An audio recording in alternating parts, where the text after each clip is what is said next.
15 years ago, the world was engulfed in chaos. Rifts appeared from which terrible demons burst out, and magical portals filled the earth. This disaster turned people's lives upside down. To counter this new threat, a system of ability levels appeared. Humans could now use magic and other supernatural powers to fight demons. Those who risked their lives to protect the world from demons were called adventurers. They chose classes that determined their fighting style and magical abilities. However, the magical class was considered the weakest. Mages had difficulty controlling magic and were not as agile as other classes. Therefore, the main character chose the Thief class. This class was famous for its agility, which the hero believed was the key to survival and development in this new world. Over time, thanks to hard work and dangerous adventures, the hero gained incredible experience and became one of the strongest adventurers. It had the title Sword of Divine Speed. Rifts opened more and more, releasing even more monstrous creatures. The hero understood that the responsibility for protecting people and the world rests on his shoulders. In one of the rooms, the adventurers gathered to discuss their plans and next steps. The atmosphere was tense because the demonic danger was constantly increasing. Suddenly, one of the adventurers turned to Ichinoshi Ikoma. He announced the decision to expel Ikom from the Sword of Glory Guild. The main character was shocked and angry. He did not understand why he was being excluded and demanded an explanation. The adventurers watched the boy in silence. It seemed to them that he should have understood the reason for the exclusion himself. Each year, the monsters became stronger, and Ikom's attacks lost their effectiveness against high-level enemies. With no support or healing skills, he became less and less useful to the group. The days when thieves dominated the battlefield are long gone. The guild has decided that the Ikoma class is now only good for mining resources from low-level monsters. In the fight with the bosses, the mage was much more useful, which could deal significant damage. That's why the guild stripped the guy of S rank. The new rifts unleashed much stronger monsters than before. Ikoma understood that he lacked firepower, but asked him not to rush into a decision. He could not understand why he had been excluded so unfairly. After all, he risked his life many times in battles. As for the poison, the main character had no equal in this. Depending on the opponent, he could single-handedly defeat any monster. The guild commander, raising his hands, asked for attention. He had a request to Ikom. He was hoping for positive words, but instead he was asked to pretend they had never met. The adventurers left Ikoma alone. They walked past it as if it were an empty place. The boy spent days in his dirty room. He tried to rest and put his thoughts in order. Ikoma devoted his whole life to the work of an adventurer. He sincerely believed that he was protecting his country from demons, risking his life in battle. And now, after everything he did, he was simply kicked out of the guild. He already noticed that he was lagging behind others, so he had to spend a lot of money on consumables. Now he had no money. Due to the loss of S rank, Ikoma could no longer clear high-level rifts to earn money. Suddenly, a message came to the phone. Sword of Glory was going to China. Photos of former colleagues of the main character appeared on the internet. They looked happy because they managed to conquer the Dark Palace Rift. People welcomed and supported the adventurers. In the comments under the photo, people who watched the expedition asked questions about where Ikoma went. Some speculated that he had fallen ill. Suddenly, he came across a message saying that he had become a burden to the team. He was considered unnecessary. Out of anger, Ikoma threw the phone against the wall. He understood that he had made a mistake with the choice of class from the beginning. Ichinoshi Ikoma decided to sell all his equipment and potions in order to hold on for a little while. He was looking for any way to solve the money problem. He could not hold back tears and screams of anger. He couldn't believe that the team he had devoted his entire life to had kicked him out so easily. Despondent, the boy lay down on the floor. He didn't know what to do next, but suddenly an urgent notification came on his phone. Ikoma read the message. It said that an S-class monster had appeared in Tokyo. Everyone was urged to evacuate immediately to the nearest safe place, which was the Demon Research Center. Ikoma did not understand why this happened now, when the Sword of Glory was not in the country. The S-class monster posed a serious threat. There was no adventurer in Tokyo other than him who could stand up to the monstrous creature.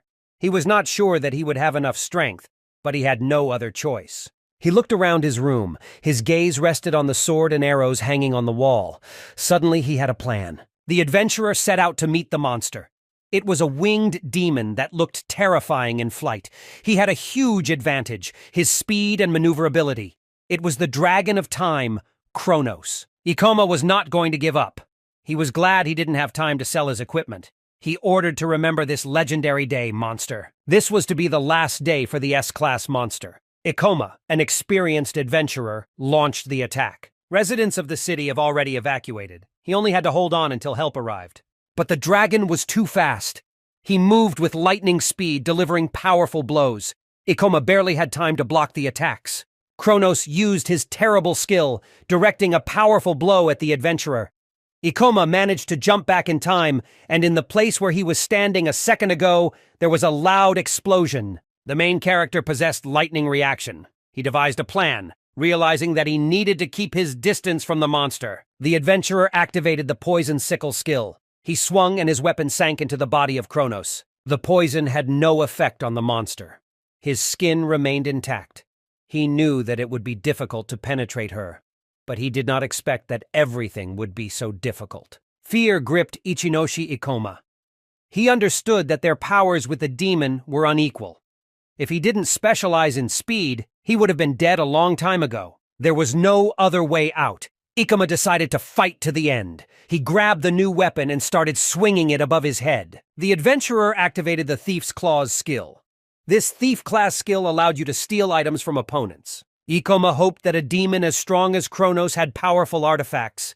He would be lucky if he managed to steal them. But at that moment, Kronos hit him back. Ikoma was seriously injured because he dealt too much damage to the monster. The protagonist laughed nervously. He was lying on the ground in a pool of his own blood. I couldn't believe that this was the end of him. Ichinoshi's consciousness, Ikoma, was fading. He was always called a hero, but he couldn't last even a few minutes in a fight with a monster. He felt terribly weak. Falling to the ground, Ichinoshi Ikoma set himself a new goal. If he survives, he will become much stronger. Suddenly, Ikoma felt something in his hand. It was an item he had obtained using Thief's Claws. It turned out to be the Time God's Dial of mythical rank. It allowed you to rewind time 10 years, but after use, it disappeared from all timelines. The adventurer was amazed. He had never received mythic-class items, and this one allowed him to go back in time. Ikoma had never heard of such artifacts before. It was a chance he couldn't pass up. If he can actually go back in time, this will be his lifeline. The monster continued to attack, and death was near. Ikoma did not want to give up. He activated the dial, commanding it to turn back time. At the same moment, the demon Kronos dealt him a fatal blow. His claw pierced through the adventurer's body. Ichinoshi Ikoma felt a strange sensation. He understood that it was death, but the feeling was not what he expected. Suddenly he woke up. He was in his body, but 10 years younger. He was lying on the floor, holding the phone in his hand. Ikoma checked the time on his phone. It was 2030, September 13th. He thought it was a dream and went to the window. Suddenly, he remembered the Time God's Dial. It seems to have really worked. He decided to check his status. Ikoma looked at the status window. To his surprise, he actually went back 10 years. His class has not been chosen yet. The hero smiled. It was a chance to start over. This time, he will become the strongest adventurer, avoiding all the mistakes of the past. Ikoma looked at the news. There it was said that ordinary people cannot go into the faults on their own. Experts have warned that the levels and sizes of monsters are constantly increasing. This can lead to a real disaster for humanity. Ichinoshi Ikoma had no doubt that he had indeed traveled 10 years into the past. There were no such disputes in the future. All this meant that people had to have a high standard. Traveling to the past gave ICOM incredible advantages. He needed to gain experience and find rare materials as soon as possible. The knowledge he brought from the future will become his main weapon. Before starting his journey, the boy had to get a class. To do this, he should have reached level 10 first. To that end, he traveled to special rifts reserved for low-level adventurers who had yet to gain a class. Ichinoshi Ikoma received permission to enter the fault. However, unlike the others, this rift was not cleansed and was under the control of monsters. The protagonist went to battle the goblins in an F-rank rift called Goblin Cave. There were also many other adventurers much stronger than Ichinoshi in this rift. One of them, a man walking in front of the boy, easily dealt with the goblin. The stranger turned to Ichinoshi. Ikoma advised him to be more careful next time and asked if he was injured. The protagonist was silent, not reacting to the man's words, trying to remember where he had seen him before. The unknown adventurer believed that walking alone was dangerous for the boy because goblins could surround him. and then problems could not be avoided. Ichinoshi Ikoma asked who the man in front of him was. It was Ohara Kyungji, a level 16 warrior with a two-handed sword whose duty it was to help newcomers to this rift. People usually called people like him leaders. The main character had a bad feeling, but the stranger did not look like an evil person. Now, Ohara Kyungji knew the name of his new companion. He said that the company has recently started to experience significant losses due to fault problems. So the guide decided that the job of a guide would be a great hobby for his retirement. He talked a lot and followed Ichinoshi Ikomo, but the protagonist focused on leveling up, trying to improve his skills, and finally reached level 10. The boy managed to kill the goblin and received 6 experience points. After advancing to 10th level, he was able to gain 2 skill points. Ohara Kyungji was surprised by Ichinoshi's skills, Ikomi. He encouraged him by patting him on the back and praising his work. The guide thought that this boy would make a great adventurer. The boy was also confident in his abilities, because he was an S rank before. Ohara Kyungji said that by raising level 10, you can get a class. Therefore, he needs to think carefully about his choice if he wants to. Maybe ask the guide for advice? Ichinoshi Ikoma thought about it because the class he could get depended on his characteristics and abilities, and skills could be obtained with the help of skill points. Ohara Kyungji advised the boy to choose the warrior class because then he can teach him many techniques. The guide continued to reason because if you take into account the main character's fighting style, then the thief class was more suitable for him. The boy tried not to react to the man and looked at his statistics. Ohara Kyungji peeked at the statistics window and saw that the boy still hadn't acquired any skills. The guide explained how skills can be acquired. In classes, they had to tell how to activate acceleration and boost. The skills acceleration and strengthening increase the physical parameters of the adventurer. Therefore, the training of these skills was now in the first place. And to become the strongest adventurer, it is better not to waste skill points on such skills. Ichinoshi Ikoma spent the whole evening thinking about his future choice. Finally, he realized that now he would definitely come in handy. He took the necessary skills, but the guide refused him. But the choice was made. The guy chose the soft fall skill, which reduced the damage from the fall and increased the resistance to gravity. Ohara Kyungji believed that this skill could be of little use. But despite the rejections, Ichinoshi Ikoma bought this skill, thinking it was a great solution. Ohara Kyungji scratched the back of his head, because they didn't have high places in the area. Therefore, he further advised to get acceleration and strengthening. But seconds later, Ichinoshi Ikoma upgraded the soft fall skill to level 2 by spending 10 more skill points. The guide asked him not to hurry with decisions. Another moment later, the boy raised the soft fall skill to the 3rd level, spending even more points. Ohara Kyungji clutched his head in fear. The conductor fell to the ground, thinking that the boy had wasted points on a soft fall. He was sorry that his advice was not heeded. Ohara Kyungji believed that with such skills, only the swordsman or peasant class would suit the boy. But Ichinoshi Ikoma had another plan. He clicked on the Gravity Master button. It was a class hidden from everyone, which appeared only when all points were used for the soft fall skill. It was found only later due to the strict conditions of receipt. Even after the discovery of this class, no one wanted to choose it because of weak at-first-glance abilities. Even after 10 years, no one has solved the secret of this class. However, the main character, being an S-rank adventurer, understood its essence. Gravity Master is the strongest class possible. Ohara Kyungji tried to stop Ichinoshi's choice, Ikoma. After all, it was a magic class and he could still become a swordsman. But for the boy, it was exactly what he wanted right now. He was able to select the Gravity Master class and gained the skills Gravity Magic and Gravity Control. The boy began to jump for joy. He finally got that class. It was great, because with this class he would definitely be able to become the strongest adventurer in the world. This time he was not ready to go through the betrayal of his colleagues, because he would become much better than them. The guide believed that the magic class was not suitable for Ikomi because there was a high probability that he would not be able to live for a long time. It is very difficult to compete with such a class, so he was advised not to become an adventurer in order to protect himself. The main character understood that in the past, melee classes were considered to be much stronger than others, but in the future, everything would change. While Ohara Kyungji was distracted, a new fight took place in the rift. A high-ranking goblin attacked a girl who was trying to level up. It was a red-cap goblin, and he was level 17. It was unclear where in this rift a goblin with such a high level could come from. This monster could appear very rarely. So the guide grabbed the girl and tried to save her from the demon and run away. Actually, Ohara Kyungji was here because he wasn't sure of his strength in a real fight.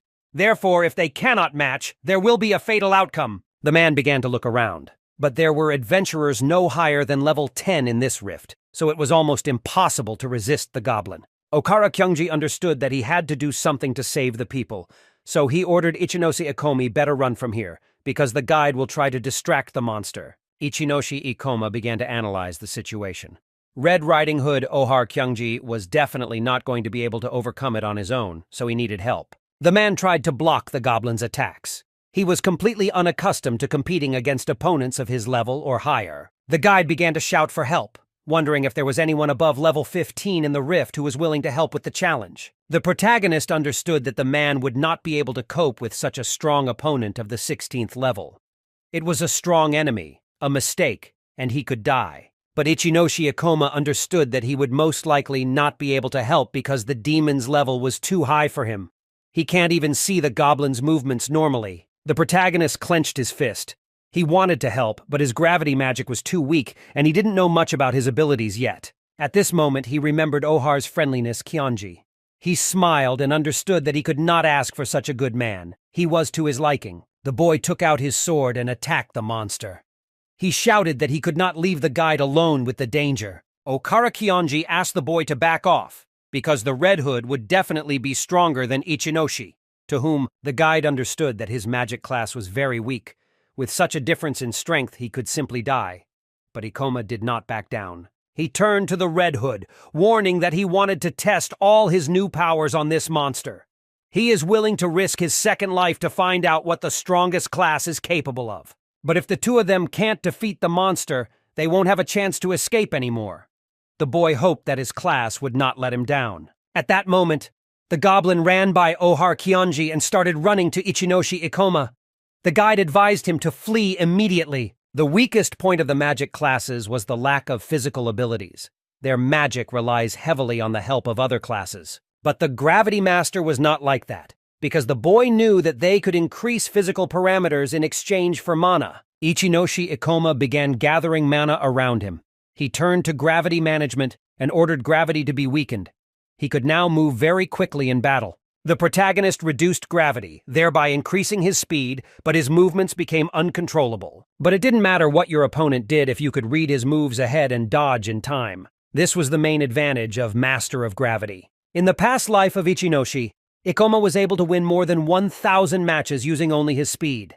He struck the goblin in the stomach with his sword. Ohara Kyungji watched the boy in surprise, because with a low-level magic class, he was able to injure the Red Hood, which was considered impossible at the time. A class with high stats due to good mana control, with the necessary skill, can unlock its potential to unprecedented heights. In the early stages, the monster's movements are very predictable, and with his speed, you can dodge their attacks as much as you want. The conductor watched the boy's skill in surprise.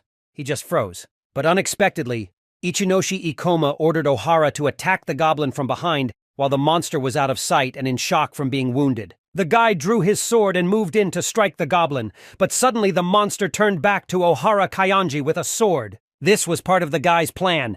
He waited for the goblin to turn its back to him to use the gravity magic. Suddenly, magical chains began to appear around the Red Riding Hood, preventing him from moving. It was the gravitational chain skill. Now the goblin was surrounded. Ohara Kyonji jumped up and hit the monster with his sword.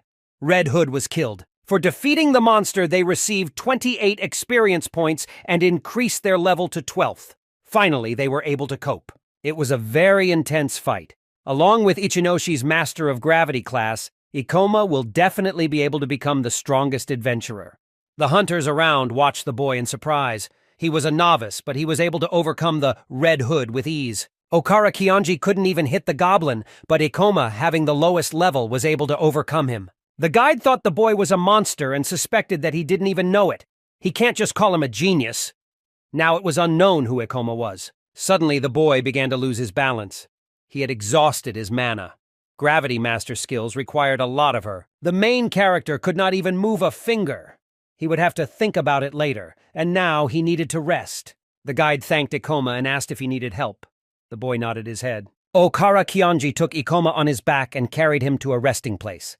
For the main character, it was a duty to save other low-level adventurers. The guide mentally thanked this boy, because this time he not only saved his life, but also helped him overcome his fears. Okara Kyonji always lacked the courage to fight the strongest monsters, so he only hunted the lowest demons. Thanks to Ikoma, he was able to take the first step forward.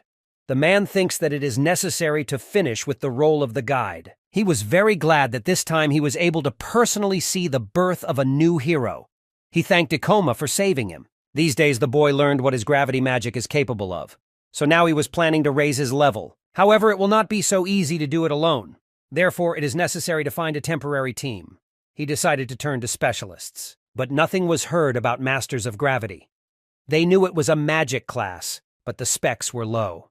Therefore, it was considered that this class was not suitable for fights. In Ichinos, the ICOMs wondered if he was looking for a temporary team because they had several low-level teams at the moment. In this case, the guy asked to meet with possible teams that can take him in. The employee agreed, but the boy's characteristics were too low, so she was afraid that he might have some difficulties. The adventurer understood that he had a rare class, unknown to anyone. Therefore, it was to be expected that he would not be welcome here. In any case, he asked to speak with the team leaders. Suddenly, there was a noise in the room. It was the leader of one of the teams. He asked if the receptionist had any problems and thought the guy was being too pushy. The leader approached Ichinoshi Ikomi, introduced himself. He was the leader of the famous Thunder Knights group. His name was Utsunomiya Syo, and behind him stood soldiers from his team. The leader had a warrior class because everyone in their world knew that magic classes were pointless. He believed that magic classes were created for those who were afraid to even be close to monsters. Mages cannot be adventurers. That's why Utsunomiya Syo advised the boy not to blame himself for making the wrong choice, as he simply had a rare class with very low stats. The leader of the team also had a rare class, and unlike Ikoma, he could achieve a lot. Now the boy was interested. Utsunomiya Syo decided to show all his true powers. Energy began to appear in his sword, and after that he raised it up and used the lightning strike skill. The leader had the Thunder Knight skill. It was a very rare class with high stats and strong skills. Such a class suited him completely. Utsunomiya Syo created a lot of noise around him. People admired him and his strong skills. It was truly an incredible class. The registrar asked the boy not to use these skills in the guild because it was forbidden. But the adventurer asked not to worry, because he simply decided to show off his strength to the newcomer. The leader turned to Ichinoshi Ikoma. He refused to take him to his team with such small characteristics, because no one would want to take a stranger to him. Syo hinted to the boy that he was behaving foolishly. Adventurers did not volunteer to help anyone in need. Thunder Knight is a class that specialized in attacks, but with very slow movements. The difficulty of implementing abilities made them weak against opponents who specialized in agility or had resistance to lightning. Around Ichinozi, people began to gather in groups. They started laughing at him because they thought the magic class was useless. On the other hand, the boy was very jealous that he didn't choose the Thunder Knight class because it was rumored that one had to have high starting stats to get that class. But it's been quite a while since the rift started, so it looks like the guy is better off being alone until he earns the trust of others. The newcomer from the future completely forgot what happened before, when the emphasis was on effective abilities and high characteristics. The receptionist asked Utsunomiya, "Stop expressing yourself like that." But during this time, Ikoma had already changed his mind about joining the team and wanted to be alone. The leader of the team advised the stranger to give up his dream of becoming an adventurer, and he should at least try not to die. Ichinoshi Ikoma thanked him for the advice and left the room. He decided to head to the archives of the Adventurers Guild to study the information. The boy picked up a book to engage in self-education. It will not be enough to gain the trust of a temporary team, so it is better to find people with whom you can create a full-fledged group. He also needs to consider compatibility with his gravity abilities. After all, you still need to level up and earn some achievements. The mage easily defeated the Red Hood, and the movements of the low-level monsters were predictable. Finally, Ikoma was able to figure out how to use the force of gravity. He could raise his level a little and go to a high-level rift. Now he wanted to find a rift that would work for him. It was a level 25 stone temple. This vault was intended for raising the level and extracting stones. He was under the control of the guild. In this rift, walking statues appeared, which were very easy to defeat. A mid-level hunter could efficiently collect materials and level up. This rift was like a dungeon for newbies. If Ikoma wanted to hunt alone, he had better find companions. The guy decided to set a low level for himself. He wondered if he would then be able to gain enough level without entering the depths of the rift. But he could not do anything. He wondered if by leveling up in the stone temple, he would be able to find the classes he needed for his abilities. Ichinoshi Ikoma decided to go to the stone temple. Suddenly he saw a person, who was wounded, going down the stairs. She asked him not to listen to the statues in any case. Suddenly, the wounded boy fell to the ground, and behind him appeared a cruel statue that wanted to kill him. The registrar did not want to let Ikoma into the stone temple because he was too small at level 12. The guy showed his ID because according to the rules there shouldn't be any problems. The girl explained that then the guy just goes to his death because the recommended level for this fault was 25. The rifts were very unstable, so very strong enemies could be encountered there. But the main character did not care. He turned and headed for the rift. Ikoma explained to the receptionist that he just wanted to look around a bit and would be right back. Without risks, he could not become stronger. Therefore, there was no other way but to defeat the strong monsters. It was all for leveling up. The boy stepped into the portal. He didn't want to stay here long. If he can defeat at least one monster, he will already be able to level up. Ichinoshi Ikoma passed between the statues and one of them drew attention to him. The monster decided to take a chance before the hunter saw him and raised his sword up to strike. But the hunter was ready. He saw this attempt as a cheap trick and was able to evade the attack. He decided to review the characteristics of the enemy. He was only level 20. Therefore, this will be enough to increase the level. The statue tried to strike again, closer this time. Therefore, Ikoma decided to use gravitational relaxation to move faster. While the statue tried to strike the hunter, he quickly dodged and anticipated all the blows. Even with this level, the monster was not a strong opponent, and Ichinoshi Ikoma could easily read his every move. Therefore, the hunter decided to use his skills. He hit the monster with his sword and dealt damage. The statue looked around after a few hits. Her body began to crumble. She was strong, but strong only in defense. But the monster was confident. Despite his injuries, he began to attack again. Even knowing that the hunter was several times faster, he still thoughtlessly flew into the attack. Therefore, the boy once again used the weakening of gravity. Ichinoshi Ikoma was able to skillfully dodge the attacks with great speed, and then used dual gravity and pierced the body of the statue with his sword. The statue split in half and fell to the ground. The enemy was defeated. It was a great tactic for Ikoma. First have the pressure, then accelerate, and then remove the reduction right before the impact. Thanks to this cunning tactic of Ichinoshi, Ikoma delivered a powerful blow. He gained 28 experience points and leveled up to 16, gaining 8 skill points. Thanks to this successful attack, he was able to immediately level up several points and also gained enough skill points. At first, the mage decided to raise the level of gravity magic to the 2nd level, and gravity control to the 2nd level as well. However, he lacked 1 skill point.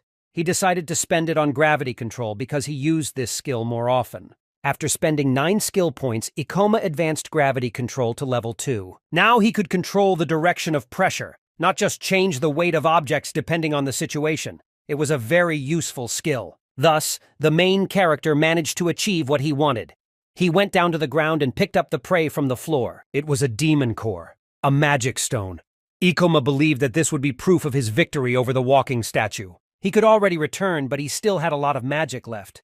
So he decided to use his new ability. Suddenly, another fight broke out in the rift. It was the Utsunomiya team that worked here. He used Lightning Strike and was able to defeat the walking statue. The team members were enthusiastic about their leader. As expected, he was able to defeat such a monster with 1 blow. Although the enemy had protection against lightning, he could not resist such a powerful force. Utsunomiya Seo smiled because defending his opponents was no problem for him.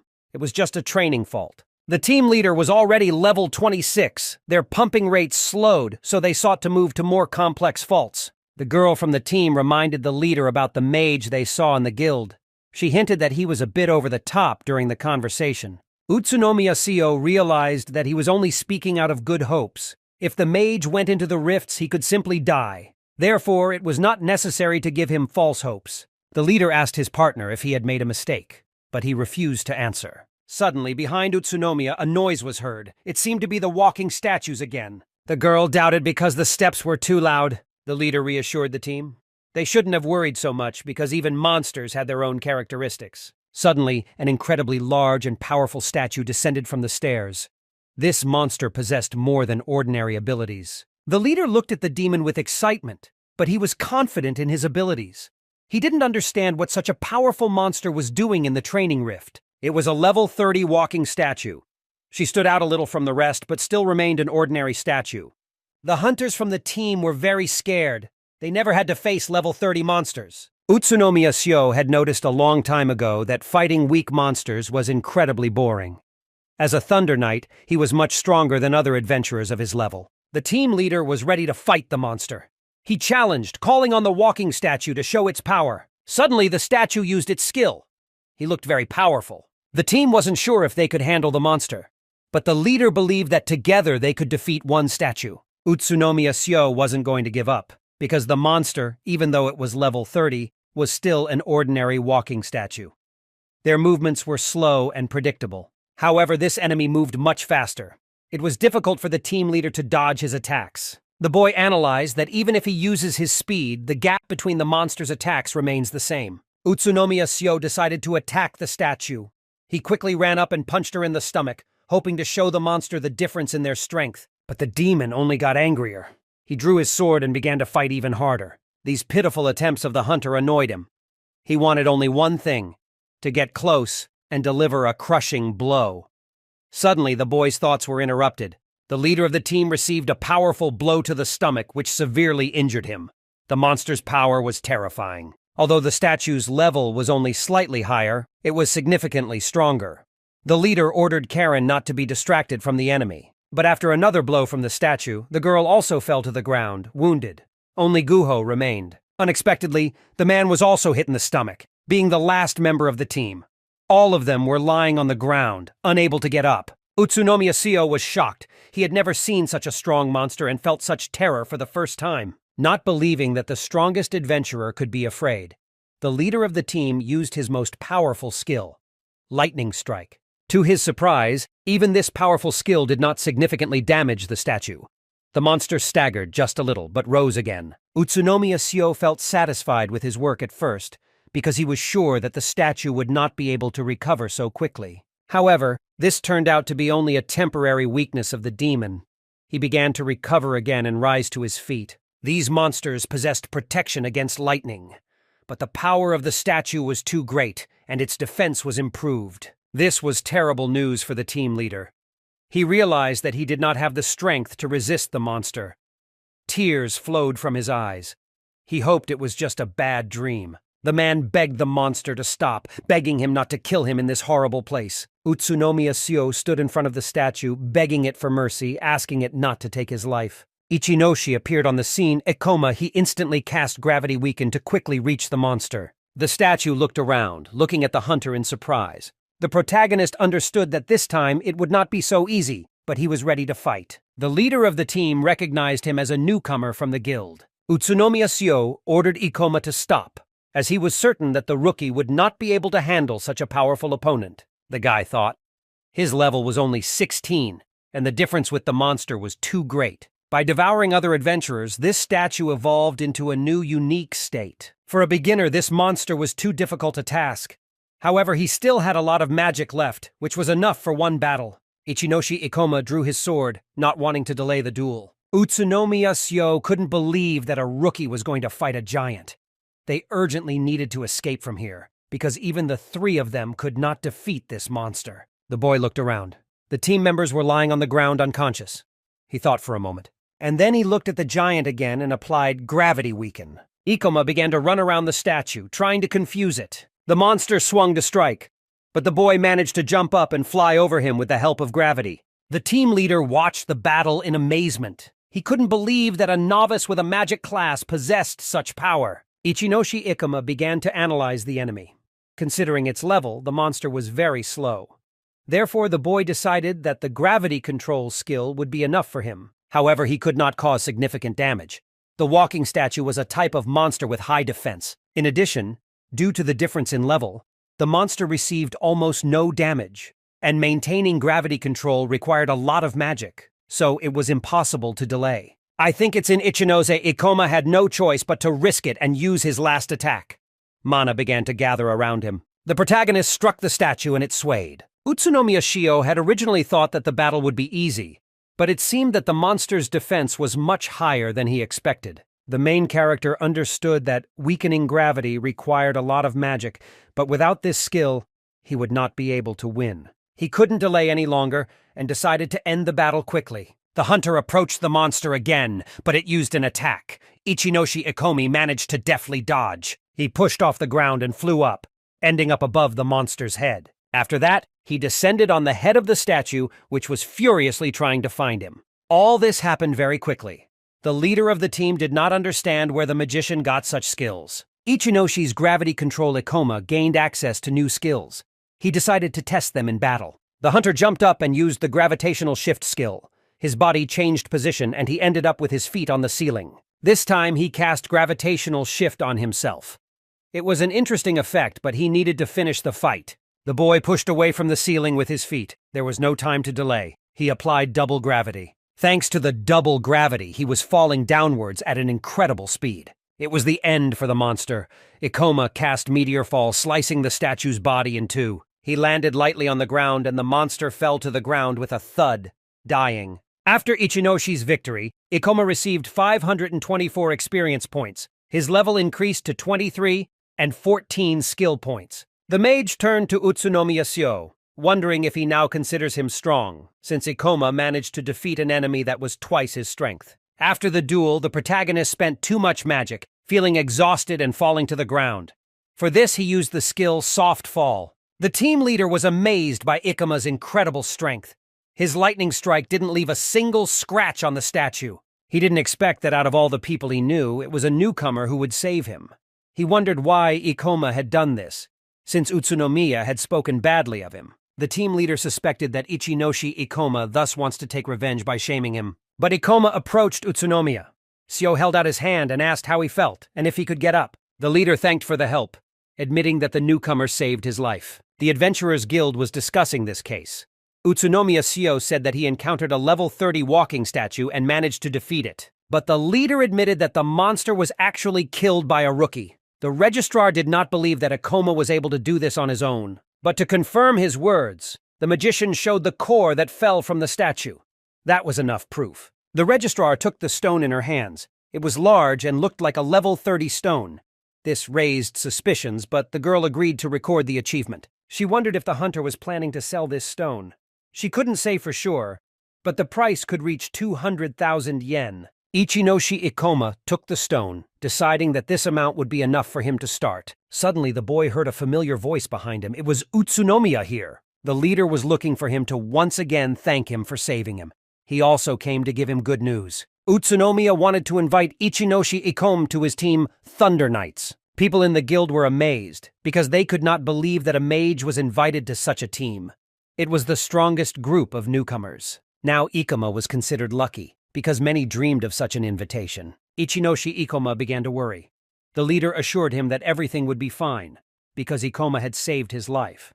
However, the main character still decided to refuse. Observers were surprised by this.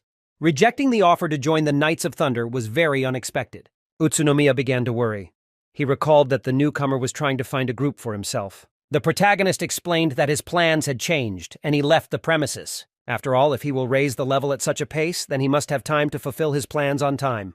In the near future, a new Fault Crazy Theater should appear, where a unique item that he needs will drop. He remembers well everything that happened in the past, so now he will be the first to get this legendary item. The next day, the main character came with pockets full of materials he wanted to sell. People around looked around in surprise. The registrar began to worry because the newcomer was again hunting a lot and again alone.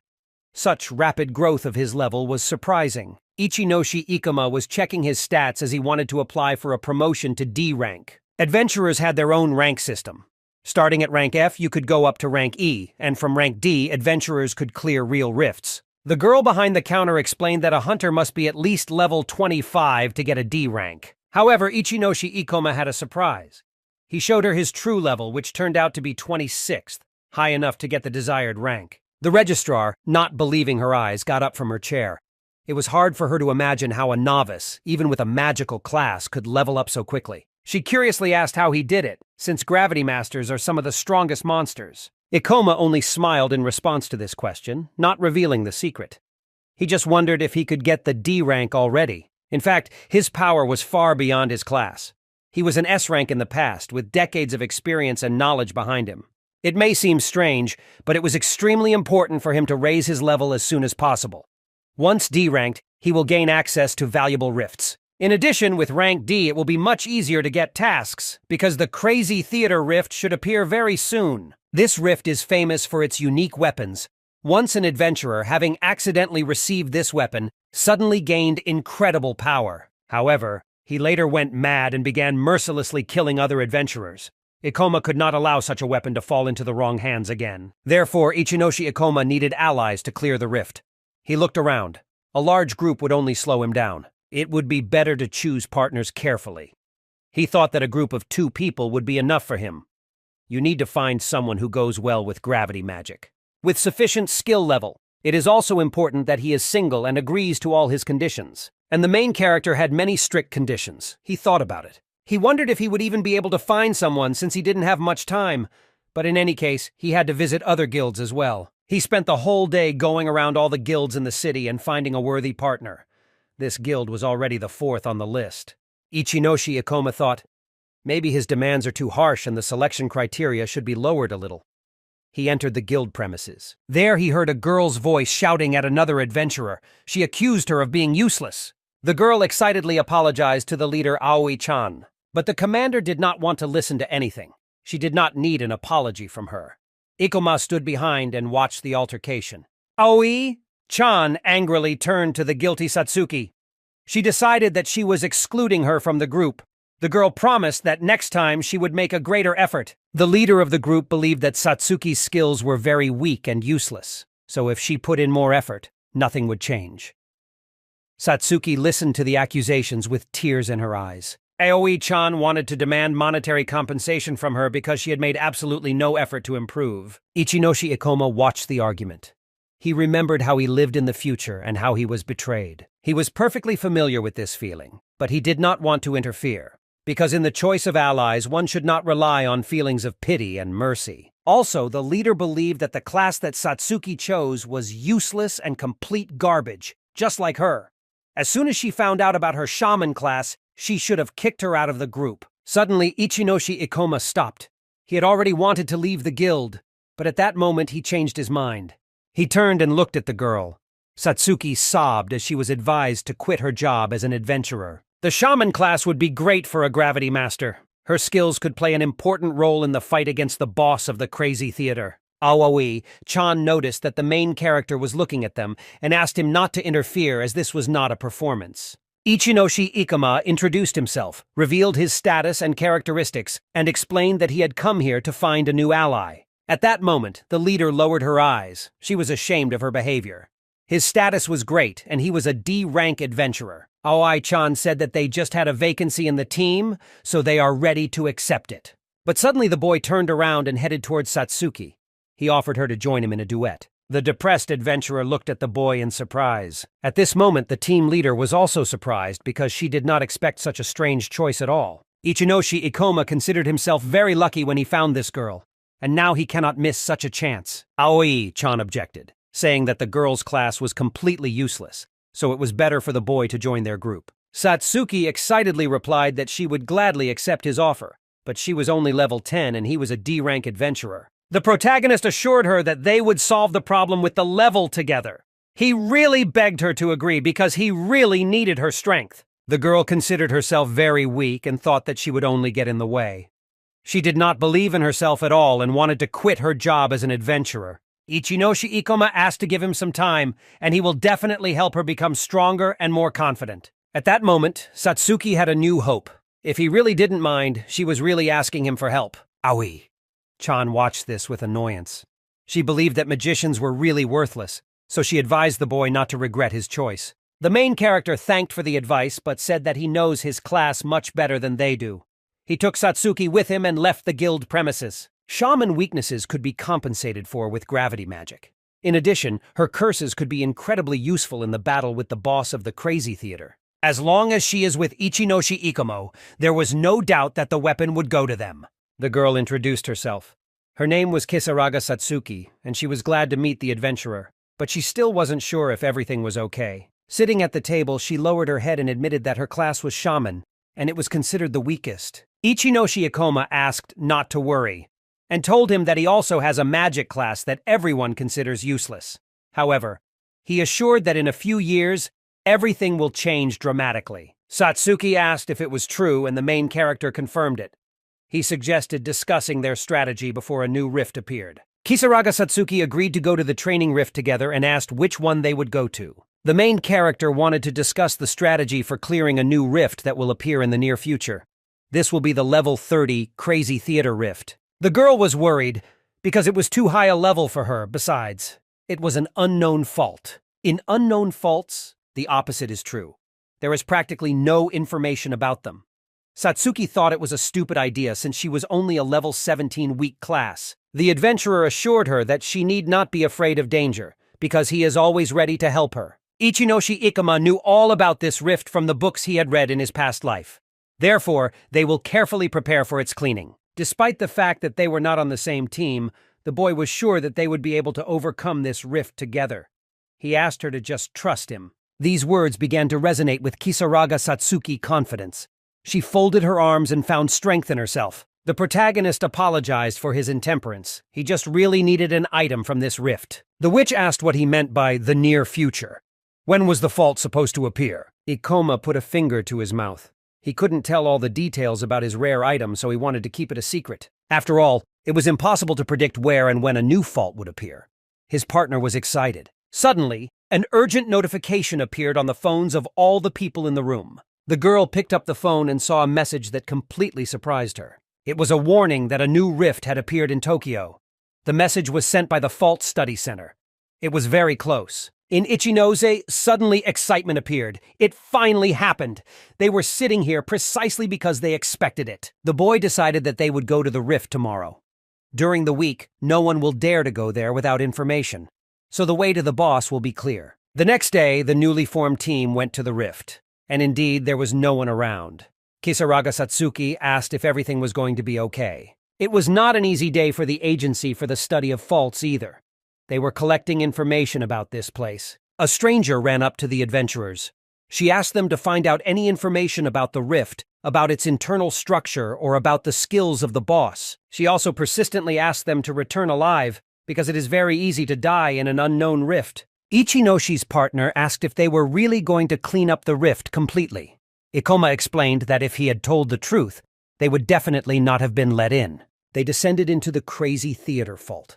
Everything around was very strange. The interior resembled a circus or a theater. Ichinoshi's partner was still very worried. Kisaraga Satsuki admitted that she was a little scared. The adventurer apologized for making her follow him.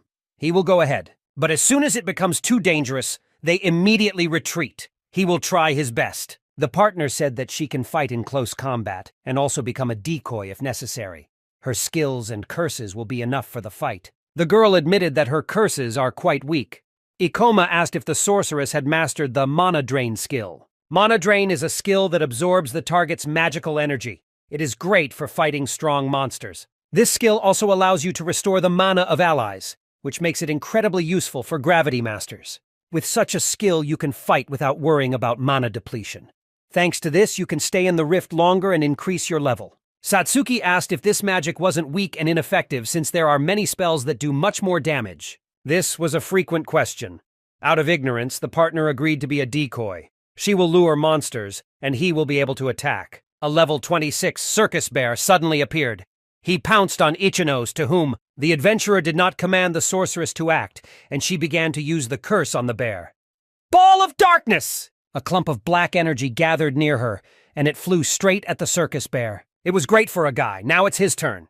He accelerated and jumped. In flight, he used double gravity and hit the bear in the head with his sword in one motion. The monster roared terribly and then fell to the ground. It was finished with him. They defeated the first enemy. Upon death, they received 212 experience, and Kisaraga Satsuki immediately rose 3 levels. She was very happy, but she had the feeling that she was some kind of parasite and only got in the way. Ichinoshi Ikoma assured that this is not true. He needs her strength.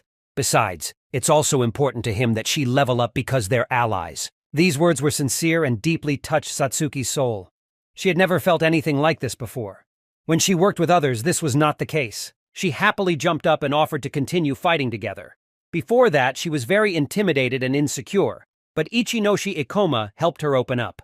Her fighting instincts are also well preserved. Therefore, now they will definitely cope and will be able to overcome the boss to get a rare weapon. Sinbei received this weapon in a past life Kaoru.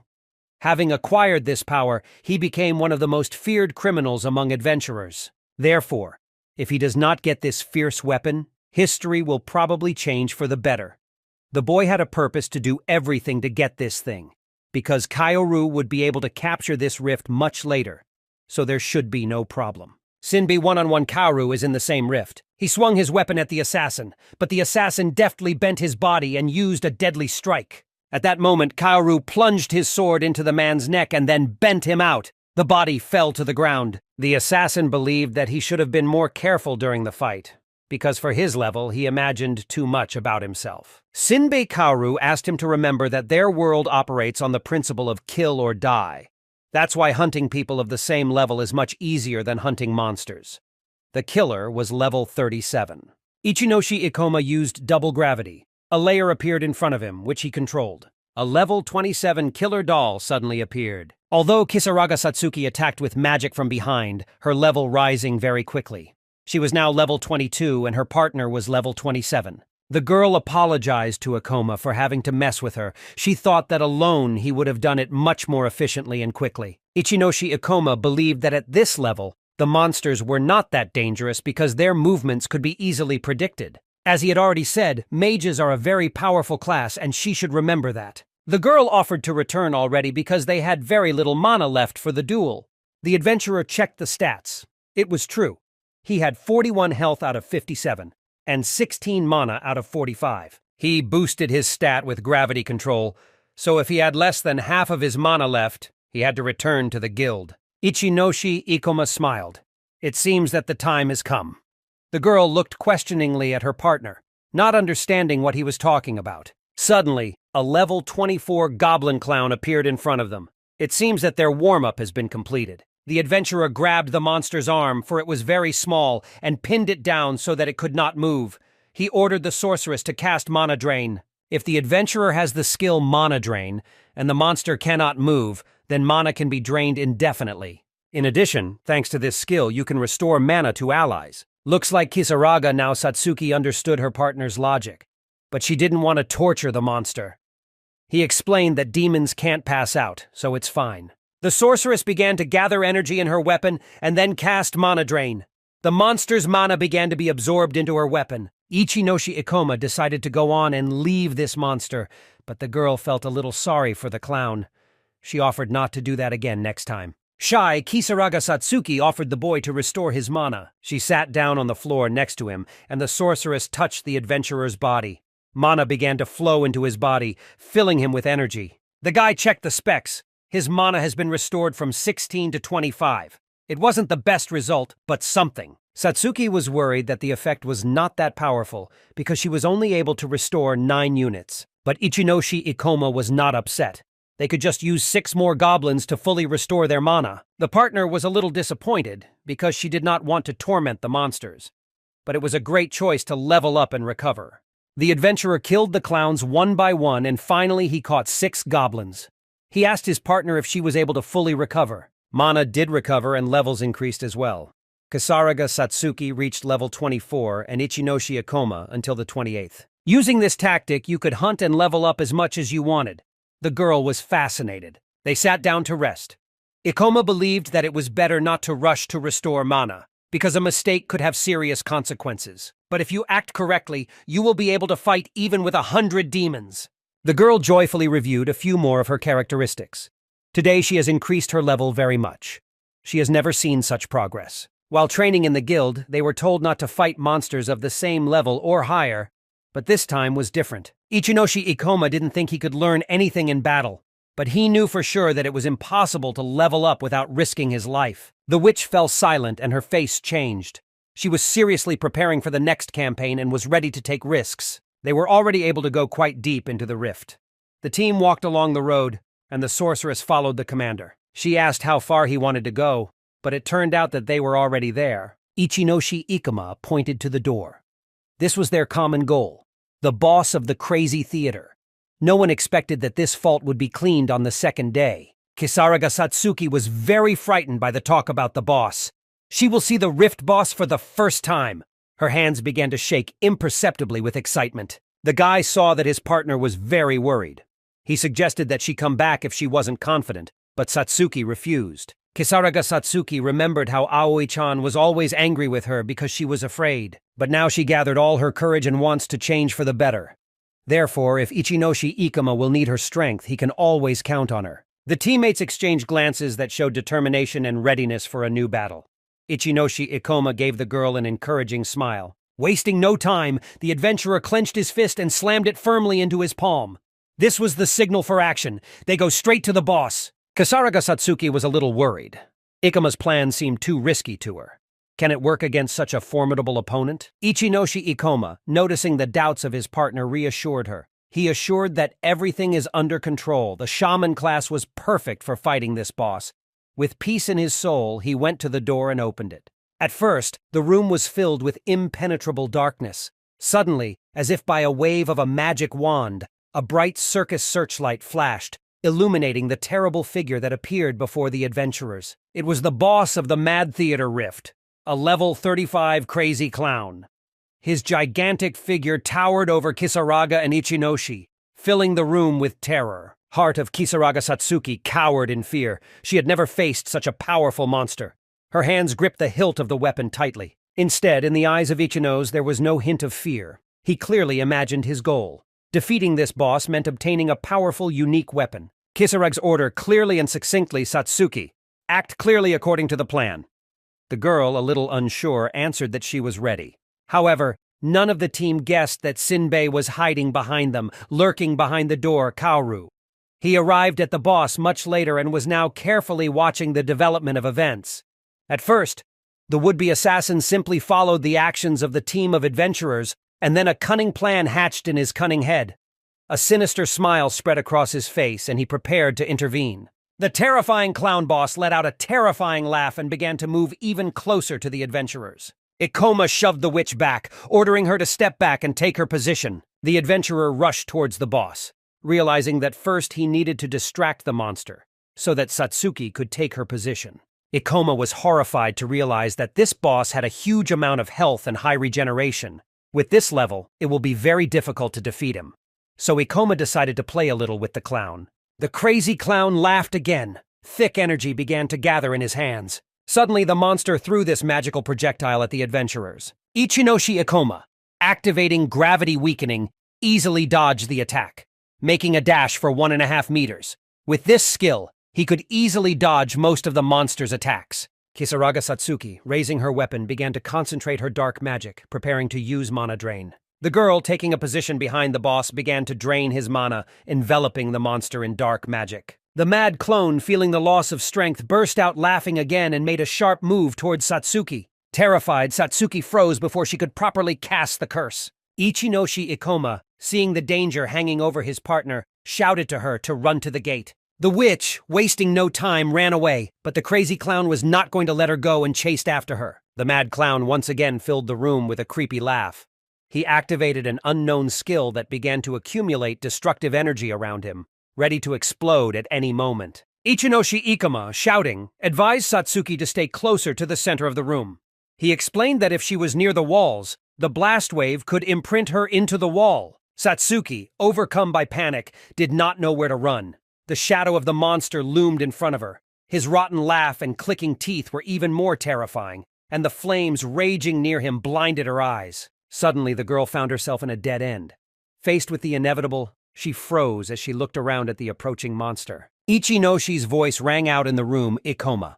He reminded the crazy clown of his presence and then ran in front of him at lightning speed. The monster, enraged by such insolence, rushed at the adventurer with a roar. He tried to grab Ikoma with his claws, but he was too fast. Ichinoshi Ikoma, like a whirlpool, moved around the room, striking and changing its position in a flash. The boss did not have time to react to his attacks, only roared with rage.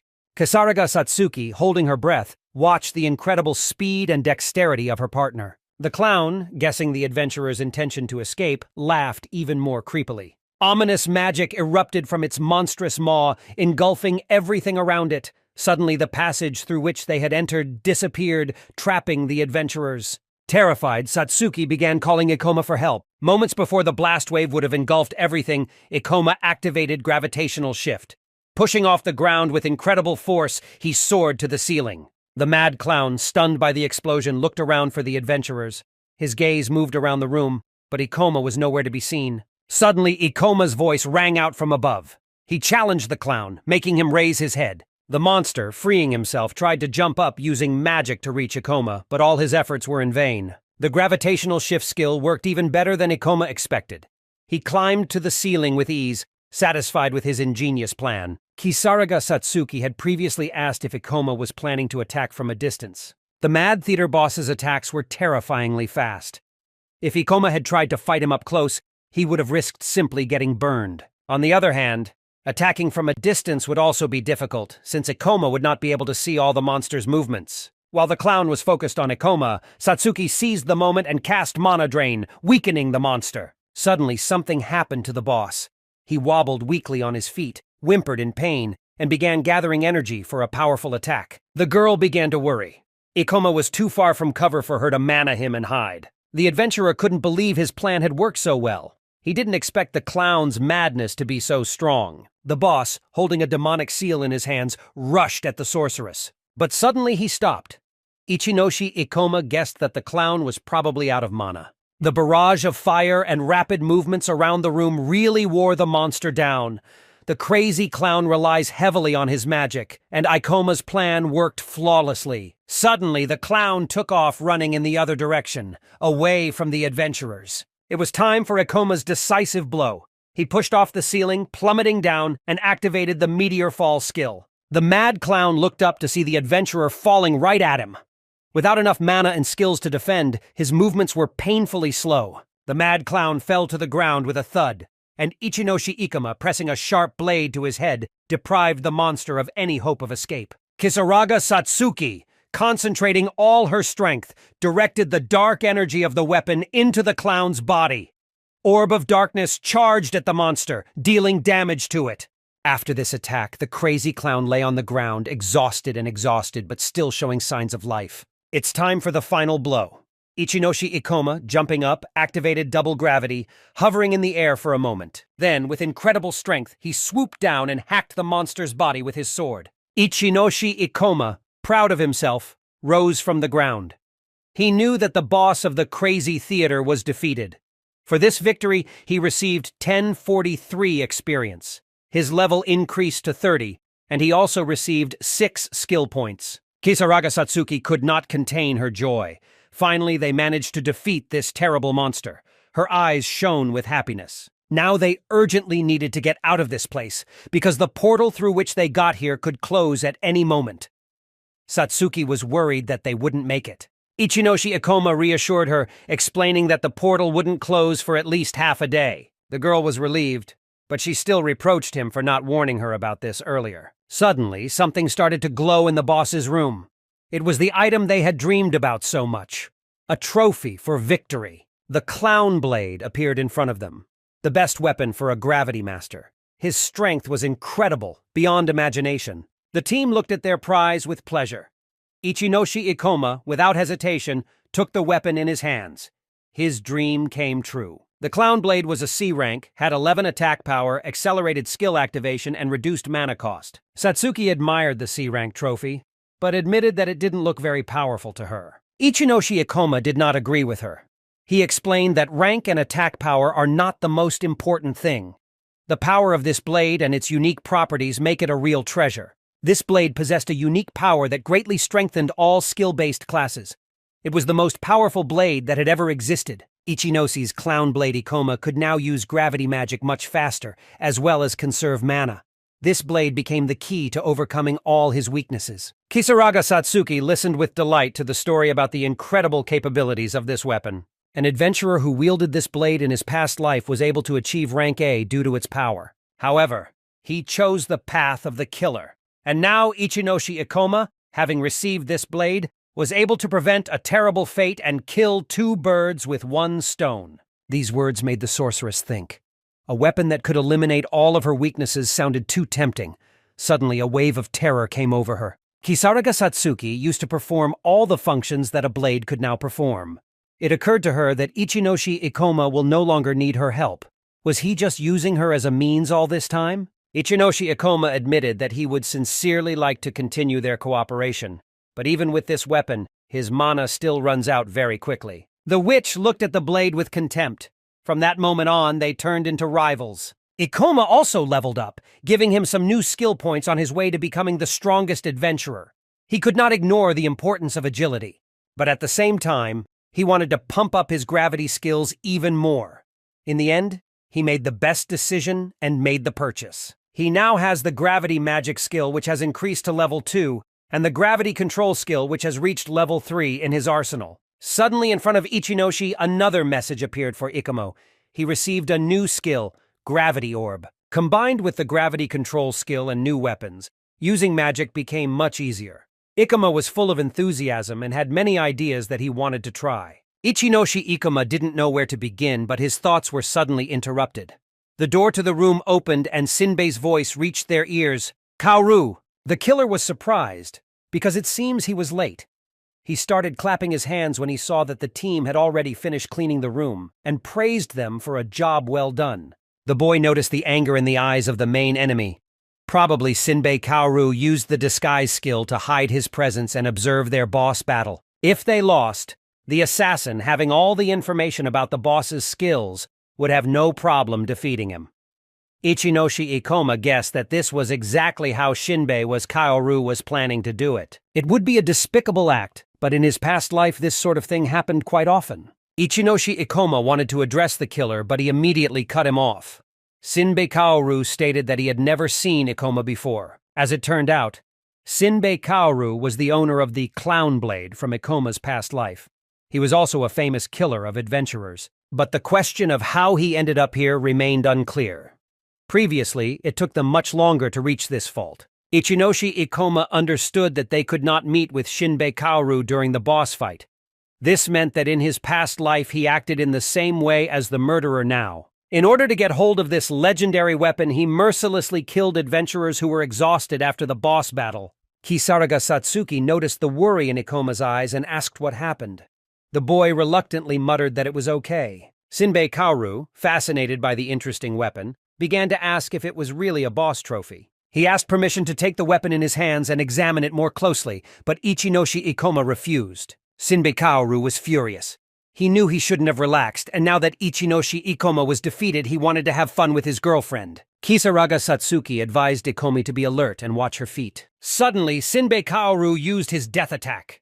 He bent down and darted forward to plunge the knife into Ikoma's leg. Thanks to his vigilance, Ichinoshi Ikoma managed to jump up and dodge the deadly attack. The adventurer, having lost his balance, fell to the floor. He quickly got up and decided to counterattack. But the killer managed to evade his attack again. Sinbei Kaoru also proved to be a skilled fighter. Ichinoshi Ikoma wanted to strike using his skill, but Sinbei Kaoru was too fast. His moves were on a whole other level, unattainable for their team. Sinbei Kaoru did not expect to meet such a strong opponent. He approached Ikoma and asked how he managed to predict his attack. According to Kaoru, he has already killed many people, but none of them managed to solve his deadly skill. Kisaraga Satsuki, worried, asked what was happening. Ikoma explained that this unknown adventurer intended to kill them and take the Clown Blade. He revealed that Kaoru is an assassin, a speedmaster whose class specializes in surprise attacks. Sinbei Kaoru, a bit embarrassed, apologized for revealing his cards, but didn't want to walk around the secret. He offered Ikomi to give him the legendary weapon, promising in exchange to save the lives of the adventurers. Ikoma understood that it was difficult to find evidence of crimes in the dungeons, and he did not believe that the killer would simply let them go. He resolutely drew his sword ready for battle. Sinbei Kaoru laughed, confirming Ikoma's words. He admitted that his opponent was not a simpleton and possessed courage. The killer promised that very soon Ichinoshi Ikoma will beg him for a quick death. He threw up his normal blade as he prepared to fight. The situation became more and more dangerous. Sinbei Kaoru, who hunted adventurers, once possessed the Clown Blade. Ichinoshi Ikoma understood that their miscalculation in entering the rift early could cost them their lives. The boy lowered his head, overcome with excitement. Kisaraga Satsuki wanted to go over and comfort him, but Ikoma told her not to move. The witch, frightened, obeyed and closed her eyes. Assassins are known to specialize in quick and surprise attacks, and their primary targets are always spellcasters. If the killer was behind Satsuki, she would not have escaped death. Therefore, she was strictly forbidden to approach him. Ichinoshi Ikoma believed that he could handle the enemy. He was a strong opponent even alone, but against Shinbei to Kaoru, his chances of winning were slim. The difference in their levels was too great, and Shinbei's skill Kaoru was greatly outnumbered. Besides, the killer would definitely target Satsuki. To even the odds a bit, Ikoma jumped up and cast gravity reduction. He sped off, and the adventurers met in a duel to the death. But soon, Ichinoshi's hand, his limbs began to tremble, and he could barely hold his weapon. The enemy noticed this and was surprised. He asked what had happened to Ikoma, because the boy, it seems, had never participated in murders before. The battle continued. Shinbei Kaoru boasted that he had already managed to kill many people, and this experience gave him a significant advantage in battle. A gambling smile appeared on the killer's face. He was sure that he would be able to have a good time with Ikoma. Ichinoshi Ikoma gathered his strength, barely restraining the pressure of the opponent.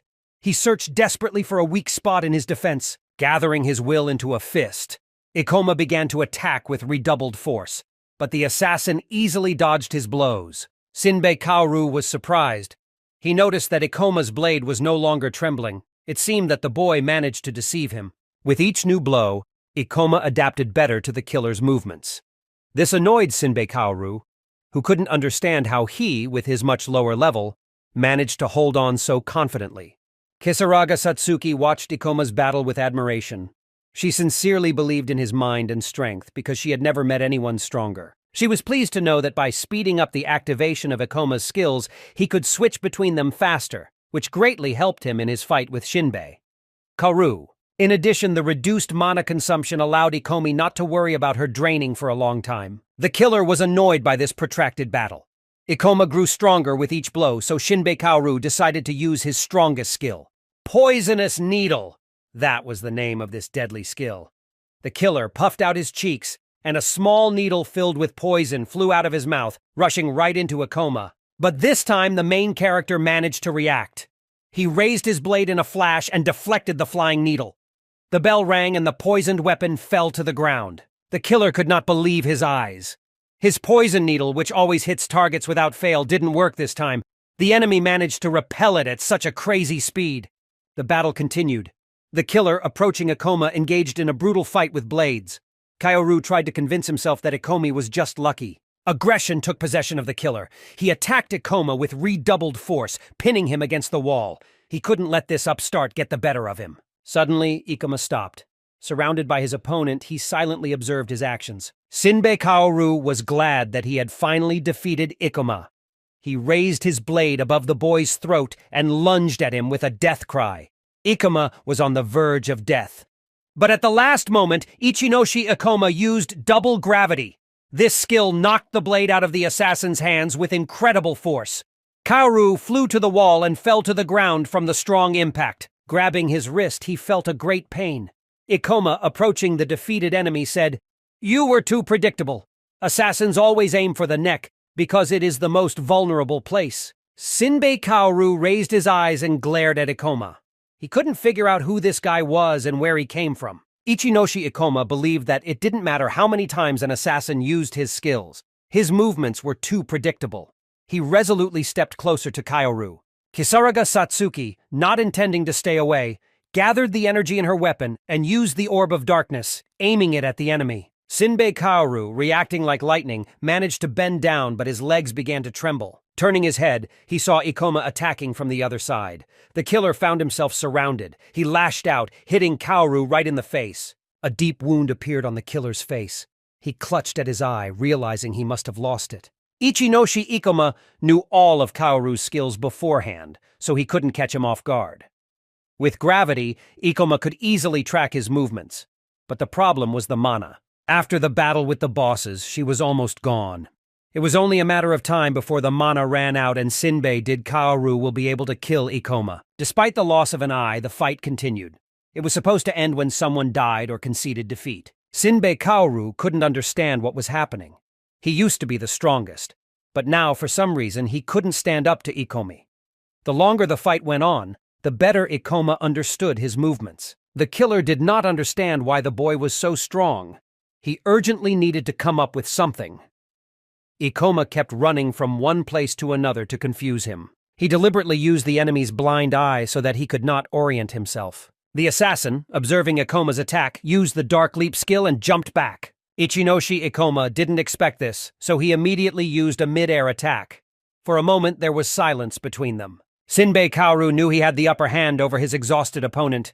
He smiled evilly because he had a new plan. Kaoru saw that Ichinoshi Ikoma is barely on his feet, not having time to recover from the boss battle. The killer recognized the boy's strength.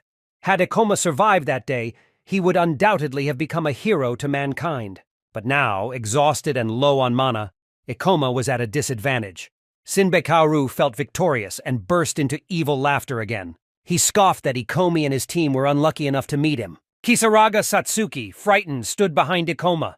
They urgently needed to unite and come up with a plan. Ichinoshi Ikoma, not having the strength to counterattack, concentrated on simply evading the attacks. Kisaraga, deciding to take the initiative while Ikoma recovers, Satsuki once again cast Orb of Darkness. However, Kaoru, anticipating this attack, disappeared using Shadow Leap. He started running, dodging the magic projectiles, and Kisaraga Satsuki, exhausted by fruitless attempts to impress him, despaired. The witch felt useless, unable to help Ikomi in this unequal battle. Ichinoshi Ikoma, gathering his last strength, fought off the killer's attacks. His body was exhausted, and every movement was given to him with incredible heaviness. Kisaraga Satsuki watched in horror as Kaoru's lightning attacks cornered Ikoma. Not long ago, they had a chance to win, but now it seemed that everything was lost. Shinbei Kaoru, driven by a lust for murder, was not going to give Ikomi a chance. He pressed him against the wall, repeating, "Kill or die." This was his chance to get rid of a formidable opponent and win the desired victory. The killer, driven by excitement, taunted Ikoma, urging him to continue the fight. Ichinoshi Ikoma, unable to withstand the mockery, gathered his last strength and struck Kaoru in the face with his sword. The killer fell to the ground but managed to get up, although he was in a dizzy state. Suddenly, Ikoma rolled over his head and kicked Kaoru's leg. Immediately after that, he kicked him in the face, knocking him several meters away. Kaoru landed easily and challenged Ikoma to show all he could do. Thanks to gravity reduction, Ikoma managed to demonstrate remarkable acrobatic abilities. Kaoru's attacks, always aimed directly at the forehead, were easy to block. However, the assassin had no idea that Ikoma's mana was almost exhausted. Kaoru jumped into the air again and attacked. During the flight, he recognized that Ikoma was unusually confident in this situation. Kaoru assumed that the boy had a body-strengthening skill, and that once his mana ran out, he would be finished. Shinbei Kaoru asked Ikoma if he was really at his limit, 644. But the boy remained silent, realizing that he could not waste his strength on words. His mana is about to run out. Therefore, he had to defeat the enemy at the first opportunity. Shinbei Kaoru rushed at Ikoma, trying to grab his arm, but he jumped back. Unexpectedly for Ichinoshi's opponent, Ikoma pushed off the wall, jumped up, and hung on the ceiling. Shinbei Kaoru couldn't understand how Ikoma managed to jump so high. This was probably another of his skills. The killer was sure that now he could not escape from the fatal blow. Ichinoshi Ikoma understood that it was time to use double gravity and then deliver the final blow by using up all of his mana. The adventurer activated Meteor Fall, plummeting down at an incredible speed, aiming directly at the enemy. This powerful attack killed Shinbei Kaoru, thrusting a sword into his head. The killer, gripped by terror, did not know where Ikoma got such strength. He could feel the sword piercing his body and couldn't believe that he was about to die. Everything was over. Ichinoshi Ikoma cut Kaoru's body in two with terrible force. The killer fell to the ground exhausted. The boy, trying to catch his breath after what he had done, could feel his mana being completely depleted. Kisaraga Satsuki approached Ikoma, encouraging him and congratulating him on his victory. But Ichinoshi Ikoma did not share her joy. He thought he had failed because he couldn't defeat Kaoru without using a forbidden skill.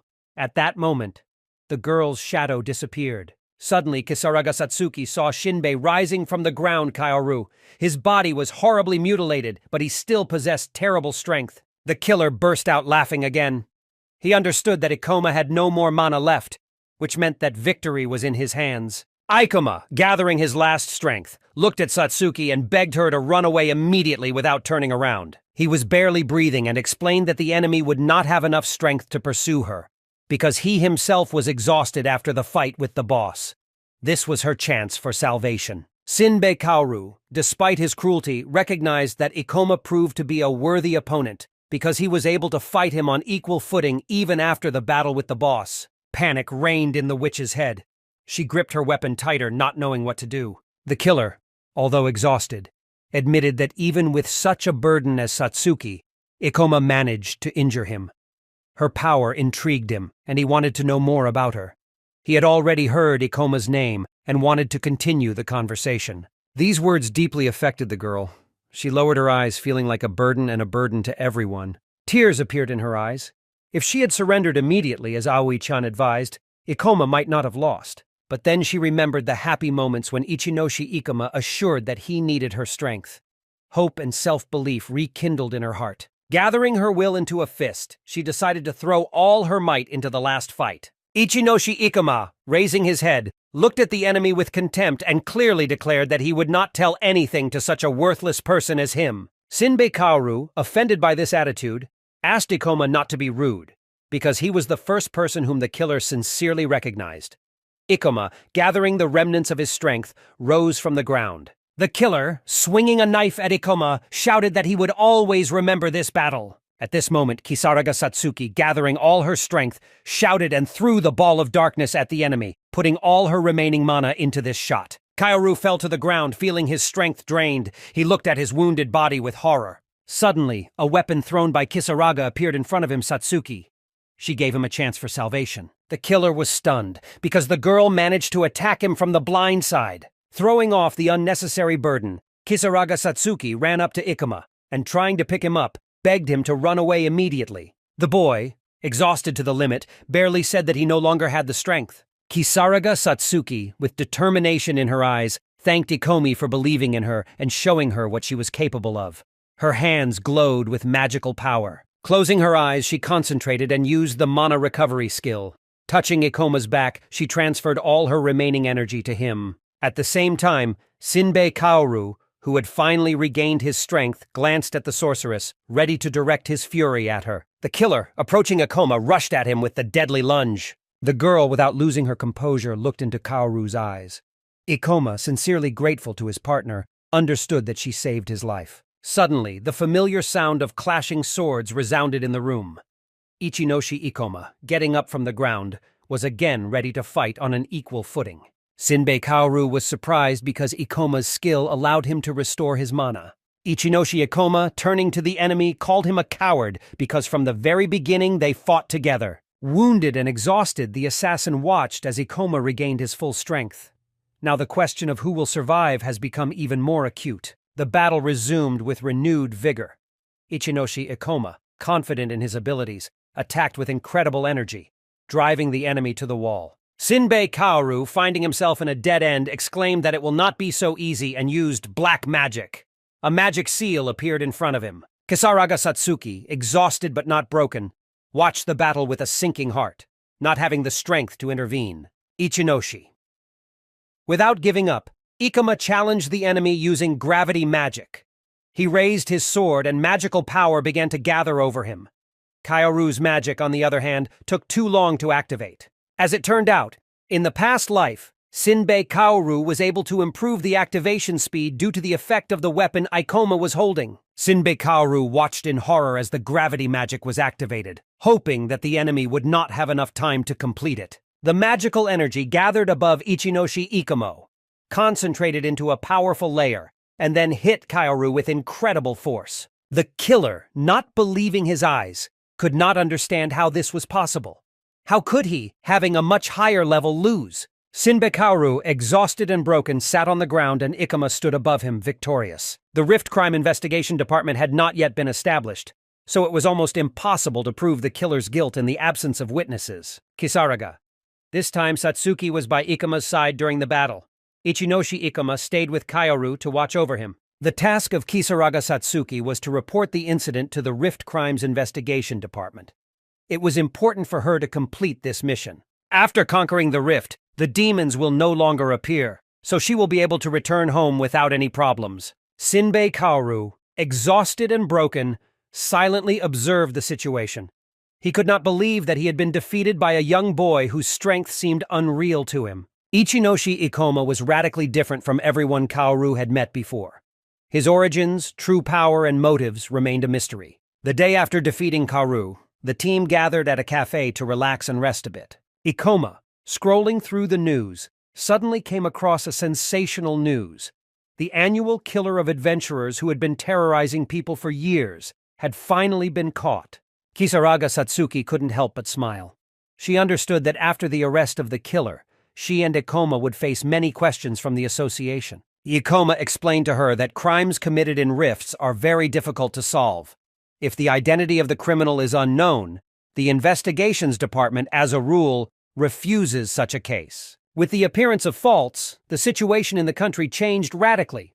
The level of crime outside the faults has decreased, but at the same time, the control over abnormal situations has been significantly strengthened. These changes have led to a significant increase in poverty, as people's well-being has now taken a back seat. Kisaraga Satsuki, of course, knew about crime in the rifts, but she never expected that they would have to face such a dangerous killer. Ichinoshi Ikoma asked if this situation did not frighten and worry his partner, because such cases are a common thing in the life of adventurers. Alas, to Kisaraga, it didn't apply to Satsuki. She was not an adventurer and did not choose a life full of dangers. However, this did not mean that there were no other ways to survive. Kisaraga Satsuki honestly admitted that she couldn't say she wasn't worried. She remembered the moment when she risked her life to save Ikoma. It was then that she felt that she had become a true ally for her partner, and this feeling made her incredibly happy. The girl understood that there were still many challenges ahead, but when she was next to Ikoma, she believed that she was capable of everything. Ichinoshi Ikoma was surprised by such a sincere confession. He didn't expect to hear such words from Kisaraga Satsuki. A little excited, he lowered his head and then extended his hand to her, saying that he was counting on her a lot in the future. Kisaraga Satsuki smiled happily and happily accepted his offer. They shook each other's hands tightly. Ichinoshi Ikoma, folding his hands, listened carefully to his partner. He understood that Kisaraga Satsuki is a kind and sincere person. The girl admitted that she still doesn't understand many things, so she tries to follow all the instructions, but one day she dreams of learning to make decisions on her own. She really wanted to be useful to the team. She thought that Aoi-chan didn't like this trait of hers either, and maybe that was why she pushed her so hard. Kisaraga's thoughts with interest, Satsuki. The girl said that when Ichinoshi was next to her Ikoma, it began to seem to her that she is capable of overcoming any difficulties. Kisaraga Satsuki, smiling lovingly and looking away, asked Ikoma if it would not be too difficult for him to allow her to stay with him in the group forever. There was a pause. The girl was anxiously waiting for an answer, and Ikoma was shocked by such an unexpected request. Taking another look at his partner, he admitted that she was indeed a kind person, but sometimes her talkativeness was a little annoying. Satsuki, as if unable to stop, continued the conversation, wanting to share something else with Ikoma. He smiled and joked where her chatter switch was. Strangers around began to pay attention to this pair of adventurers. They looked at each other curiously, whispering to each other. One of them took out her phone and started browsing the news. They suspected that these were the two rumored to have defeated the boss and caught the killer in one day. Ichinoshi Ikoma immediately felt eyes on him. It seemed that he and Kisaraga were now real celebrities. Utsunomiya suddenly approached them here. He confirmed that their fame had indeed spread throughout the guild. Now everyone was just talking about Ikoma. Utsunomiya, taking his phone, began to search for videos about Ikoma. He did not remember the exact name, but he knew that it was on the internet. Ordinary people tried to find any information about him from various sources, creating their own legends and myths. The leader of the group showed Ikomi one such video. Of course, nothing was known about his real name, but, as often happens, an elephant was made of a fly. The fact remained the fact. Ichinoshi Ikoma became a real celebrity. The team was a little scared by such sudden fame. Utsunomiya Seo, starting a new speech, wanted to try again to invite Ikoma's team to his Thunder Knights team. But his speech was suddenly interrupted by Aoi-chan, who ran up and pushed him to the ground. With sincere admiration, she approached the team. Turning to Satsuki, she said that she was very glad to find her because she had been looking for her everywhere. The leader of the team, taking Satsuki by the hand, began to apologize for saying a lot and insulting her earlier. Chan admitted that she thought a lot about her former partner and sincerely asked her to return, because before they were close allies. The sorceress, pleasantly surprised, looked at her former cruel and proud partner, not believing her own eyes. However, to Satsuki's surprise, Aoi-chan started asking about how much she was able to earn for cleaning the rift, since she must have raised her level significantly. These questions deeply offended Satsuki. Aoi-chan, sure that Satsuki can become an indispensable part of the team, unexpectedly heard her request to leave this noisy place. The team got up from their seats and turned around, not wanting to listen to the leaders of the other teams anymore. The commanders tried to stop them, but they did not pay attention. Kisaraga Satsuki confidently walked forward, her partner following her. Ikuma asked if they were friends with Aoi-chan before, but Satsuki didn't want to talk about it. She said that from now on this person has become a stranger to her, and she does not want to mention him. The guy understood this and decided not to continue the conversation. Kisaraga Satsuki looked at her phone and saw that their video had become incredibly popular. Ichinoshi Ikoma explained that fault videos always attract a lot of attention, because they are published on the websites of many popular companies. The guy said that these big companies don't do it for fun, but for views and profit, because they understand that the rift is a dangerous place. Kisaraga Satsuki was a little scared when she realized that many people were sitting on the curbs watching them. Being a fan of these companies, she did not want to unsubscribe from their channels. Ikoma reassured Satsuki, saying that she can do as she wants. There were many people in the country who liked their videos. Satsuki has already had over 1 million views this month. A blogger, sincerely considering herself the best in the world, suddenly came across a video about a serial killer and an unknown adventurer. Sanji Sena, bursting into tears, saw that someone else's video had received significantly more views than her own. Her assistant tried to calm her down, explaining that the video was just more popular now and there was nothing she could do about it. The girl could not accept this. She understood that she had to make a new video that would outshine all the others.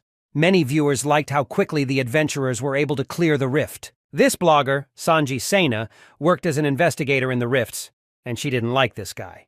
The team gathered again at the cafe table to discuss their plans. Kisaraga Satsuki remembered that she had donated her weapon, so now she needed to choose a new one. Ichinoshi Ikoma agreed with this, because as the level increased, so did the rarity of the monsters they had to defeat. For an adventurer, weapons played a very important role. To make up for the shaman's lack of firepower, they needed an expensive staff. Ikoma hoped that in the next rift, they would be able to earn as much money as possible to help their partner. Kisaraga Satsuki, lowering her eyes, admitted that she did not like the sticks, because they were probably very expensive. Ichinoshi Ikoma reassured her, telling her not to worry so much. He wanted his friends to have good weapons, and he was willing to work hard for it. Suddenly, Satsuki was overjoyed to hear that Ikoma considered her a friend. She covered her face with her hands in excitement. She happily confirmed that this was indeed the case, as she and he had been best friends for a long time. Ikoma was a little afraid of such naivety of the girl and sincerely hoped that everything would be fine in her life. The boy, taking his tablet, began to choose a fault where they could go, comparing different information. Returning the tablet to Satsuki, he showed her the rift he had been holding in his mind for a long time. The Tomb of the Ancient Kings. This tomb was discovered only a few days ago, and there was a very high probability of finding legendary items. Nowhere else would they have been able to find this rift, because no one knew about the Tomb of the Ancient Kings. It was an incredibly rare fault. Ichinoshi Ikoma found out about him in his past life by studying researchers' notes. In addition, you could find very expensive things there. Ikoma already had experience selling expensive materials, because it was one of his ways of earning. It was easy to get rare items in this tomb, since there shouldn't be many adventurers there since there was no information about this rift yet. Folding his hands in front of him, the boy began to consider a new plan. He giggled, his face showing quite a frightening intent. The team decided to go to this rare rift, Tomb of the Ancient Kings. They walked together through the dark corridors. Unexpectedly, the team met a monster, a skeleton warrior of the 29th level. He lashed out terrifyingly at the adventurers, his bones rattling. Ichinoshi Ikoma used Gravity Weaken and jumped into the air to avoid the impact. Covering his face with his hands, Kisaraga Satsuki lost sight of her partner for a second. Ikoma, who jumped into the air with gravitational relaxation, engaged the skeleton using his gravity abilities. Ikoma's successful strike knocked the skeleton to the ground, which once again made the horrible sounds before dying. Kisaraga Satsuki watched the battle with fascination. It was exactly what she expected from Ichinoshi Ikoma. He dealt with such a strong enemy with such ease.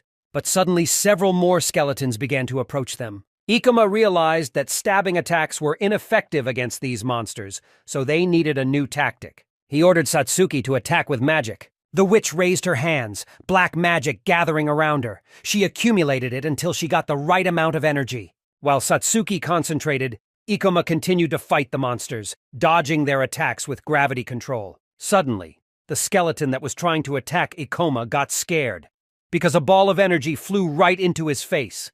The witch used an energy ball that easily destroyed the monster. A message appeared on the screen that they received 24,000 experience for this kill. All that remained of the skeleton were its bones, in which a strange luster could be seen. Ikoma moved closer to get a better look at the find.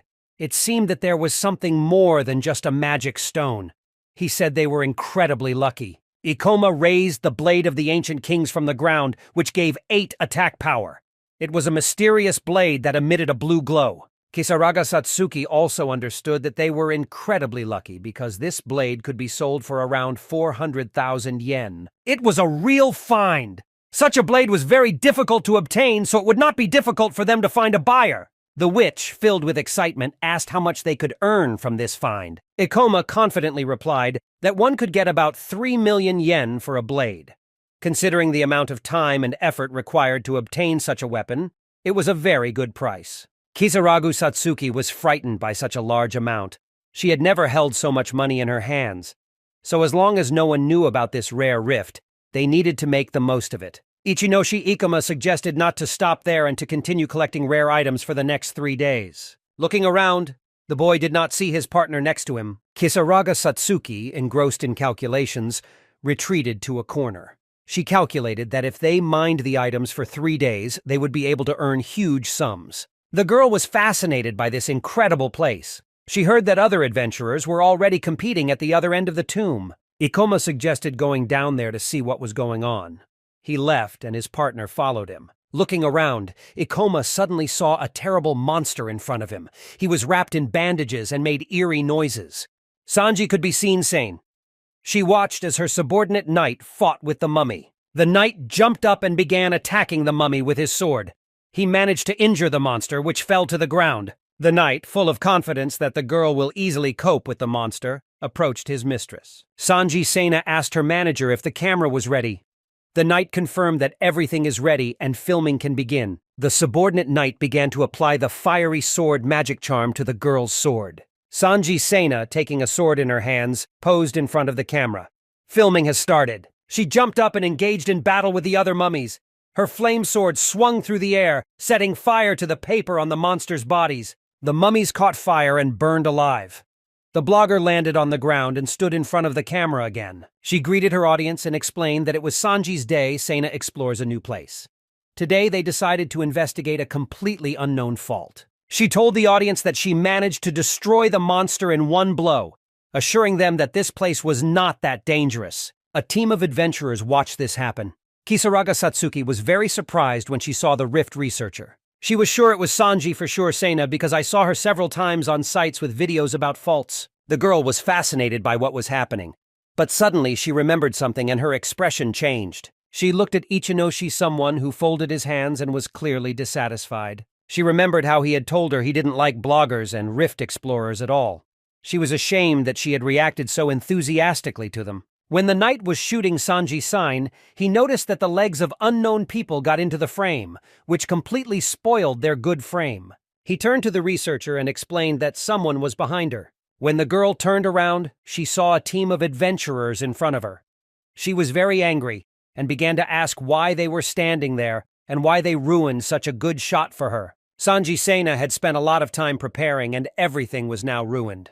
Ichinoshi Ikoma went down the stairs to the researcher and asked if she was ashamed of deceiving her fans. She explained that it's all a show and she should only present herself at her best. Sanji Sena asked her manager if they could use the footage that had already been filmed. The knight explained that they would have to re-edit the video a bit, but overall there were no problems. They had a lot of great material, but some of the footage was messed up. Ichinoshi Ikoma appealed to the upset blogger, but she did not even want to listen to him. She introduced herself saying her name was Sanji Sena. and that she is the best fault researcher. The adventurer also wanted to introduce his team. His name was Ichinoshi Ikoma, and next to him stood Kisaraga Satsuki. He apologized for ruining her video. The girl shrugged her shoulders and said that it was okay and that they would be able to shoot a lot more interesting material. The boy also wondered why she became a Rift researcher. Sanji Sena thought it was a very stupid question because she was only doing it for the money. The study of faults was now a very profitable occupation. In addition, such videos could always gain a large number of views. If a person can become popular, he will be offered a lot of advertising. With these videos, researchers could easily become very popular. Sanji Sena was already beginning to feel like a real idol for people. Ichinoshi Ikoma advised the girl to stop before she got hurt, because the job of an adventurer was not as simple as it might seem at first glance. This advice made Sanji very angry, saying, The Gravity Master looked around and looked at the motionless mummy. He explained that it is better not to relax in faults of such a high level. If fault researchers continue to take their work lightly, they will regret it. Sanji Sena lowered her head, because Ikoma not only spoiled her finished video, but also said many unpleasant things. The witch looked at her partner and admitted that he might have bent his wand a bit, but the boy believed that he was doing it only for their good. Sanji Sena felt sick and started to cry. Her subordinate asked her not to worry so much about it and to just ignore the stranger adventurers. Suddenly, a new idea appeared in the blogger's head and she suddenly stopped crying. Sanji. Without delay, Sena ordered her manager to prepare the camera and start filming. She approached Ikoma and said that if he was so confident in his words, then they should have a competition. She invited them to compete in collecting magic stones. The winner, in her opinion, would be right. If Sena wins, Ikoma will publicly apologize to her on camera, taking back his words. Her face will be obscured to preserve anonymity. In the opposite case, in case of victory of Ikoma, Sanji Sena undertook to obey him in everything. Ichinoshi Ikoma, sighing, agreed to this proposal. A witch from his team was against it, but the decision had already been made. The participants of the competition were full of excitement. They agreed to meet at the entrance to the rift in 3 hours with the collected magic stones. Ikoma will not be able to escape, because everything will be filmed. Henchmen of the fault researcher were proud of their mistress. Not only were they able to put this daring adventurer in his place, but they also came up with a great idea for a new video. Sanji Sena was also very pleased with her act. She was sure that thanks to this video, her popularity would skyrocket, and they would get a lot of money. It was very unpleasant for her to hear such hurtful words from an adventurer, so she was going to make Ichinoshi to take them back at any cost. Meanwhile, the team continued to fight the mummies. Ichinoshi Ikoma was also determined to win this contest decisively. The mummy had already swung at the adventurer, but suddenly stopped in surprise, not seeing an opponent in front of her. The Gravity Master, using his skill, reduced the gravity and climbed the mountain to the ceiling with ease. The skeleton, surprised and confused, looked around. Ikoma, taking advantage of the moment, loudly called the monster, letting him know that he was above. The mummy, trustingly raising her head, was looking for an opponent. Suddenly, to the monster's surprise, the boy descended from the ceiling using the meteor fall skill. With great speed, he fell on the mummy, giving it a fatal blow. This small victory earned Ikoma 364 experience points, as well as the coveted level up to 31st. For this, he received 3 cherished skill points, which he could distribute at his discretion. However, over time, Ikoma began to feel monotony in his battles. Again and again he used Gravity Shift, and then gets a monster with the help of gravity doubling every time the same from her. The team carefully examined the place where the monster died. Their eyes caught the dim glow emanating from another rare artifact. This did not come as a surprise, because such faults have always hidden valuable finds. This time, they were lucky enough to obtain the D-grade Ancient Ruins Gauntlet. However, Kisaraga Satsuki couldn't shake the unsettling feeling that came from exploring this rift. Ichinoshi Ikoma, noticing her concern, explained that he was annoyed by Sanja's behavior, Seini, which uses faults for filming videos. He wasn't going to lose this argument to her. Ikoma also noted that such pranks are not only dangerous, but also make it difficult to transport the found artifacts, because a lot of them have already accumulated. The witch confirmed his words by showing her bag full of artifacts. Moving further along the rift, the team came across a strange place. It was a dead end with many motionless mummies and a majestic Egyptian statue. Suddenly, this majestic statue began to glow, and its eyes seemed to give a signal. Kisaraga Satsuki looked back to see the gate slam shut behind them. Now they had no way out and were trapped in the rift. Rift traps are special traps that appear in this dangerous area. They can be used both for and against, especially in rare portals. The boy had a plan, and he confidently clenched his fist. He could not miss such a chance. Suddenly, the Sphinx statue in front of the team opened its mouth, announcing the start of the test. The Sphinx declared that the adventurers must prove their wisdom by answering 3 of his questions.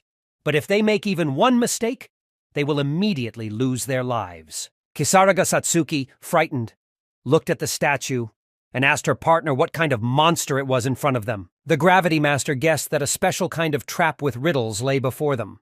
He understood that a wrong answer would lead to an immediate attack. So it was important for them to give the right answer, because the level of their opponent was extremely high. The witch felt fear. The boy reassured her, assuring her that he was not going to lose to some statue. The Sphinx started the game with the first riddle. How many experience units do you need to go from level 1 to level 10? The question seemed simple. Ikoma replied that it would take 45 experience. The statue recognized the answer as correct. The adventurers were waiting for the next question because Ikoma knew all the right answers from his past life. A lot of time has passed and the Sphinx has already solved the 19th riddle. What kind of monster with 3 heads and 4 legs is it? The boy shouted without hesitation. Helldoll! The statue was puzzled because all of Ikoma's answers turned out to be correct, which happened extremely rarely. Kisaraga Satsuki asked her partner how long they would have to answer the riddles. Is the Sphinx waiting for their mistake to finally let them through? They had to hurry, because time does not wait. The sorceress suggested that Ikoma deliberately give the wrong answer so that they could finish this tedious procedure as quickly as possible and begin collecting the magic stones. The Sphinx, outraged by such disrespect, asked the 20th riddle, what monster throws green slime? Ichinoshi Ikoma replied that there is currently no rift where one can encounter a monster that throws green slime. It can be created only with the help of the skill alchemy. The statue was extremely angry because Ikoma had already given 20 correct answers, which seemed incredible. Suddenly, the statue of the Sphinx began to move, the walls parted, and a passageway opened. Stones rained down on the adventurers. They remembered how funny the statue was, surprised by their correct answers. Any other team in their position would probably have made the mistake long ago. Kisaraga Satsuki drew her partner's attention to the fact that something had fallen from the statue and was shining through a pile of stones. At first, the Gravity Master couldn't believe his eyes. They were lucky enough to find a B-rank Guardian's bracelet. This item had a subspace for storing items, the size of which depended on the magical power of the wearer. Ikoma studied the characteristics of the find with surprise. It was an incredibly useful and rare artifact. The partner asked how much the Keeper's bracelet costs. If they manage to sell it profitably, they can get about 10 million yen. The girl was amazed by such a significant amount. Such finds were not uncommon in similar faults. Perhaps it was a reward for correct answers to the riddles of the Sphinx. Kisaraga Satsuki realized that they had already wasted a lot of time, so she wondered what would happen to their argument with Sanji Sena. The Gravity Master, putting the Keeper's bracelet on his arm, explained that with this artifact, they would have no more problems gathering items. Victory will be theirs. The team decided to move on. Dealing with ordinary monsters was not difficult. The battle with the skeletons showed Ichinoshi Ikomi that skeleton warriors have good protection against swords. Therefore, they acted according to the following scheme. Ikoma distracted the monsters and attracted their attention, while Satsuki had the opportunity to attack them with magic. Thanks to this, they managed to deal with them easily. It became clear that the monsters were very slow. The Gravity Master could easily deal with them on his own with gravity control. Also, the mummy monsters were vulnerable to mana drain, so Satsuki easily dealt with them. Finally, the team managed to defeat several more monsters. Their bodies lay at their feet, and the hero's levels began to rise rapidly. Ichinoshi Ikoma increased his level from 31st to 33rd. The boy was satisfied with the result. This is exactly what he expected from a rare rift. After defeating the monsters, they found another ancient ruin knife. Now they had 2 such artifacts. The Gravity Master moved the new weapons and materials to the vault. This bracelet really came in very handy. Satsuki admired the new find. They had already collected 6 magic stones, and that was enough in their opinion. Besides, their main task was to earn as much money as possible. Ichinoshi Ikoma smiled sinisterly and offered to hunt the undead. Meanwhile, Sanji Sena tried to catch her breath. It was very difficult for her to deal with the monsters, but in the end they also defeated them. The girl was helped by her subordinates sent by the king. However, despite this, it was very difficult to defeat the mummy. These monsters proved to be worthy opponents. The knight explained to the hostess that in all this time they were able to defeat only 2 monsters. At this rate, they will never be able to finish clearing the rift. The princess understood that this was a completely new rift, but they lacked information about it. The rift researcher was worried, but the knights tried to calm her down, assuring her that their enemies didn't have an easy time defeating monsters either. But the princess was troubled by the thought of what would happen if they did lose. Sanjisena decided that in that case, she would give them the money and ask them to forget about this incident. Suddenly, the researcher and the princess were approached by Ichinoshi's team Ikoma. The blogger was very surprised to see them so quickly. Sanjisena stated that she had no problem. She inquired how the opponents were doing with their stone collection and offered to drop the argument if he apologized. But Ikoma did not want to listen to her. He immediately pulled out his arm with the bracelet and summoned the vault. A moment later, a mountain of magic stones and a large number of weapons appeared in front of the girl. Sanjisena could not believe her eyes. She asked where such a large number of stones and items came from and what this new ability and bracelet was. Ichinoshi Ikoma smiled and asked what was the matter. He agreed that if she apologized to him now, he would let her go. Sanjisena began to worry even more and fell silent. She said their dispute was not over yet and told her manager to move on. The team watched as their opponents went. Kisaraga Satsuki once again asked her partner if this was too much for an argument. The master thought he had irritated her a little, but he began to have doubts. He really hoped that this blogger would not do stupid things, trying to take the victory for herself. The sorceress wondered if Ikoma had plans to take revenge on this girl. The boy explained that he didn't like how the rift researcher was taking rifts so lightly. Dungeons have always held great risk. Therefore, if this girl continues to treat this lightly, she will regret it very soon. Meanwhile, Sanjisena tried to come up with a new plan to defeat Ichinoshi, to whom they needed to come up with something grandiose. The blogger began to beat her head against the wall, not understanding how their opponents managed to get so many stones and artifacts. However, the princess believed that she and her mistress had made good progress, and their mana was very little left. However, these warnings only angered Sena more. She understood that following the mana was very important, but they couldn't just go back and lose. Sena clenched her teeth in anger, because she did not manage to show what she was really capable of. The girl remembered the terrible thing that happened to her 8 years ago. The whole city was engulfed in horror. Many monsters appeared that killed peaceful people. It was a real disaster. At that time, fault ruptures occurred very often. A little girl, Sena, watched as her father was brutally killed. She could not help because she was protecting her younger brother. At the moment when her father died, the girl grabbed her younger brother's hand and with tears in her eyes began to look for a safe place. They found a center that helped affected children, where they could be warm and safe. Sena and her brother found several boxes on which they could sleep. The people around were very sympathetic to them and their loss. The girl was watching a program on the phone where they talked about Quan, who at that time was the 5th A-rank adventurer in Japan. She didn't like feeling helpless in the face of such a disaster. The main character of this program decided to work on her skills for a long time, and Sena was surprised that such trifles were decided to be broadcast on television. The girl enthusiastically listened to the words of her idol. This adventurer was very happy that she could become the same brave person for someone who would save them from monsters. From that moment on, Sanjisena had a new goal. She also wanted to become as strong as this adventurer from TV, as kind and sensitive. However, she wanted to inspire not only her loved ones, but also all people on this planet. That is why she created her page on the internet. She didn't want to be looked at with pity. That's why she got the motivation to win. Sanjisena began to develop a new plan. They had too little material for a video, so she wanted to come up with something else. Suddenly, a new idea appeared in her head, which came just in time. She confidently walked forward and her knights followed her. The knights asked where the hostess was going so fast while they tried to get back. Sena had a thought about an enemy she had seen before. They reached that mighty room. The rift researcher looked at her target with admiration. In front of her stood the powerful boss of this rift, Tomb of the Ancient Kings, the level 40 fallen pharaoh. In front of him lay the body of an exhausted adventurer who, unfortunately, lost this match. This showed how powerful this monster was. Sanjisena was level 33. She couldn't believe her eyes. The boss of the rift was in this room. She understood that they would not be able to cope with this monster. The bystander understood that it seemed that this boss was chasing other adventurers deep in the dungeon, and they would not be able to resist him. They urgently needed to flee. Sanji Sena was excited. They had to find a narrow passage so that the boss could not chase them. An adventurer who was being chased by a monster asked for help. She was lying on the ground and could not get up. Sena's head began to flash memories.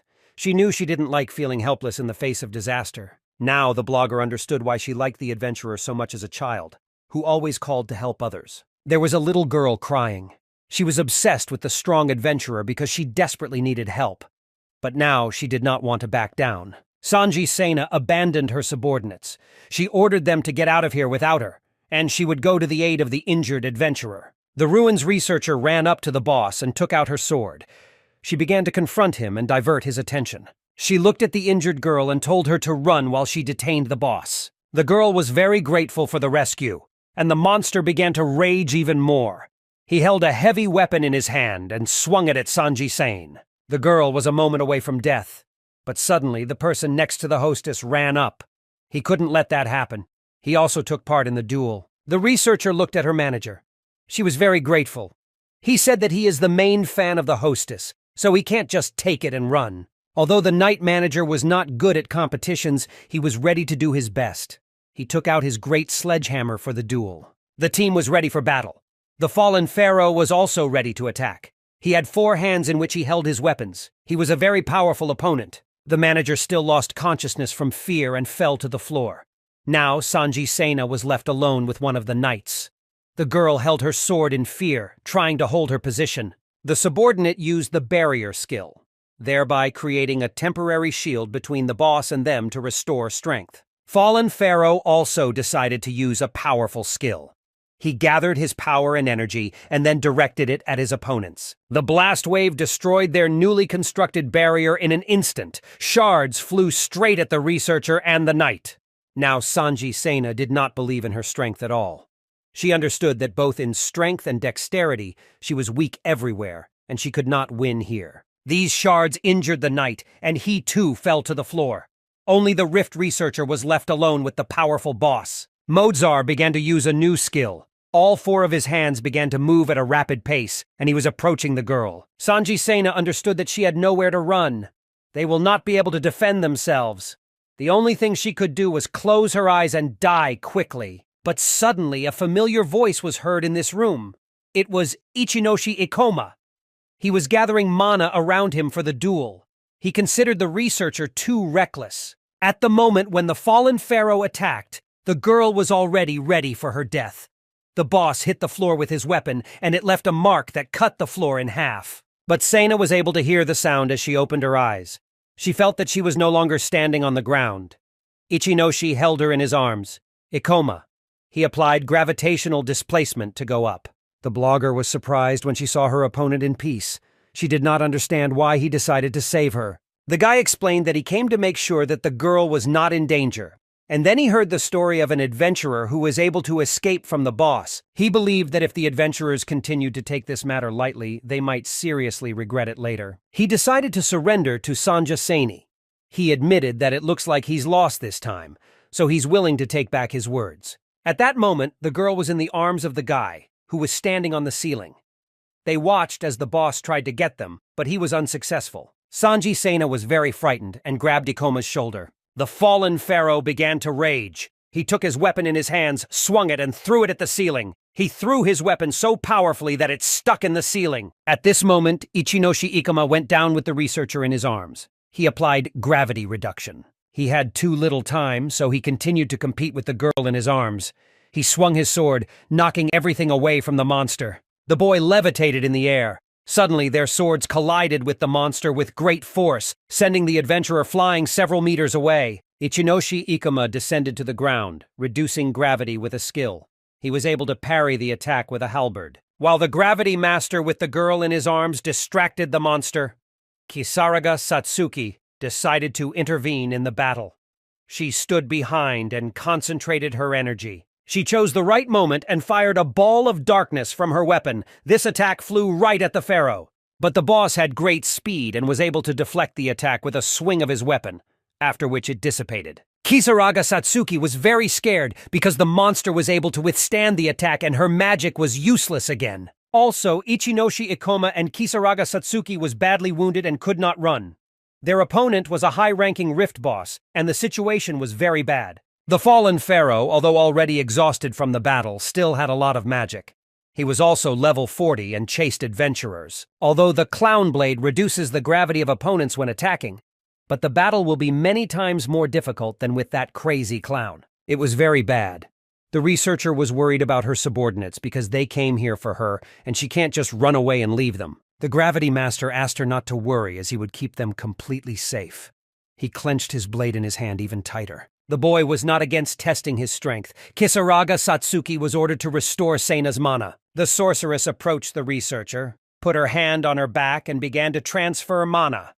Now they were no longer enemies, but competed and helped each other together. At this time, Ichinoshi Ikoma planned to buy some time for his team. He will be the first to go into battle. Seina used fire enchantment in her video, as she was a magical swordsman who competes in close combat with little magical support. That's why she had to have the healing skill. The Rift researcher had the magical swordsman class. While the Gravity Master distracts the enemy, she must restore her health with healing. And with the help of shaman skills, she will be able to restore her mana. Ichinoshi's reduction of gravity. Ikoma was able to increase his speed, but his strength also decreased. So his goal for now was to distract the enemy, and he had no problem with that. However, the difference in their levels was too high. Otherwise, Ikoma was only level 33, so he wasn't sure if he could pull it off using only gravity reduction. The boy rushed into battle and began to attack the boss. However, Sanja's subordinate knight Seini, although he was conscious, could not move. The knight tried to collect all his mana. Energy began to gather in his hands, and he applied Speed Boost, applying this effect to Ikoma. While the Gravity Master was competing, he didn't even feel this effect at first. He was surprised to receive such a powerful bonus that would help a lot in battle. The boy turned and looked at the knight. The girl's subordinate begged him to save their mistress. The adventurer said he would do his best to do so. Gravity Master, reducing gravity, flew up the mountain. He understood that his strength lay in his great speed, and it was difficult for the enemy to guess the moment to attack. The fallen pharaoh gathered his rage. Black energy even began to emanate from him, and he began to accelerate. The boss swung his sword at Ikoma, but he was able to dodge the attack, although it was very difficult. This time, he was on the verge of death. The Gravity Master analyzed the situation. His opponent was incredibly fast, so if he managed to catch him, it would be a serious injury. Over time, the boy's strength and mana began to decrease, but he had to hold on until support came to him. Sanja's manager Seini was lying on the floor. He could not understand if he was still alive. His body seemed very heavy to him, and it was difficult for him to get up from the ground. The knight raised his head and tried to find his mistress. He looked around and was surprised. He saw Ichinoshi in front of him, to someone who had a hard fight with the boss. The boy moved in zigzags to confuse the monster and make his attacks unclear for analysis. The manager was amazed as he watched the attack. He did not understand what was happening here. The fight with the boss was very difficult because they both had fast and agile movements. Out of anger, the subordinate clutched his video camera in his hand. He was ready to continue shooting. Ichinoshi Ikoma ran and wanted to attack the boss, but he swung his sword. The master managed to jump up, deftly dodging the attack. The boy began to run through the air as the boss's weapon caught up behind him. Pharaoh was getting angry because of the protracted battle. The adventurer jumped up, flipped over the boss's head, and then landed on the ground. At that moment, the manager, who was lying next to him, filmed this whole dangerous fight on camera, considering all these shots incredible. Ichinoshi Ikoma understood that for now, he could only compensate for the difference in levels with gravity reduction, but he couldn't do much damage. The master was aware that he could not defeat this boss alone, but he had his new team. Finally, the Rift researcher and the sorceress regained their strength and mana. Seina had new powers and was ready to fight. The blogger thanked Kisaraga Satsuki for helping. Sanji Seina took out her sword, held it up, and could now enter the game as well. You could see excitement in her eyes. She concentrated her mana and used healing, after which she was fully ready for battle. Kisaraga Satsuki didn't want to be left out, so she also participated in the fight and helped. She concentrated the magic around her. Now the situation was much better, but the boy understood that it was still not in their favor, so there was no need to delay. They must defeat the boss in one attack. Ikoma charged again, and the boss took aim at him with a weapon in 4 hands. Fallen Pharaoh continued to attack, landing a sword strike right next to the Gravity Master. He tried to dodge, but his opponent was also very fast. Ichinoshi Ikoma continued to fall back to avoid the attacks, but eventually hit his back against the wall. The boy stood by the statue and immediately looked up. Kisaraga Satsuki was very scared because her partner was pressed against the wall. They urgently needed to do something to help him. The statue standing next to him began to move. The boy moved closer to the statue, began to collect his mana in his hand, and then touched the statue and transferred this energy to it. He applied gravity reduction to the Egyptian statue, and then weight reduction. After a moment, the Gravity Master lifted the stone statue up. He swung and threw her at the boss. At that moment, the monster turned away and chopped the statue into small pieces with its weapon. While the boss was distracted, this was the team's only chance. The guy ordered Satsuki to urgently shoot the pharaoh in the head. The witch accepted the order. She clenched her stick in her hands, concentrating her energy in it. This time, the girl concentrated a large amount of magic and threw it at the monster. But when the smoke cleared, the boss was still on his feet and conscious. The witch was worried that it had failed again. But it was part of Ichinoshi's plan, Ikoma. He smiled. Now this monster was caught because there was such a strong armor in the head, it meant that there was something very important behind it. While the boss was distracted, Sanji Sena began to act. She also understood where the monster's blind spot was, so she decided to attack from there. The blogger started to run towards him, but suddenly the ground under her feet began to split, and she fell to the ground. The monster also anticipated this attack. Because of the 4 arms of the pharaoh, it was completely impossible to approach him. He controlled the situation from all sides. But the Rift researcher remembered how Ichinoshi Ikoma managed to attack the boss directly in the forehead. It seemed impossible. The adventurer turned to the blogger. He explained that now he will weaken the monster, and she must destroy the pharaoh's mask with her skills. Magic swordsmen have the armor-piercing skill. It takes a little time to prepare for it, but this skill greatly weakens the enemy's defenses. Sena understood all the orders and was ready to carry them out. She gathered the energy around her to channel it into skills. However, at one point, she began to worry. She thought about Ikoma's words. She didn't know what plan he had chosen for himself. Ichinoshi Ikoma lowered the gravity and flew into the air. He understood that the power of the fallen pharaoh lay in his 4 hands. But they could be immobilized, and they would be able to move much slower, and then they would have a better chance to attack. The boy pushed off the ground with his feet and flew up.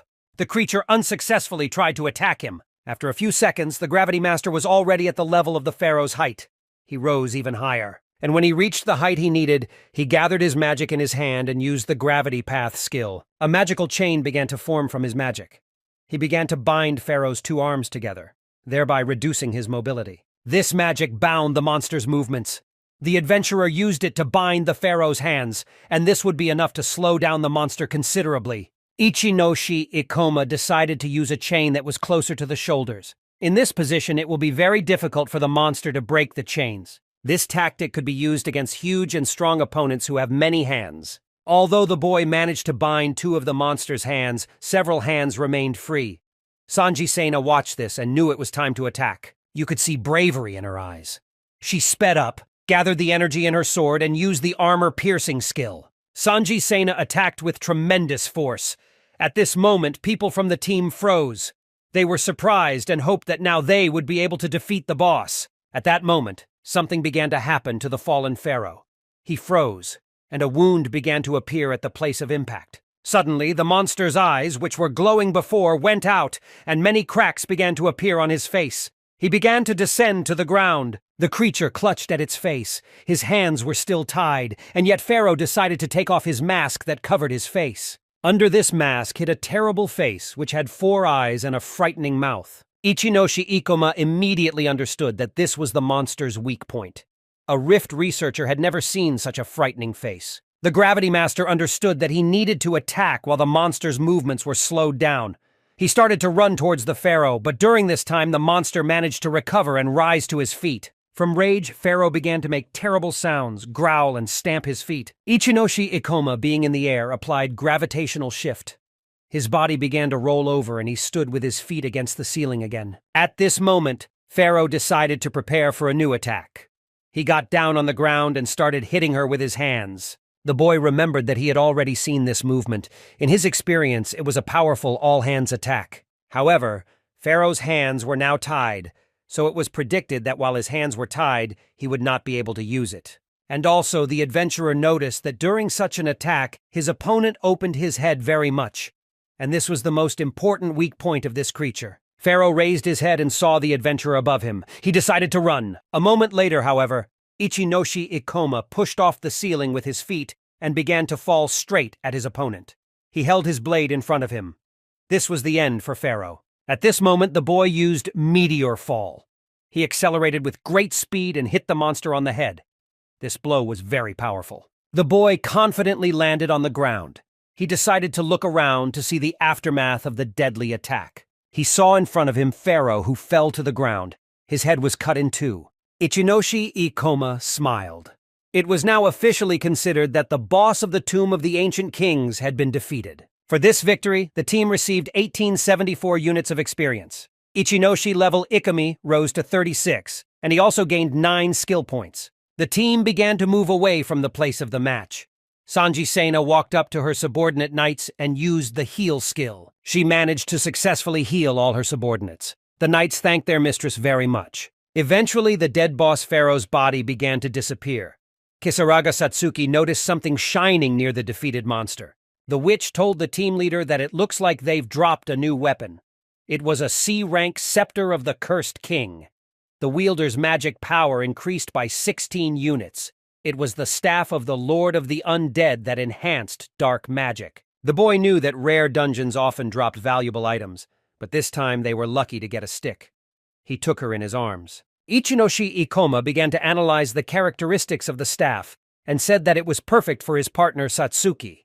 The witch looked at him in surprise. Ichinoshi Ikoma thought that they would have to collect items for a long time to sell, but this time they were lucky, and they were able to get a witch's wand. Kisaraga Satsuki asked if she could really take that stick for herself. Ikoma explained that she needn't worry about it and she could take it, because the sorceress always helped him get equipment in the Mad Theater, and this time she also participated in the duel, so it was deserved. However, Sena also participated in the match. Therefore, Ikoma should have taken care of the fair distribution of the award, but the blogger said he could not worry about it. Sanji Sena understood that this time it was Ichinoshi Ikoma saved her life and the lives of other people. Therefore, he could safely keep his staff and other magic stones. But after a moment, excitement appeared on the Fault researcher's face. She wanted to talk to him about their competition. However, the boy only smiled in response. He decided that it would be better for them to think that the blogger still won. Therefore, Ichinoshi Ikoma agreed, as they had agreed, that he would take back his words, because now it was clear that the blogger is really serious about faults. Sena said it's good that he was able to figure it out in time, and she takes him at his word. Ikoma and her partner smiled joyfully. They were glad that everything ended in the best way. However, Ichinoshi Ikoma still wanted to express his opinion. He advised Sena, if she still wanted to achieve more as an adventurer, she should stop doing such dangerous things. Subordinate girls began to intercede for her. They explained that the work of an adventurer cannot always bring income. The boy agreed, but noted that if it was Sanji, if Sena wants to have a high standard of living, then she will always be able to provide for herself calmly. The knight said that the hostess's mother lost her legs as a result of the disaster, and the blogger had 5 younger brothers. Their father was also no longer with them. Therefore, the manager tried to explain that even now it was very difficult for the Fault researcher to provide for her family. However, the girl angrily intervened in the conversation and made a remark. She did not want information about her family to be disclosed. The Gravity Master scratched the back of his head. He felt ashamed, because all this time he thought that the girl liked to earn money only for selfish reasons. Sanji, though Sena denied this assumption, she said that she always treated her work with respect and responsibility. Her work was inspired by the fact that people lived in fear of disaster, and she sought to bring smiles and joy to them during these troubled times. The adventurer recognized that this was a worthy goal indeed and praised her heartily for it. The blogger did not expect to hear such words. At first she was surprised and blushed a little, then looked away. People from the guild approached the adventurers. Their goal was to gather all the information about the fault after it had passed. Sena was finally able to return to her usual life. She asked her manager if their equipment was okay, as it would make a great video showcasing the skills of a seasoned adventurer. It would be a shame if the video was damaged, but the manager assured that, fortunately, there was no damage. The girl was very happy with this news. However, one of the knights noted that they did not have enough magic stones, and therefore the footage was not enough to edit the video. This was a problem. The knight wondered why the hostess refused to take the stones from the boss. But Sanji Sena did not want to accept gifts out of pity. The researcher asked if they had anything that could be used to edit the video because any material would do. The manager was watching the recorded videos. They have preserved the battle of Ichinoshi Ikoma and the boss of the dungeon, Tombs of the Ancient Kings. A little later in the Adventurers Guild, people around paid attention to Ikoma's team and watched them with interest. Gravity Master with Kisaraga Satsuki sat down at the table. The boy studied books, and the girl looked for information on the internet. Suddenly, Satsuki rose from her seat. She enthusiastically asked Ikoma to pay attention to the video she found on the internet. The adventurer was not interested. He advised her not to look for information about faults on videos, but better to ask experienced adventurers about it. But Ichinoshi Ikoma immediately turned his attention to the video when the sorceress revealed that it was Sanji's creation Sena. In it, she talked about a mysterious adventurer. This video has already collected more than 1 million views. The public was captivated by the new mysterious adventurer. People in the comments were interested in where he got such speed and what class he had. They acknowledged that Ikoma has some very risky moves, and that's incredibly cool. Ikoma smiled. Now he understood why the people around him looked at him like that. It all happened because of this viral video. Kisaraga Satsuki was also very happy. More than 1 million views were collected in less than a day. This is what was expected from the mighty Ichinoshi Ikomi. Sanji Sena was also in her room. She watched with joy as the views grew. Her video with Ikoma has already garnered more than 1 million views. She started jumping for joy. She considered herself the best. But suddenly her phone rang. Ichinoshi called her Ikoma. She mentioned that they exchanged their contact details in the rift. The blogger picked up the phone. She wondered if Ikoma had already caught up with her. She asked if he had finally decided to become her admirer. The adventurer clearly and succinctly said that he had time to see the video. The researcher smiled slyly. She reminded that according to their agreement, if she wins, she can post this video. But if he doesn't like it, she can remove it a little later. The adventurer fell silent for a moment. He recalled that during this difficult time, she tried to feed her family with the help of videos. Therefore, he decided not to touch on this topic anymore. Sena was glad she wouldn't have to delete the video. The girl shared a great idea. She said that Ikoma is now on everyone's ears, so she offered to record a joint video again. But without waiting for an answer, the blogger saw that the adventurer hung up. Kisaraga Satsuki wondered what Sena-san had said. The boy's hands began to shake. He replied that he did not hear her words. Ichinoshi Ikoma understood that with this rate of development, he might be able to obtain a very rare item that he had missed in his past life. It was the Ring of Wisdom. If the guy manages to get it, then the course of the whole story can change dramatically. The registrar checked the boy's statistics to confirm the planned operation. For an adventurer to be promoted to S rank, he must be at least level 35. The level of Ikoma fully met the minimum requirements. Ichinoshi's application. Ikoma's request for promotion to S rank was approved because the adventurer was level 36. The team of adventurers retired to the waiting room. Kisaraga Satsuki was very proud of her partner, as he had already reached S rank. This is what should have been expected from him. The master said that the sorceress could also raise her rank soon. He was still very surprised that these guild members were able to reach S rank. In order to level up quickly, you need to constantly defeat higher rank monsters without proper knowledge. It is very difficult to achieve this. Adventurers who were able to reach S rank were already considered very first class. Therefore, Satsuki promised that she would do her best to keep up with her partner. The boy shared with the sorceress his plans for the coming month. He was aiming to reach the B rank. It seemed to the girl that it was unreal, because it was extremely difficult to rise to rank B in a month.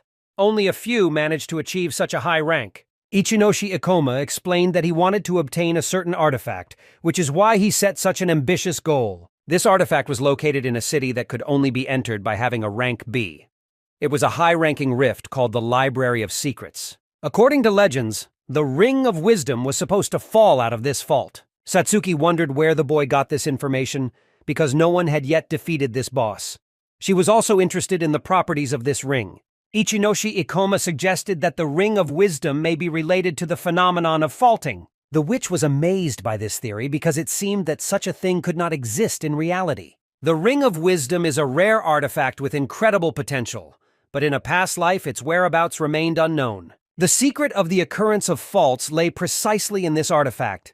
Ikoma didn't have much time, so he tried to get it as soon as possible. Ikoma explained that he did not want to involve his partner in his dangerous adventures, so he would understand if she refused. Kisaraga Satsuki denied his words. She sincerely wanted to help him because she still remained in debt to him. Therefore, she will gladly help him in any matter. The adventurer smiled and thanked the sorcerer for her help. However, they were aware that it would be extremely difficult to reach rank B in a month because they needed a clear and detailed plan to move up the ranks. Ichinoshi Ikoma said that he had already thought out a plan of action and showed her his phone with the schedule drawn up. The plan involved capturing 3 faults. First, they will travel to the Rift Bloody Meal, where they will be confronted by the boss of the Rift, the level 32 Red Troll. Their task will be to defeat this monster, gain experience and valuable materials, and then move on. The next destination will be Mermaid Lake, where the boss of the Rift is waiting for them. Siren level 30. Gravity Master will, as usual, use his favorite meteor fall technique and then chop the boss's body in half. Next, they will go to the Catacombs dungeon, where they will face the boss of the Rift, Arachne of the 36th level. The team strictly followed the plan and in 2 weeks managed to pass all 3 faults. Kisaraga Satsuki raised her level from 32 to 35. The witch admitted that even though it was a low-level rift, she had to put in a lot of effort to defeat the boss. The last fight turned out to be a real challenge for their team. Ichinoshi Ikoma also increased his level from 36th to 38th. The movements of the bosses were quite predictable, so they didn't have to expect any surprises. The adventurer carefully selected cracks that were easy to pass. He thoroughly studied the information about Tokyo's faults that corresponded to their level. Therefore, if they manage to pass 5 more rifts above level 30, they will be able to obtain a B rank. A few weeks later, the team returned to the guild. The registrar, after checking their statuses, confirmed that all minimum requirements were met, but she found it hard to believe that they had managed to raise their level so quickly. It seemed impossible that humans could make such progress in such a short period of time. Ichinoshi Ikoma did not want to explain anything to the registrar. He confidently aspired to get the rank of B. However, in order to move to this rank, adventurers had to pass a strict exam, so Ikoma had to wait a few days. Suddenly, an unfamiliar man intervened in the conversation. He couldn't believe his ears, thinking it was a joke, because he couldn't imagine that these kids were aiming for a B rank. Ikoma noticed a badge on the stranger's body that indicated he was a contractor. Experienced adventurers could contract with guilds, doing work managing rifts, responding to unforeseen situations, and assisting in the capture of complex rifts. Such people had considerable influence in the guild. The contractor could not believe that the children were striving for such a high rank. The registrar, after checking all the data, confirmed that they managed to reach level 40 and also had a good track record. The man could not believe his eyes, not understanding how these children were able to defeat so many bosses. The contractor had been an adventurer for over 7 years and was the only one who managed to get a B rank in this guild. Therefore, he could not allow these upstarts to try to take away his glory. Ichinoshi Ikoma and his team once again attracted the attention of an unpleasant personality. The man could not accept the fact that such young people, who had not even worked for a year, were trying to get a B rank. In his opinion, they did not deserve it. This contractor was called Okami-san, and he was one of the few B rank adventurers in the guild. Therefore, it is likely that the guild will not be able to ignore his opinion. The application for promotion was considered by the head of the guild, who also took into account the opinions of the contract workers. It will not be possible to bypass Okami-san's decision. However, if the matter concerned only Ichinoshi Ikoma, he would have been ready to remain silent. But Satsuki was next to him, and they could not retreat. The adventurer decided to find out from Okami-san the reason for the rejection of the application. The man came closer to the boy. He furiously explained that they lacked the experience to carry such a high rank. B rank holders have a lot of responsibility. Okami-san made it clear that they would not be able to get what they wanted just like that. Kisaraga fear gripped Satsuki and she covered her face with her hands. The other people in the guild didn't understand what was going on. Ikoma's team was unlucky to run into Okami-san. The contractor stated that they must be at least 17 years old to become adventurers. Ichinoshi Ikoma asked if the man knew how many 17-year-olds were able to reach B rank. Okami-san was amazed at the boy's audacity and asked what he was talking about. The Gravity Master explained that it had been 15 years since the rifts appeared in Japan, and only 6 people had been able to reach rank B in less than a year. Therefore, if the man wanted to say that their promotion was a mistake, it was not true. Ikoma explained that in order to achieve such a result, they had to kill high-level monsters, and if they killed enough, it was quite possible to level up in a short period of time. Therefore, the Gravity Master was sure that he was strong enough to be ranked B, and if Okami-san rejected their application for any other reason, he was willing to listen to it. The man explained that there are laws related to faults that have not yet been fully worked out. Therefore, Okami-san recommended that the boy listen to the opinion of a more experienced adventurer. However, Ikoma believed that the focus should be on their achievements and not on personal feelings, as the decision on promotion should be based on rules. This is how the politics of any adventurer's guild works. The registrar confirmed his words. Kisaraga Satsuki watched the argument in surprise. It was surprising to her that a boy could so easily oppose an experienced adventurer, showing his superiority. Okami-san didn't know what to say and simply put his hands in his pockets. Ikoma managed to resist him, because he was a very stubborn boy. The contractor was overcome with anger because of the insolence of the boy who dared to mock him. He will never forgive this, so Ikoma will still regret that he decided to argue with him. The adventurer asked Okami-san about his level and class. Ikoma replied that he was a 38th level Gravity Master. Okami-san had never heard of a Gravity Master. It was probably a very rare class. Most likely this class belonged to the magical class. Therefore, if Ikoma had good connections with the warriors, it is not surprising that he managed to reach such a high level. Okami-san admitted that he had jumped to conclusions and agreed to take Ikoma's abilities into consideration. A high-ranking adventurer agreed to grant him a B rank, but on one condition. He must personally verify that Ikoma is truly worthy of the rank. Therefore, when the Gravity Master is ready, he should come to the training hall. If he manages to defeat Okami-san in battle, then he will agree to his promotion. However, if Ikoma loses, he won't be ranked B. Rumors spread around the guild that Okami-san had killed 2 people during a training battle. Therefore, people from the guild understood that Ikoma was clearly not to Okami-san's taste. The adventurer simply decided to play on it. Kisaraga Satsuki also knew about these rumors and began to worry. Okami-san was not ready to forgive Ichinoshi Ikoma because he had dared to disgrace him so many times in the guild. So it's payback time. Ikoma was only level 38, while the seasoned adventurer was 47. Besides, the Gravity Master had a magic class, while Okami-san was an ordinary warrior who was helped to level up by other warriors. On the other hand, Okami-san had a B-class warrior druid, a class that enhanced physical abilities with the power of beasts. The man began to analyze class, level, and combat experience.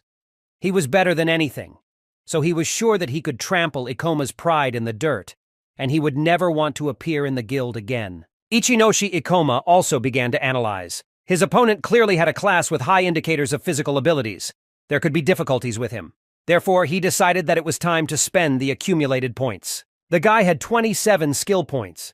He raised his gravity magic skill to level 3 and his gravity control skill level to level 4. He spent all his savings. With the enhanced gravity augmentation skills, he will be able to raise his stats even more. There was nothing to be done.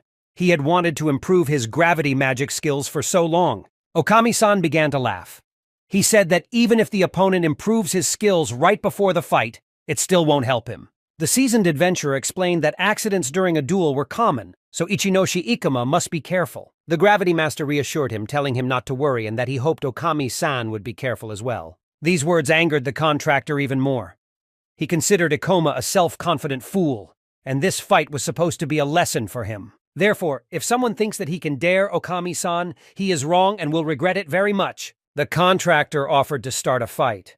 He agreed not to use his powers against the boy, but the Gravity Master could use anything. The people in the arena began to gather around, and Ichinoshi Ikoma went to the center.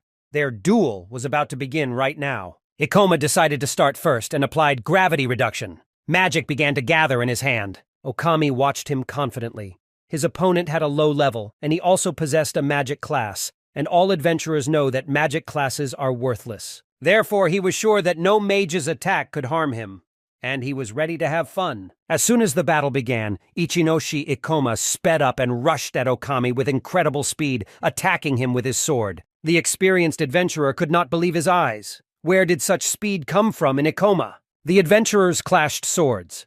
Despite his low level, the Gravity Master moved with incredible speed. Okami-san managed to dodge another attack, but he didn't understand what was happening. Ikoma seems to have caught him off guard. However, the warrior did not want to show that he was lost. He was not going to give in to the newcomer and began to attack even more aggressively. Swinging his sword, the adventurer lost sight of Ichinoshi, to whom at this moment the Gravity Master was already in the air above him. Okami-san looked up and realized that he was trapped.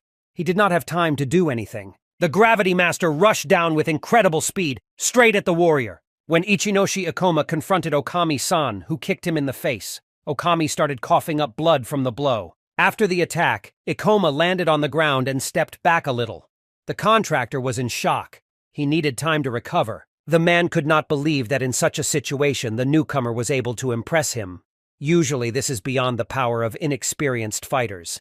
Ikoma's skill was really impressive. Spectators watching the fight could not believe their eyes. This fight was filmed on camera. Ikoma was winning over Okami. The adventurers from the guild were surprised, but still believed that the experienced warrior would win. They thought it was just a test of his skills, plus Okami wasn't using his strongest techniques. Okami-san did not want to admit defeat. He could not allow this young man to attain the same rank that he had achieved through 7 years of hard training. When the contractarian tried to attack, the Gravity Master dodged all of his attacks with incredible speed. The man began to worry. He couldn't harm the enemy and did not believe that he could lose. Okami-san knew that this fight was being filmed, so he had to win or everyone would laugh at him. He began to panic.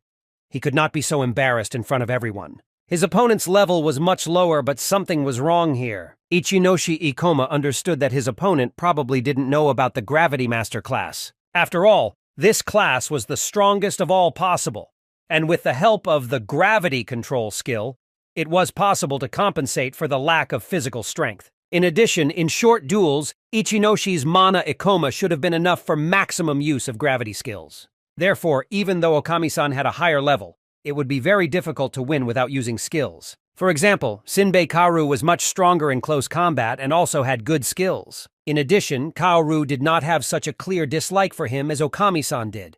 Therefore, the Master of Gravity decided that it was time to end the duel. Ichinoshi Ikoma gathered all his strength and began to attack with incredible speed, pinning the adventurer against the wall. Okami-san decided to block one of the attacks, so the Gravity Master used double gravity. Their swords clashed. The contractor began to feel that it was becoming more and more difficult to resist him every time, as if the enemy's sword had become many times heavier. All this time, the man thought that the advantage of his opponent was only in speed, but he was wrong. The unexpected force pressing down on Okami's sword disappeared, and he was able to lower it. But when he lowered it, he saw that his opponent was not there. The Master of Gravity seemed to have disappeared. The adventurer could not believe it. This does not happen! He began to look around, not understanding where the enemy was. Ichinoshi Ikoma reduced his gravity and went up. He flew over Okami-san and ended up behind him. The boy easily lowered himself to the ground and put his sword to the back of Okami-san's head. The contractor was scared. At the moment when Ichinoshi Ikoma attacked Okami, he reduced the gravity, and then, taking advantage of the moment, jumped over him. At the moment of the jump, he was in the blind zone, so it seemed to the enemy that he had disappeared. Now it could be considered that the Master of Gravity had won after all. Spectators supported Ikoma. He became the first boy in history to defeat a B-rank adventurer. Kisaraga Satsuki also watched Ichinoshi's victory with joy. This was great news for her. Okami-san began to worry even more. His body was shaking. He couldn't believe that he had lost to a boy who was younger than him. He will never admit it. Ichinoshi Ikoma was confident that with his victory there would be no problem with promotion.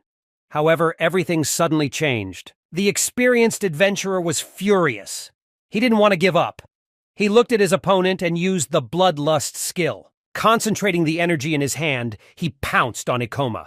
To this skill, he added Beast Claw Tear, thus increasing his strength. Red energy was accumulating in the man's hand. The warrior faced the swordsman again.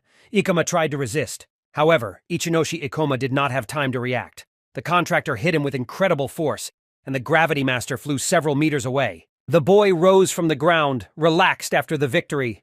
He completely lost his vigilance because he managed to defeat the enemy. Okami-san used his weapon as a decoy and attacked with his skill. He was satisfied with this result. The audience was surprised, but still supported Ichinoshi, to whom the Gravity Master just didn't have time to react. The action of the B-rank adventurer was very mean. People who watched Okami-san's act began to humiliate him en masse. It was the act of a real coward and a liar, because he said that he would not use skills in a duel. Ichinoshi Ikoma asked what happened and if they were going to continue their duel. These words angered the contractor even more.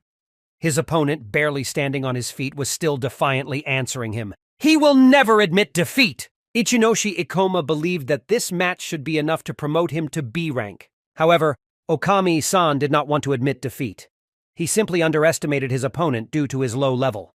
If rumors of his loss spread around the guild, he would no longer be able to live peacefully there. The contractor confirmed that there really was no point in continuing to compete, but still rejected Ikoma's request for a promotion. The adventurer explained that although they fought for a short time, the decisive blow was never struck.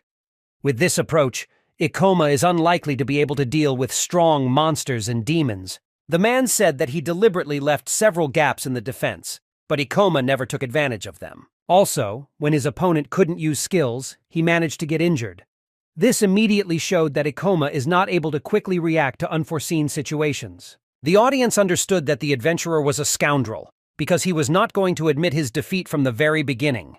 Okami-san heard this conversation from the audience and angrily raised his head with a menacing look. The person in the stands was very scared.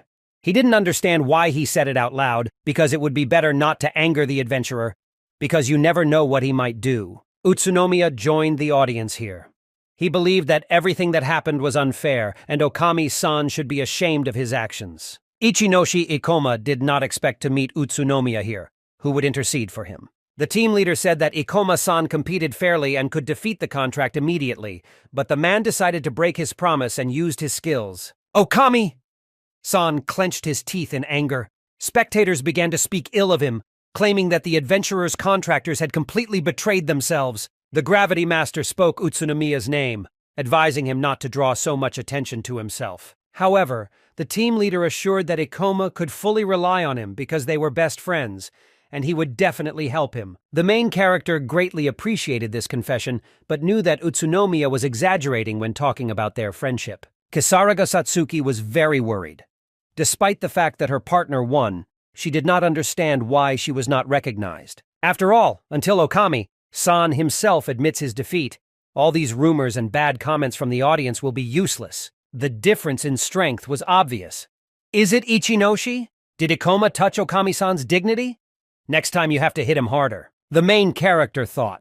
Maybe he just needed to submit to the contract adventurer and then he would accept his request. Rumors from the arena reached Deputy Head Serizawa. He entered the room and asked what the commotion was and what had happened. Okami-san did not expect to see him here at all.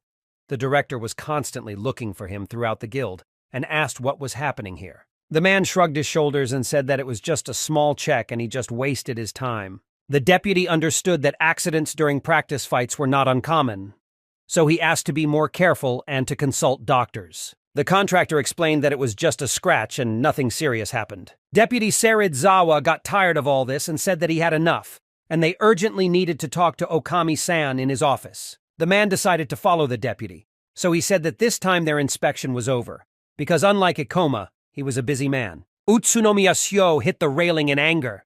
He never thought that such a person existed and was one of the best adventurers in this guild. Kisaraga Satsuki asked her partner what they should do now. It seems they needed to find another way to deal with this situation. Serizawa asked the adventurer why he arranged this training match.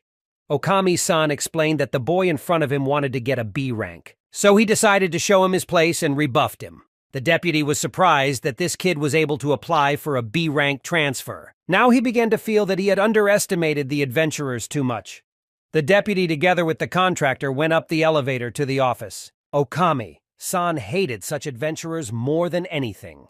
The contractor asked what the deputy wanted to talk to him about. Serizawa explained that their case is about the B-rank fault Beast Mausoleum.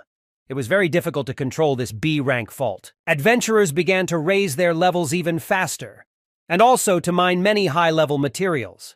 However, they received reports of unexpected changes in the location of monsters in the rifts. The concentration of magical energy also exceeded the optimal value. With such indicators, they should have been preparing for disaster. They had to exclude any risks. Okami-san took this speech lightly. He asked if they wanted to capture the rift before disaster struck. Serizawa explained that the agency wants to preserve several B-rank faults. The heads of the guild also did not bet on the preservation of the rift. Therefore, the deputy decided that it was Okami-san who should close this rift. However, they still didn't know much about faults, so it wasn't very wise to jump to conclusions like that. The contractor got up from the table.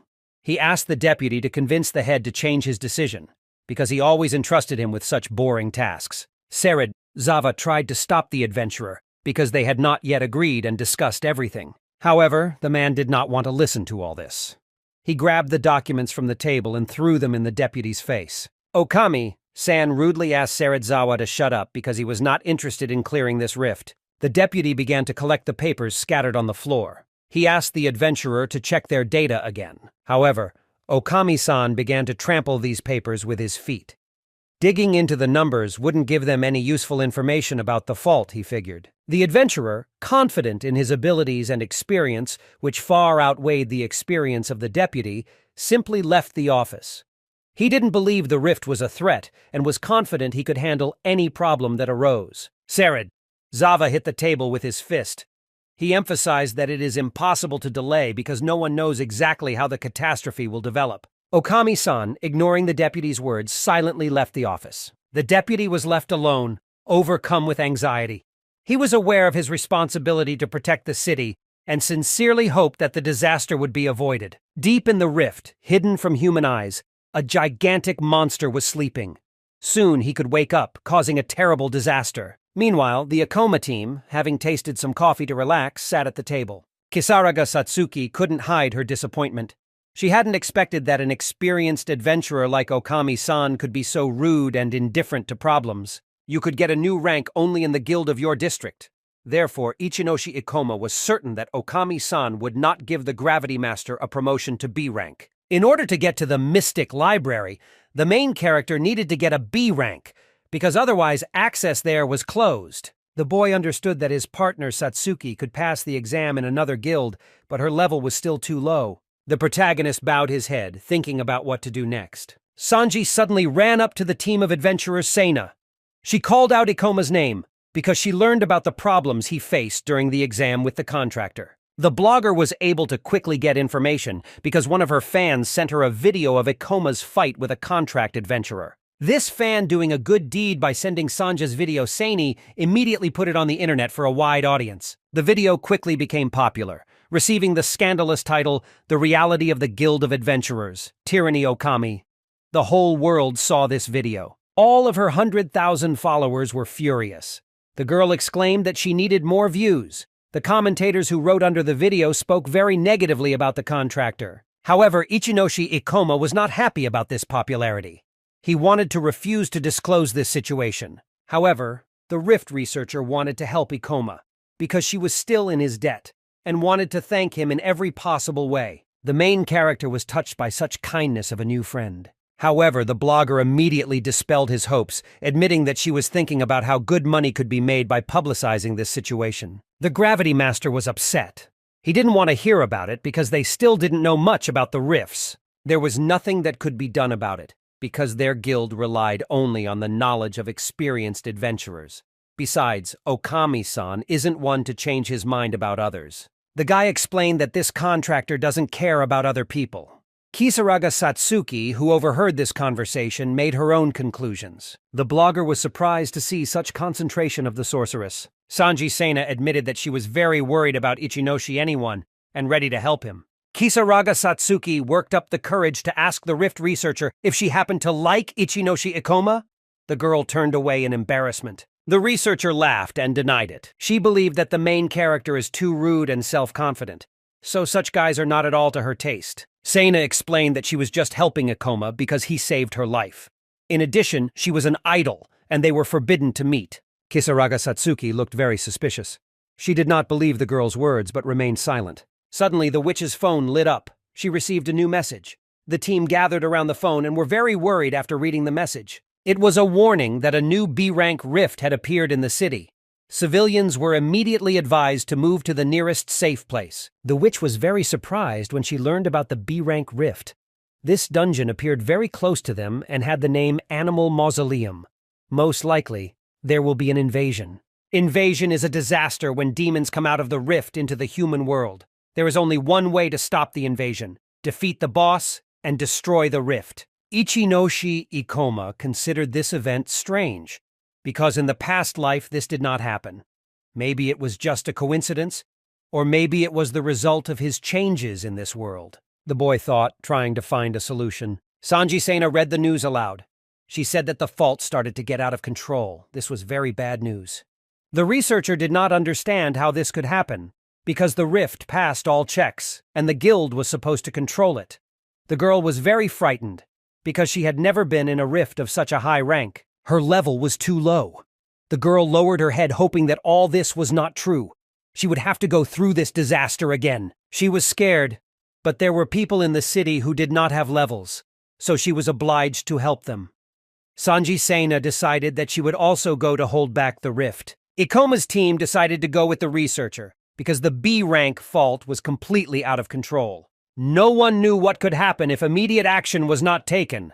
During a disaster, monsters become much stronger than usual. Ichinoshi really hoped that everything would be limited to the invasion. Adventurers from various cities began to gather to help clear the rift. They lined up in front of the monster, ready to fight. The first enemy they encountered was a level 34 werewolf baring its sharp teeth. Okami-san also arrived to help. He charged at the werewolf first, using the berserk skill. Running, he swung his sword and ordered the monster out of his way. After just a moment, the monster was defeated. However, the contract adventurer was still full of anger. He didn't understand why all this was happening now. He never expected that the prophecy of Serid Zava's deputy would come true, and he found himself disgraced again. He did not understand why everyone around him was trying to make him look like a fool. However, the other adventurers who watched the contractor fight were amazed. He managed to kill the werewolf with one blow, which they expected from such an experienced warrior. But Okami-san became even more angry. He ordered the contractor to stop talking because it was only a level 30 monster. The contractor didn't say he was the strongest they had ever worked with. The adventurers agreed with him, because his high rank and experience is something that only the chosen can achieve.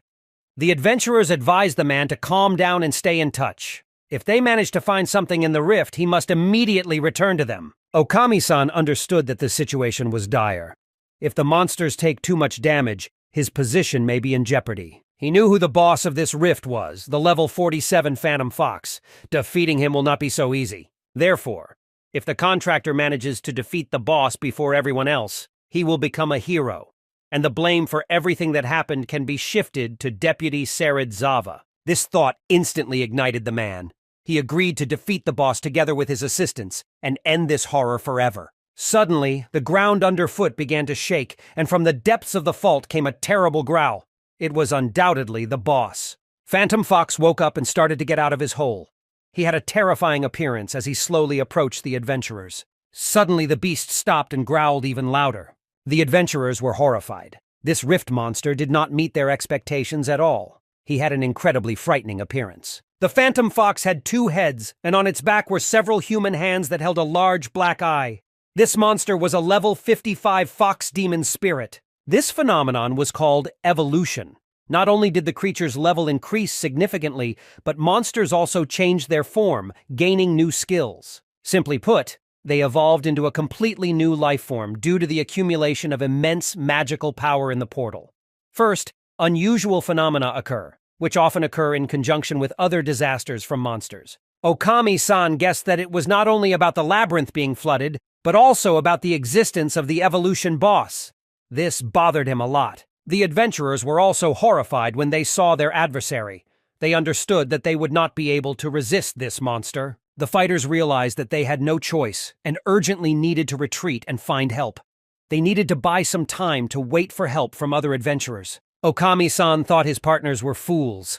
He reminded them that they were B-rank adventurers who had been in similar situations many times. Retreating meant that all their efforts would be in vain, and their role as guardian of the portal would be in jeopardy. The contractor turned to face the young adventurers and reminded them that he was a B-rank adventurer with a lot of experience in situations like this. Therefore, they could not retreat.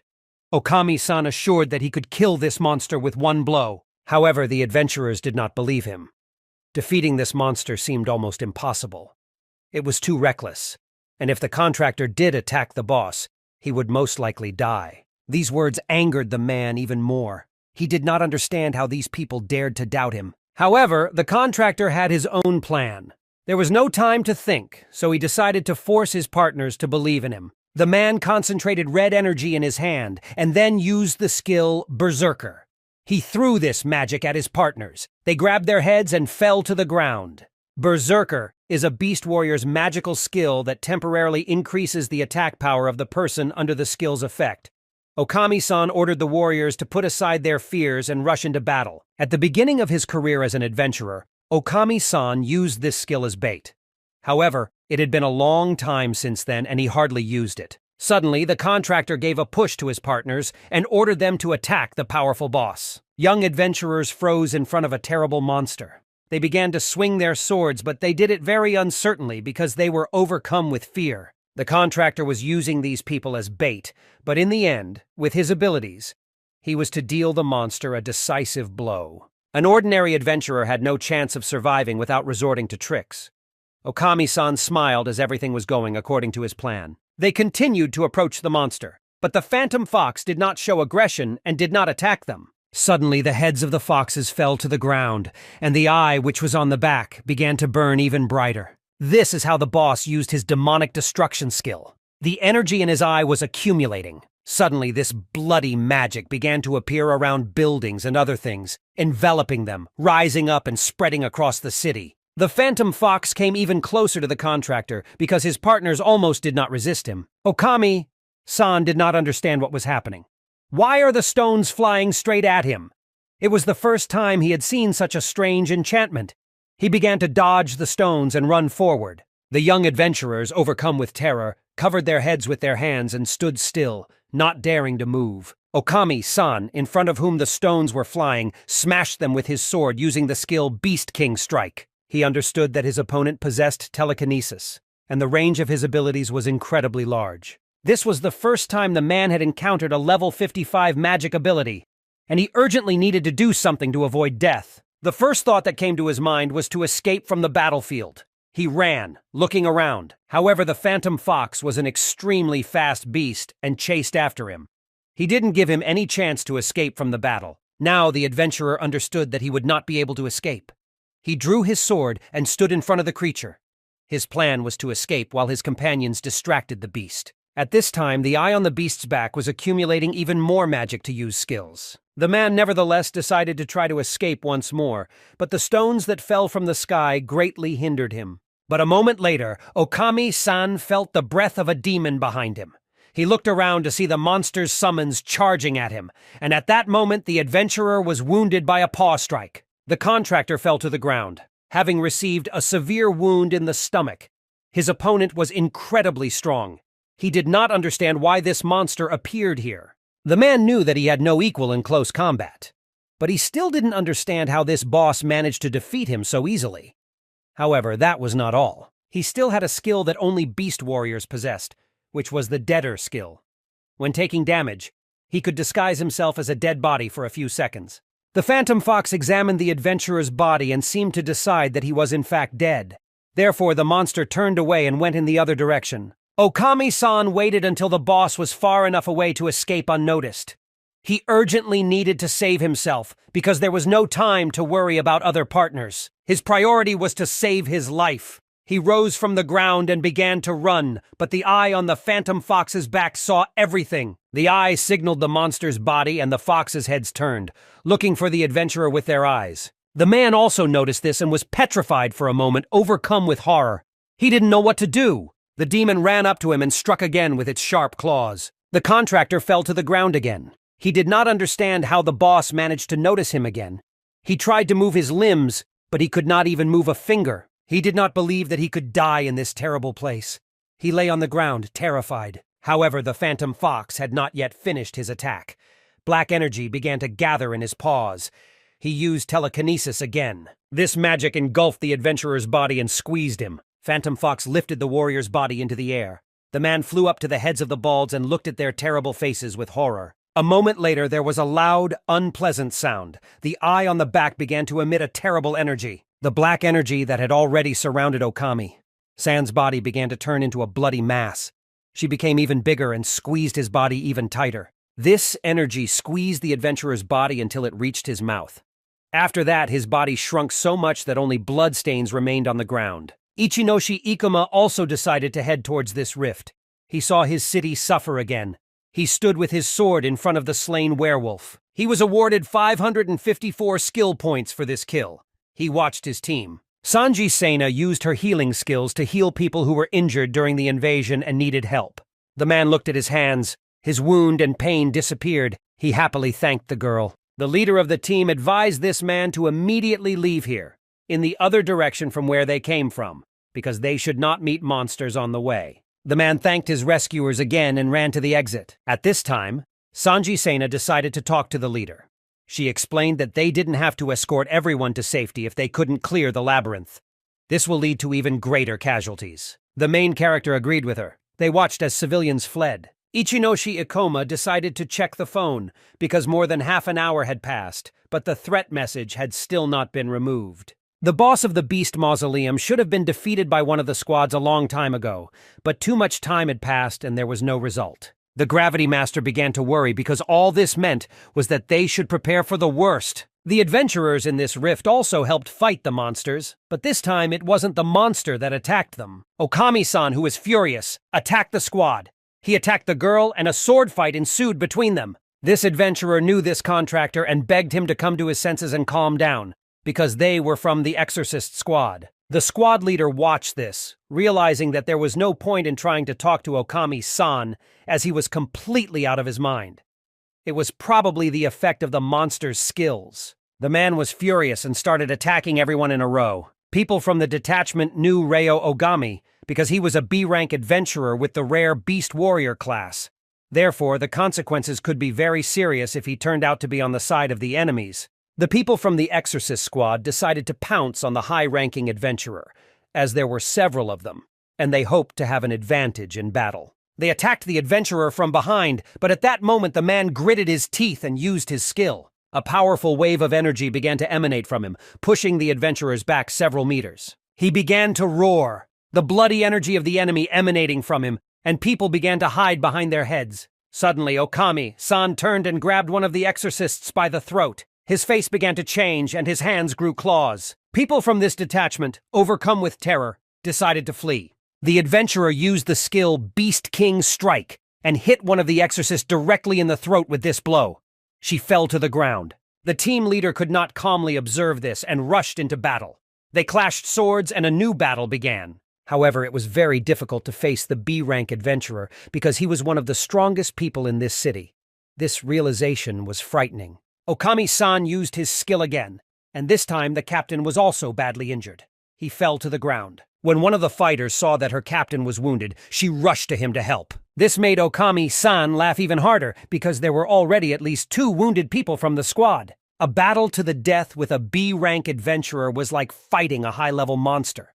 And the problem was not only the anomaly itself, it was a side effect of the disaster itself. It was a disaster that none of them had faced before, and it was not a task that ordinary adventurers or a squad of exorcists could handle. Okami-san raised his weapon up in rage, laughing. He swung at Commander Kurakova, who was sitting exhausted on the ground. And in a moment when the commander's death seemed inevitable, a familiar voice rang out. It was Ichinoshi Ikoma who rushed to help. He used the gravity reduction skill to get to the victim faster. The Gravity Master began to shout, and then Okami-san and Ikoma's swords clashed. In this way, he was able to save the life of one of the people. The protagonist understood that it was probably a psychic effect from the monster's skills. The contractor began to growl like a beast. He was even more enraged by this situation. Commander Kurakov saw Ichinoshi Ikoma approaches Okami. The commander tried to stop him, warning that this man was not an opponent that a normal adventurer could handle. The Gravity Master had a plan.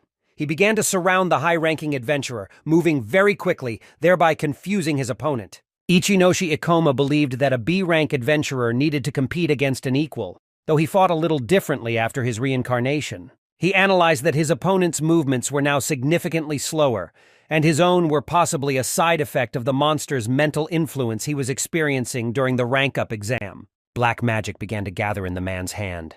He used the Beast King strike skill even though there was no one in front of him. Ichinoshi Ikoma thought it was because the enemy lost patience and decided to attack hastily. At this moment, the Gravity Master was in the air. He tried to confuse his opponent, and now he used the skill Gravity Doubling and began to fall on Okami with great speed. At that moment, he was able to injure the enemy, and he fell to the ground, ceasing to resist for a moment. The adventurer contractor clutched his face.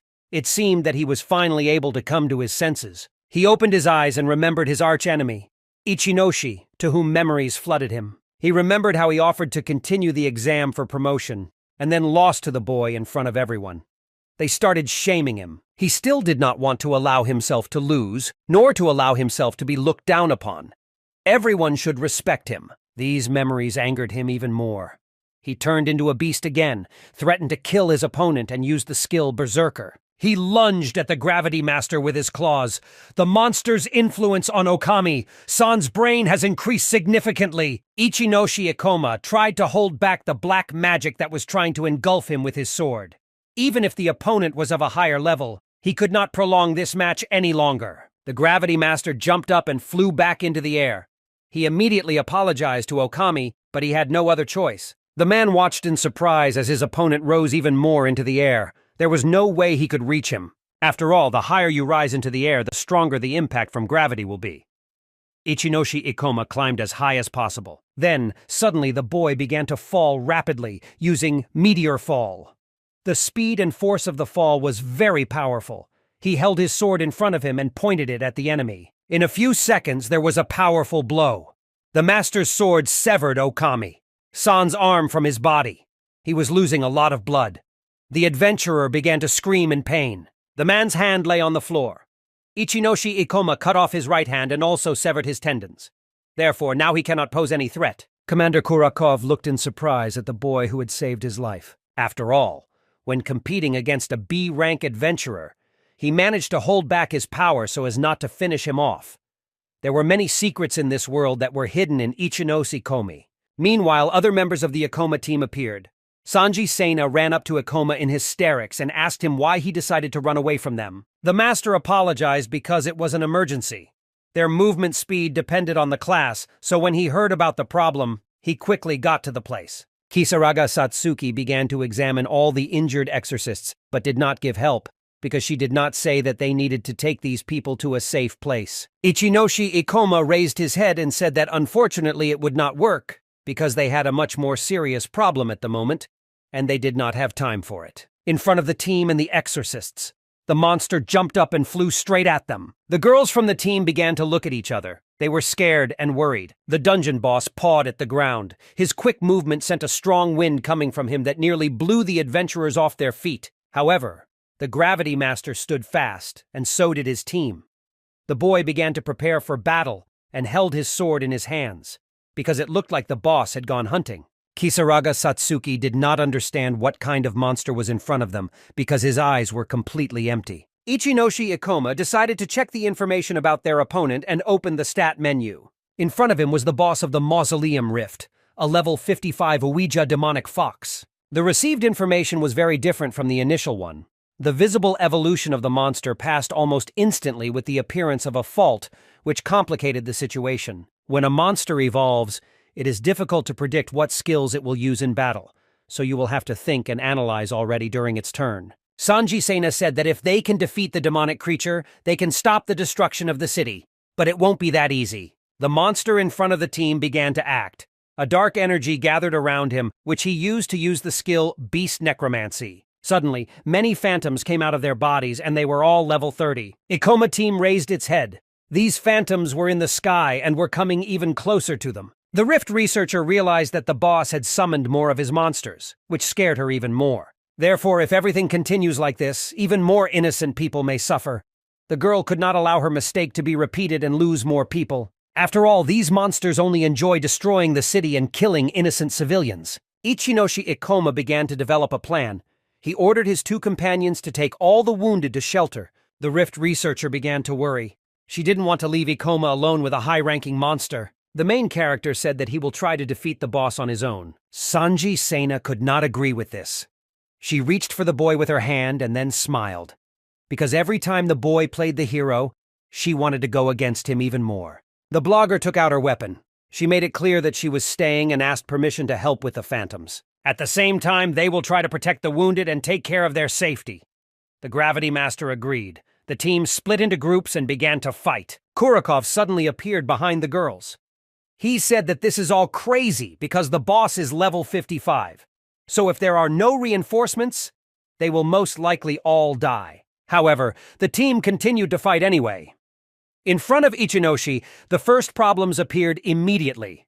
He was very disturbed by such a large number of phantoms attacking him. The Gravity Master decided to reduce gravity and flew into the air, so it will be easier for him to dodge the phantoms of the fox. The guy said he was leaving these phantoms to the witches and he would deal with the main boss. Kisaraga Satsuki shouted that she accepted the order. Ichinoshi Ikoma began to speed up and with the help of gravity approached the demonic fox Ouija even faster. At that moment, the eye on the boss's back glowed. Bloody energy gathered around him, and he used the skill Ghost Beast Roar. Suddenly, all the debris around them began to fly into the air with the help of telekinesis. Now Ichinoshi Ikoma learned about the monster's new evolutionary skills. It seemed very interesting to him, but he did not know what to do with it. Commander Kurakov was horrified. He had never seen such a wide application of the skill. The demonic fox began to scream with a ferocious roar. After a moment, the stones that rose up began to fly directly at the boy. Kisaraga Satsuki watched in horror. She believed in Ikoma because he could not lose to this monster. A terrible aura emanated from the monster. He didn't even use his powers to the max, just playing with the adventurers. The Gravity Master flew up and began to move quickly between the stones, deftly dodging them, and came even closer to the demonic fox. Commander Kurakov was amazed. He had never seen such a fast adventurer with such confident and flexible movements. In Ichinose, Ikoma had a lot of experience in speed battles where life was on the line. His past life in the thief class probably helped him with that. At this moment, the monster froze because this skill did not affect the enemy. A smile appeared on the boy's face when he saw that the boss was getting worried. Looks like their spell didn't work on him. Ichinoshi Ikoma felt sarcastic pity. After these words, the monsters became even more angry, baring their sharp teeth. The demonic fox suddenly pounced on the Gravity Master, causing him to take a few steps back. Ichinoshi Ikoma decided to use the skill Partial Gravity. With this skill, he lifted a large stone in his hand into the air. Reaching higher, he swung the stone and threw it straight into the demon fox's mouth. But this was no problem for the monster. With his strong jaws and teeth, he bit the stone to pieces. The guy did it on purpose to distract the monster. At this time, he was still flying in the air, concentrating his gravity magic. He then used the Gravity Bomb skill. A magical layer appeared in front of the monsters, which immediately exploded. Kurakov had never seen such power. Compared to a B-rank adventurer, this guy could probably defeat a level 55 boss by himself. With each fight, people had more and more questions about who this guy really was. There was no doubt that one day, Ichinoshi Ikoma will become the strongest adventurer in the world. The master understood that defeating the boss would close the rift. The teammates faced a problem. The monsters began to disappear. Therefore, they needed to hurry, because there was no time left. Ichinoshi Ikoma, holding a blade in his hand with confidence in his eyes, was ready to finish off this boss once and for all. He cast delicate stones again. The stones rose up and then fell sharply to the ground. The boy deftly dodged the attacks that rained down from the sky. The master understood that his opponent was a giant, strong and dangerous. However, every time he went into battle, he lost control of his abilities. Thus, he will not be able to defeat Ikoma. The Gravity Master flew up to a considerable height and then plummeted down using double gravity. He held his sword in front of him, but suddenly stones started to fall from the sky. The demonic fox used the Stonefall skill. Stones appeared directly above the boss's head and fell on him. The fox, having received a blow from the stones, began to shake his head, trying to recover as quickly as possible. At this time, The Gravity Master landed on the ground with a force, standing right in front of the giant boss. Ichinoshi Ikoma suggested that the boss believes that if his opponent is levitating in the air, then he becomes vulnerable. But it was a mistake, because the Gravity Master was not such a simple opponent. The boy smiled because this monster had probably lost its main advantage. These words angered the demonic fox even more. He charged at the adventurer with the fury of a rabid dog. The boy flew into the air again. Compared to other bosses that had human form, this monster will probably be easier to deal with. Ichinoshi Ikoma continued to strike with his sword, but he knew that he would not be able to end the fight quickly. This was not surprising, because the difference in their levels was significant. His opponent was level 55, while the Gravity Master was only level 38. His mana was almost depleted, and he knew that this battle would not be easy. But given the significant difference in levels, the adventurer has been lucky so far. He was almost hurt by the monster's attacks. If he continues to mindlessly waste mana, this monster will probably kill him. The best solution would be to not use mana in battle, but that was impossible for Ikoma. He won't be able to win if he conserves mana. The guy looked around and looked at his partners. He had the idea to draw Kisaraga into battle, Satsuki and Sanji Sane. However, he could not do this, because the witches were dealing with phantoms, and they could not be distracted. In addition, they protected wounded civilians. The wounded also needed help. They sat powerlessly on the ground and could not help themselves. Considering Ichinoshi's past life as a result, he believed that he had learned to predict the possible endings of the match. The boss had the same type of attacks and had a lot of health. Ichinoshi Ikoma had time to restore health due to automatic attacks. He'll be very lucky if he's the only one affected by running out of mana. The boy was very sorry that he could die in such a place. The adventurer wanted to find some other solution, because the longer he delays, the more he will definitely not be able to stop the disaster. Ichinoshi. According to his principles, Ikoma simply could not escape. He remembered the adult version of himself standing before him. There was simply no other way for him. The Gravity Master broke up and started running towards the monster. He decided to attack with his physical powers. All he had to do was focus and use his powers effectively or dodge the attacks. To save others, he will be even more reckless than before. The boy used his mana to fly up. He ended up near the fox's face. And then he thrust his sword into the demonic fox's eye and gouged out its eye. The injured head of the beast began to scream in pain. He was seriously injured. The Gravity Master fell to the ground. The boss, wasting no time, roared and gaping his mouth rushed at him. Magic of various elements, black and blue, began to gather near the monster. He used the skill Demonic Beast Art, and new phantoms began to appear around him. The boy considered this venture pointless because it was just a waste of energy for the monster. Rocks began to rise again around the demonic fox. The monster used all the skills it had and then let out a loud roar and cast Demonic Beast's Roar. Commander Kurakov saw the monster carelessly use his skills, sparing no mana. This was not a boss that a single adventurer could handle. Sanji Sena felt the fury of the demonic fox and understood that Ikoma would not be able to defeat this monster on her own. Kisaraga Satsuki also watched the fight with fear. She understood that they urgently needed to help Ikoma and intervene. The witch couldn't understand why Ichinoshi Ikoma behaved this way because he was cornered, but he was not going to back down. It even seemed that the demonic fox began to fear the Gravity Master. Several phantoms rushed at the boy from all sides. Ichinoshi Ikoma decided to concentrate, gathering all his thoughts together, and then launched his attack. In a moment, he flew into the air, using the mana for the gravity reduction skill. He moved incredibly fast and killed several phantoms in seconds. In a very short time, he managed to kill all the phantoms in his path. Descending to the ground, he finished off the last one. Kurakov could not understand what kind of force was in front of him. It was a terrible, powerful force because Ikoma possessed the power of a monster. The demonic fox began to worry as it tried to follow the Gravity Master who was moving at an incredible speed. Ichinoshi Ikoma flew into the air and hovered right over the body of the Rift Boss. He was finally able to see this monster's weak spot. The eye on the beast's back noticed the enemy in front of it and signaled the monster. Now everything could end with one blow. The adventurer accelerated and began to fall, using the meteorite fall skill. At that moment, it was all over. The demonic fox let out its final growl. The body of the boss began to disappear and dissolve into the air. The adventurer stood confidently in front of the defeated monster. Looking up, the boy saw the phantoms of the fox begin to disappear. They flew up and split. However, this match left terrible consequences. Several blocks were completely destroyed. There were many fires and wounded civilians. Ichinoshi Ikoma reviewed his specs. He considered it a miracle that he was able to survive.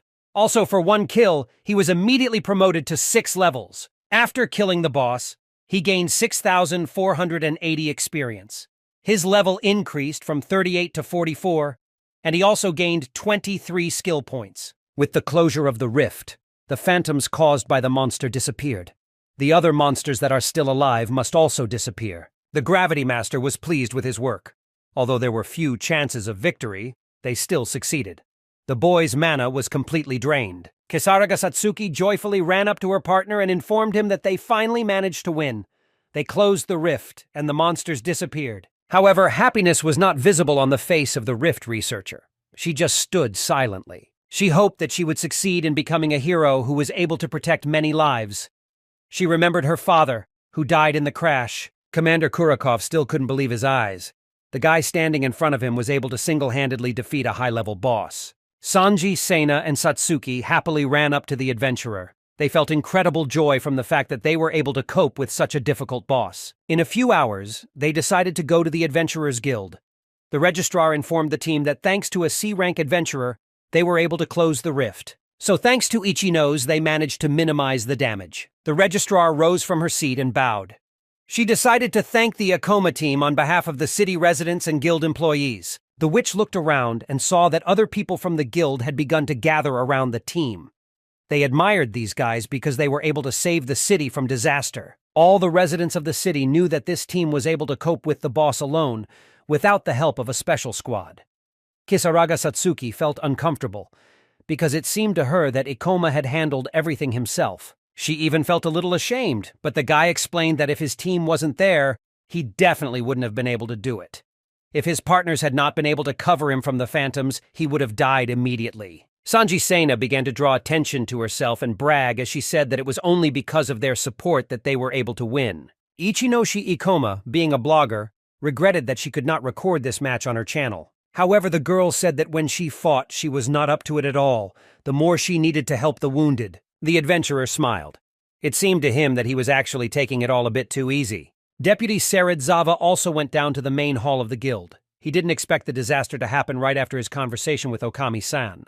Even the special forces did not have enough strength to solve the fault problem. They were very lucky that this squad of adventurers remained in the city. If it weren't for Ichinoshi's team Ikomis, they would hardly be able to cope with this imminent threat. The guild onlookers were very vocal about the trio closing the rift single-handedly. The main character just stood and watched what was happening. Deputy Sered-Zava remembered the boy in front of him because he had already seen him somewhere. Suddenly, the deputy was overcome by his memories. He stopped and couldn't believe that everything happened like that. He remembered when he called Okami-san to him. This guy was standing next to him. Ichinoshi Ikoma applied for rank B that day, but was rejected. This guy was very young, but looks were often deceiving. It was thanks to him that their city was safe. Sered-Zava was very happy that legendary adventurers were being born before his eyes, who would have extraordinary power in the future. Okami-san was in the hospital. He was in his room and was banging his left hand on the table out of anger. He was desperate because he had lost his right hand. He didn't remember well what happened in the match when the boss took control of his mind, but he definitely remembered that he was competing against Ichinoshi Ikoma. He remembered his silhouette and remembered him chopping off his arm, the arm of a legendary B-rank adventurer. Besides, now all his people knew him as a hero who was able to close the rift on his own. Okami-san gritted his teeth because he believed that the boy had taken all his achievements for himself. Therefore, the boy decided to leave the contractor without an arm. He wanted to make his life a living hell and then use his position and influence to teach him a lesson. Okami-san shouted Ikoma's name furiously. Suddenly, the door to the ward opened and Commander Kurakov appeared on the threshold. He thought that the man behaved very ungratefully. The commander explained that due to the fact that Okami-san's brain was under the control of the Rift Boss, they had every reason to kill him for the safety of those around him. However, Ichinoshi Ikoma decided to save his life, so he should be very grateful to him. The contractor did not think he should thank this fool who had saved his hand. He furiously asked what the commander wanted from him. When the adventurer saw who was standing before him, he got excited. Standing next to the commander was a soldier that Okami-san was using as bait. He also had several fractures and many injuries. He recalled that this soldier suffered a lot from his boss but still managed to survive. Therefore, Commander Kurakov reported that Okami-san manipulated the consciousness of his subordinates and used them as cannon fodder. Using psychic influence skills without consent is a criminal offense, especially to save one's own life. The commander did not believe that a B-rank adventurer who had entered into a military contract with the guild could not know the laws of rift crimes and their consequences. Okami-san understood that he was in trouble. His reputation was completely destroyed, and he began to scream in rage. A few days later, Ichinoshi Ikoma reappeared in the Adventurers Guild. The registrar handed him a letter with a reply. His application for promotion had been rejected. Gravity Master got angry and started yelling why he can't apply for promotion to B rank. The registrar was very sorry, but she explained that a higher rank has more privileges, so the rules are stricter, and in case of rejection, a quick review is not possible. She said he would only be able to apply after 3 months. The boy explained that he was now level 44 and had completed all the requirements for a rank increase. He claimed that last time there was simply a misunderstanding. The registrar understood the boy's feelings and advised him that if he applied in 3 months, she would be sure he could get a B rank. In response, the boy put his head on the table. He knew that in 3 months, the Library of Secrets would be completely wiped out, and he would not be able to obtain this rare item. Ichinoshi. It was the first time Ikoma had felt such anger, because all of this had only happened because of Okami-sana. He blocked all his ways. Kisaraga Satsuki decided to intervene in the conversation. She recalled that Ikoma became a hero who saved the city from disaster.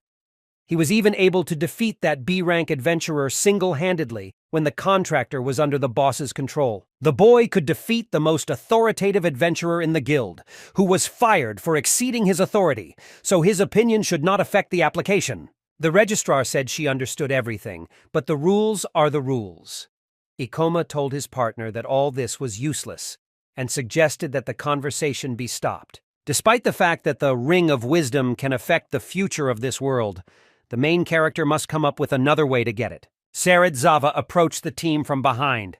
He decided to find out what they were talking about because they were making a lot of noise. He overheard their conversation and decided to join the conversation.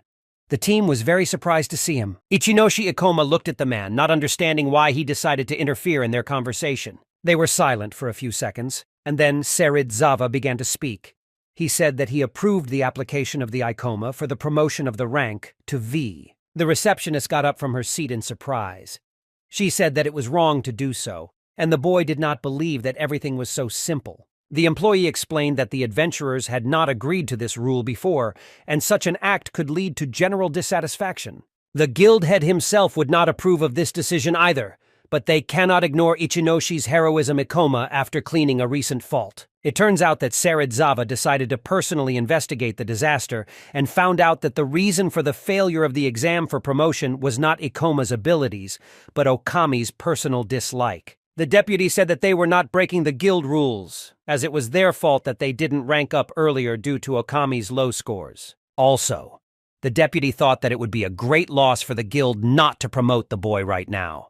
It is clear that the chapter will have its own questions about this decision, because he has always followed all the rules without exception. Serizawa's task will be to try to persuade the head, and they don't need to know how he will manage it. The boy still did not understand why they decided to help him so abruptly. The deputy explained that it is their duty to support the adventurers, because they are the protectors of their peaceful existence. The disaster that befell the city so unexpectedly should have been foreseen and stopped by the guild before it led to such destruction. And above all, he wanted to thank him for stopping the disaster. On behalf of the deputy head of the guild, he would like to thank him in this way. Suddenly, the man pulled the adventurer's hand and the protagonist smiled. They shook hands gratefully. Finally, Ichinoshi Ikoma was able to achieve what he so expected. The team stood in front of the registrar's desk. Finally, she gave him a statement with a signature that it was approved and approved. The joys of Kisaraga Satsuki knew no bounds. She started jumping as her partner was finally able to get a B rank. She congratulated him on reaching his goal. It was surprising that he was able to reach B rank so quickly. After all, there were not so many adventurers with such a high rank in the guild. They could easily be counted on the fingers. The boy smiled with satisfaction. Compared to his past life, he was gaining new ranks at an astonishing rate. Although it is possible to level up quickly by hunting high-level monsters, he never thought that he would be able to reach level 44 so quickly. But after a moment, the boy became sad and lowered his eyes to the floor. The witch noticed that something had happened to her partner. She asked what it was and why he was no longer happy. The main character said that he was fine. He just thought about the difficulties that lay ahead. Time passed very quickly. The events of this timeline developed incredibly rapidly. For example, a rank B fault appeared suddenly, covering the entire city, and they managed to deal with it so quickly. But this disaster never happened in the life of the main character. It was only after he went back in time. And this meant that his actions greatly affected the events in this timeline. The boy did not believe that he could have such a catastrophic impact on this world. A fault is a phenomenon that defies logic. They appear suddenly, so it's possible that the fault occurred in this timeline, even though it didn't even exist in the past. At first, he had no idea how he was affecting this timeline. It resembled the butterfly effect, when small changes in the world lead to devastating consequences. But still, Ichinoshi Ikoma felt something strange.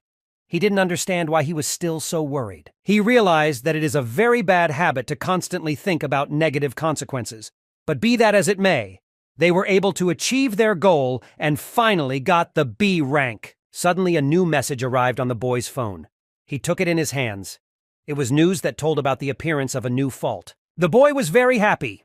The Library of Secrets rift he had been waiting for had finally appeared.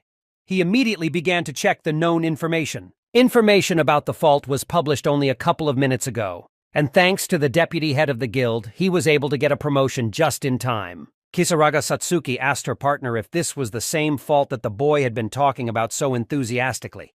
He said it was really him. The boss of this dungeon dropped the item Ring of Wisdom. With the help of this item, they will be able to reveal the secret of the appearance of faults in their world. He explained that to enter the rift they need rank B and above, and everyone else can apply for an exam to get permission to enter the fault. Ichinoshi Ikoma excitedly asked the sorceress if Satsuki was willing to send a request for access to this rift. The girl confidently agreed. The head of the guild was in his office. There was a terrible atmosphere in the room. It was evening outside, and his room was covered by the glow of the moon. He was talking to an unknown person on the phone.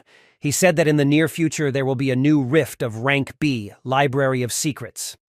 The guildmaster knew that from this dungeon, the items that would drop from the boss would be very dangerous, and they couldn't let them fall into the wrong hands. The stranger on the phone asked if their mission wouldn't be able to clear the dungeon completely, because with their power and resources, they could completely seize this entire rift for themselves. The man said that it was not wise to do so, because if he did so, there would be very strange rumors, and they would need someone to enter this dungeon first. In the cage sat the parrot of the head of the guild, which was chirping.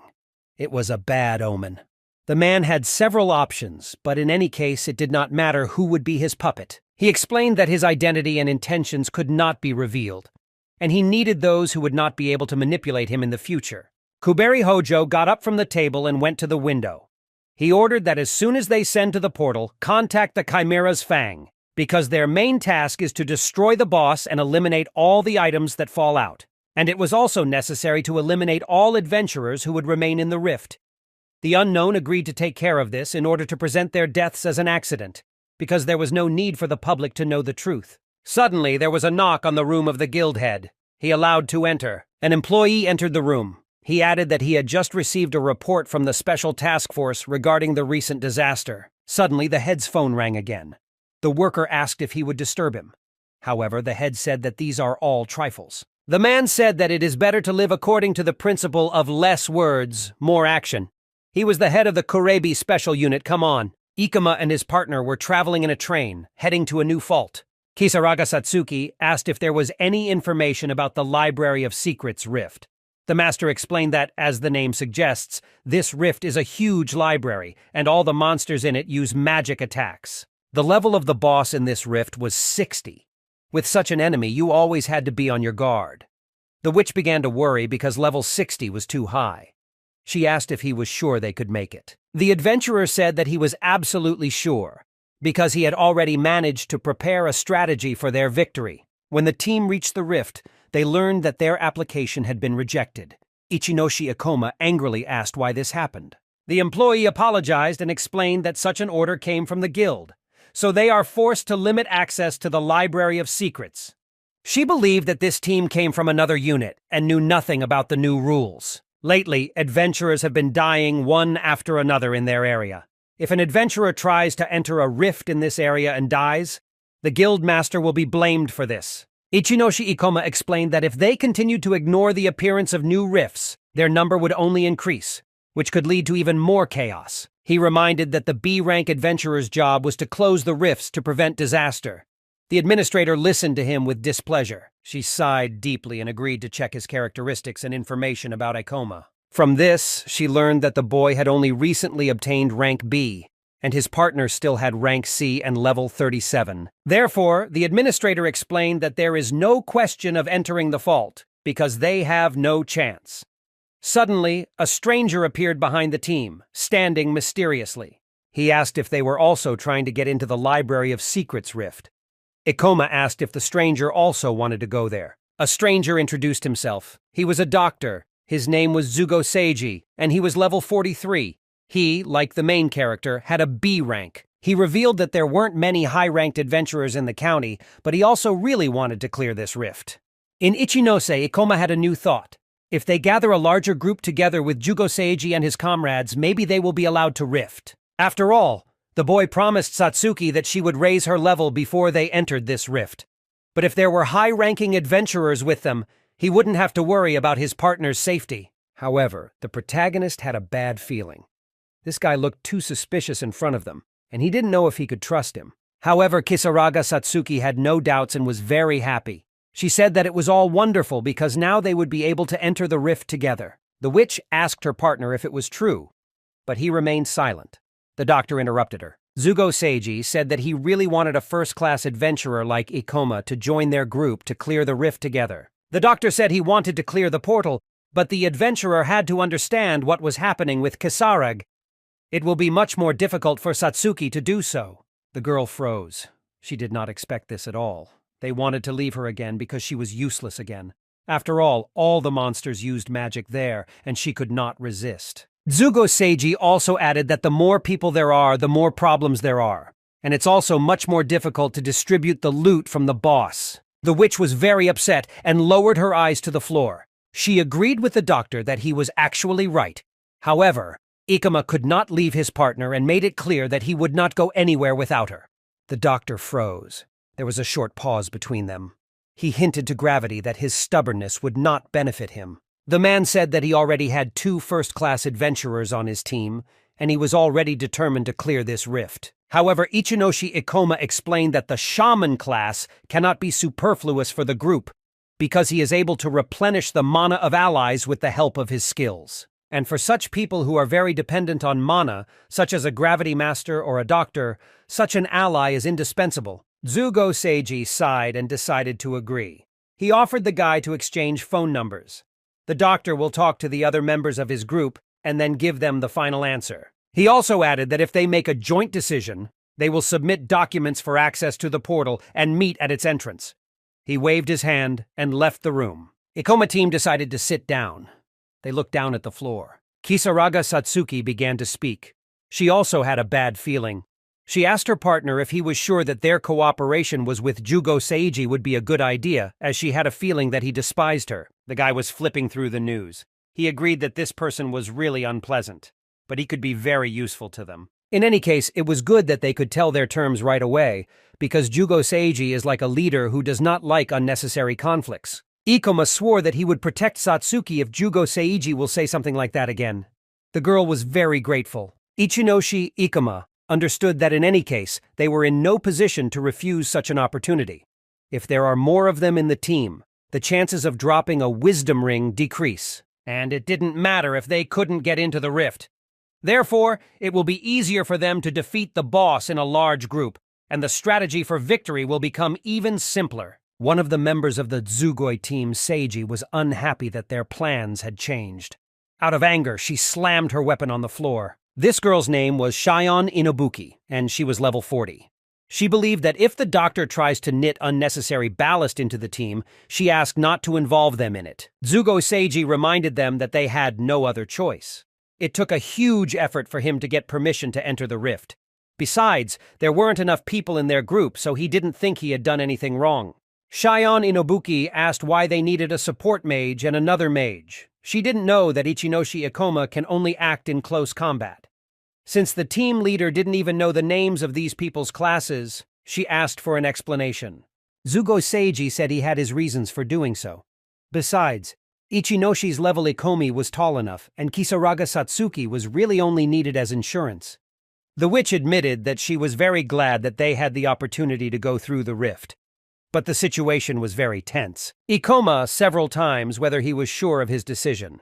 The Gravity Master thought that Jugo Seiji would be the biggest problem here, but he was wrong. Shion became the biggest problem in Ibuki. She was not satisfied with the team leader's decision and decided to say everything directly. She put her weapon to Ikoma's neck and warned that if they didn't help, hoping that they would be able to get at least some loot as a result, she would finish them off personally. So she asked to work without their magic tricks. The guy asked if she wanted everything to be fair, and everyone got as much as they worked. If that was the case, then he agreed to all the terms. Shion Inobuki decided to consult with another adventurer from the team. She asked what he thought about 2 more contestants joining. His name was Hiru Kasai, and he was level 45. He didn't care about any decisions. If they could get through the rift thanks to these 2, then let them join them. He was already tired of standing still. Ichinoshi Ikoma looked over his entire future team. Although the level of the group was not very high, it seemed to him that these people did not care about each other at all. There are enormous privileges in clearing the early days of the rift. It will be possible to sell information about the guild rift because the appearance of a new rift is always a hot topic for discussion. Plus, the very first adventurers to enter the rift are the first to receive rare items. But Zugo.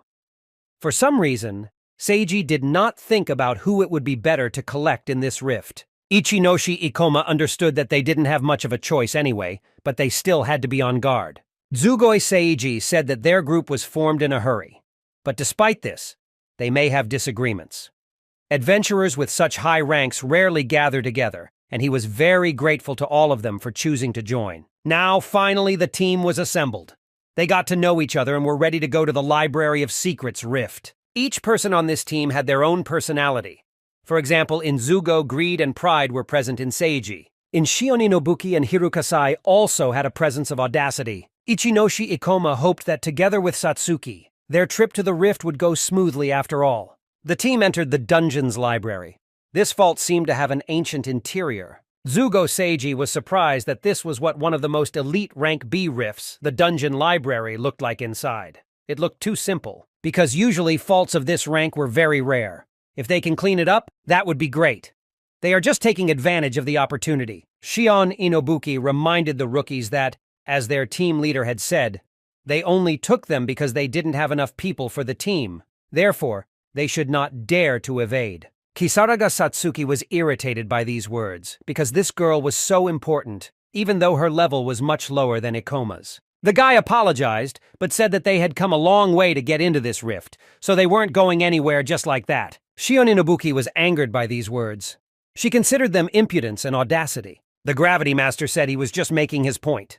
He remembers their terms, so if he does nothing, he gets nothing, and he agrees with all of that. The girl thought about it, but if he understood everything, then she agrees, because she does not need extra scenes of finding out the relationship. Kisaraga Satsuki asked her partner if he was sure they would be able to get anything, as she had a feeling they wouldn't get the item from the boss they came for. The boy was also worried about this moment, but they had to focus on the future strategy. The Library of Secrets B-rank rift was not a rift that could be easily cleared. Only with his knowledge from his past life did he have an idea of what they might encounter here. This device can change at the will of the rift boss, so it was very difficult to predict what they might encounter for sure. Zugo Seiji found a book on the shelf. He took it in his hands, and on one of the pages he saw a story about skills he had never even heard of. He suspected it was the knowledge of some unknown race. The protagonist remembered that all items in this rift, except for those dropped by the boss or his servants, could not be taken outside the rift. In the future, scientists will study rifts from the point of view of culture and art. All he learned from these studies was that the cultural and technological aspects of the things revealed in the portals were greatly distorted. Scientists have not been able to find out from which language these manuscripts came to us from the rift, and they may never know what it says. Many theories were put forward about this language and cultural remains, but all of them were based on guesswork. The Ring of Wisdom in the Library of Secrets could answer this question. He believed that this very item could answer all the mysteries of the rifts. Therefore, Ichinoshi Ikoma did not want to lose her under any circumstances. Suddenly, there was a strong explosion. Ichinoshi Ikoma raised his head to see before him layers of fire flying straight at him. Zugo Seiji held out his hand in front of him and, concentrating the magic in his hand, used the shield skill. A shield appeared in front of him, which was able to protect him from fire layers. These fire attacks were sent by a monster called the Librarian. He was level 40 and looked at his book while giggling. The monster raised its head because it heard a strange sound. It was Hiru Kasai. He approached the creature behind with great speed and used the Death Grasp skill. And then the adventurer used the Decapitation skill. He cut off the librarian's head with his sword. The monster's head fell right in front of Ichinoshi's feet, Ikoma. He looked down on his opponent. Zugo Seiji started clapping his hands. He praised Hira Kasai, saying that he did not expect such an attack from him and that he was incredibly clever. However, the boy did not like it. He asked to stop this ostentatious flattery. Hiru Kasai turned and looked at the rookies on their team. He asked to at least collect objects from the opponents because that was the only thing they could be useful for. Shion Inobuki also turned to Ikoma. She said that's how he should do his job. The witch decided to stand up for her partner and said that they themselves had not done anything. These words angered Inobuki. She furiously began to question what the witch had said. She explained that the star time of the newcomer has not yet come. If she wants to test the strength of her braid on herself, Inobuki is fine with it. Kisaraga Satsuki uncertainly lowered her eyes to the floor and, stuttering, apologized. Ichinoshi Ikoma was deep in thought. He liked being on this team because they could quickly assess the situation and knew how to use their skills correctly and effectively. It wasn't bad, the main character thought, because all this reminded him of something.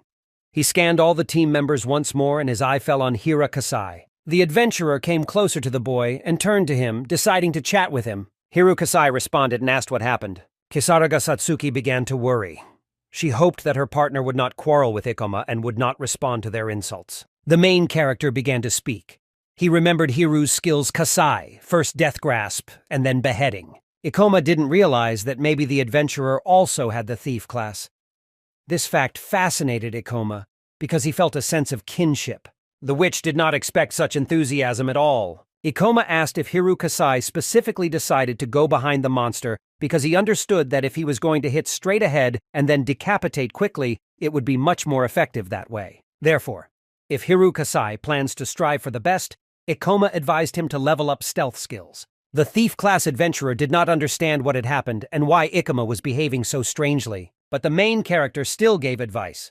He advised Hira Kasai would combine his class with a magic support class, or even learn the lure skill, as he felt it would give him a lot of opportunities. These words angered Hira Kasai. He took a swing at the boy and said that he did not ask for his advice at all. It felt like a reprimand, as if Kasai didn't know his own class. The Gravity Master said he just wanted to give good advice. But the thief made it clear that if Ikoma tried to say something like that again, he would blow his head off. Ikoma fell silent and turned to Satsuki. The girl asked why he decided to talk to this scary guy. The boy explained that he was partially familiar with his class. He noted that the thief class would become useless in the future if Hiru Kasai will do nothing, and he will lose everything. Ikoma did not want Kasai to repeat his fate. Shion Inobuki reproachfully intervened in the conversation. She asked how a fool like Ikoma could even know about the thief class. She told that Hiru Kasai was one of the best B-rank adventurers in their country, so it was unclear that Ikoma could know better than Kasai. The main character was also once the best adventurer in the thief class. However, it didn't matter anymore, so he calmed down. The Gravity Master knew that there must be many different useful items in this rift. He began looking through the books on the shelves. Meanwhile, Zugo Seiji kept praising Kasai and his skill. He said that Hiru Kasai is very strong, and he was very happy that he joined them. The adventurer asked him to shut up. Suddenly, Kasai heard a strange knock. Looking down, he saw a new little monster in front of him. It was the Guard Rabbit. He was level 45. Even though he was small and fluffy, his strength was powerful. Hiru Kasai knew this toy. She had a level much higher than that of a librarian. Ichinoshi Ikoma was in shock. He didn't know where the Watchman Rabbit had come from, because this monster was one of the rarest bosses. Ikoma had once launched many raids against him, and they would not be able to deal with him so easily. The Gravity Master advised the team to find a detour. If the monster does not attack them, then they will be able not to provoke it. Hiru Kasai began to laugh at the adventurer. He said that if Ikoma is afraid, then he better get out of here. He can handle the monster himself. Ikoma tried to stop the thief. Ichinoshi Ikoma warned that if someone were to activate the Guardian Rabbit skill, it would be a very bad decision. However, Hiru Kasai approached the monster even closer. Rabbit Guard ominously froze in place. Only Ikoma knew that it would be very difficult for them to overcome him. Hiru Kasai began to run after the rabbit, and the monster began to run away from him. Ichinoshi Ikoma started shouting. He warned everyone that if they ran after the Watchman Rabbit, they would most likely fall right into his trap. However, the thief adventurer did not listen to him. He swung his sword in front of him, but the rabbit quickly jumped, dodging the attack. When the boy turned around, he saw someone running in front of him, Rabbit. It was the first time he had seen such a fast little monster. He wondered what type it was. He didn't understand why he needed a monster that dodged and didn't attack. Suddenly, the guard rabbit began to run even faster. He used his rabbit run skill. The boy thought it was very strange that the already fast rabbit decided to run away using an enhanced skill. The thieving adventurer understood that the monster had a strange pattern of behavior. Maybe he was a rare boss. Then anything could be expected from such a rabbit. Zugo Seiji froze with excitement. It seemed to them that they had already passed the danger, but Ichinoshi Ikoma knew that if they managed to attract the rabbit's attention, then retreat would not be possible and they would have to fight. The Gravity Master began to shout, warning that the main skill of the guard rabbit is speed. They needed to cover each other, because if they let their guard down even for a second, they would die. The doctor did not understand where this panic came from. He asked what exactly Ikoma meant. Zugo Seiji explained that this opponent was only level 45 and there were 5 of them, so they could easily defeat him together. But suddenly it dawned on the doctor. He stopped his thoughts. He thought that this rabbit could really manipulate space. Hiru Kasai listened unhappily to his companions. He said he wasn't going to listen to a guy whose level was below his. He reminded that if Ikoma continued to instruct him, he would take his head off. All this time, the rabbit guard stood quietly, but suddenly his watch on the chain opened and strange magic began to appear around him. Suddenly, books started flying off the shelves. They began to fall directly on the team. It was the looking glass magic skill, but the books that fell were unusual.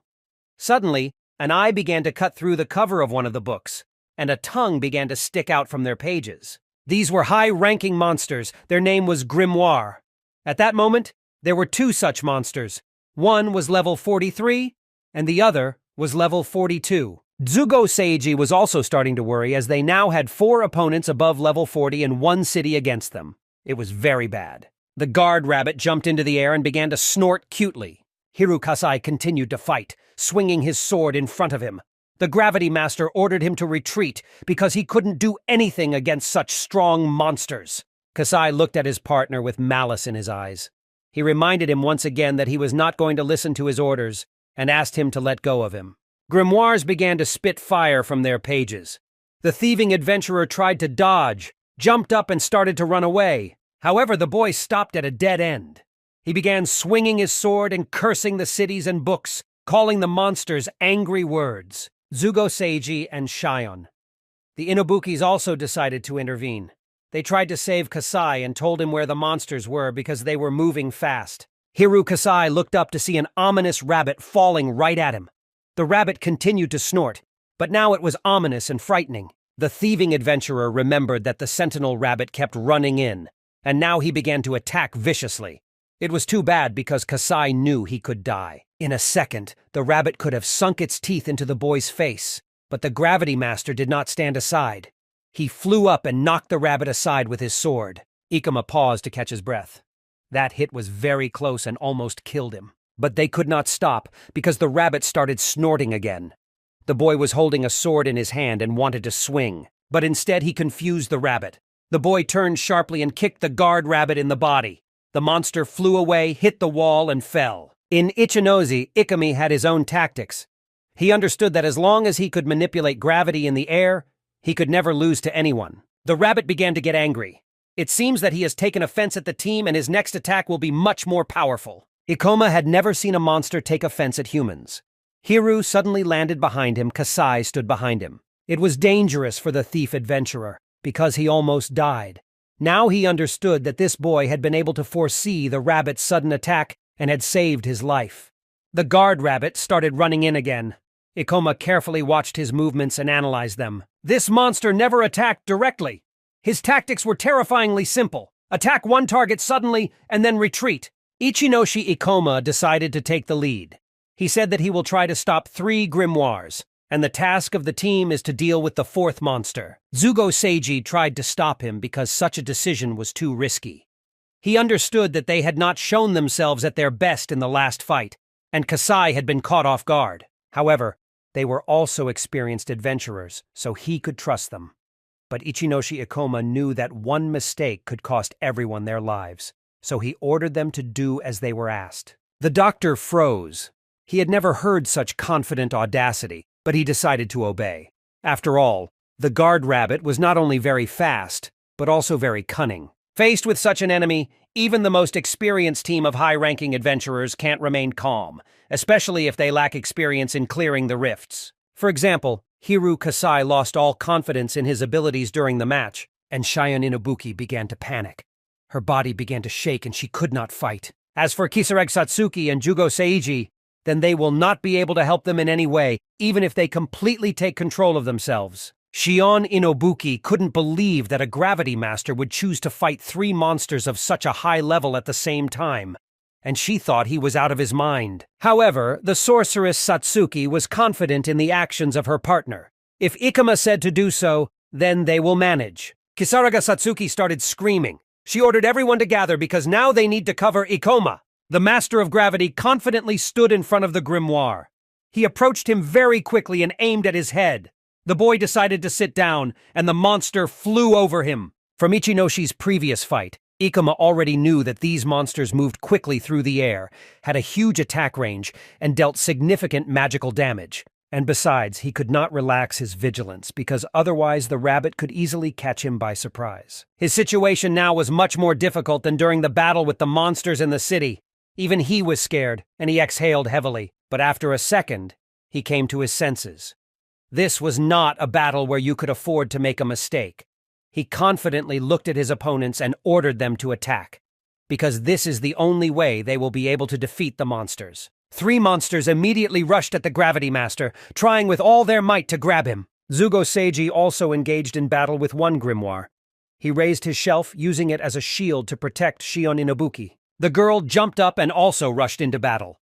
She fought off the monsters and reminded them not to underestimate her. She swung her scythe at one, and one of the books flew to the side. She possessed considerable strength and could inflict damage with magic. In addition, she moved freely in the air. But you couldn't forget about the guard rabbit, who was still on the battlefield. Shion Inubuki started scolding Ikoma. She did not understand why, in such a difficult situation, he decided to attack the monsters himself. She begged him not to be such a fool. The Gravity Master, ignoring Shion's words, continued to fight with the grimoire. He held his sword tightly in his hands, trying to resist the monster. His sword began to sparkle. From the side, it could be seen that enemy marks began to appear around Ikoma, and other grimoires were preparing to attack. Ichinoshi Ikoma decided to apply gravity reduction. He flew up sharply and kicked away from the monster, jumping even higher. The master tried to climb to the maximum possible height, bouncing off the walls with his feet. The grimoires were still chasing him, and he finally managed to climb up to the ceiling. He then used his meteor fall skill. He began to fall straight at the monsters, piercing their weak spots with his sword. One of them died immediately. For 1 kill, he received 2015 experience units. After expending a large amount of magic, he was only able to handle 1 grimoire. Kisaragi Satsuki also continued to fight. She gathered the magic in her staff and used the Orb of Darkness skill, which flew straight at the enemy. When the monster took damage from the sorceress, Hiru Kasai chose the right moment and struck the grimoire, piercing its weak spot with his sword. Shion Inubuki and the leader of the team rejoiced, because they had similar tactics, and they managed to defeat 2 creatures already. And at that moment, the guard rabbit appeared. He ran by them, holding his watch in his paws, and began sniffing again. Rabbit decided to use Alice's magic skill again. New books began to fall from the upper sticks. Ichinoshi Ikoma knew that the guardian rabbit could only manipulate 4 grimoires. Therefore, he decided to call 2 more to replace the dead. Kisaraga Satsuki understood that this match seemed to have no end, and it worried them greatly. When Shion Inobuki saw that the rabbit summoned 2 more grimoires, she froze. She begged him not to joke with her like that, standing with a scythe in her hands and trying to fight back. The main character tried to follow the situation and fight the monster at the same time. He ordered Inobuki to work in tandem with Jugo's shield, Seiji, Shion. It annoyed Inobuki that the newcomer to their team thought they were weaklings. She was ready to handle these books herself. In a rage, she began to swing her scythe. But suddenly, the girl heard the same frightening sound that the guardian rabbit made when he used his hardest attack. She froze and looked around. In front of her stood a rabbit that did not move. And then he suddenly started snorting and dancing on the spot. She now understood that this monster made a sound before attacking. Zugo Seiji ordered the girl to run as fast as possible. But while she was distracted, she felt an incredible pain in her side. At that moment, the grimoire grabbed her with its teeth and clung to her skin. She immediately felt powerless in her limbs and fell to the ground. She looked to her side again. The monster had grabbed her, and now she was sure she was going to die. He ran to help Ichinoshi Ikoma. He needed to save her as soon as possible. He understood that he would have to tear this monster away by force. Shion Inobuki said that the grimoire stuck to her too hard, so it couldn't be done. His teeth went right through. However, the boy had his own plan. He collected his mana and a gravity layer appeared in front of him. He began to increase it in size and used the gravity bomb skill. There was an explosion that was able to detach the grimoire from the girl. The monster flew in one direction and the adventurer in the other. Fortunately, she was not hurt in any way. She sat by the wall and tried to recover. Her entire body ached terribly, but Ichinoshi Ikoma was able to save her. If he hadn't intervened, she would most likely have died. When the girl looked up, she saw that the grimoire was approaching her again. She was completely exhausted and could not resist. But after a moment, the master of gravity appeared in front of her. He was able to parry the book's attack and push it back with his sword. Shion immediately Inobuki while they have time. Kisaraga Satsuki stood there worried. Their strike force could no longer compete with those who remained. There was only Ichinoshi Ikoma. At that rate, they could all die. Zugo Seiji began to heal Shion, while Ikoma protected them and deflected all the grimoire attacks around them. Gravity Master said it's still not over. Alice's magic skill required too much magic from the rabbit. If they continued to kill the grimoires one by one, they would be able to defeat him. The Sentinel Rabbit himself was also well aware of this. Therefore, they must have a lot of patience to compete with him. Ichinoshi Ikoma used double gravity to make his attacks even stronger. He struck one grimoire with his sword but failed to kill it. The bodies of these subordinate monsters were very strong, and their mouths were protected by claws. Therefore, there was only one way out: how to get to the weakest point. Ichinoshi Ikoma began swinging his sword and then sharply thrust it through the pages of the book. At this moment, the boy used the gravity bomb skill. This bomb began to appear right in the middle of the grimoire and eat away at it from all sides. And this tactic worked. Only ashes remained from the book. For this kill, he was able to get 808 units of experience. In Kisaraga, there was hope for Satsuki to be saved. In this way, they will be able to overcome all these monsters. If they will work like this, then everything should work out for them. Zugo Seiji began to object to such tactics because it was all too dangerous. Also now, Ichinoshi Ikoma became an ideal target for them, and they attacked it from all sides. As the Gravity Master tried to fight back, the Sentinel Rabbit stood ominously behind him. He stared at him with his button eyes and prepared to attack. But this is also Ichinoshi Ikoma was able to predict. He realized that the rabbit had decided to attack him from behind, so he immediately jumped up and used double gravity. As the Sentinel Rabbit began to fall using his skill, he did not see the adventurer in front of him. He landed next to his grimoires. They watched in amazement as their opponent flew up.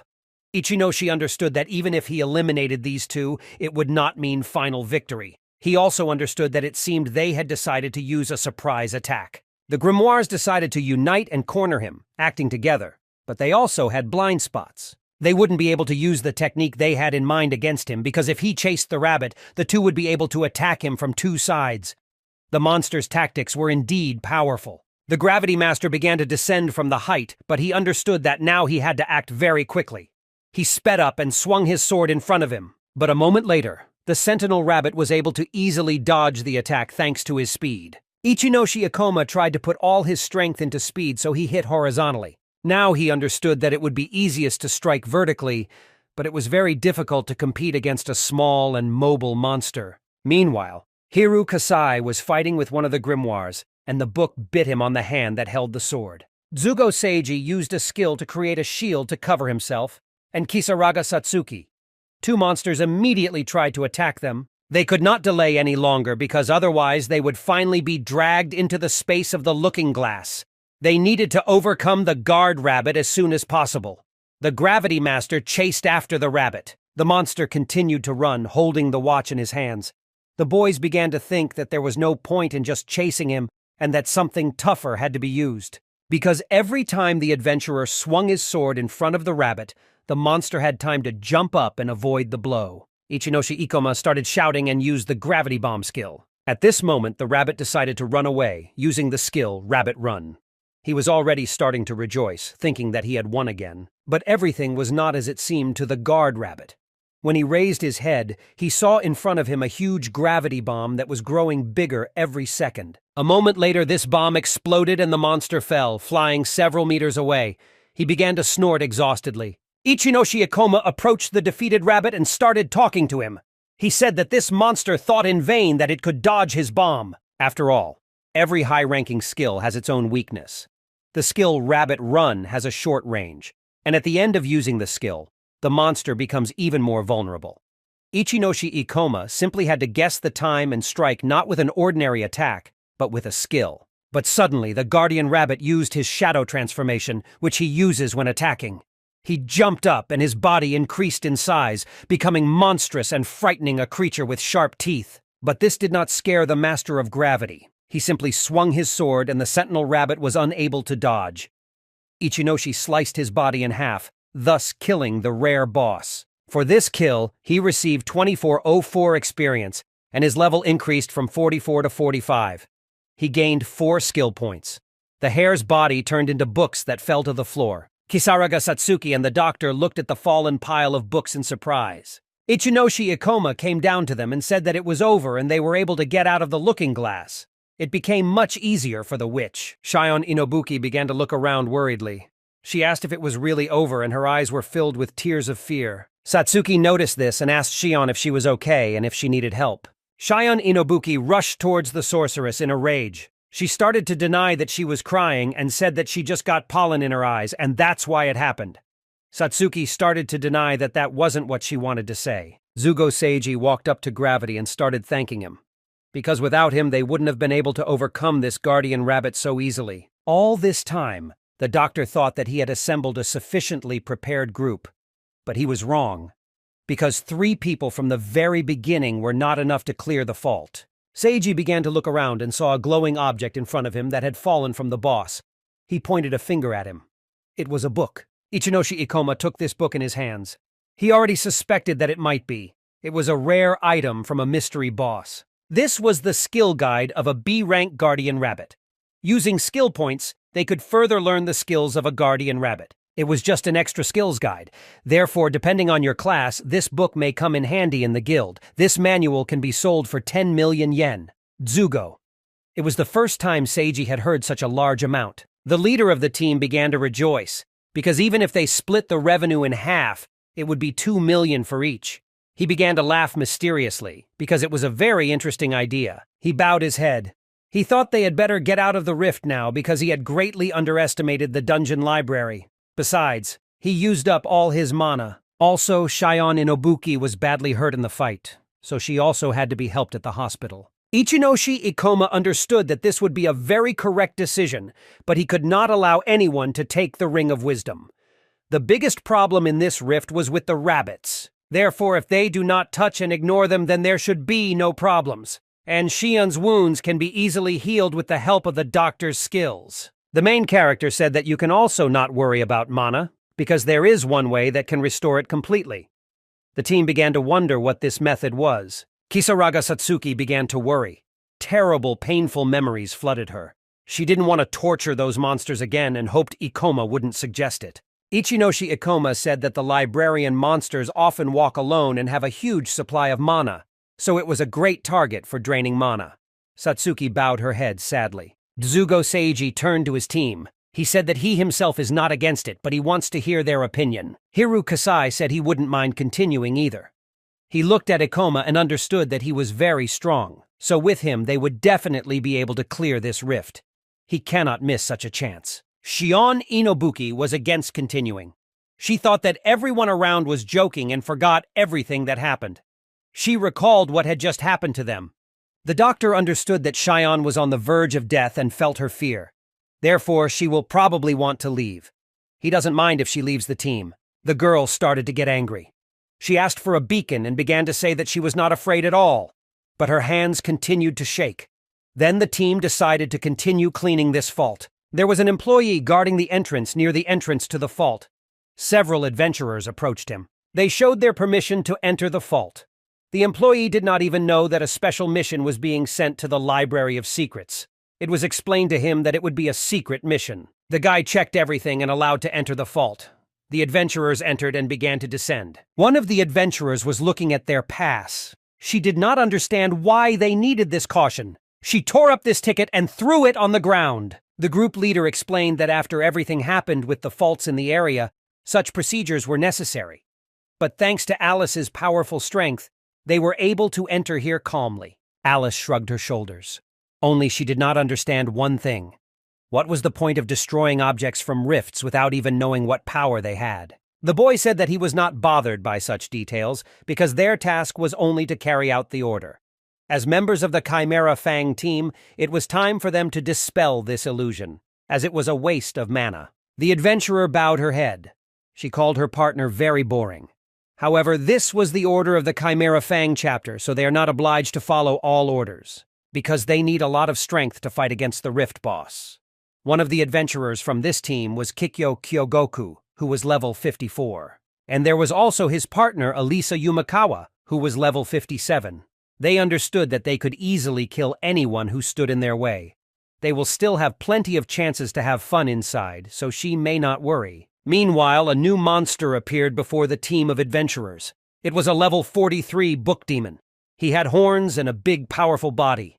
Ichinoshi Ikoma fought off the demon's attacks. Shion stood behind the boy but could not move in any way. The Gravity Master ordered the girl not to stand like a pillar. She ran back to the team while the boy competed. The book demon had the peculiarity of extending its limbs at will, and it was scary to look at him straight in the eyes, because he only enjoyed this human fear, which incited him to attack. For Shion, Inobuki was a particularly unpleasant opponent, given her weak psyche. The boy understood this when he saw it in her during the fight with the rabbit. Kisaraga Satsuki also took part in the attack. She used the Orb of Darkness skill and launched it at the book demon. After that, the sorceress ran away and began to beat the monster with her weapon. The demon began to receive injuries and growl with exhaustion. After a few seconds, the demon died after all. Satsuki stood confidently after her first kill of such a powerful monster. She received 980 units of experience. The witch looked at her specs with delight. Ikoma was pleased to see her result. Unlike Satsuki, who became much stronger, the battle against Rabbit benefited her, and she was able to raise her level. Each time my skills became more powerful and stronger. But Satsuki's skills were draining her mana too much. However, thanks to this, they dealt with enemies much faster on the way to the boss. Ichinoshi Ikoma decided to praise his partner. He said she was well done. They have 2 more monsters left, but if she's tired, she can rest. All the while, Shion, due to stress and fear, Inobuki grabbed Ikoma's hand. Satsuki kindly asked her not to interfere under Ikoma's feet. The girl jumped sharply away from the adventurer. She said that everything was not as she thought because she was very afraid of this monster. So Ikoma was the first to reach her arm, so she instinctively grabbed onto him. She repeated several times that she was not afraid at all, although a few seconds ago she said that she was very scared. Her psyche was clearly not in the best state. Shion began to tell the second version of the situation, saying that she simply slipped, not out of fear. Satsuki looked at the girl in confusion. Because of this, Shion Inobuki became even more nervous. She even asked why everyone was looking at her so strangely. Then she approached Ikoma, and with a sincere acknowledgement, thanked him for being there at that moment. But she said that this is the last time she uses his help. Her words didn't sound fair, but they had to keep fighting. Zugo Seiji applied shield. Hiru Kasai also actively participated in the match and did well. Together with the team, they were easily able to cope with the monster. Ichinoshi Ikoma, along with Satsuki and Shion, watched in surprise as it seemed their partners could easily manage without them. The thieving adventurer jumped up and pounced on the librarian, swinging his sword at him. Zugo Seiji asked Kasai to stop, because Ikoma had asked from the beginning not to kill the last monster. Hiru Kasai replied that he remembers everything perfectly and is just having a little fun. The librarian was cornered and trapped, with nowhere to run. The thieving adventurer threw his weapon on the floor and took out a thread blade, which he used to tie the librarian's throat. Now the monster could not resist. Ichinoshi Ikoma knew that the librarian had the highest mana pool of any local monster. Therefore, with his help, Satsuki could easily transfer her mana to them. But the main character knew that this guy from this trio, although he was very rude, was actually a good person. He would always come to the rescue and follow everyone in the group from the shadows and cover their backs as well. The whole team decided to bind the librarian so that he could not move. They put him on the ground. The sorceress moved closer to him, concentrated her magic, and used the skill Mana Transfer. Mana from the monster began to be transferred to Zugo Seiji. After that, the doctor felt strength in his limbs. Now he could once again calmly use his skills to the fullest and not worry. With such a useful skill, adventurers could explore the rift without a trace for at least several days. Shion stood next to the librarian and looked at him with disgust. But the doctor got excited. He understood that if they could catch 2 more librarians, then Satsuki and Ikoma would also be able to fully recover their powers. Ikoma objected, saying that they can easily recover without any problems, but physical fatigue still accumulates. In addition, psychological exhaustion accumulates. Mana transfer is a useful skill, but it should be used wisely and only resorted to when absolutely necessary. Seiji patted him on the shoulder and obeyed. In any case, he thanked the entire team. The Gravity Master said that they had practically reached the depths of the rift, so he wanted to ask again if the team was really ready to go after the boss of the Library of Secrets. Hiru Kasai was surprised to learn that they were able to get to the boss so quickly. Shion Inobuki began to panic again. She asked if they were joking because she wasn't ready to fight the boss at all and didn't advise the others. The boy asked if she was worried and scared, but the girl denied and said that she was perfectly fine, although her hands were still shaking. Kisaraga Satsuki was very amused by the way her partner easily manipulated Shion. Zugo Seiji thought about it because he had only gathered this group from the beginning to completely clear the rift. But during this time they could acquire many precious resources. Therefore, it was not necessary to go further, although his own greed was at play in him. But it was unclear whether it was necessary to risk continuing his way to the boss. Ikoma admitted that before entering the rift, with the help of one rare item, he learned that everything most valuable was in the local boss. Therefore, with such information, they will be able to easily defeat the boss. The doctor paused to think, because clearing a rank B rift sounded pretty appealing. And they will be able to gain great popularity by clearing this rift among the first adventurers. Glory will await them. But the Gravity Master had a condition. For this information, they would give him all the items that would drop from the boss, because that was his original goal. And everything that the team was able to get in the rift on the way to the boss, they can take for themselves and divide these items into 3. It was a bargain. In addition, before entering the rift, Ikoma had already discussed this plan with Satsuki, so she was not against such a schedule of events. If these rewards are not enough for the team members, he can pay each of them separately. Zugo Seiji folded his arms. He would really like to get the rare items from the boss, but then they would get the Guardian Rabbit skill book, and they will be able to divide this huge money into 3. The doctor was very interested in big money. He already imagined how they would receive such a large amount, and each would receive 3 million yen. Shion tried to tell the leader to come to his senses, because he was in a very gambling mood. Hiru Kasai said everyone but Shion agreed, and he asked if she was willing to go with them. The girl could not believe that even Kasai agreed to this condition. She looked around once more and agreed to go with them. but asked not to cast bare feet, because then they would get nothing. Ikoma and Satsuki rolled their eyes because she said the same thing every time. But despite this, they began to descend even lower and deeper towards the boss. The boss was already waiting for them in the room. It was a monster in a dress with long hair, snow-white skin like a doll, and sharp claws. It was the boss of the Library of Secrets Rift. She was level 60, and her name was Aether. Finally, the team reached the room. They were standing in front of a large gate. It was the entrance to the head boss's room. Ichinoshi Ikoma turned and addressed the entire team. He asked them to proceed as discussed earlier, because the local boss was not very mobile and not very mobile. The main thing for them was not to panic, because by working together, everything should work out for them. According to Ikoma's plan, they should have no problem defeating this boss because they were experienced adventurers who had B rank anyway. Shion Inobuki began questioning the team if they really believed in all this nonsense. She thought that the items that could supposedly tell everything about the Rift boss were some kind of joke, and such a thing could not exist. Kisaraga Satsuki looked at the girl and asked if she had previously agreed to go with them to the boss together. Shion said that it was all just ridiculous because the Gravity Master didn't even show them this magic item. Therefore, to believe him without a doubt is complete delusion, and he will lose them all. Zugo Seiji explained that one of the rules of adventurers is not to reveal their strengths and trump cards to other people. Besides, Ikoma had already rescued them more than once throughout their journey, so he didn't think that this information about the boss was inaccurate. Hiru Kasai said that even if this guy was deceiving them, he wasn't going to walk away just like that, having already come such a long way to the boss. Therefore, if Shion Inobuki is shaking so hard for her life, so let her go home, because they've already cleared the way out anyway, and she can leave in peace. She froze in excitement. Ichinoshi Ikoma explained that the profession of adventurers is associated with many dangers, so if she is not ready to go to the boss, then he advised her to change her profession. Shion got angry and asked if he was joking.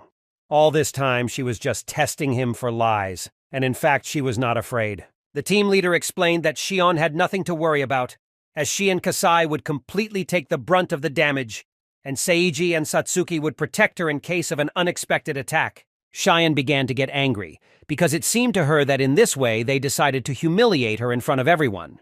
Ikoma explained that he just wanted to instill some confidence in her. Hiru Kasai was indeed worried about her, but it seems in vain, because she was always like this and he was used to her wiles. But in any case, his goal remains the same. He came here to defeat the boss of the Rift. But the thief-class adventurer understood that if he trusted this guy completely, he might die, so he had to be careful. Meanwhile, Ikoma decided that before engaging in a boss battle, he needed to distribute skill points. He has 29 skill points left. He decided to upgrade Gravity Magic to level 3, which cost 15 skill points. Thanks to this, he could control the gravitational force. He understood that it would probably be more beneficial to level up Gravity Control to level 4, but it would be much more effective to level up Gravity Magic to defeat the boss. He still decided to upgrade his Gravity Magic to level 3 and spent 15 skill points. Suddenly a new ability opened up in him. Now everything was ready. He gained the Gravity Magic skills Gravity Cut, Gravity Bullet, and Gravity Strike. Now he was fully prepared for the battle with the boss. The gate opened in front of the team. A team of adventurers began to enter the room.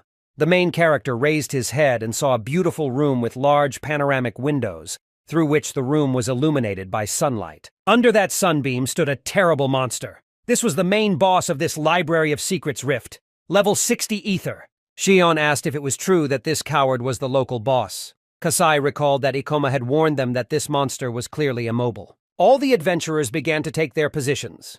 They were ordered to act according to their plan. Aether also decided to activate her skills and enter the battle first.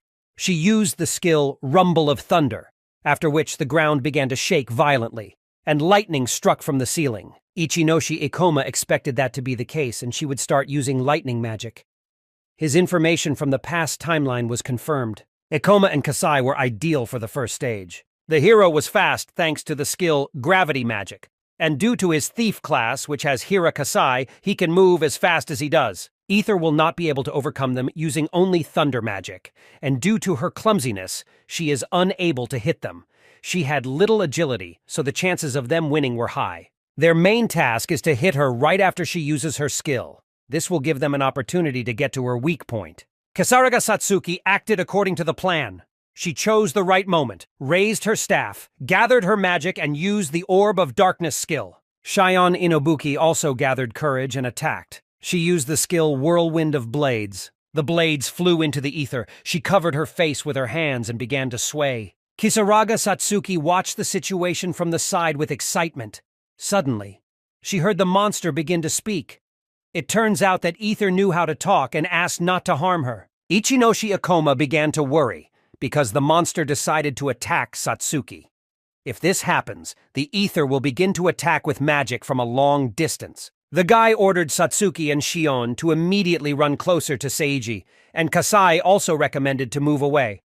Although the thief usually disobeyed the commander, this time he decided to comply. The Gravity Master also started running. A moment later, the Rift Boss used the Fire Wave skill, and flames began to spread around with immense power. Shion Inobuki panicked. She didn't know where they should run now. Ikoma understood that if they could not avoid the attack, they would have to fight the monster directly. The entire team huddled together, hiding behind Jugo Seiji to protect them from the fire attack.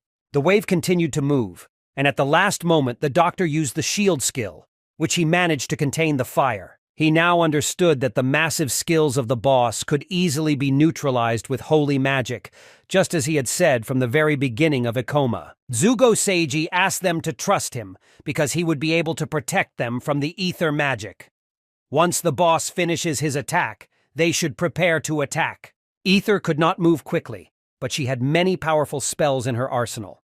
Therefore, many strategies could be devised against her, in which she would not be able to answer the opponent with anything. The Gravity Master said he would cover them, so they should prepare for another attack. Ether stopped attacking and bowed her head in exhaustion. The team realized that this was another opportunity to attack. Shion Inobuki ordered to go forward. Hiru Kasai thought. He had to admit that this Ikoma guy wasn't bad, but he still thought it would be better to get rid of a couple of people with the help of this boss. He understood that the Gravity Master was an incredibly capable guy, so if he got rid of him, the whole group would immediately fall apart. Ikoma, along with Hiru the Kasai, decided to work together. They surrounded Ether from two sides. The monster stretched out its frightening puppet hands, in which its ominous black energy began to gather. After that, she used the Sword of Zeus skill. Powerful lightning began to flow from the monster's hands, which she could control. She began directing this lightning at the adventurers. Ikoma started to run, dodging in the other direction. The Gravity Master ran closer to Ether and swung his sword in front of him once more. But she was too slow, so as expected, melee was not her option. The guy realized that something had happened to the boss. It looks like she decided to save her ranged attacks for last. Shion Inobuki was enthralled by this fight, as this boss could easily be taken down even by the two of them, attacking her only in melee. It was cool. The girl thought that this monster was too easy, so she asked to quickly deal with him and get out of here. Kisaraga Satsuki was surprised that Shion was acting so cocky for someone who was afraid of everyone. Zugo Seiji partially agreed with Shion. Ikoma's strategy proved too simple to defeat the Rift Boss, but in actual combat it worked with impressive precision. Using the enemy's abilities to attack at close range and retreat during mass attacks did not carry much risk. In addition, Ikoma's skills and heroism allowed them to believe in him, because they acted precisely according to his plan. His self-confidence and fearlessness really raised many questions. He possessed a striking calmness and precision of movement that gave him the impression of an adventurer with experience who had been through many battles. Ether did not stop attacking. She used another skill called Stone Boat, and stones started falling from the ceiling, piercing the floor. Ikoma began to analyze the situation. They probably had to change their battle tactics a bit, because otherwise they simply wouldn't be able to reach the boss. Stone Boat limited Satsuki's actions. Thereby, Ether protected herself from long-range attacks. However, it will be much more difficult for him and Kasai to reach her if they come out of cover, as she will immediately try to attack them with magic. Ikoma ordered the team to hide behind a stone pillar, and the adventurers complied. They took their places, and the boss of the rift began to attack with lightning bolts from within this circle of columns. After that, she used wind skills and a hurricane appeared around her, protecting her from attacks. Shion Inobuki began to laugh at the stupidity of her opponent. She joked that she could start a whole fortress for herself so that no one would get it. Cheyenne continued to call Ether names, calling her a hideous puppet. The Gravity Master was glad that Cheyenne was able to choose the best place for her to hide, because that way he would be able to carry out his plan. The boy ran away, apologized to Cheyenne for what he had done. The girl looked confusedly at the figure of Ikoma, who was approaching even closer. The guy jumped on the back of the scientist girl and pushed off, and then reduced the gravity and flew up. He landed on a stone block from above. From this position, he could see his opponent perfectly. Cheyenne fell to the ground from a light blow. She was very angry and shouted that it was not a springboard for jumping. However, the Gravity Master knew that Ether was keeping a close eye on them, waiting for them to come out of cover to try to attack her. However, if you use reduced gravity and attack her from above, she definitely won't have time to react. Ichinoshi Ikoma decided to do just that. He jumped up and was already above the boss, and then used the skill Meteor Fall. One of Afira's horns fell off from a blow to her head. The attack completely hit the boss. Cheyenne Inobuki watched in amazement, not believing that it actually worked and the monster was defeated.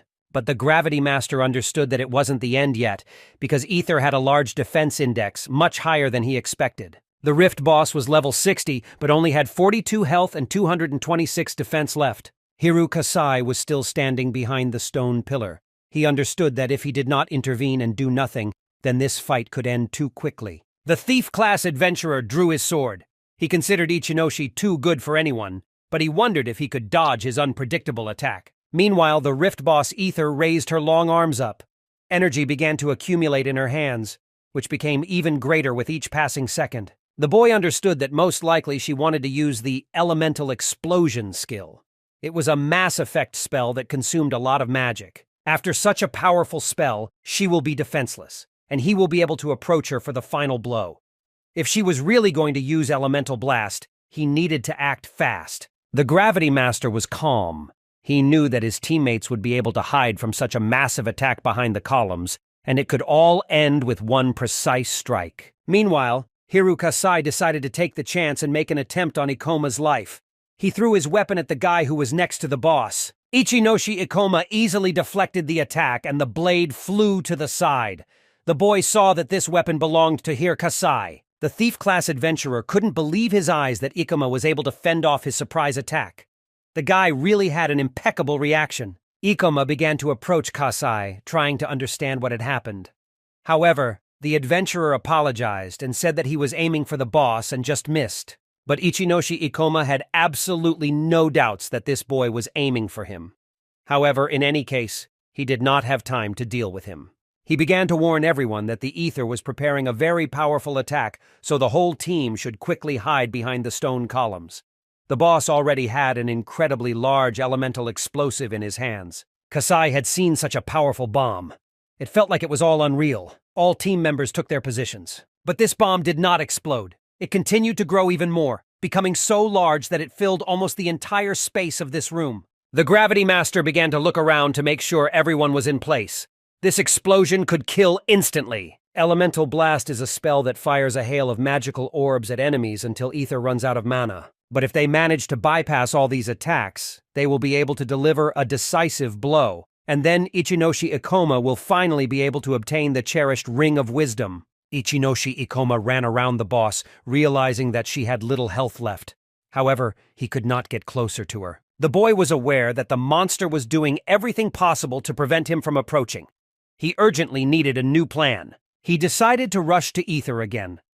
Hiru Kasai, who was hiding behind a stone pillar and watching this, knew that Ikoma had incredible strength, but still not enough to defeat the boss on his own. The thief-class adventurer decided to wait behind the column until Ikoma wore down the boss and forced her to use up all her mana.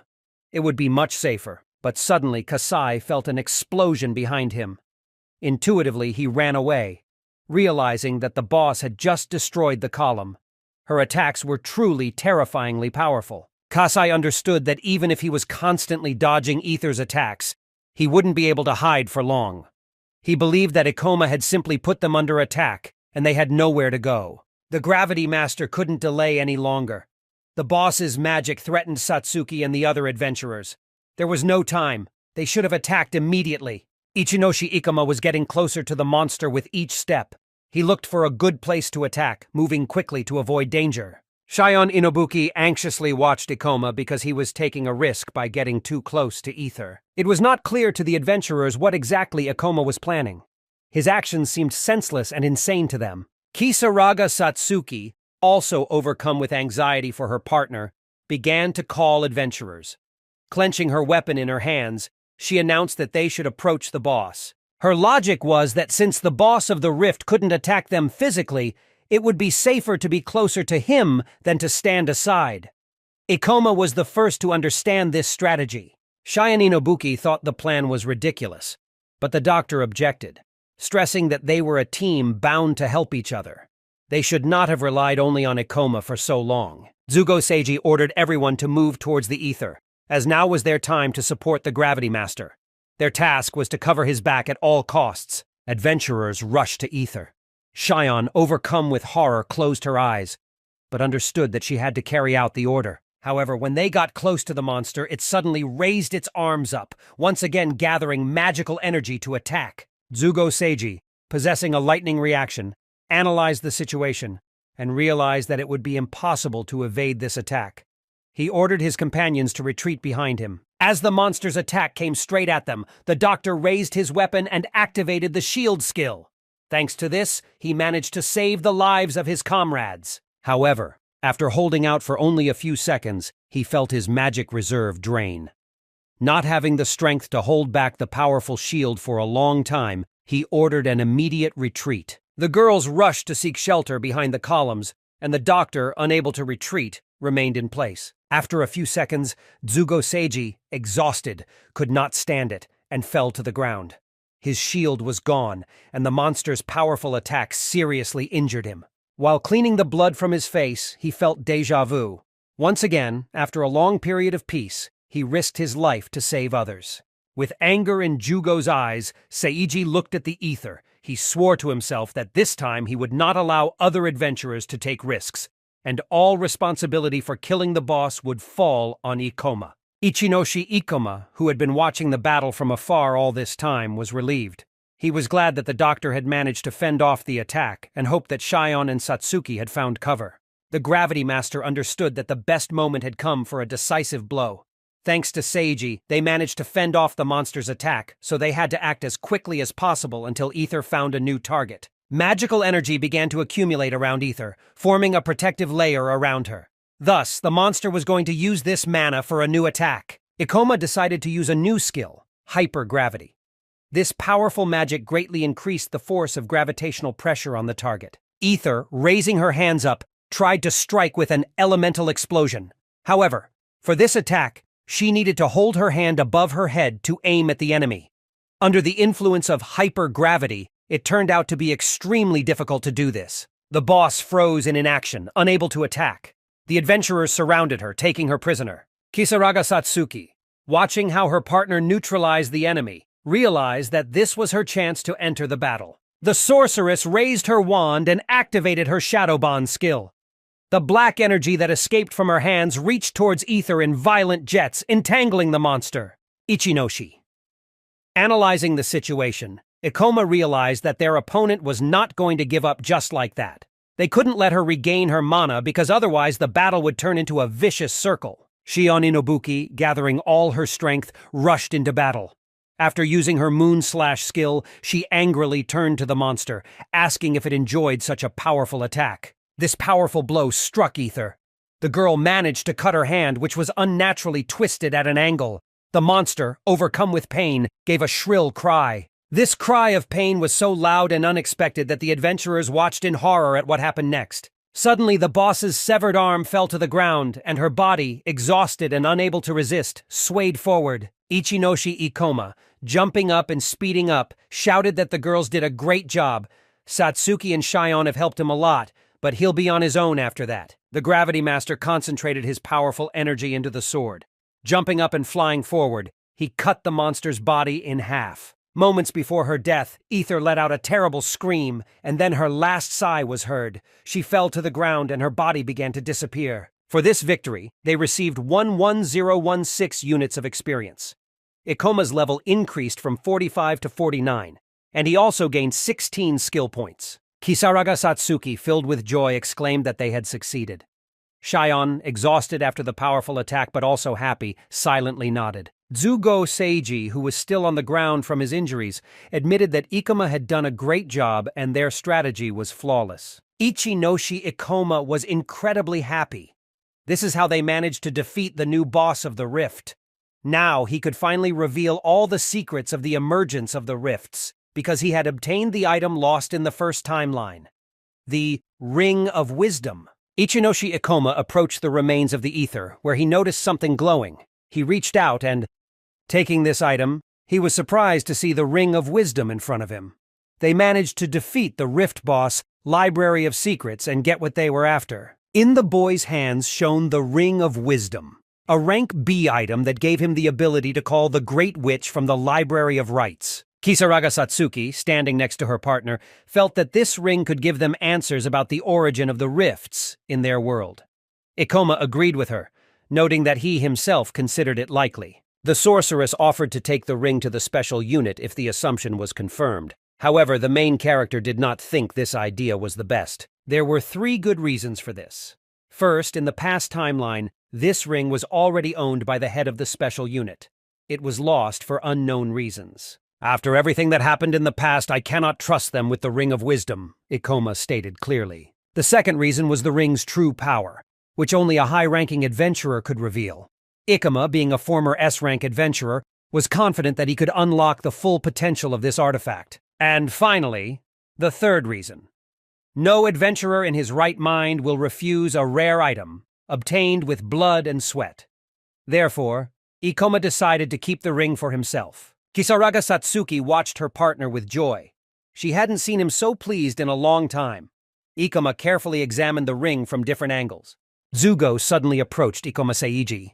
He began to praise him for the fact that, thanks to him, they were able to overcome the ether. The doctor expressed his immense gratitude for the heroism shown. Seiji noted that he saw ether hurt Ikoma. Therefore, as a doctor, he asked permission to heal his wounds as a thank you. Ichinoshi Ikoma, to be honest, tried not to fall under the direct attacks of ether, but still suffered a little. The wounds weren't serious, but he would greatly appreciate healing. Gravity Master sat down on the ground, and Zugo Seiji approached him from behind. Placing his hand on Ikoma's back, he began to emit healing energy that gradually healed the hero's wounds. Zugo Seiji was incredibly happy that everything turned out this way. For the first time, he was so fortunate to meet an adventurer with such outstanding abilities. Previously, the doctor always prioritized portal research, not his allies. However, this campaign inspired his heroism of Ikoma. Zugo was infinitely grateful to fate for having met such a kind boy. Shion Inobuki, exhausted, bowed her head. She admitted that at some point she thought they might all die. Traveling through the portals really tired her out. Hiru Kasai, who only came here for rare items from the portal boss, looked around. He wasn't going to give his booty to some simpleton. Drawing his sword, Kasai decided not to delay. The battle was intense, and the adventurers probably relaxed after the victory. It was the perfect moment for a surprise attack. Thanks to thief class skills, Kasai could move silently. His class was also famous for its high attack speed. Ikoma wouldn't even blink before Kasai dealt him a fatal blow. The traitor ran and jumped, deciding to use Shadow Grasp so that no one could hear him. However, Ichinoshi Ikoma felt something. He jumped up sharply, turned his head, and saw his former partner trying to kill him. Ikoma raised his sword and managed to block the attack. Hiru Kasai was sure that his attack would go unnoticed. He did not understand how Ikomi managed to discover him. With one hand, the Gravity Master was blocking the thief's attack, while with the other, he was gathering mana to cast double gravity. His hand became much heavier, and he punched Kasai hard in the face. The thief retreated. His cunning plan failed. There was nowhere for him to retreat, so he was forced to fight on. Zugo Seiji, shocked by what happened, asked Ikoma what was happening. Ikoma explained that Kasai had betrayed them back during the boss battle by trying to kill him. The main character expected that he would have to fight Kasai at the end, but he did not think that he would dare to attack him again already in the rift. Ikoma mentioned that Hiru had barely participated in the battle, so he should have enough strength for the duel. It wasn't fair. But Ikoma also had enough magic left for the battle. Besides, there were 4 of them against 1, so this battle should be easy. However, suddenly the face of the main character changed. He saw that the traitor was holding the Ring of Wisdom in his hands. Kasai began to walk away even further, assuring himself that he had already obtained what was rightfully his. On his hand shone the Ring of Wisdom, as well as the Bracelet of the Guardian. Ikoma now understood that Kasai hadn't intended to kill him from the beginning, as his only target was rare items. Zugo Seiji couldn't believe that Kasai had stolen a rare artifact from Ikoma, the Guardian's bracelet. This bracelet was very valuable in itself, but inside it they held all the loot they had gathered in the rift. Shion Inobuki began to scream loudly, berating Kasai for his action. She ordered him to return immediately because she was ready to fight him. They could not waste time and urgently needed to catch up. Hiru Kasai ran away. He understood that, except for Ikoma, all other adventurers did not pose a threat to him. He also knew that the Gravity Masterclass was based on speed, but he wasn't sure if the main character, despite being only a B-rank adventurer, could defeat him, a high-ranking thief. Ichinoshi Ikoma had to admit that in this timeline his speed was on par with a thief class level. He could never have imagined that a B-rank adventurer would stoop to the banal act of stealing from his comrades. He was wrong to trust Kasai. Hiru built his whole life on blackmail and intrigue. From the very beginning, his career was overshadowed by a bad reputation, but no one wanted to associate with him. He was forced to go to another area in search of new rifts, but even there everyone already knew him. And not only because of his infamous reputation, but also because of his power. Here he finally understood that his career had come to an end. But here he unexpectedly met two adventurers, a stupid and greedy leader of the group and a short-sighted guy who had useful information about the boss of the rift. This meeting became his saving straw because thanks to it, he managed to get out of this difficult situation. Zugo Seiji was desperate. Their partner brazenly stole all their belongings, all 10 million yen. He fell to the ground and began to sob. The Gravity Master decided to apologize. He admitted that this whole situation happened because of his carelessness. They needed to catch Kasai and hand him over to the special unit. Although Kasai didn't kill anyone, he did steal all of their loot. It will be difficult to prove his guilt because legally they have not fixed the distribution of the loot from the monsters of the rift in any way. Everything was based on verbal agreement only. Maybe even special forces won't be able to help them.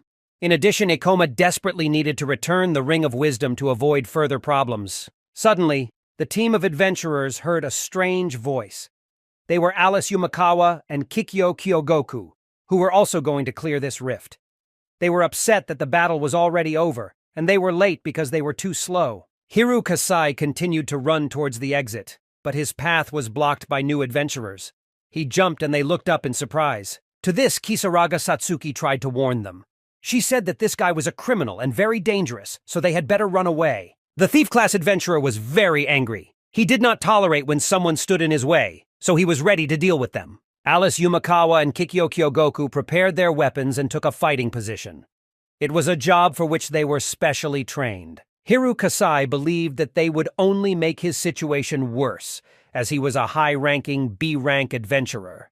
He would be interested to see if these people could defeat him. But when they did collide, Kikyo Kyogoku was ready for battle. When the criminal jumped up, the adventurer threw him over his shoulder and broke his leg. The traitor's eyes darkened from pain. Kikyo turned out to be incredibly fast, which Kasai didn't expect at all. In addition, he possessed considerable strength. With a roar of Hiru, Kasai fell to the ground. The team of adventurers was shocked by what happened. Their former partner lay motionless on the ground, completely defeated. Ichinoshi Ikoma couldn't believe that these adventurers were able to incapacitate Kasai with one well-placed blow. He was interested in who these people were. Old memories began to emerge from the boy. He stopped because he had definitely seen that white form somewhere. His breathing stopped. He couldn't believe that these two were the ones he thought of. Alice Yumakawa crouched down next to the body of the fallen adventurer thief and examined him. He really was dead. She didn't like that their opponent was so pathetic. He fell from one hit and died, which made this victory too uninteresting. Shion Inobuki was horrified. She thought it was all a joke. Hiru Kasai was considered one of the strongest B-rank adventurers, and she couldn't believe that he had been defeated in one blow. Alice Yumakawa began examining the body of the dead man and noticed a ring on his finger. She picked it up, examining it from all sides. She thought the ring was very beautiful and wanted to take it for herself. Alice approached Kikyo and happily asked if she could take the ring. Her partner decided to study the characteristics of this item. When the information loaded, he saw that it was the Ring of Wisdom, the very thing they had come here for. Alice Yumakawa was very upset because they were not given an order to destroy this object. She asked if she could still take it for herself because no one would know about it. Kikyo Kyogoku replied that she was currently on duty, so she had to obey all the orders of the leadership. If she does not comply with the order and return the artifact, he will kill her here and now. Zugo Seiji decided to intervene in the conversation with the strangers. He assured them that the man was a criminal, and they were truly grateful to have been saved. Hiru's body once more, Kasai asked if they had treated him too cruelly. Elisa Yumakawa thought at first, but then laughed in his face. She said that they got it all wrong because their goal was to kill every single one of them. The girl took out a large knife and laughingly told them that they had been ordered to destroy every adventurer that entered this rift, without exception. The adventurers were horrified. They did not know what to do or where to run. It seemed that death was already staring them in the eyes. Ichinoshi Ikoma was determined, for now he had no doubts. The uniforms of these people and their extraordinary skills indicated that they belonged to the Chimera Fang. Alice Yumakawa was very surprised. She didn't expect anyone to know about them, as this was her first encounter with an adventurer who had never heard of them, Kisaraga Satsuki and Shion. The Inabukis approached the Gravity Master and asked if he knew who these people were, because they had always thought that the Chimera Fang was just a fable from the internet. Chimera's Fang is an underground organization that reports directly to the government and does all the dirty work associated with the rifts for it. In the future, they plan to cooperate with the governments of other countries. Their influence will spread throughout the world, because it is the strongest underground organization with first-class soldiers. Even in the first timeline, the Chimera Fang rumor was considered a common internet fable that no one believed. Ichinoshi Ikomi had only met a Chimera Fang soldier once in his past life, in one of the rifts. Although they weren't that famous and powerful yet, meeting them now was the worst-case scenario for them. After all, these people did not reveal their existence to ordinary people, and if they appeared in front of them, then without a doubt they were going to get rid of the team of adventurers. The team was impressed. Shion immediately started to panic because these people really wanted to kill them. They urgently needed to retreat. Zugo Seiji believed that their advantage was numbers. There were 4 of them, and they could overwhelm the enemy in numbers. They just needed to cover each other and attack from blind spots, using the strategy they had developed in the fight against Ether. But the main character looked at the situation from the side and understood that they are not equal to these people. They needed to retreat or they would all die. Elisa Yumakawa asked her partner who they would kill first. She asked if she could play with Ichinoshi Ikomo because he interested her, but Kikyo Kyogoku replied that they didn't come here to have fun. The Master of Gravity noticed a ring on the girl's hand. He had come such a long way to unlock all the secrets of the rifts that only the Ring of Wisdom could answer. So he couldn't let her take her away. Ichinoshi Ikoma decided to enter the battle first. He faced off in a duel with Elisa Yumakawa. Kisaraga Satsuki did not expect her partner to intervene in this brutal battle. Ichinoshi Ikoma ordered his team into action. He said he could handle Alice alone and asked the 3 of them to deal with Kikyo someone. Although this is madness, the ring cannot be returned to him otherwise. The 3 of the adventurers will have to fight while Ikoma fights alone. Zugo Seiji explained that this was the best solution in this situation. It must not be forgotten that they are only a support class and cannot be the main attacking force. They will not be able to face the enemy in close combat alone. On the other hand, Ikoma, who has great strength and combat experience, has every chance to win the fight. They should focus on Shion. Ichinoshi Ikoma decided to fight alone. Their powers will not help them defeat the enemy 3. It should not be forgotten that their opponent defeated Hira Kasai in one blow. Therefore, considering their level and Ikoma's fighting prowess, other adventurers should focus on Kikyo someone. Kikyo overheard the conversation of his opponents. It seems they underestimated Alice, which was their big mistake. After all, she was actually much stronger than him. The doctor could not believe his eyes. He froze, but still followed Ikoma's order, sincerely hoping for his success. A fierce melee battle broke out between Elisa Yumakawa and the main character. The girl had not felt such excitement for a long time, and was grateful for this experience. However, she noticed that Ikoma was probably already tired. The Gravity Master understood that even though he had a good command of gravity magic, he was at the limit of his strength. Alice, on the other hand, showed no signs of fatigue, which only emphasized the huge difference in their level. Alice Yumakawa continued her conversation with Ikoma, informing her that according to intelligence, Kikyo was level 54 and she was level 57. The battle continued. She noted that she suspected her opponent wasn't even level 50 and asked if that was true, as she couldn't understand how he was going to defeat her with such a difference in levels. The boy stopped for a moment. He admitted that he thought her level would be much higher. The girl laughed. He admitted that since he was born, he was forced to earn like crazy. Such was the life of the soldiers of the Chimera's Fang. They were forced to constantly raise their level every day. Many could not stand such pressure and were quickly disposed of. And after everything she had been through, Alisa Yumakawa could not allow some boy to flaunt his level, hiding behind his comrades' backs and poking opponents with a pitiful toothpick. Ichinoshi Ikoma did not understand Alice's indignation. Judging by her fighting style and weapons, she also belonged to a class that operates from the shadows, relying on her speed. Although they didn't take all the damage like adventurers with higher defenses and powerful weapons do, they were still much stronger than the others and were responsible for dealing significant damage to the enemy. That is, in this sense, they were the same. Or the main character assumed that Alice makes such conclusions, projecting them on herself, thereby asserting that she herself is not so strong. It was part of the Gravity Master's plan. If he doesn't find out what she's really capable of, he won't be able to defeat her. Therefore, he is forced to provoke her. Zugo Seiji heard all these bold statements and didn't understand what the hell Ikoma was doing. Alice Yumakawa burst out laughing madly. She said that her opponent was very interesting, so she's ready to fight 100% because he asked himself. The girl raised her hand. Powerful magic began to gather in it. She used the skill Phantom Whirlwind of Blades, ready to make him bite his worthless tongue. The strength in her hand grew, and a frightening atmosphere began to hover in the room. The main character knew about the Phantom Whirlwind of Blades attack. This attack deals multiple magic damage to a single target. Simply put, her class was one of the rare and troubled ones.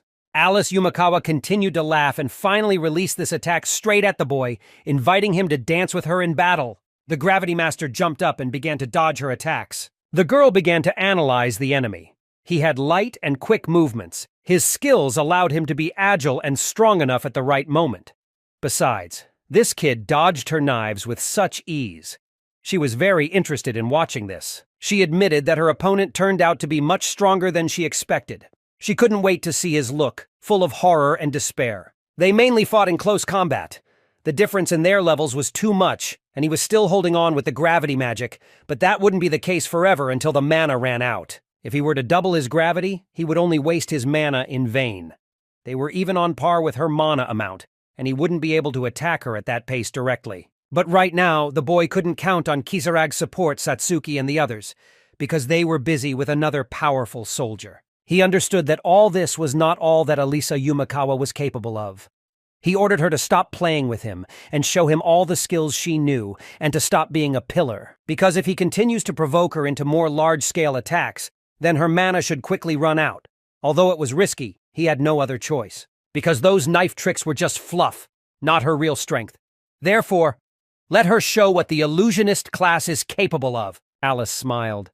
She said he was actually good because he looked like he was really knowledgeable in the classes, even though she had never met a person in her class. The illusionist class is a combat class capable of turning any, even the most perverted fantasy into reality. Alice Yumakawa began to use her new skill. She agreed that if he wanted to face her in a serious fight, she would use her most powerful skill. It was Phantom Whirlwind of Blades, Reflection of Being. Phantom Whirlwind of Blades, Reflection of Being, capable of multiplying the illusion many times over, increasing the radius and number of knives used. No creature, neither monster nor human, has yet been able to evade this attack. The Gravity Master decided to act. He jumped high, reducing gravity in the process. He managed to dodge all the knives and got his feet on the ceiling. Alice Yumakawa smiled and said that it was very good, but it wasn't enough. Because Reflection of Being could be easily combined with other magical attacks. Thus, it stuns the opponent. But the most terrible thing about this spell is that it causes genuine fear of the unknown, of what awaits the victim of this spell. But Ichinoshi Ikoma was confident in his abilities, and he was ready to look fear in the eye. He began to fall from the ceiling and saw hundreds of knives flying at him. These knives, while he was falling, settled even closer to him, and in a few seconds it could seem that they were piercing the boy's body. But when it happened, this illusion simply dissolved into thin air. Alice lifted her head up and couldn't understand why it didn't work. The Gravity Master easily descended to the ground and said that the illusions were not so terrible if a person was able to find the gap between light and shadow. The girl believed that this was impossible, because it could not be that he was not afraid of the possibility of losing his head. But then it was not clear how he was able to get out of this illusion. She thought that maybe he was just lucky. Ichinoshi Ikoma swung his sword in a flash near Alice, but she did not expect the attack and was deep in thought. She barely managed to repel the fragments of stones flying at her with her sword. While Alice was not paying attention, Ichinoshi Ikoma quickly jumped behind her, finding himself in her blind spot. The girl could not believe that this guy was just lucky. His movements showed the knowledge and experience of an experienced fighter. Alice turned sharply and saw the enemy behind her. She had never had to fight such a skilled adventurer before. Before, she had only encountered dangerous criminals and terrifying monsters. But this guy was on a whole other level. Alice could not understand who he was and where he got such skill. Alice Yumakawa admitted that she underestimated Ichinoshi, to whom she had never met a person who managed to escape from her illusion and not succumb to fear. She became more and more interested in whether he was really human. Ichinoshi Ikoma confirmed that he had indeed succeeded in doing so. He wanted to end the fight with one well-placed blow, but found it too easy. Suddenly, a drop of blood fell on the floor in a hole in the room. Alisa Yumakawa felt a burning pain in her body. Her hand was covered in blood. Overwhelmed with terror and rage, she began to laugh nervously, clutching her face in her hands. She had no choice but to admit that Ichinoshi Ikoma was indeed very strong. Alice admitted that for the first time she felt the fear of death. This guy was the first person to make her feel truly vulnerable. She understood that he could kill her, so she decided to show him her trump card, one of her strongest skills. She didn't like using this skill because the battle would end in a second when the enemies would just fly away. She was bored by such an easy victory, but she believed that this guy might be stronger than the others. Alice Yumakawa dared to use the skill Shadow Doppelgangers. It was the most powerful skill of the illusionist class. With this skill, she could create 3 exact copies of herself. If Ikoma loses his vigilance even for a second, he will become her personal toy. These illusions weren't just visual copies. They could perform magical attacks on their own. Shadow Doubles is a skill that allowed the illusionist to create several identical copies. And the more there were, the stronger they became. Ichinoshi Ikoma tried to dodge the attacks and recognize the real Alice, but it was not easy. Her illusory copies distracted him in every possible way. Ichinoshi Magic Ikoma couldn't even attack normally. Alice the illusionist appeared behind him in the air and ironically asked why he didn't have fun fighting her copies. The girl reproached him for not trying to attack them and asked what the matter was. Alice swung her sword again. Ichinoshi Ikoma was wounded in the hand. He understood that the Shadow Twins could be defeated, but not at his low level. He began to lose his fighting spirit. Copies of Alisa Yumakawa surrounded the boy, confusing him even more. She mockingly asked if he could continue the fight and urged him to show what he was capable of. The Gravity Master looked again at the ring on Alice's hand. He was determined to get that ring. While Ichinoshi Ikoma was fighting Alice, his adventurer partner was fighting Kikyo, someone they met in a brutal duel. Zugo Seiji analyzed the situation. Although Hiru Kasai was out of the game, they were still outnumbered. They developed a plan. If Kyogoku tries to attack one of them, the other 2 will immediately attack him. Kyogoku was aware of this and tried to be more careful. The adventurers decided to take advantage of their numerical advantage and attack with all their might. The doctor gave the order to attack immediately. Shion Inabuki ran and jumped up using her circle cut skill. Kisaraga Satsuki also raised her staff and used the Orb of Darkness skill. Kyogoku didn't hesitate and countered their attacks with the Fire Dragon Fang skill. The adventurers held their breath. This attack looked terrifyingly powerful. The fire rushed towards them with incredible speed. The sorceress girls rushed back, escaping the attack.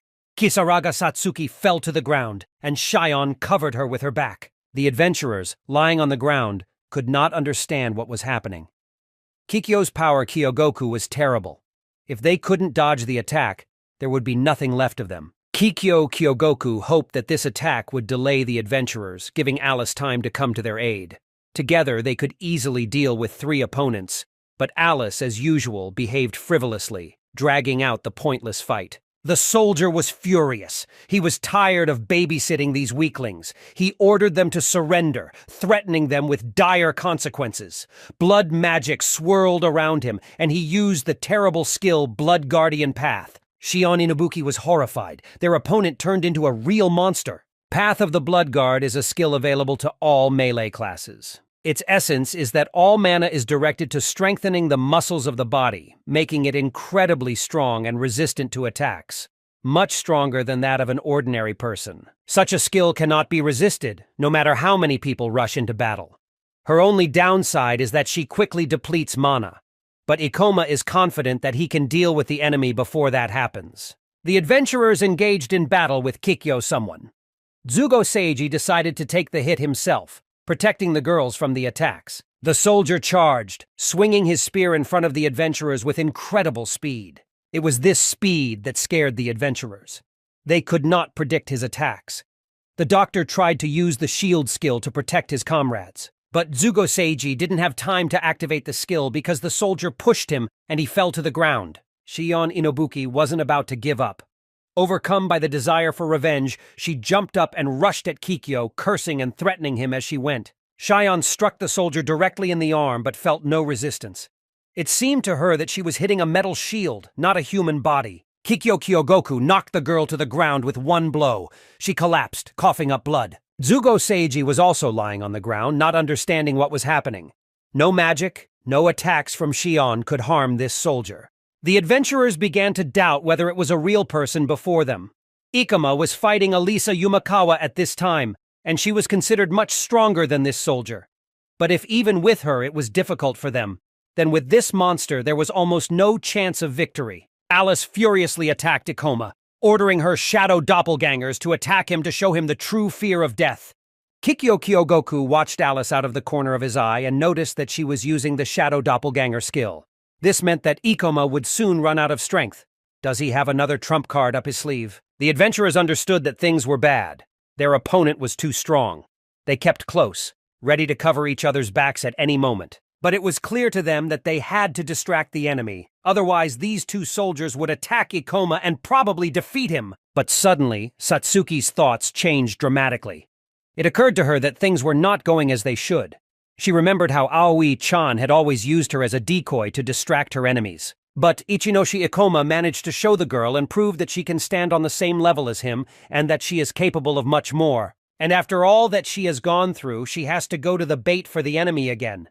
She doesn't agree to that, because if she does, she won't be able to look into Ikomi's eyes again. The girl turned to her partners. She asked them to listen because they still hadn't lost.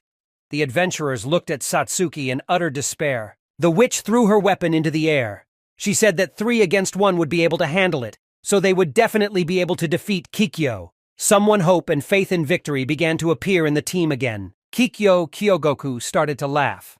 He couldn't believe that they still wanted to compete and thought their decision was very stupid. The soldier asked when they, knowing their vast difference in strength, still had the will to go to their deaths. The adventurers silently and confidently looked into the eyes of the enemy.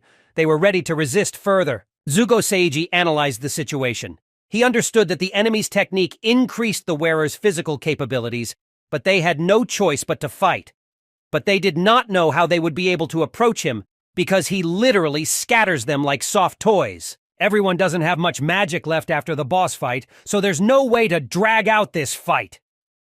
Kisaraga Satsuki tried to calm down, because at such moments she only thought about one thing: how Ichinoshi would act in Satsuki's place, Ikoma. It is absolutely impossible to prolong the battle because of their difference in level and the small amount of magic. They can easily lose. Therefore, if you enter into battle, you must neutralize the enemy with one well-hit blow. But they did not know how they would be able to overcome such a strong opponent. They will not be able to overcome it. But if they manage to at least weaken it, the adventurers saw how Kikyo Kyogoku started running at them again.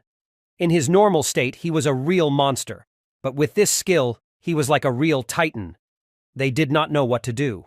Kisaraga Satsuki asked them to rely on her because with her skills, they would be able to stop him. She ordered Shion to hit the enemy on the right side. Shion Inobuki began to remember that her punch didn't work last time, and if the sorceress really wanted to try that tactic again. Besides, she did not understand why it was necessary to attack the right side. Satsuki turned to Jugo Seiji, asking if he could cast magic similar to the Blood Guardian skill on Shion. The doctor thought about it and said that most likely he could do it and they could take their chances. Shion Inobuki began to resent. She asked Seiji why he was even thinking about it. Because it was very risky. The doctor asked his partner to trust his comrades at least once, because otherwise they will not be able to overcome their opponent. He was ready to entrust his life to Kisaraga Satsuki and her plan.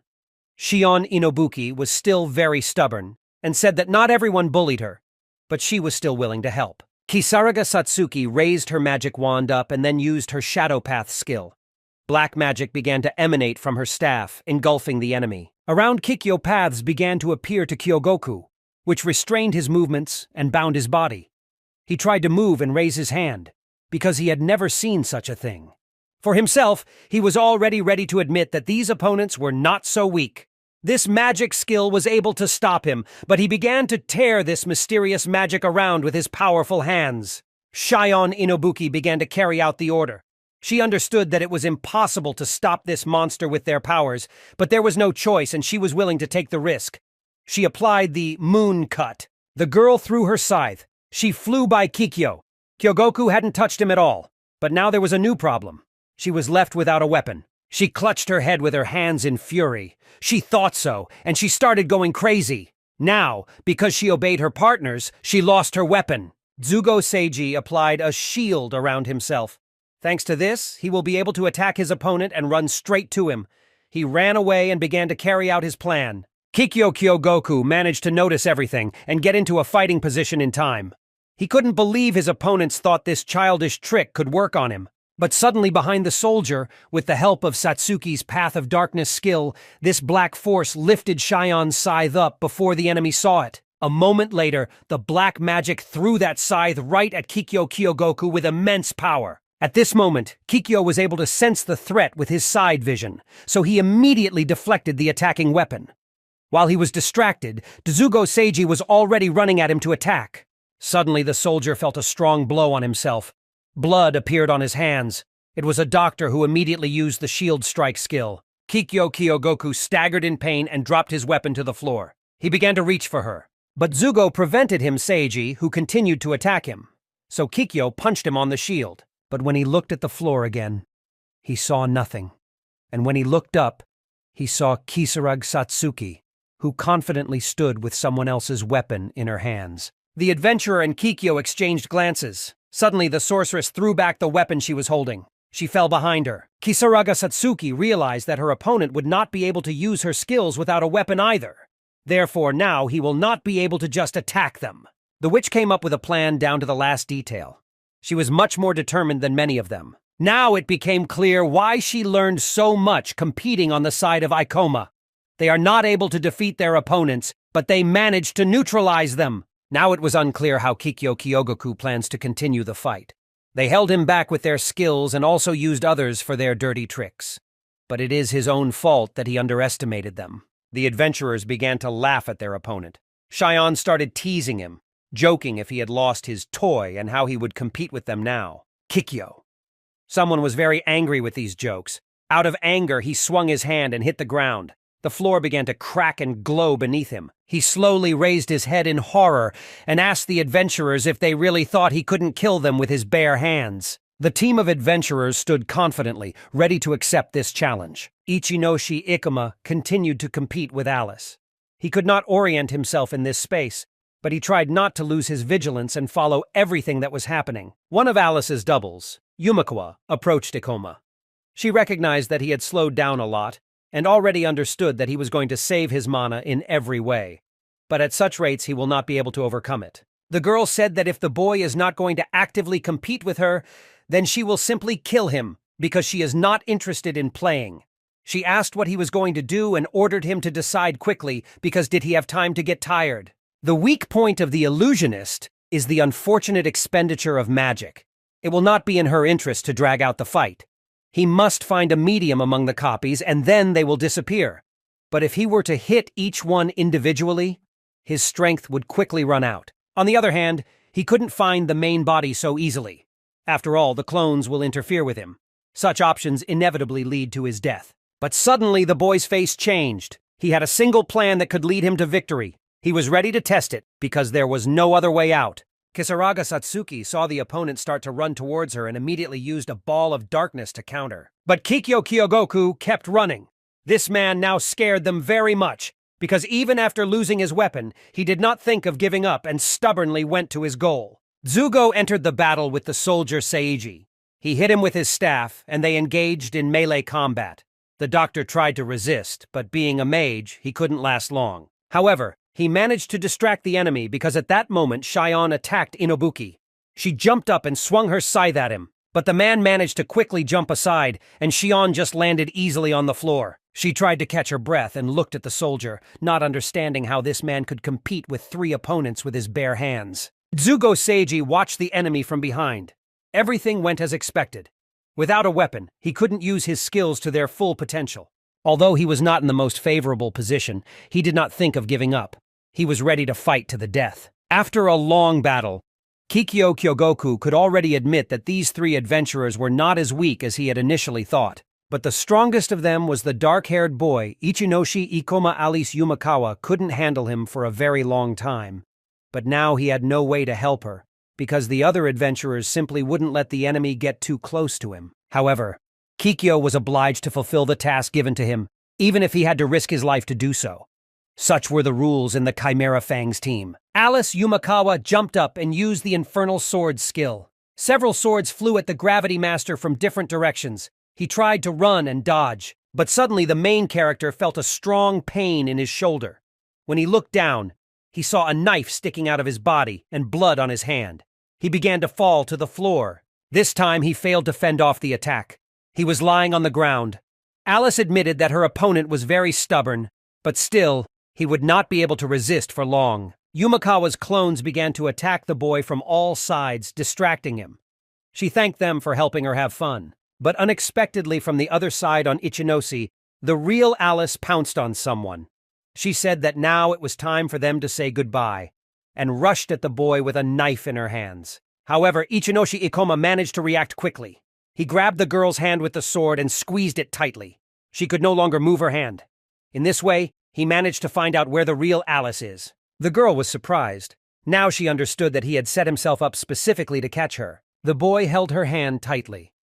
Ichinoshi Ikoma explained that for the final blow, Alice needed to concentrate because it was not the clones who would deliver the final blow, but herself. So to carry out his plan, he really had to let his guard down a bit to catch her. The girl started laughing.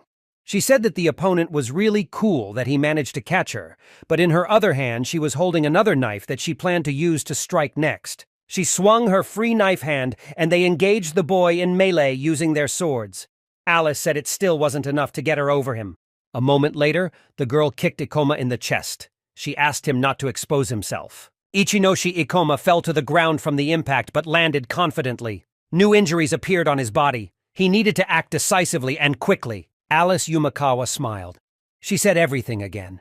Ikoma allowed herself to be caught, knowing full well that she needed concentration, because her class was too dependent on her. It wasn't bad, she admitted. But it didn't matter now. Now it had no effect on his task. The Gravity Master admitted that it was all he could do in that situation.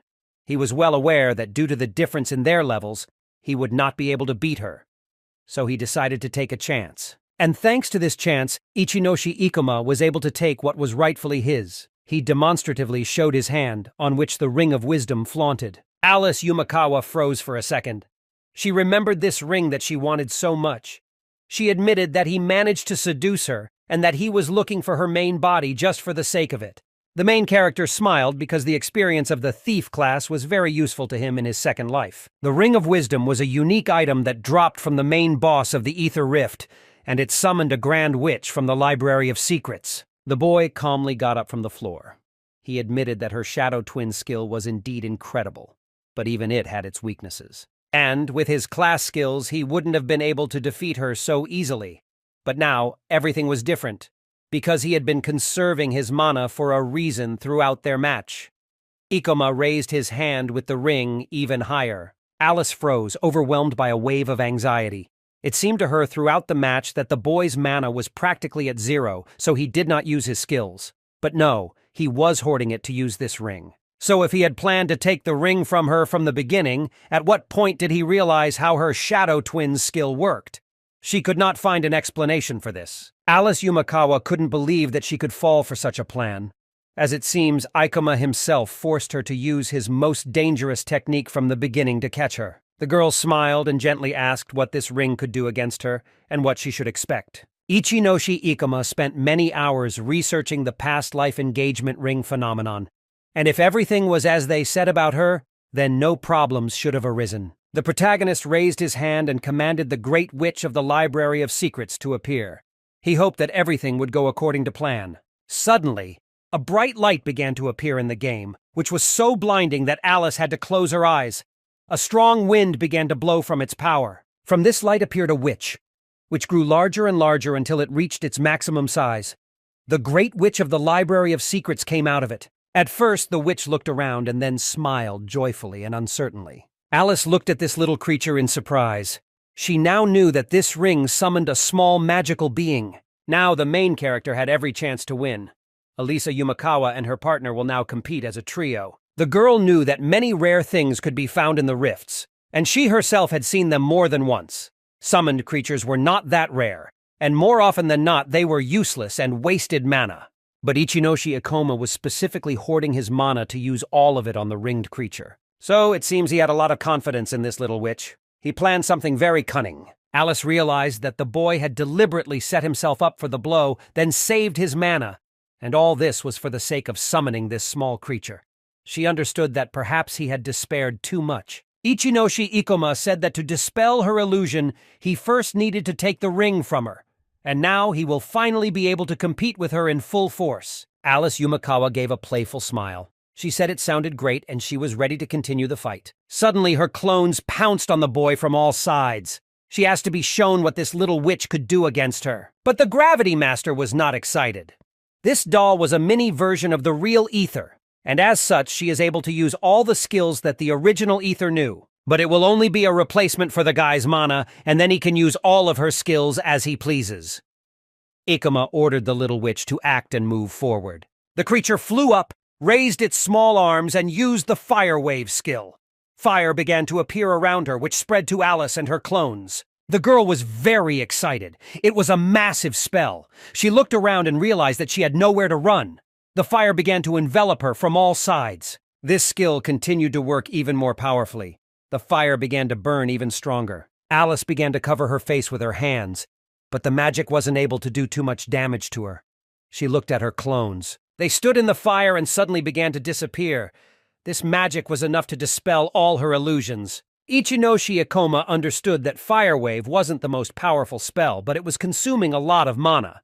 Therefore, his choice had to be made wisely. Using the magic of summoned creatures can end in a fatal depletion of the host's mana. Therefore, in the use of summoned creatures, there are many aspects that must be observed in order to conserve mana. Mindlessly using the power of Ether will not work, but the doppelgangers were weak against massive attacks. To save yourself from the Fire Wave, you need magical protective spells, which the illusionist, as a rule, does not possess. The protagonist realized that his opponent had also spent too much mana, summoning shadow doubles, so now they will compete one-on-one. Alice Yumakawa now knew that the boy had only summoned this doll to destroy her clones from the beginning. His steps seemed absurd to her, but now she understood why. She couldn't believe that she now had a chance to lose to a Gravity Master whose level was much lower than hers. Alice began to laugh nervously and loudly, covering her face with her hands. She still couldn't believe that Ikoma was so intelligent, because no one had ever gone this far in a battle with her. The girl felt that her heart began to beat even faster, as if it wanted to jump out of her chest. She was so scared, because not a single person on this earth could corner her like Ikoma did. However, the girl still had a few skills and mana left, and she still had something to surprise Ikoma. Many swords appeared around the Gravity Master. They were around him and were aimed directly at the boy. It was the illusory kaleidoscope skill. The girl smiled nervously, finally offering to have fun in battle. The boy knew that this magic skill used illusory physical attacks, but once again it wasted too much mana. Alice Yumakawa already knew that the boy was not afraid of illusions, but dodging this mysterious spell required a lot of concentration. This time she won't take her eyes off him. She believed that he would not be able to leave her alive. Getting into a fighting position, she tightly gripped the knife, ran away, and rushed to Ikoma. The protagonist looked around, realizing that it would not be possible to completely avoid the attack. But he had one plan. The knives froze in the air, but after a moment they began to fly at the adventurer's body with incredible force from all sides. Passion was burning in the girl's eyes. With an incredible desire to kill Ikoma, she ran to him. But when she ran to where the boy was standing, she saw no one. In its place, there were only knives stuck in the floor. He seems to have evaporated and disappeared. Alice began to look around, not understanding where he had disappeared. Actually, Ichinoshi Ikoma was on the ceiling where he hid, waiting for the right moment. The Gravity Master decided to gradually decrease gravity in order to descend from the ceiling invisibly, and then sharply shouted that he was on top. Alice suddenly raised her head up and saw the boy falling straight on her with incredible force. He held his blade in front of him and pointed it straight at her.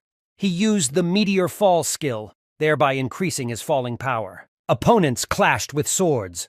Alice held her knife in her hands, but the force made it crack. She couldn't believe that she could lose to this boy so easily. She reassured herself that he would definitely not be able to overcome her. But a moment later, the knife in her hands broke into 2 pieces. She lost her resistance and began to fall to the ground. She fell to the hard floor with a loud thud. She lay there and did not move, having no strength at all. Ichinoshi Ikoma approached her. He apologized to her and declared that their fight was over. He said she wasn't the only one who didn't play her cards right until the very end. The adventurers continued to compete against Kikyo Someone, but there were no results. Shion Inobuki struck her opponent one after another, but no matter how many she struck, he didn't care. His skill protected him. Zugo Seiji understood that their efforts were not harming him. He understood that everything could not be so simple. The skill Path of the Blood Guard makes the wearer more resistant to enemy attacks and also increases his physical strength. They could see that he was already in a lot of pain and he was on the edge. But for now, he will not stop using his skill. They will not be able to overcome it. Shion began to panic, not knowing what to do. The commander calmed her down, saying that they would continue with their plan as long as Kikyo Kyogoku will not lose his strength. But the soldier also had his own plan, and everything went exactly according to his plan. He just needed to hang on a little longer. When Alice deals with Ikoma, he will finish off all 3 adventurers in an instant, and then their mission will be accomplished. Kisaraga Satsuki was very worried about her partner. They couldn't devote much time to Kikyo, and they couldn't even help Ikomi with such a strong opponent. But suddenly there was a loud roar behind the team. They turned and looked in surprise at what was happening. They saw how Ichinoshi Ikoma stood in front of Alice's dead body. This meant that he had succeeded. The witch smiled joyfully, because it meant that he managed to win, and they were saved. Kikyo Kyogoku did not understand how it happened. How is that possible? He couldn't believe that the powerful Alice Yumakawa could lose to this boy so easily. 4 years ago, the Chimera Fangs were a group of outcasts from society, incapable of anything but fighting to the death. Young Kikyo Kyogoku entered the office, where he managed to meet Alisa Yumakawa. She was a warrior who never lost to anyone, and he couldn't believe that she was able to lose to an adventurer who was below her level. Until now, no one could understand who Ichinoshi was. Ikoma! The protagonist examined Alice's body. He said she was too dangerous and he didn't want to date her in the future, so he raised his blade and apologized to her. Kikyo Kyogoku understood that he would not be able to defeat these adventurers, but he had to do at least something that he was definitely capable of. Zugo Seiji predicted that the soldier was going to attack. He ordered all the witches to stand back so he could protect them. But suddenly the man ran past the 3 adventurers and ran on. He saw that Ichinoshi Ikoma stands with a raised sword in front of the exhausted body of Alisa Yumakawa.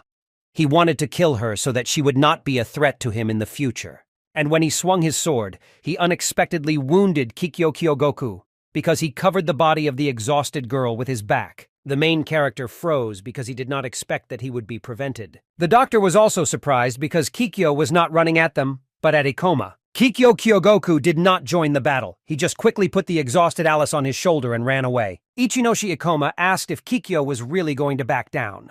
The man replied that it would be like this only this time, but he already remembered them all. and the next time they met again, it would be the last day in their lives. The Gravity Master wondered if someone had hired them to kill them.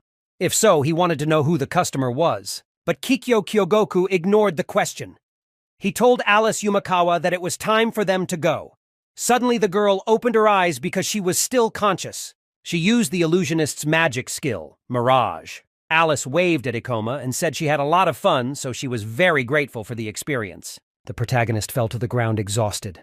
It looks like Alice used her magic to retreat, and to be honest, he himself was at the limit of his strength. If only Kikyo Kyogoku nevertheless attacked Ikoma, he would not be able to hold out for long. His rollers began to shake. He thought that they were very lucky that Kikyo and his comrades decided to retreat, because otherwise, everyone could have died. Kisaraga Satsuki walked over to her partner and apologized for rushing at him so unexpectedly.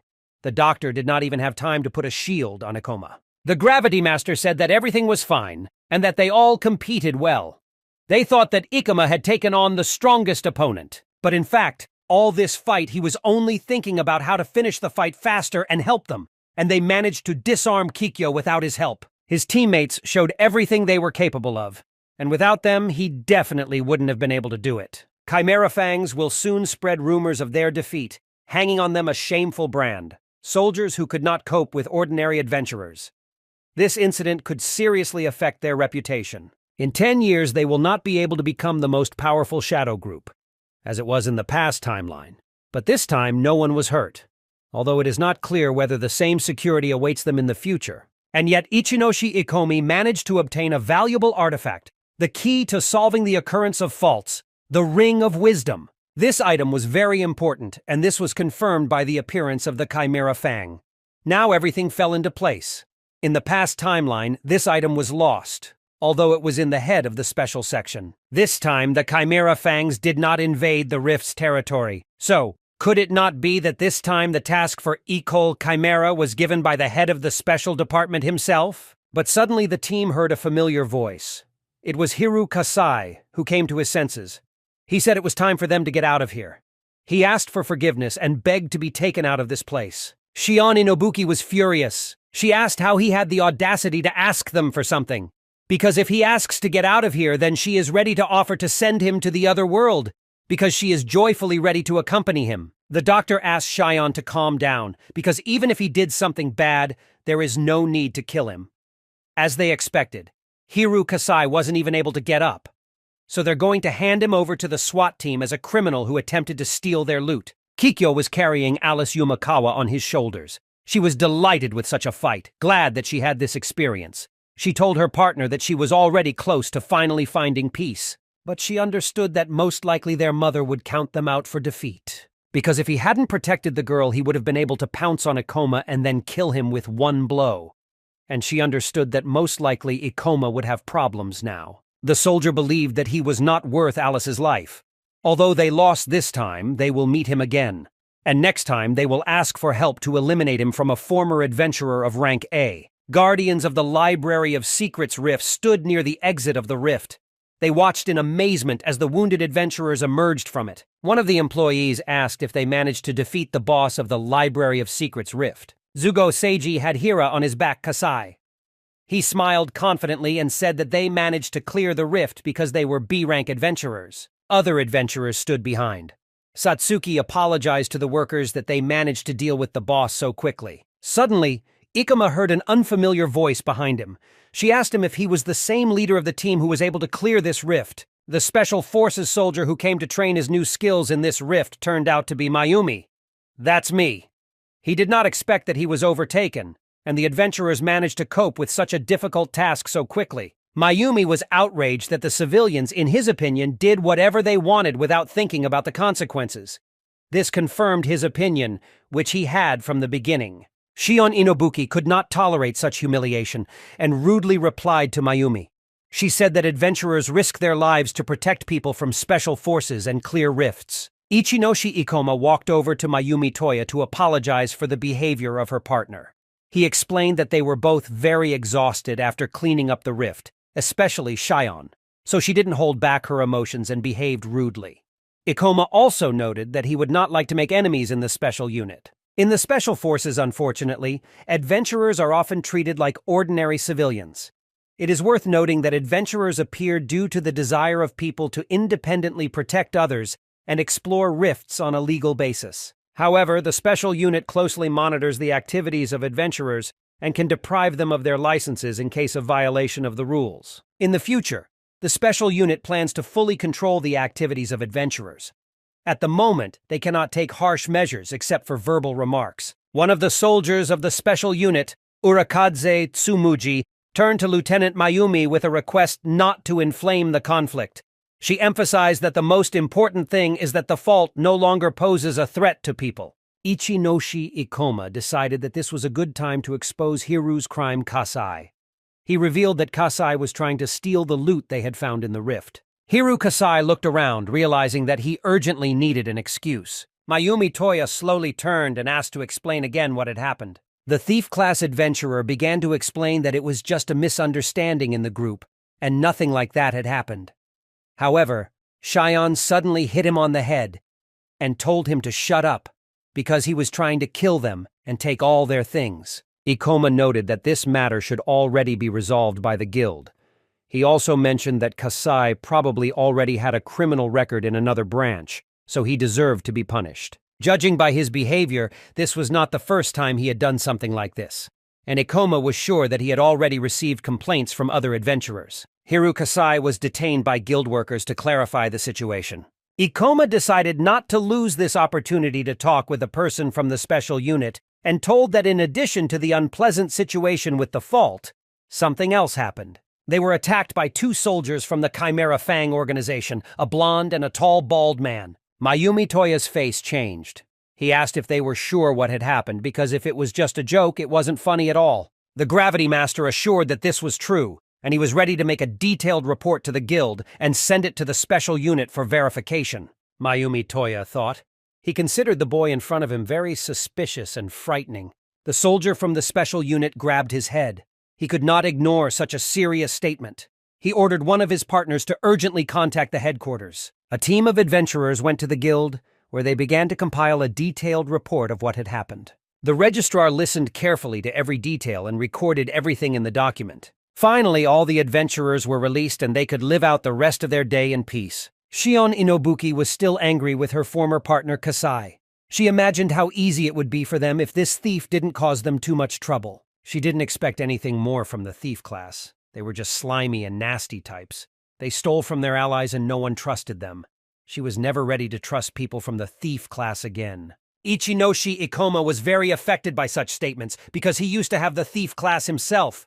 He explained that not all people with this class are bad and that there are honest and decent citizens among them. Shion did not understand the boy's reaction at all and asked why he was so upset. Zugo Seiji suggested not to fight anymore, because everything could end on a good note. In addition, all the booty received from Kasai now went to them. The doctor, as always, thought only about money and earnings. Zugo Seiji asked if Ikoma was still sure he didn't want to split the reward between the four. The guy replied that they had already discussed everything a long time ago. He wanted this award to go to the team members. Instead, he received the Ring of Wisdom and had no regrets. The team leader mentioned that Ichinoshi Ikoma and his partner, the sorceress Kisaraga Satsuki, came from another area and their station was on the other side. He was very glad that they could meet them and get such an experience. Zugo Seiji admitted that from the beginning he had only intended to use them as manpower to seize the rift. They were driven by greed. That's why he wants to go all out next time. When a new Rank B rift appears, he will not stand by, but will help his comrades, because he wants to become like them. Ichinoshi Ikoma looked happily at his new colleagues. He was also glad that they were able to help him enter this rift. Suddenly, Kisaraga Satsuki felt someone elbow her shoulder. It was Shion Inobuki. She wanted to apologize for her rudeness. After all, they turned out to be much stronger than she thought, and without them, they would not have coped for a long time. Therefore, if they need a company to conquer the fault, they can always turn to them, because it is always for any movement. Ichinoshi Ikoma smiled, thanked them for the experience, and said they would keep it in mind. A team of 2 adventurers was going to their district.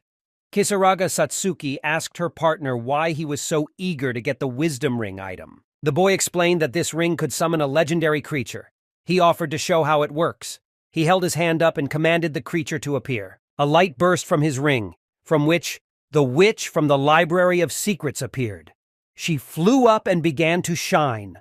The sorceress looked at this creature with admiration. When the witch came down, Kisaraga Satsuki recognized her as a small copy of the ether they had fought earlier. She said it was very similar to that one, but much smaller and cuter. Ikoma explained that it was indeed ether, but in a weakened form. He could use her skills while draining his mana, although they weren't as powerful as the dungeon bosses. Even though her magic was not that strong and consumed a lot of magic, her presence in his arsenal greatly expanded the range of his abilities. Kisaraga Satsuki agreed that this creature would be really useful. But she wasn't sure if this little creature could really reveal all the secrets and causes of the rifts to them. Ichinoshi Ikoma explained that ether was considered one of the most unique monsters. She knew how to speak their language and exchange ideas. The witch remembered how she fought the boss monster of the Library of Secrets. She was frightened by his appearance then, but now there was a cute creature in front of her. Prize monsters were the same level as their host, but some of them possessed special parameters that increased with level.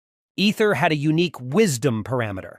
Therefore, if the main character will pump her level, one day he will be able to ask her about the secret of the occurrence of rifts. The little creature tried to start talking. She uttered an incomprehensible word and began to approach Satsuki, extending her arms. The witch was scared. She jumped up and ran to Ikoma, asking what Ether wanted to say, but she could not speak because these were her first attempts. Ether tried to say something again.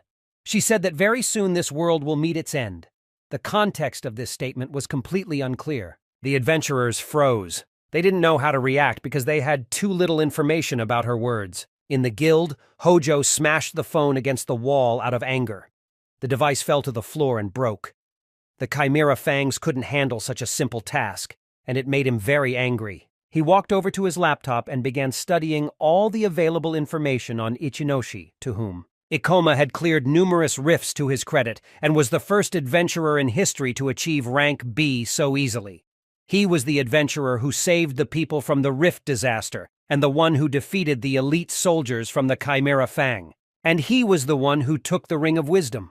Now Kurebi Hojo understood that the Master of Gravity was Ichinoshi Ikoma was an unusual person. He lived his second life. Kurebi's eyes, Hodzo, lit up yellow. He was sure that Ikumi would never be able to hide from him so easily. Ikoma's team set out for a new rift called the Deep Abyss. There they fought a bull monster. The Gravity Master used the magnetic gravity skill against him, directing magic directly at the enemy. After that, Ikoma jumped high into the air, then fell sharply down and killed the bull with one blow of his sword. He received 768 experience points for this kill. Satsuki was relieved because at first the monsters surrounded them from all sides, but Ikoma easily dealt with them.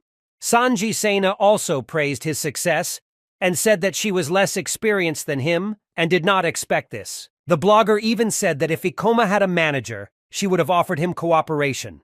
The boy displeasedly asked her to stop using him to promote her broadcasts. Gravity Master decided to level up, but at level 40 it became much more difficult. Even the two of them from Kisarage Satsuki, they could barely handle the monsters. Therefore, they decided to invite Sena to their team, and she did not object. Her manager had gone on vacation and now she had a lot of free time. The adventurers decided to go to the guild to rest. They thanked Sena for agreeing to spend time with them and help them today. The blogger smiled and said that thanks to them, she was able to earn some money and get pumped, so it was very profitable for her. But if they wanted to pay her somehow, she didn't mind. Little Ether was sitting on the team's table. She was sitting in front of a plate of donuts and really wanted to eat them. Sanji Sena asked to borrow this little creature to shoot some videos with it. Although this creature was a conscript, it was very cute. And if you dress her in a maid costume, the comments will simply burst with cuteness. But Ichinoshi Ikoma refused this offer. The Rift researcher called it very boring. Ether was an unusual draft creature that could not be shown to everyone. She was unique and intelligent. In addition, if he allows the ether to be recorded on video, their location will be calculated by Chimera Fangs. But he was worried about something else. He remembered the little creature saying that very soon this place would meet its end. Her words scared him very much and could not be ignored. After these words, the little witch did not speak again. But she was the key to solving the appearance of the rifts. And Ichinoshi Ikoma really wanted to know the whole truth about the faults. Is this world really coming to an end soon? This question bothered him a lot. Maybe there's a reason why he didn't even care. Reincarnated, he knew that after 10 years the number of faults would decrease, but inflation would increase dramatically, and people will not be able to control this phenomenon. But he still did not know how their world would end. As a past S-rank adventurer, he was bound to change the destiny of this world. However, in order to achieve this, he needed to raise his level. But for them from Kisarage, Satsuki found the new rifts too difficult, and it looks like they'll have to find a third member of the group. The witch was very surprised when her partner suggested it. She asked if he was sure. The Gravity Master explained that they needed one more member of the group that could be trusted and wouldn't take most of the damage. Although the boys' class was versatile, it didn't deal as much damage as other classes. The Shaman class was also very good, but in most cases it is more convenient to use it as a support. It will be much more difficult for them to fight in the future if they cannot find a permanent member of the group. Sanji Sena was not particularly interested in this proposal. Shion Inobuki also had a fairly mobile class similar to his, so she didn't fit in either. There was another option, Utsunomiya Syo, head of the Thunder Knights, but they and their partner agreed that it is better not to contact him. The blogger recalled that Ikoma recently received the B rank. Why didn't he just seek out adventurers of the same rank? She's sure he'll be able to find plenty of strong singles who fit his criteria. The main character thought, is there a talented B-rank adventurer with a combat class who works alone? He once had one such acquaintance from his past life, but something happened between them in a past life. She used to work together with Ikoma and rush to protect him without thinking about her own safety. She was badly wounded, and Ikoma held her emaciated body in his arms. She asked him if he had suffered from the attacks. Seeing the boy's undamaged body, she was very happy. She put her hand on Ikoma's cheek and apologized. Although they hadn't been in the group that long, she was happy to work with him, with adventurers like him. A few seconds later, she died. The protagonist wondered if this girl was alive in this world. He had to check it out. The sorceress noticed that her partner was also sitting thoughtfully and asked what he was thinking about. He replied that he was just recalling his memories. They were supposed to meet after about 3 years. At least that was the case in his past life. But he didn't know if they would be able to meet in this world. Therefore, the team decided to go to the guild to find a new B-rank partner. They went inside. There was a girl looking for a job by the table. The registrar explained to her that all the new faults had already been cleared, and she was very sorry that she had no work left. When Satsuki saw this girl, she was very surprised. She knew many people here, but this was the first time she saw this girl. In Ichino's, Hiccup stopped breathing for a moment. She was the same girl he wanted to find in this world. He remembered that sword on her back, as well as her frightening aura around her. He couldn't believe that it was really the same adventurer. The Gravity Master immediately quickened his pace and headed towards her, leaving the sorceress behind. He cautiously approached the girl and asked if her name was really Kagurazaka Mio. The adventurer turned sharply to the boy and asked who he was. She was not in the mood for conversation at all. The boy lowered his head. His partner approached him and asked if they had already met. Ikoma understood that he could not handle Kagurazaka Mio as if they are old acquaintances. They did not know each other at all in this world. Ikoma explained to his partner that he had heard several rumors about her, because she was a Bordeaux swordsman who had not lost a single battle. She was a talented solo adventurer. The Gravity Master said they weren't looking for a new member for their group, but asked if she wanted to join them. Kagurazaka Mio laughed. She realized that the guy in front of her was very straightforward and a bit blunt. She refused, saying that she would never be a nanny for some helpless, suffocating people like them. Kisarage Satsuki didn't really want to take this girl to the team, but if Ikoma recognized her talent and even remembered her name, then probably she was really talented. But she behaved intolerably. The witch decided to intervene in the conversation, because Kagurazaka Mio didn't even know what they were capable of. Therefore, judging by appearance was very unfair on her part. The girl said that she has been working as an adventurer for a long time, so she can immediately distinguish those who are worth her attention from those who are not. Ikoma understood that they were currently around level 40. That is, they were of the same level, and also both of them had experience in clearing B-rank faults. The girl looked down on them. She admitted that it was a good resume, but the fact that they had high ranks meant nothing. The Gravity Master asked if she just didn't like being hired by other adventurers. So if she doesn't want to babysit the weaklings, he suggests they fight in the training arena. But they had one condition: if Ichinoshi. If Ikomi manages to prove his strength to her, then she can trust him to cover her back. Kagurazaka Mio was very stubborn and said that she would not accept such a stupid provocation. She pushed the boy away from her. The adventurer lowered her head and said that she was still not interested in their group, then defiantly left. The main character watched as his past girlfriend left. He remembered how in the past she also didn't want to get close to anyone, so her reaction was understandable. Kisaraga Satsuki asked her partner if he was serious about challenging her to a duel. After all, you can be seriously injured in the training arena, even if it is a normal sparring match, because usually an adventurer and a guild instructor compete in the training arena. In order for two adventurers to fight each other, permission must be obtained from the administration. The guy explained that this issue could be resolved, but she decided to refuse them. He explained that it was not that she did not want to mess with weaklings, but something else entirely. She had one reason. She looked at the adventurer friends who were together choosing the rift they wanted to go to and planning to apply. And as she watched this, she realized one simple thing. No one cared about her identity, because everyone around wanted to get her power. Because Kagurazaka Mio has a rare Reaper class. She can defeat the enemy with both physical strength and dark magic. No matter what opponent fights against her, she is able to defeat anyone. This class combined physical attacks and magic well, so anyone would want such a person in their group. That's why at Kagurazaka, Mio had a great chance to reach the heights if he could keep his life. Kisaraga Satsuki asked the boy if he said that they needed to find that person that they couldn't completely rely on, but she doubted that she would be able to get along with such a person. Ikoma said that everything would be fine because she was a reliable person, although she was sometimes harsh with her words. The sorceress decided to believe Ikoma's words. The protagonist went home and immediately turned on the computer to find the information he needed. Next to him sat Ether, who was always there. He found information about Kagurazaka Mio. She always chose the most dangerous faults for research. She was the bravest girl he had ever seen, hated weaklings, and had quite a complex personality. She always refused to fully join the group, preferring the path of a loner.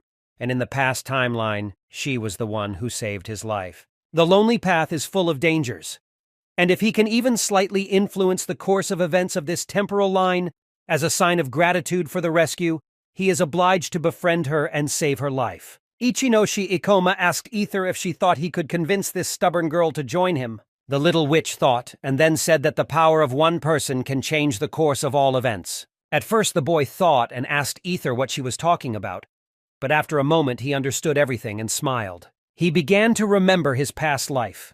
He and his team came to the guild because they needed to find a person in the group who could cause great damage to the enemy and distract him. Ichinoshi Ikoma smiled and said that he knew such a person. He asked to give him some time and then he could persuade her to join them. The boy entered Kagurazaka's room. Mio turned to her, but she paid no attention to him at all, and ignoring him, went to another corner of the room. The protagonist crossed his arms. He understood that gaining her trust would be difficult, so he decided to come up with a plan. He invited the girl to a bookstore and offered her to read a book about how to make friends with people who have no experience in this. The next time he also came to her in the store and offered to pay for all the purchases. He always followed her to make friends, and it was already like stalking. And one day they went to the territory of the Rift, where Kagurazaka came Mio. She was already starting to get annoyed that he was chasing her, so she asked what he had forgotten here. Ichinoshi Ikoma said that many high-ranking adventurers go on raids in particularly dangerous rifts, and he came here with his team. Their group will also participate in the capture of the Poison Blade Rift. He said that it would be a great opportunity for them, because then she would be able to see them in action and figure out if she wanted to join them or not. The girl looked at the boy with displeasure and, silently ignoring him, went into the breach. They were together in this terrible rift. In front of them, they saw several dead bodies that inspired horror, and the glow of a strong monster that had killed these people and was gradually approaching them. Suddenly, Ichinoshi Ikoma woke up. It was all just a terrible dream. He was breathing. He seems to have fallen asleep while analyzing the whole situation after his meeting with Kagurazaka Mio. He resorted to unnecessary memories. After checking the news, he saw that while he was sleeping, another disaster had occurred not far from Tokyo. Rifts and monsters began to attack civilians. Very rarely that such unstable faults appeared. A similar situation was indeed very critical if the guild was already starting to collect an urgent raid. Ichinoshi Ikoma went through even more details because it was all very strange. According to his experience, Such anomalies should have started to appear after 3 years, and this rift was called Poisonous Wedge, which was even more frightening. The main character began to get very nervous because it seemed impossible. This fault was supposed to appear only after 3 years. Something definitely went wrong. In a past life in this portal, Kagurazaka Mio gave her life to save him. He couldn't understand what the hell was going on around him. The adventurers decided to go to a large store. Ikoma decided to buy himself a new match suit. He tried on one of the suits, and Satsuki said it suited him very well. The guy thanked for the compliment. The witch was very pleasantly surprised when he offered her to go shopping together. She never thought that she would help him choose clothes, so she happily decided to suggest to him that if he wanted, they could go shopping together from now on. But when she turned to Ikoma, he continued to ignore her. He was looking at the information on his phone and was very serious. Poisonous Wedge is a rift that should appear in 3 years. It is in this fault of Kagurazaka Mio gave her life to save Ichinoshi, to whom in a past life. Therefore, knowing her character, she will take part in this raid this time as well. Now, the main character had much more experience in clearing faults than in his past life. However, his level was much lower compared to his past life. He was a gravity master, but in his past life he still failed despite his level and skills at the time. In Kagurazaka, Mio's level at this moment was much higher than Ikoma's, and due to her harsh nature, she would not listen to his advice. But the main character could not leave her, although it was very reckless at his level to go on a raid with her. Besides, this rift was too dangerous, and he couldn't ask Satsuki to go with him. He couldn't risk her safety. Kisaraga Satsuki asked again if something had happened to Ikoma, because he did not look like himself and even turned pale. The boy asked her not to worry about him. The witch knew that something was wrong with her partner, and she could not ignore it. She took his hands in hers and said that if something was bothering him, he could share his feelings with her. She admitted that as soon as he called her to his group, he said that he needed her strength. When she heard this, she was incredibly happy and was able to believe in herself. Satsuki admitted that she hated herself for not always being able to come to his aid when he really needed her. So she really asks him to rely on her. The boy bowed his head and thanked Satsuki for her devotion. The team went to the guild, where Ikoma wanted to tell everything. He said he was actually thinking about taking part in one raid. He gave his phone to his partner so that she could read the information. Satsuki looked over and said she read about him. It was an urgent raid in Saitama. She wondered why he wanted to take part in it. He asked if she remembered the girl they met at the guild yesterday. Her name was Kagurazaka Mio, and she will also participate in this raid where she must die. This girl did not expect to hear this at all. She asked again if it was true. The boy crossed his arms. He understood that this was very hard to believe, but he wanted to make sure that Kagurazaka would be safe. Satsuki asked if he was sure that Miss Mio would even participate in this raid and how he even knew that she could die there. Ichinoshi Ikoma fell silent and then gathered his strength and decided to confess. He asked his partner to listen to him very carefully. The girl froze. She was surprised and expected to hear something very serious. Ichinoshi Ikoma admitted that he had been saying all along that he had a special item that helped him learn all about new portals and special items. But it was not true. His truth was that he could see his future. Kisaraga Satsuki froze. She did not believe that such a thing could exist. The boy understood that it all sounded like the ravings of a madman. She might not believe him, but everything he said was true. The witch said she believed him. He could already prove it to her twice because he knew every portal they cleared together like the back of his hand. Besides, Kisaraga, Satsuki completely trusted her partner and did not think that he would deceive her in such a stupid way. The Gravity Master was glad that the girl was able to believe him, but it bothered him how blindly she believed him. She unconditionally believed everything that Ikoma told her and did not contradict. Therefore, he very much hoped that they would not have such problems in the future. The team went to the subway. They were at the Akiba station. They had 4 stations to go to their destination. The Gravity Master revealed that this raid could be the most dangerous battle they had ever fought. Therefore, they should be very careful. The witch read that according to the article put out by the special unit, the level of the local boss would be about 65. This was not much different from the power of ether. Ichinoshi Ikoma said that this boss will evolve during the raid and will be able to reach level 80. Therefore, they need to overcome him before he finishes his evolution. The witch was very scared. She was completely unprepared to compete with the level 80 boss. It was very risky. In truth, the main character would not even want to participate in this raid, and also did not want to compete with this boss at all. But if they can't get Mio to join the raid, they'll have to get out of here. At least 3 groups must participate in this raid, and they must coordinate among themselves and come up with a plan to kill the boss. Kisaraga Satsuki lowered her head uncertainly. She could not find an explanation why Ikoma would want to do this. Although he did not want to participate in the raid at all, he wanted to save Miss Mio's life. So she decided to ask if he was from Kagurazaka. Mio could have connected something in the past. The boy tried to find the right words. In fact, she once saved his life, so he must protect her as well. Finally, the team was able to arrive at the place where the raid was taking place. They said they wanted to participate. An employee who supervised it was waiting for them. She learned that they had come from another city. So she thanked them profusely for their concern and for coming to help. And to tell the truth, this time few adventurers decided to take part in this raid. 5 more adventurers came to them, and they became only 7 people. This is a small number for such a powerful fault. Kagurazaka approached the team Mio. She stamped her foot in displeasure and asked what they had forgotten here. She suspected they were after her. She made it clear once again that she did not want to join their group. Ichinoshi Ikoma asked what she was talking about. He explained that they simply decided to take part in the raid and were high enough to do so. Mio didn't believe it was true, but she was curious. She said that she did not remember seeing them at the last raid in Kanto. Kisaraga Satsuki couldn't believe that a girl like Kagurazaka, who hated all weaklings, decided to save Ikoma in the past. Mio glared at the sorceress in fury as she saw her staring intently at her. Satsuki turned away in fear, began to deny everything, said that everything was fine, and asked for forgiveness. Another unknown adventurer approached Ikoma. He asked if they had decided to participate in the raid as well. The stranger admitted that their new partners were still children, but it was better than nothing. Ichinoshi Ikoma understood that these people were not experienced and did not look like adventurers from a special unit. These people had a special patch on their sleeves. He had already seen a similar logo somewhere. It was a for-profit company that had a place in the entertainment industry and boosted its image by supporting public safety. It was called Black Steel Production. It was a company of adventurers who underwent special training for business development using classical skills.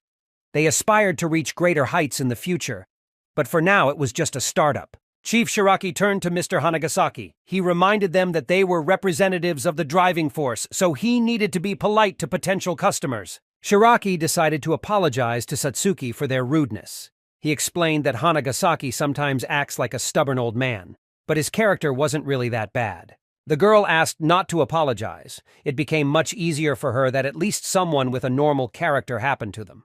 Chief Shiraki handed Ikomi his business card. He was a representative of the company Motive Force, and he will be very happy to conduct this raid with him. The boy picked up this business card, but his sense as an adventurer with 10 years of experience told him that this boy was not as simple as he might seem, so he had to be on the alert. Chief Shiraki began flattering the Gravity Master. He said that he admired such young and talented adventurers, and that he hoped they could become friends. Teams began entering the Poison Blade Rift. A monster appeared in front of them, which began to make ominous sounds. It was a level 44 bloodsucker. Hanagasaki was the first to enter the battle. He began to confront this monster. The monsters did not attack one by one, but immediately in groups because they were intelligent creatures. Chief Shiraki revealed that this rift caused anomalies in Saitama, so the local monsters could be much stronger than the ones they were fighting before because of it. But there were 7 adventurers, so with a good strategy, they will be able to defeat them all. Chief Shiraki began commanding all the adventurers. He asked not to panic, and to cover them behind while they were competing. Moving forces entered the battle with the bloodsuckers. They began to compete. Hanagasaki used his deadly lunge skill and hit the monster with a powerful force. Their partner also ran away and used the life extraction skill. The monster began to gradually die. Ichinoshi Ikoma watched the driving forces compete from the sidelines. He admitted that they worked quite well as a team. These 2 warriors were an offensive force, and got rid of a large number of enemies in a short period of time, while the other guy covered them, distracting stronger enemies. But the leader of their team was watching his comrades. If the situation becomes critical, he will enter the battle and cover the others. In teamwork, it is important not only to distribute roles effectively, but also that the leader can lead his comrades. Kisaraga Satsuki raised her staff and used the Orb of Darkness skill. This dark energy caused an explosion in the bloodsucker's lair. After that, The Gravity Master immediately rushed to the monster and finished it off, swinging his sword in front of him. A level 44 Bloodsucker had maximum magic and a lot of health. The team has already managed to destroy half of his health. The witch analyzed the characteristics of the enemy. It was an ordinary monster, but with a lot of health. She decided to turn to Ikoma. She explained that these monsters could be destroyed in one hit with gravity magic. But it was a bad idea because he would use up all his mana for such a powerful attack. Ikoma reassured her by saying that they could defeat these monsters alone. The boss of the rift was waiting for them ahead, and they needed to conserve their strength. Kagurazaka Mio also took part in these battles, but acted independently. She rushed forward and used the Crimson Blade skill. The magic concentrated on her sword. She hit the monster with a powerful force. As Ichinoshi expected Ikoma, Mio behaved in the same way as in her past life. He had never met an adventurer who could kill such a powerful monster with a single blow. Her class had devastating power, and she was currently the strongest adventurer in their group. The Gravity Master saw that the Bloodsucker was still alive, but his health was down to one hit. It was the perfect opportunity to drain all the mana out of him. He ordered Satsuki to do it. The witch ran up to the monster but suddenly felt someone push her. It was Hanagasaki. There was excitement in his eyes. He wanted to kill all the monsters in this rift. He used the skill Heavenly Rift and finished off the last Bloodsucker. Chef Rei Shiraki laughed as his partner was full of energy as usual. He asked if they managed to raise their level for this fight. Ichinoshi Ikoma intervened in the conversation. He wanted to make a remark, because the person who dealt the last blow to the monster gained more experience. In addition, they needed this monster alive, so it was ugly to come and take their prey. Hanagasaki was very surprised at such a negative attitude towards him. He didn't understand why they were sorry to give him one monster, and he didn't know since when the adventurers became so petty, because there are enough monsters here for everyone. Ikoma explained that he specifically pushed Satsuki to gather this experience for himself. This attitude towards comrades was unacceptable. Hanagasaki asked not to sprinkle more on his brain, because one must yield to the elders, and he must remember this. Kisaraga Satsuki asked her partner to calm down, because it was better for them not to quarrel with the driving forces. For adventurers, level is an indicator of skill, and among them there is an unspoken rule. The one who has done the most damage to the enemy kills the monster. And after such an act, he would not go into a rift with such people, even though it was a one-time raid. Confidence will definitely not increase after this. He couldn't cover up for someone who was taking away his experience so piggishly. Rei Shiraki heard that something had happened and asked what the noise was. Hanagasaki explained that the children had taken offense at him over all sorts of nonsense, and nothing serious had happened. Moving forces ordered to go further, because they still had a lot to do and a lot of experience that the children can still gain. And if they continue to stand still, then they will get nothing. Rei Shiraki approached Ichinoshi. Ikumi apologized, because it seems that there was a misunderstanding between him and Hanagasaki, and he was very sorry. Ikoma replied that everything was fine and maybe he was just too harsh on him this time. Chief Rei Shiraki happily continued along the rift. He stated that he wanted the whole of Japan or even the whole world to know about their feat in this rift. The special unit begins to gradually spread its influence on the faults. In his opinion, free lone adventurers cannot reach their potential through them, so corporate adventurers are the future. The goal of such people is to achieve a safe cleaning of the portals. Kasaraga Satsuki was smiling happily, because their plans were very ambitious. But there was one big problem. Leveling up is important to Driving Force, and their team can't level up quickly, so they take every opportunity they can. Ichinoshi Ikoma knew that this was indeed true.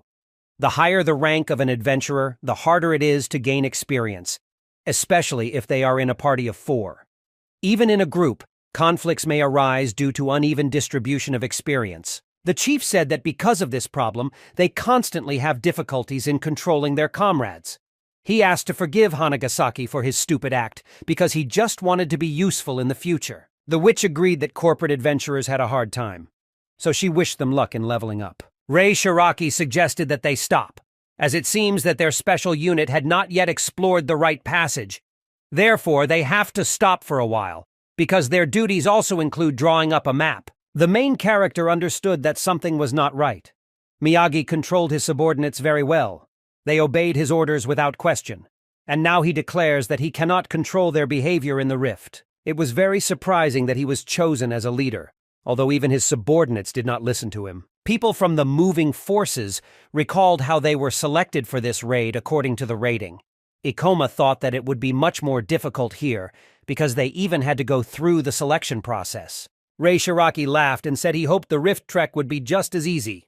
But he asked Mr. Hanagasaki not to let his guard down. After all, they were sent as representatives of their company, so they should not be ashamed. Kisaraga Satsuki told her partner that this meant that everyone in the company was stronger than the other lone adventurers. This raid was unlike anything these guys had ever seen. The fault anomaly only progressed. And although this will happen slowly, they will eventually face serious consequences. In the past timeline, the main character managed to reach the boss in the middle of his evolution, so it's possible that the same will happen now. Therefore, his goal here is research, as well as stopping Kagurazaka Mio if she suddenly wants to fight the boss. He just needs to make a convincing report for the guild, so that the special unit paid attention to this fault. Already trained soldiers will deal with the same fracture of the poisonous blade. Everyone on this team wanted to prove themselves and defeat the boss, but he had to somehow convince them not to join the battle. Also, Kagurazaka Mio had a very stubborn character, so it will not work to convince her just like that. For this, he must be sufficiently convincing and eloquent. The protagonist saw how Rei Shiraki approached Mio to tell her something. He addressed her, saying that he had heard a lot about her, as she was quite popular among lone adventurers. But she only recently received the B rank and has already managed to take part in many high-level raids. The team leader jumped happily and said that he was honored to meet such a legendary solo adventurer like her. He added that Miss Kagurazaka was incredibly talented. This angered the girl, and she asked to stop giving such compliments. She stated that if Rei Shiraki wanted to tell her something, he should speak directly. At first, the team leader was surprised, but then he smiled and continued his speech. He said that he would like Miss Kagurazaka to be his right hand and a member of their Motive Force team.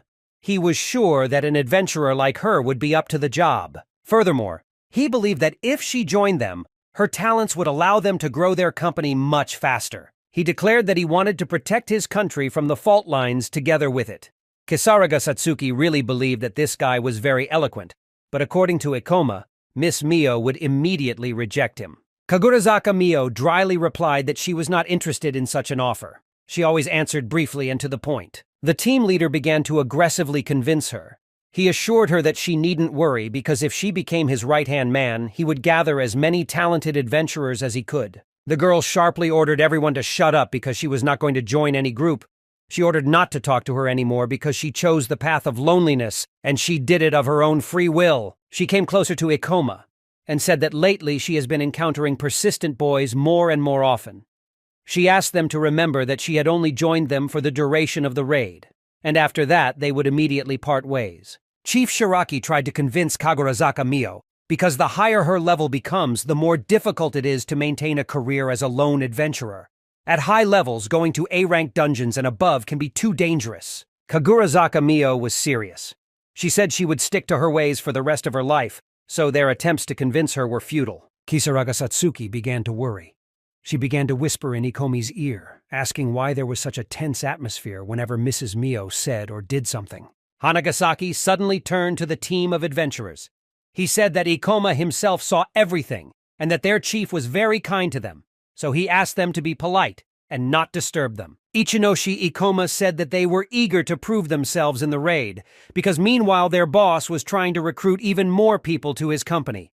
But it seemed that they didn't have much control over the situation. Hanagasaki even more. He began to raise his voice and speak rudely. He ordered Ikoma to watch his tongue, further escalating the conflict. Kisaraga Satsuki stated in shock that they were trying to pick a fight with everyone again. She asked Mr. Shiraki to intervene because his subordinate was trying to create a conflict out of thin air. The Gravity Master understood that Hanagasaki would probably not listen to the leader's words. Perhaps Rei Shiraki was not a true leader, and his subordinates only obeyed him during contests out of fear. The witch was surprised. She asked what he was talking about and why others were afraid of him. Ikoma explained that with strangers, Rei Shiraki was polite and always apologized if his subordinates did something wrong. He never scolded them, trying to create a friendly atmosphere. But as soon as the battle began, every subordinate obeyed him without question. In battle, one must always be much more obedient than with ordinary people. However, Ikoma explained that the leader did not use fear to lead others. He was more concerned about saving face and good relations with the adventurers he didn't know. To finally dot all the dots, Ichinoshi Ikoma wanted to say that other subordinates may obey their leader like dogs, but he does not. Rei Shiraki gently began to explain that there seemed to be a new misunderstanding between them. He assumed that Ikoma was probably exhausted from his subordinate's attack, and he sympathized with him. But they need to calm down and work together during the raid. The Gravity Master confirmed that they would indeed work together, but he would not put any effort into making their company score high after the raid was over. Rei Shiraki chose to remain silent.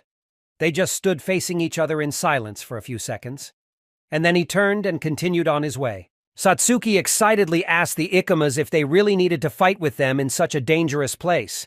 He replied that they could avoid it, but he was tired of being manipulated by Rei Shiraki. Chef Rei Shiraki has always believed that he does well in the role of captain. However, this time he felt as if he had become a nanny for 3 worthless adults, as they were long past their 20s. But all they knew how to do was compete. In addition, in this raid they were joined by a smart man who knew how to express his displeasure.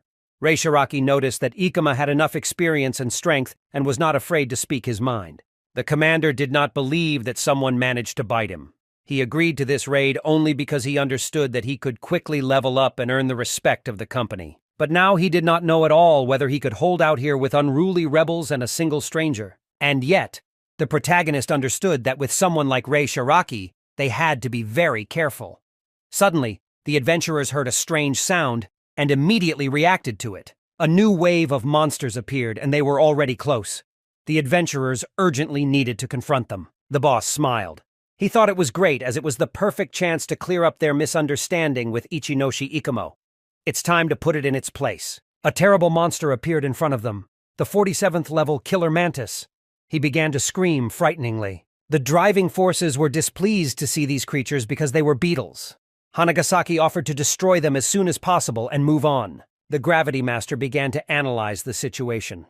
Level 47 is a lot, and the deeper they went into the dungeon, the more often they encountered strong enemies. Before, they only encountered weak, low-level monsters, and now these monsters were not only of a high level, but also had powerful paws, blades, and a strong body. They had no magical abilities at all, but they made up for it with physical strength.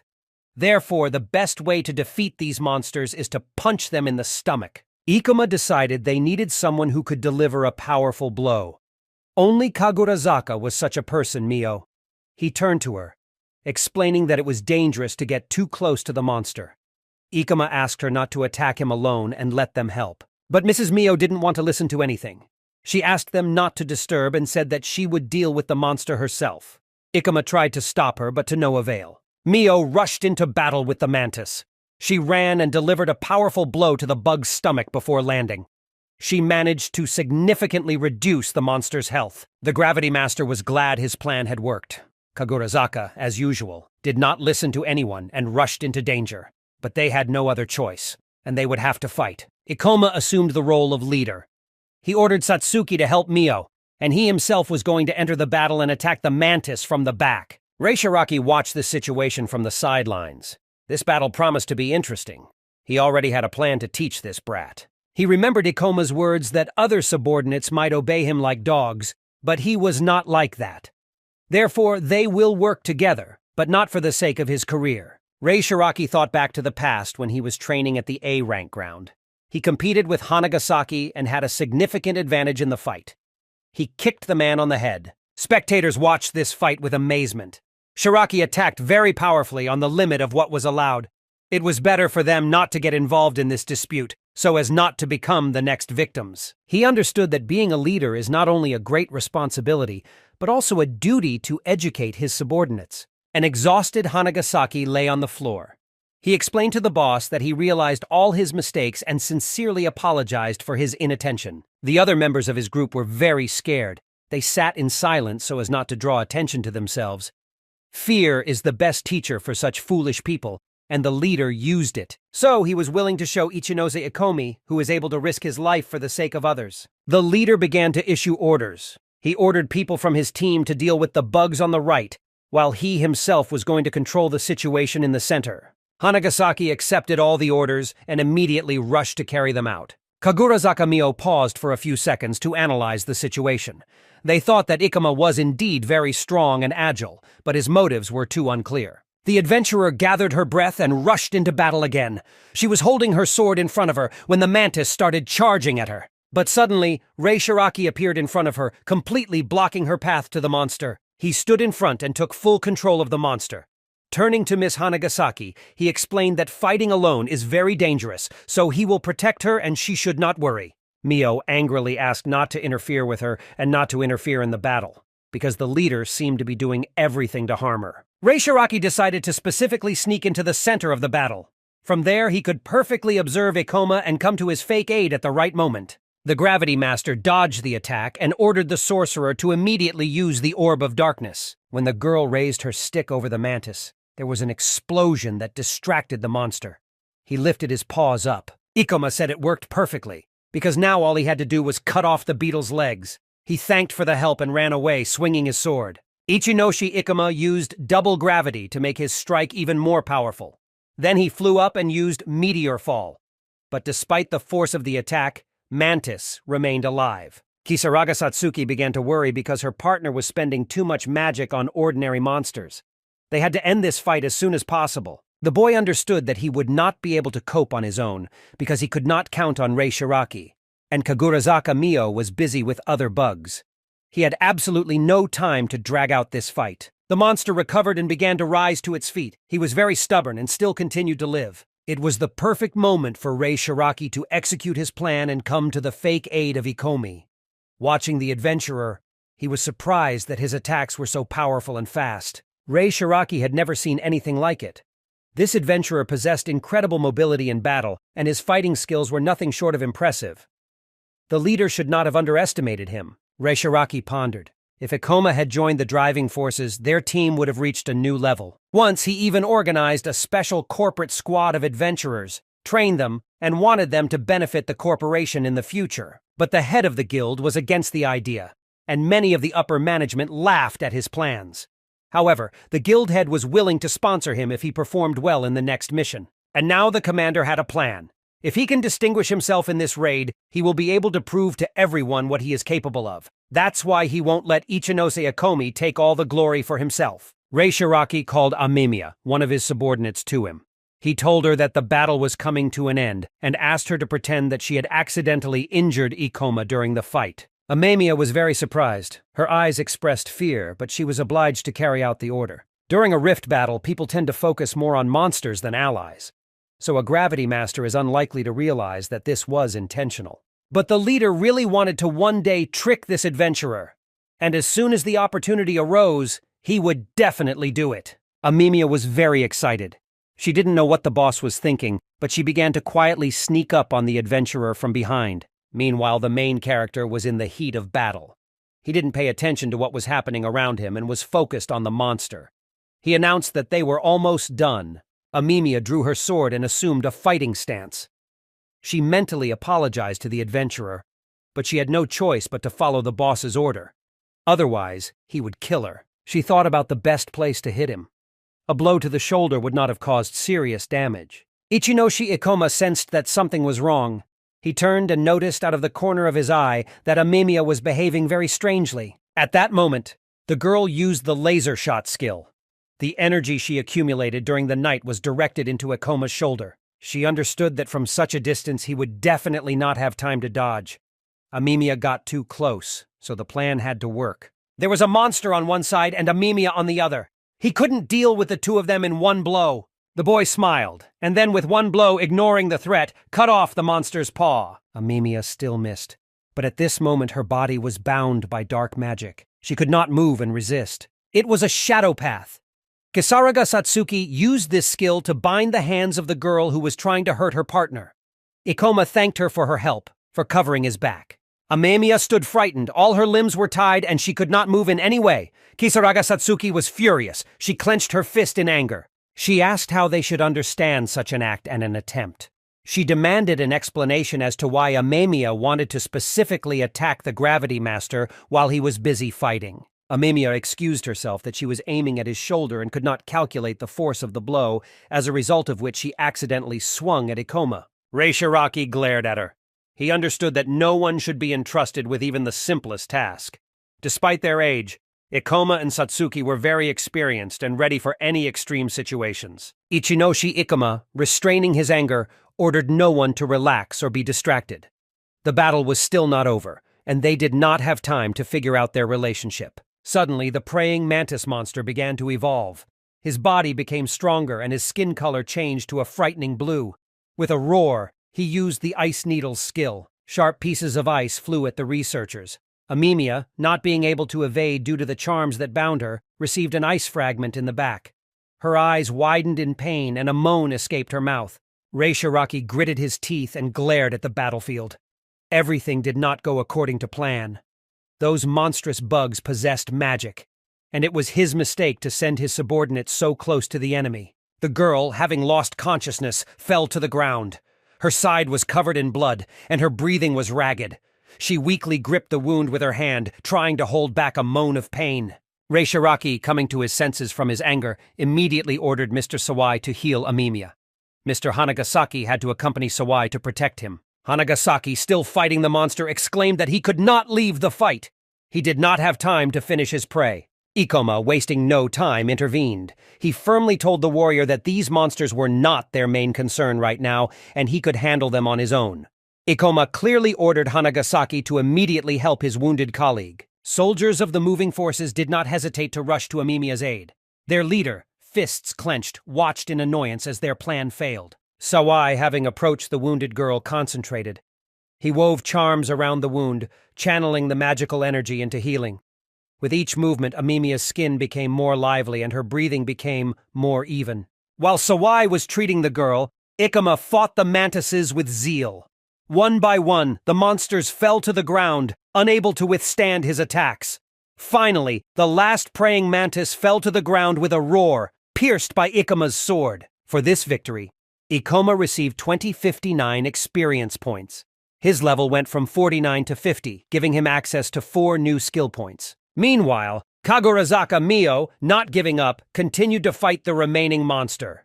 Her sword flashed in the air, slicing through the body of the praying mantis. With a powerful shout, Mio delivered the final blow. The monster, unable to withstand her power, fell to the ground with a thud, dead. The Gravity Master watched Kagurazaki's fight with interest. Mio. Her skill was impressive, and he couldn't help but admit that she could handle all the monsters single-handedly. Kisaraga Satsuki, unsure, asked if they really needed to intervene. Their lives hung in the balance because of their own negligence and the mistakes of their comrades. If only Satsuki was a moment late, Ichinoshi Ikoma could have suffered terrible injuries. Her heart sank with fear as she imagined what might have happened. The warriors of the moving forces stood in front of the adventurers with grim faces. They were unbearably ashamed of Amemiya's act, which jeopardized their common cause and destroyed the fragile trust. Rei Shiraki, nervously smiling and scratching the back of his head, approached Ikoma. He understood that this was another misunderstanding, because Amemiya would never want to cause harm on purpose. The Gravity Master was furious. He clearly and firmly ordered the cessation of this manner of excessive politeness. His soldiers during the battle are obliged to obey orders without question, without having the right to make their own choice. Ikoma was sure that Amemiya would never do something like this on purpose because she was under strict control. He understood that the soldiers of the moving forces could not be blamed because they were only following the orders of their commander. However, continuing to turn a blind eye to such incidents means endangering not only yourself, but also others. Ikoma realized with a heavy sigh that it would be extremely difficult to prove to the guild that this was not an accident, but he had no other way out.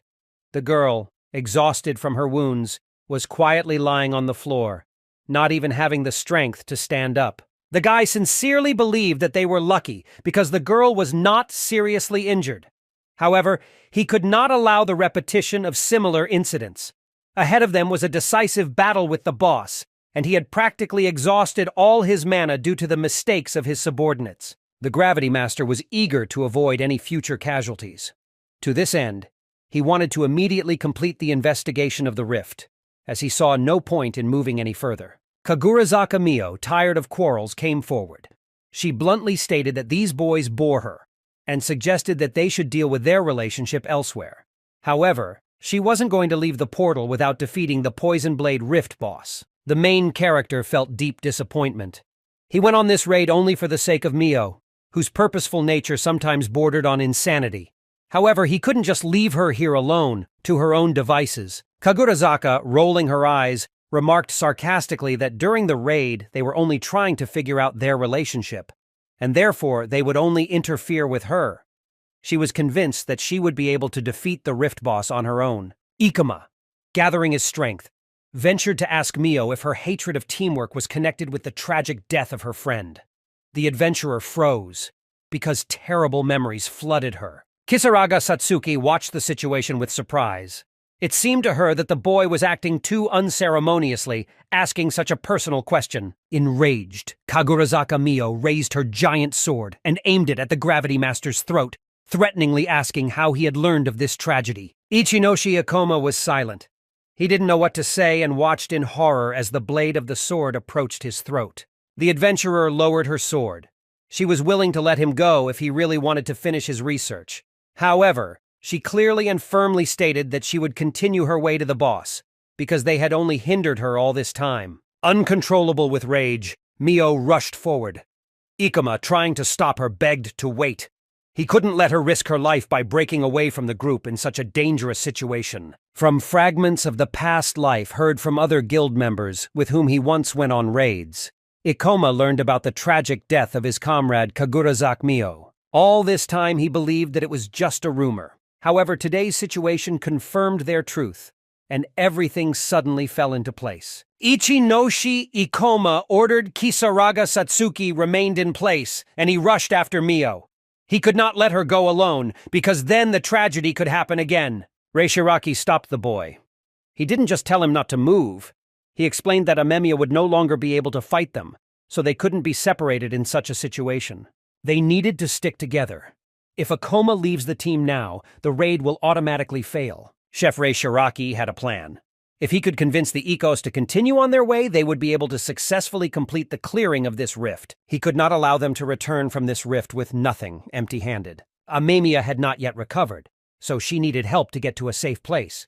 But if Ikoma and Satsuki rush after Kagurazaka Mio, their raid will fail. There was no way he could allow this to happen, because without these adventurers, Reishiraki would not be able to achieve the desired result. Reishiraki explained that Miss Kagurazaka had made this decision herself, and he understood their concern, but she had decided to go on without them. Therefore, it was now necessary for them to stick together in order to maintain their safety. The protagonist only smiled sarcastically in response to his words. Is he talking about security after ordering Amemiya to attack him? He sneered that it was ridiculous, and asked not to prevent him from going after Mio. The leader assured that it was just a banal misunderstanding, which he had already explained. He understood that Ikoma wanted nothing to do with him after that, but he offered them both a good deal. The boss promised to pay each of them 2 million yen if they agreed to continue researching the rift with him. Ikoma looked at him in surprise. He made it clear that he was not interested in it and categorically refused the offer. The leader understood that Ikoma did not believe him, and he himself understood everything. But Reishiraki was determined to clear this rift at any cost, and for that he was ready to do anything. Moreover, he forgot that Ikoma had never met Kagurazaka before today Mio. Therefore, it was very unwise to take a risk when you could easily get such a lot of money for your work. Hanagasaki was shocked when he heard this amount. He told the boss that they didn't have that kind of money at all. Reishiraki explained that if they could clear this rift, they would receive much more than 2 million yen, after all. If he can prove that their team is able to cope with such complex tasks, his project will be sponsored. For this, he will receive not only money, but also power. He went very far. Reishiraki was literally one step away from his goal and wasn't going to back down. He believed that every person can be bought, and these young children even more so. He began praising Ikom's fighting skills, calling them incredible. After cleaning up the rift, he would be happy to continue working with him. After all, with his connections and combat experience, they will be able to reach the top. They will be able to stand at the top of a powerful corporation where a lot of money, power, and respect await them, and all this will be theirs. He enthusiastically talked about all the advantages, but the main character clearly made it clear that he refuses. He didn't want to work with someone like Rei Shiraki. Ikoma pushed the leader out of his way and began walking away. The Gravity Master explained that he planned to go find Mio before it was too late. He advised them to accompany Amemiya to the exit, because she needed serious medical attention. The wounded girl was sitting on the ground, not having the strength to even get up. This intense pain was unbearable. As the boy was about to leave, Shiraki grabbed his shoulder to stop him. It seemed to him that Ikoma simply did not hear his offer. 2 million yen was a lot of money, and it could be the easiest money of his life. Then the leader thought that it might be too small a price for the boy. He agreed and offered 5 million at first, but then changed his mind and offered 6 million. He was willing to pay all that money when they cleaned up the rift. Ikoma returned calmly and made it clear that unlike Shiraki, he had become an adventurer to help other people and had little interest in money or connections. The boy once again pushed the leader away and said that his answer was still negative, so he asked him not to waste his time and to go away. Shiraki smiled. He decided that if Ikoma was leaving, he had to leave his partner Satsuki with the Propulsion Force team. After all, if the adventurer wanted to save Kagurazak so much Mio, although she did not ask for his rescue at all, but as a leader he cannot allow Satsuki to leave with Ikoma. If he lets her go, she will be in great danger, and he doesn't want that at all. Ichinoshi Ikoma got angry but again tried to ignore everything and walk away in silence. Rei Shiraki insisted that as a good leader and head of the driving force, he was responsible for each member of the team and could not allow Satsuki to leave with Ikoma. Kisaraga Satsuki was very angry. It all seemed unfair to her because no one, not even a drop, was worried about her. And the leader just wanted to detain Ikoma as long as possible. The commander asked what level the Gravity Master was. The adventurer dryly replied that he was level 50. Rei Shiraki pondered. He was surprised by such a coincidence because he was also level 50. He suggested a duel. The leader was excited. Their condition was to fight for the place of the leader. The one who loses will be obliged to obey the winner without question until the end of the raid. Hanagasaki was categorically against holding a duel. He reminded the chief that it was very dangerous to compete inside the rifts and that neutral territory was needed for this. Rei Shiraki took out his sword and explained that a conflict had now broken out between the members of the group.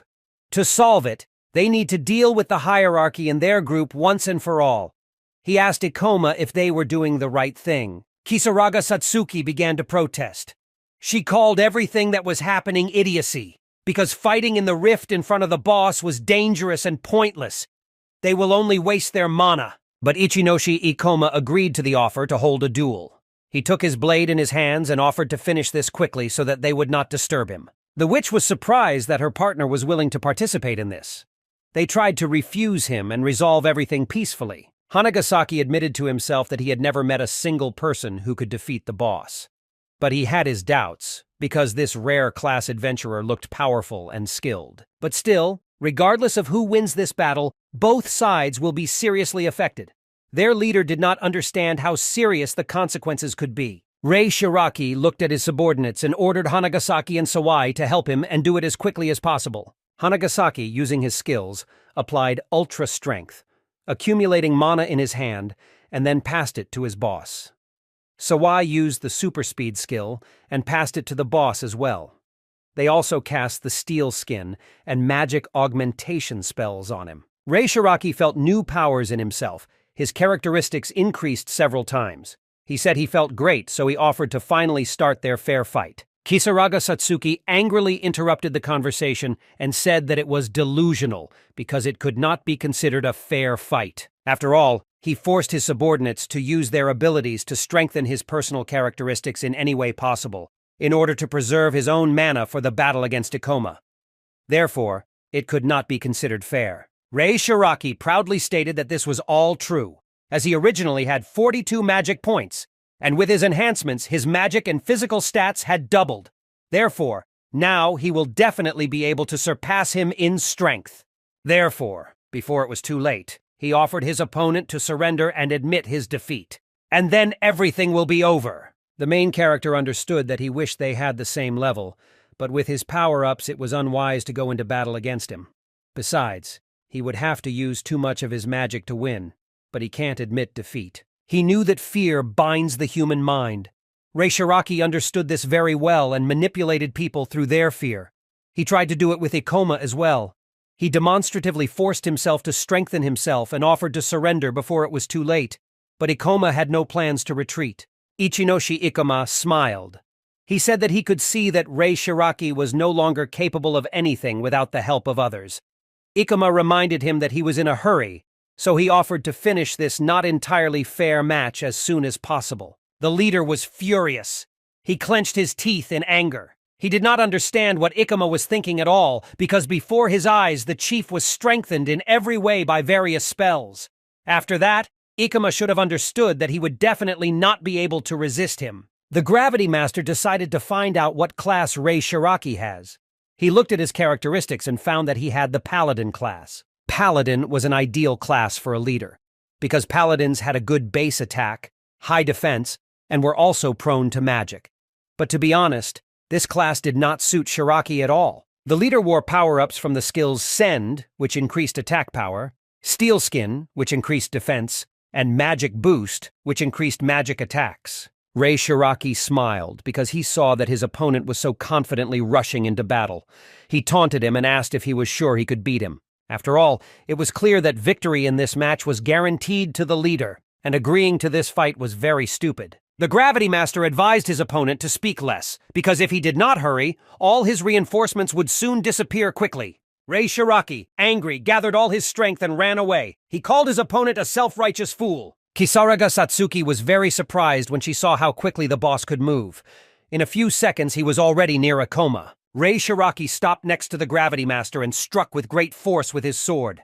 There was a very powerful explosion that destroyed everything around. This blast wave even knocked the Gravity Master off his feet. He flew back a few meters, completely not expecting to encounter such a powerful force. Hanagasaki praised the strength of his boss.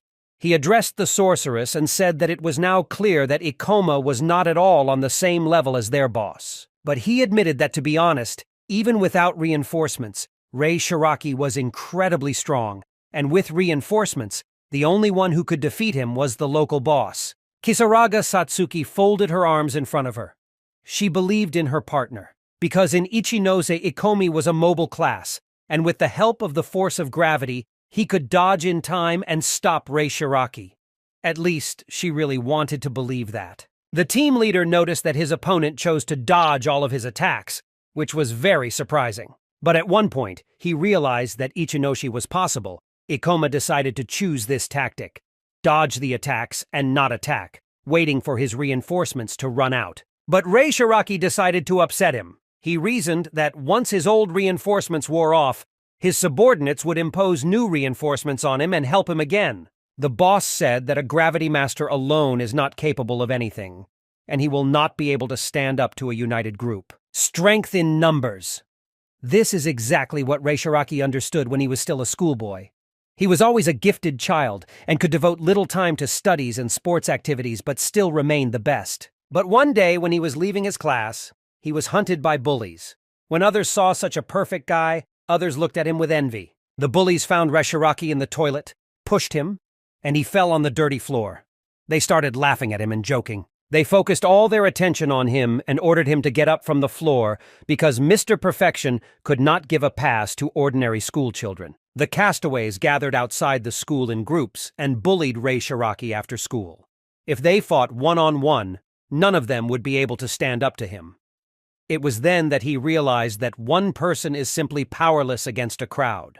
From that time, he decided to study human psychology. He joined the adventurers, recruited a team, and then realized that in order to get a lot of money, he had to go into business. That's how he got to Black Steel Production. And then he decided that he would create a new generation of corporate adventurers. With these thoughts, he continued the fight. No matter how hard his opponent tried to dodge, it still had to end with one blow. He raised his sword up and swung at Ikoma. The Gravity Master calmly replied that the leader was talking too much. In one motion, he punched Rei Shiraki in the stomach. This blow was much more powerful than the previous one, and the leader flew back several meters. He fell to the ground, clutched his stomach, and began to laugh frighteningly. He was in so much pain that he began to fall to the ground with his whole body, losing control of himself. He did not understand what had just happened and why he was in so much pain. The main character explained that he just hit him with the blunt side of the sword and nothing supernatural happened. Hanagasaki did not believe that such a thing was even possible because they strengthened their boss in every way before the fight. But somehow Ikoma was able to attack him with ease. The leader's body was exhausted. He tried to get up, considering everything that happened to be a terrible dream and not understanding how Ikoma was able to attack him. Ichinoshi Ikoma explained that Rei Shiraki's body was not adapted to this amount of reinforcements. Although he had gotten stronger and faster, it was useless if his body couldn't handle that much power. The main character decided to let him strike on his own, so that he would understand everything himself. Even under the reinforcements, his body remained as weak. Hanagasaki couldn't believe that their boss was weak from the start. That was why he never took part in their duels. And Ikoma knew it immediately after the first blow. Kisaraga Satsuki stood satisfied and proud of her partner's work. The subordinates were frightened when they realized that all this time they did not help the boss at all, but made him even weaker. Rei Shiraki rose from the ground and began to laugh exhaustedly.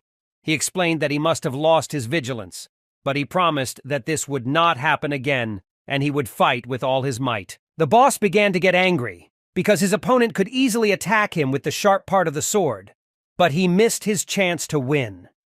He was obliged to defeat Ikoma because otherwise he would not be able to prove his mighty power to others. The Gravity Master was indeed powerful.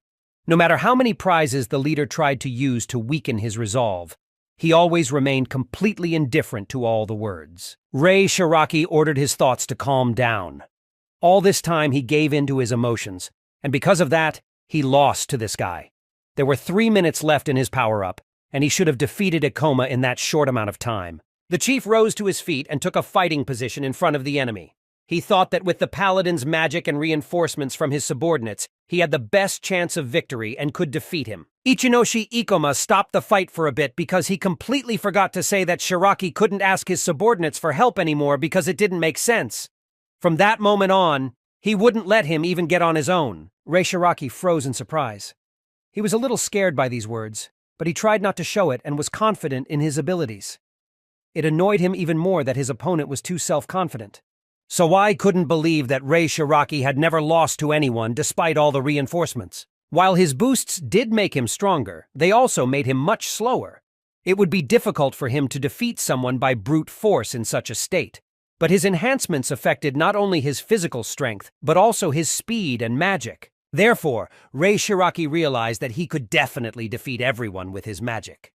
He was ready to put all his strength into one precise strike and use the skill Divine Punishment. Hanagasaki stood in surprise.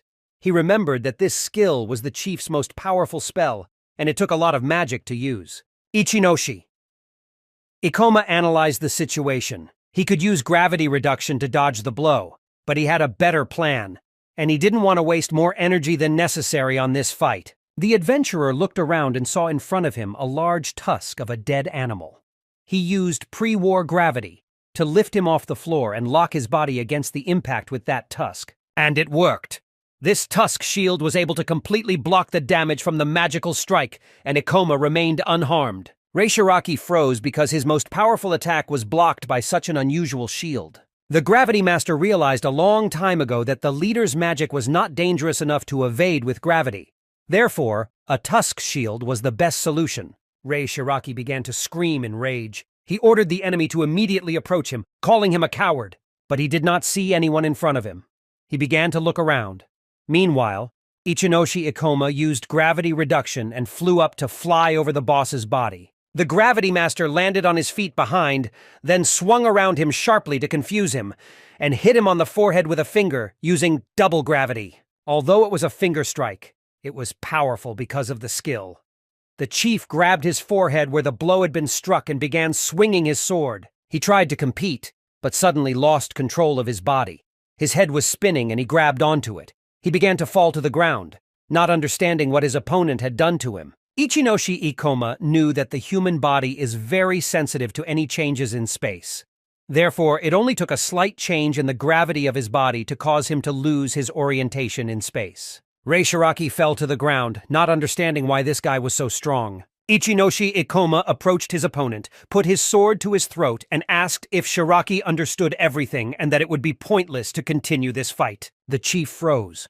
Although his comrades put all possible reinforcements on him, they were able to defeat him even without the power of the crowd. The chief's subordinates did not understand anything.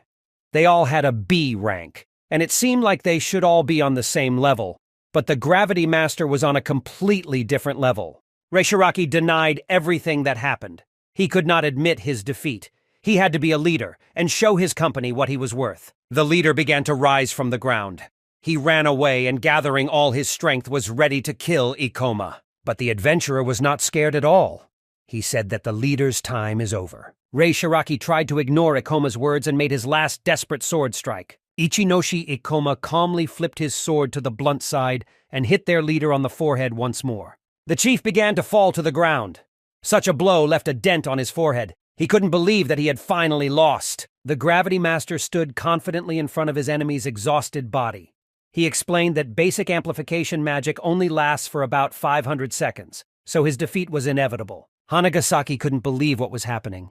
He was surprised that Ikoma was so attentive to all these details and could even predict it. The Gravity Master stated that he would be the leader of their group from now on.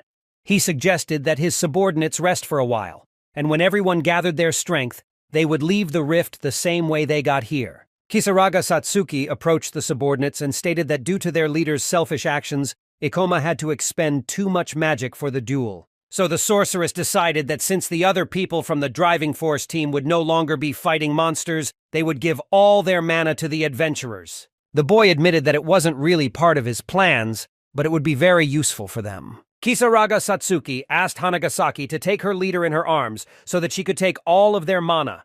She used her skills and took their remains. After that, she approached her partner and handed over everything she had collected to him. Ichinoshi Ikoma admitted that this duel had dragged on too long and they urgently needed to follow in the footsteps of Kagurazaka Mio. But suddenly, Reishiraki came to his senses and asked the Gravity Master to stop for a while. He began to persuade him to join the driving force, because if he joins them, then with his power they will be able to take their team to a higher level and earn a lot of money. The protagonist reminded that he had already answered this question. He did not become an adventurer for money or fame, and in the past timeline, he didn't meet the corporate adventurers from the propulsion forces. Because in reality, the leader of their team did not need comrades, but tools.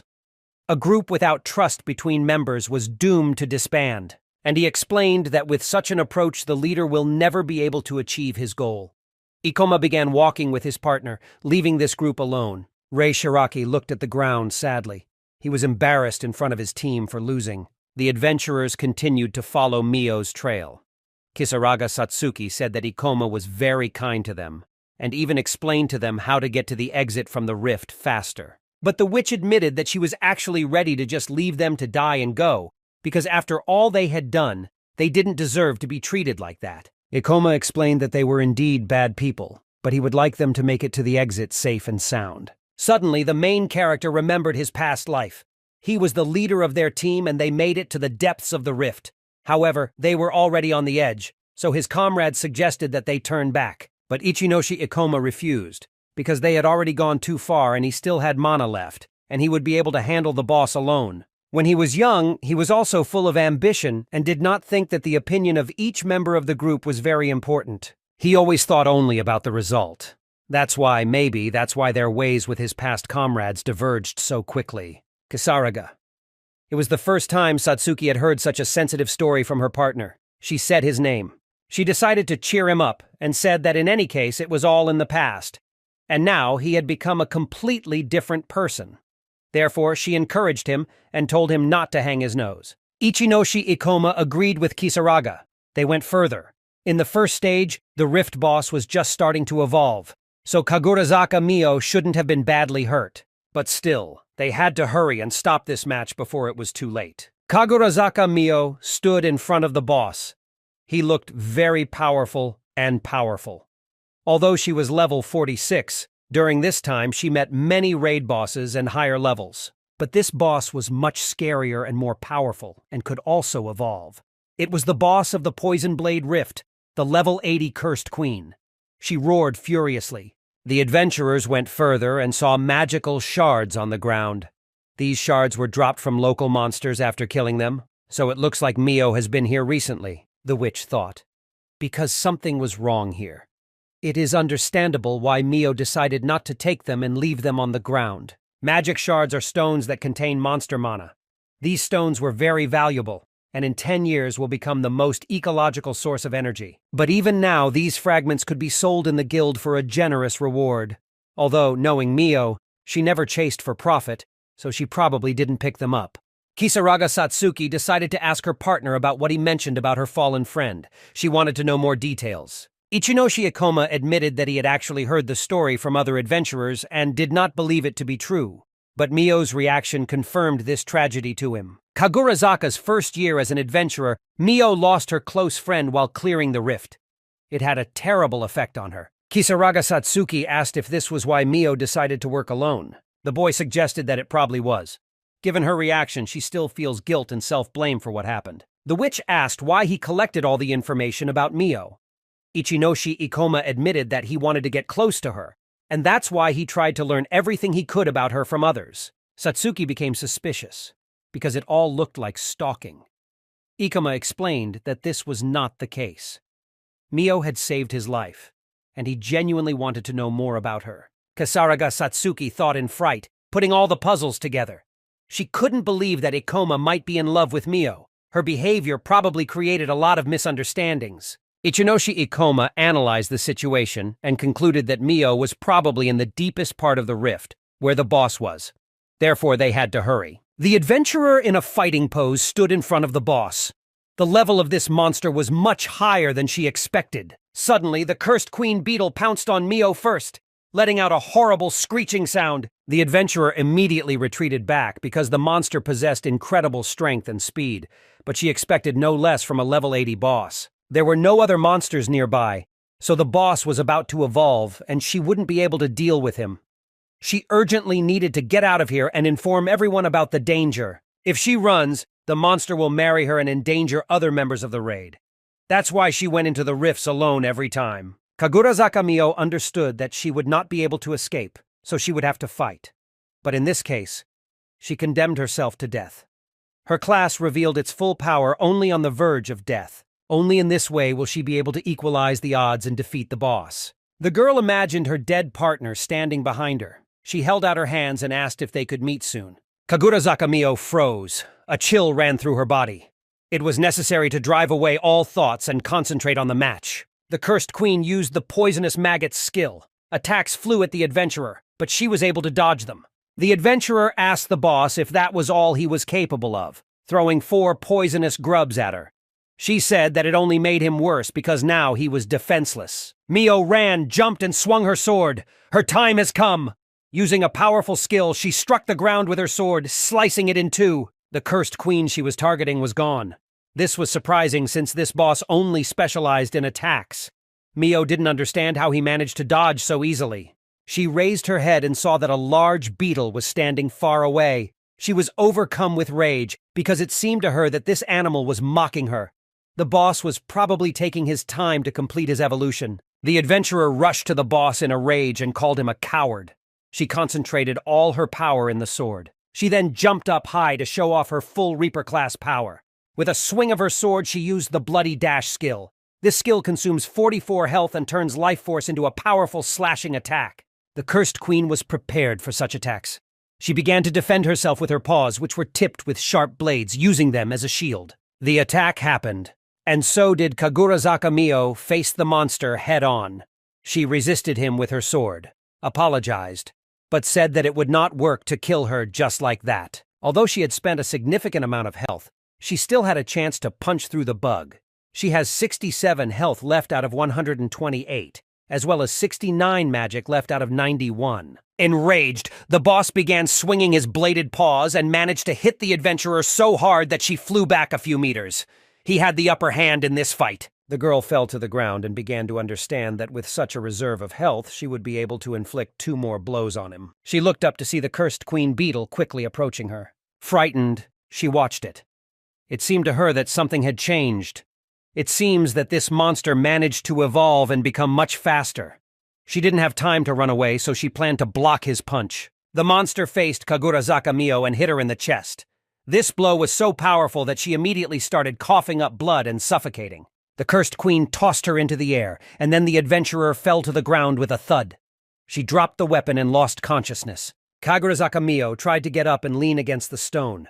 Terrible pain shot through her body, and she could not move an arm or a leg. She felt like she was losing consciousness, and her eyes were double. With such a huge difference in levels, it was a wonder she was still alive. But she could not understand why the boss of this rift had not finished her completely yet. The girl only had 6 health units left out of 128. She couldn't resist and saw the big bug approaching her again. Kagurazaka Mio watched this wearily. She has already come to terms with the fact that she is on the verge of death, that no one will come to help and she will not be able to resist. She began to reminisce about her childhood when she ran up to her half-destroyed house with burnt debris lying around. Kagurazaka Mio saw that many adventurers had gathered near her house, preventing anyone from going further. The girl froze, realizing that all her relatives remained in this house, but she did not see anyone near him.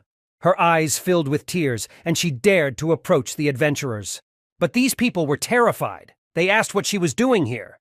The man explained that there might still be monsters in the area, so she needed to get back to the nearest shelter as soon as possible. Kagurazaka Mio quietly asked them to let her into her house. She pushed the adventurer aside and, looking around, approached the door. The man tried to stop her. He begged her not to go and not to look inside the house. But the girl did not listen to him and opened the door. She saw all her nearest and dearest people dead. It was her mother and father who were killed by monsters. Kagurazaka Mio was annoyed by all this. These bastards always took from her the most valuable thing that she had. She clenched her teeth in anger. Rage was bubbling up inside her. Her magical aura began to appear around her and she felt a bit of strength rise within her. Her class was based on just that. The Rift Boss ran and hit the adventurer, but it seems that this blow did not harm her. At the last moment, a shield appeared around her, which saved her life. She rose from the ground and told the beetle that just because it was lying on the ground did not mean that it was so easy to kill it. It was the Reaper's Last Wish skill. This skill activates when the wearer's health drops to 10% or below, and increases attack power by magic and removes all debuffs. Reaper's Last Wish can work as long as she has mana left. Therefore, she believed that this monster was very naive, because their battle was not over yet. She took a fighting stance and was ready to fight on. Kagurazaka Mio admitted that she hated these damn monsters with all her soul.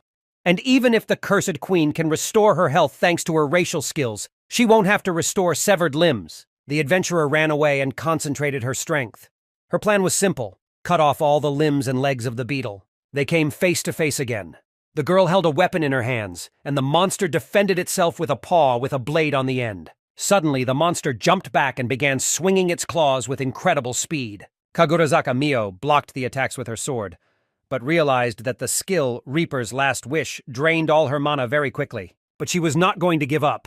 She needed to put all her strength into the attack before it was too late. The cursed queen gathered several magic orbs around her, which were aimed at the adventurer, and then used the poison maggot skill. These larvae flew at the girl and she tried to dodge. It seemed to her that this time the monster's projectiles became much more powerful and faster. Suddenly, one of the most powerful projectiles flew very close to the adventurer. It was so fast that she thought she wouldn't be able to dodge it the next time. Kagurazaka Mio gathered all her strength again and made a powerful lunge forward.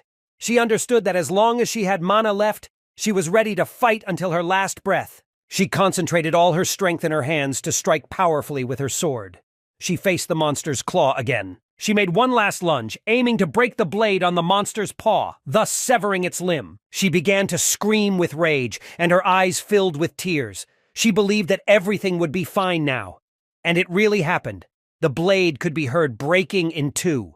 But at the moment this happened, the cursed queen struck her and sent the adventurer flying several meters back, hitting the ground hard. Kagurazaka Mio lay on the ground exhausted. She opened her eyes and now knew for sure that her mana had run out. She had 6 health units and 0 magic units left, so now she couldn't resist at all. She couldn't believe that this was how she was going to die. That was how her fate was written. One memory appeared in her head with her dead partner when she was still alive. Her partner constantly followed Kagurazaka. Mio paid a lot of attention to her, which Mio didn't like at all. She asked why she was doing it. The partner awkwardly offered to rest a little because she was completely tired and her strength was running out. Kagurazaka Mio rudely replied that all the monsters didn't care if she was tired or not. Their goal is to kill everyone as quickly as possible. So if she can't stand mastering the rift, next time she'll go alone. Mio continued walking as if nothing had happened. The partner turned to her several times and asked her to stop. The last time she still decided to return. Kagurazaka Mio was horrified to see a terrible picture. Her partner was lying dead with her eyes gouged out. It was like a terrible dream. The partner said that it was because of Mio that she died, and it is unfair that she is still alive. The partner grabbed Mio's face and asked when they could meet again in the world of the dead. The adventurer closed her eyes. She asked not to worry because very soon they would meet again. Mio was not going to resist at all and resigned herself to her death. For the Rift monster, this was the best chance. He ran off with a terrifying roar, ready to deliver the last blow to the adventurer. But suddenly the cursed queen froze in midair. All her limbs were bound by black magic, and she could not move a single paw. She was completely immobilized. It was Kisaraga Satsuki, who used the skill Shadow Paths. She managed to immobilize the Rift boss. She called out to Ikoma, saying that she managed to catch the monster and that he should hurry. Ikoma walked over to Kagurazaka's exhausted body, Mio. He thanked Satsuki for immobilizing the monster and said she was doing a great job. Mio looked at her savior in surprise. She should have been dead in a few seconds. The Gravity Master took a fighting stance and used the skill Grante. Ichinoshi Ikoma took Mio in his arms and took him to a safe place. Powerful explosions were taking place behind them. He laid the exhausted body of the girl next to the stone. They managed to arrive in time and still save Kagurazaka Mio. But still things were going very badly. The adventurer had no health left, and her body was very weak. If they don't get her to a doctor right away, she's going to die. They managed to hide from the Rift monster. As long as they could, they needed to get out of here as quickly as possible. But it will be very difficult because the monster itself was very strong. Before all this, the cursed queen decided to stand near the only exit from the cave, and although he was very strong, he remained intelligent. Kagurazaka horrified. Mio asked why they had decided to come after her to help in the first place. She explained that even the two of them would not be able to overcome him. This was the main reason why Ichinoshi Ikoma didn't want to fight the boss at all. They just miraculously managed to save Mio. But she will no longer be able to fight. The difference in levels was too great. The Rift boss was level 80, the Gravity Master was level 50, and Satsuki was level 45. In addition, this boss's features were high defense and speed, so there was no way they could defeat him in this situation. The boy said that he would be able to distract the monster. So he ordered Satsuki to take Mio and run away from here as soon as possible. The witch thought it was madness and advised him to keep his heroism to himself. Kagurazaka Mio said in a tired voice that she was lonely and wanted to die alone. When she chose this path, she was ready for such an ending to her story. Therefore, it is not necessary to save her. She begged the adventurers to let her keep her pride because she no longer wanted anyone to die because of her weakness. Despite her severe wounds, her determination was unwavering. But the pain of the past did not allow her to accept someone's help. Ichinoshi Ikoma said he would agree with her if she wanted to stay. Mio liked this scenario. He would distract the boss while they escaped. But unexpectedly, the main character interrupted her. He said that in that case, they would also stay with her, and together they will overcome this Rift boss. Kisaraga Satsuki objected. She did not understand the course of Ikoma's thoughts at all, because he should have understood that they would not be able to cope with such a powerful monster.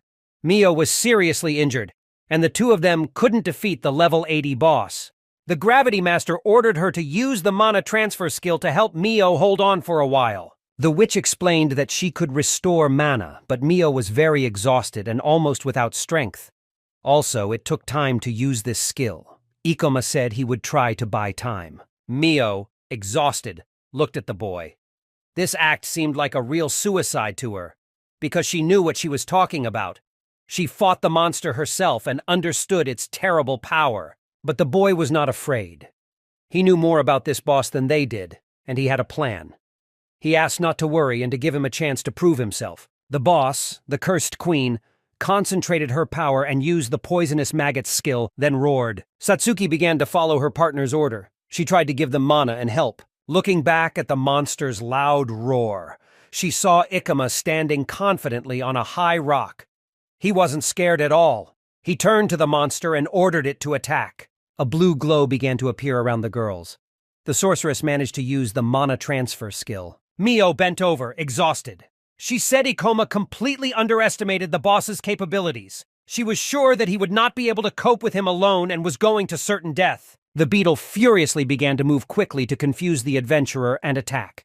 It seems that he decided to corner him because the adventurer had to retreat further and further. The Gravity Master decided to use the reverse gravity skill.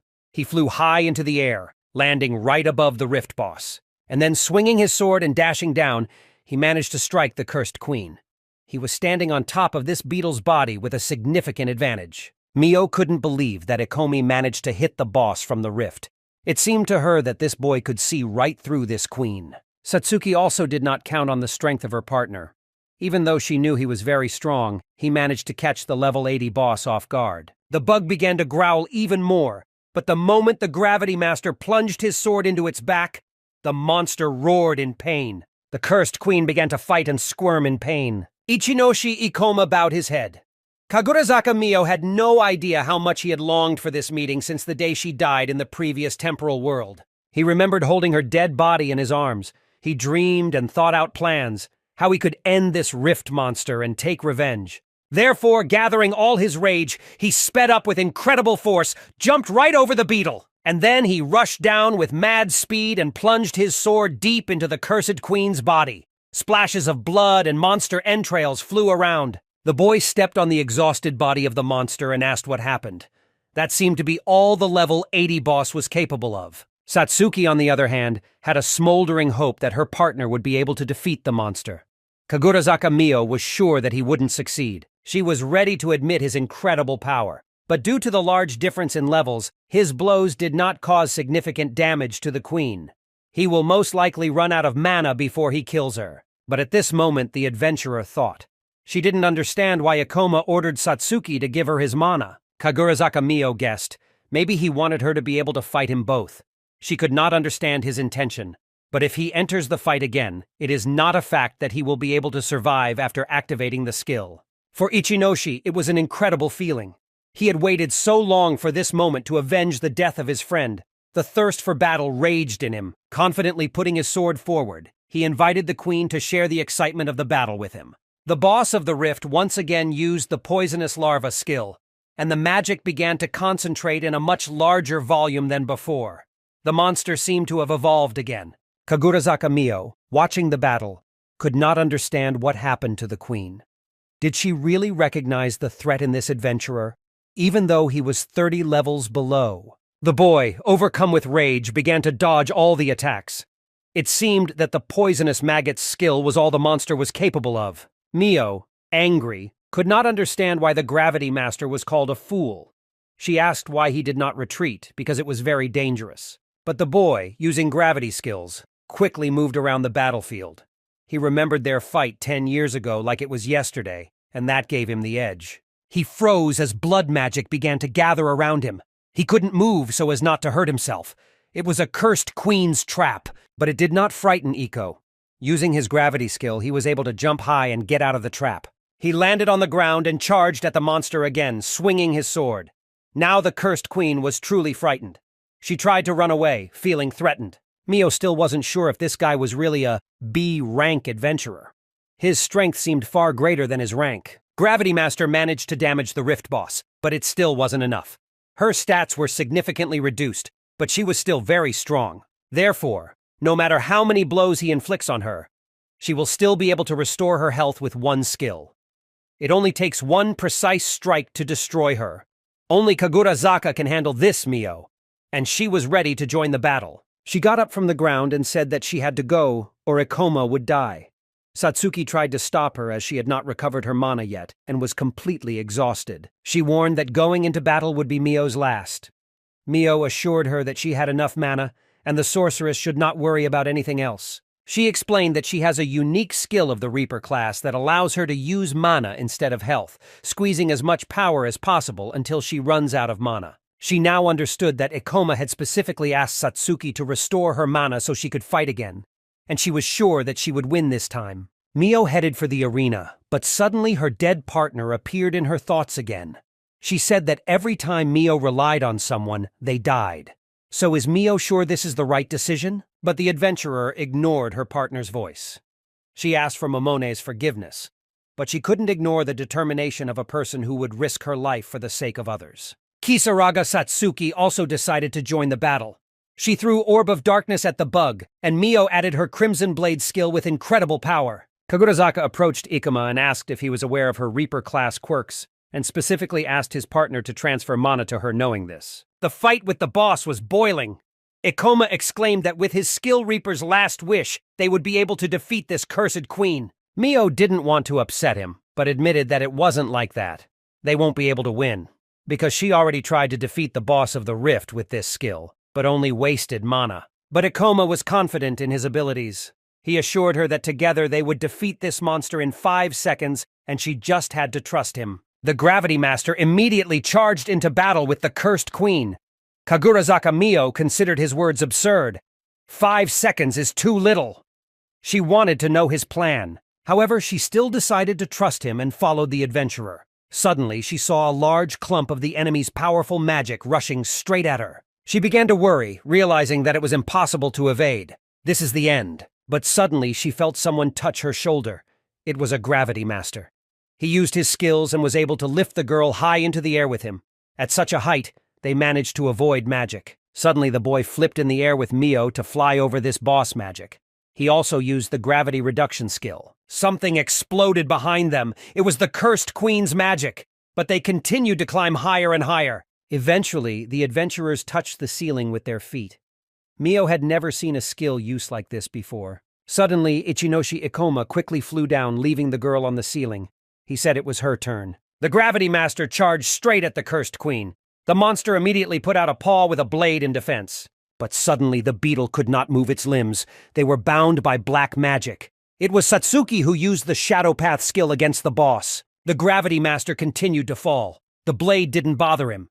Seconds before the collision, he cast Meteor Fall to power up the attack. Kagurazaka Mio watched as she remembered how she too had to face the monster's blade, and how she failed then. She began to worry, and decided to join the battle as well. After all, in order to defeat this cursed queen, they will have to use the full potential of the Reaper class. She pushed herself off the ceiling and rushed down. The adventurer only had 3 health left, but she was ready to use her skill, which required her to gather a lot of magic, as well as prevent other monsters from attacking her during the strike. Ichinoshi Ikoma stood near the boss of the Rift, raised his head and looked at Mio. He cheered her on, sincerely hoping that she would master this skill and deliver the final blow. Kagurazaka Mio began to gain even more speed, and then used her Blood Vengeance skill. Using all of her remaining mana, she summoned a bloody snake with sharp fangs behind her. Finally, they collided. There was a powerful explosion.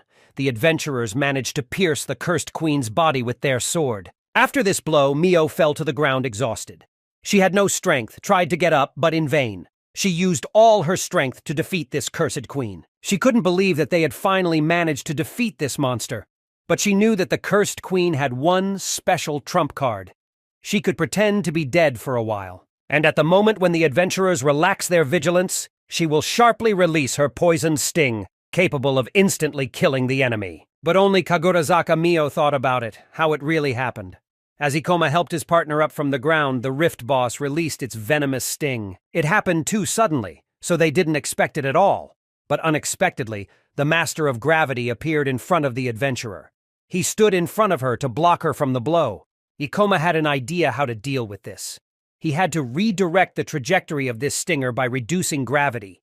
He used this skill and held out a sword in front of him that had this energy stored in it. When the sting met the tip of his sword, it took on all of its properties.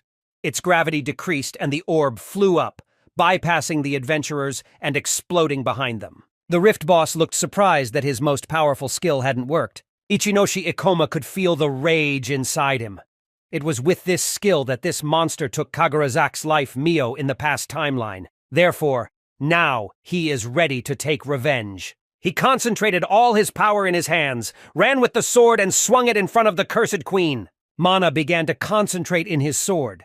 Spells appeared around this battle that weakened the enemy. The Gravity Master raised his weapon and said he would put an end to this now. A moment later, he plunged his blade into the Rift Boss's heart and cast the Grante skill. A powerful force appeared around them, flattening the Cursed Queen's body. Suddenly, the adventurers received a notification that experience points were awarded for the victory. Ikoma gained 31,317 experience. His level increased to 58, and he also gained 28 skill points. Kisaraga Satsuki couldn't hold back her emotions and happily exclaimed that they had succeeded in defeating this cursed queen. The guy was satisfied with his work because, despite the big difference in levels, none of them died. Now he felt at peace because he was able to save Kagurazaka's life, Mio.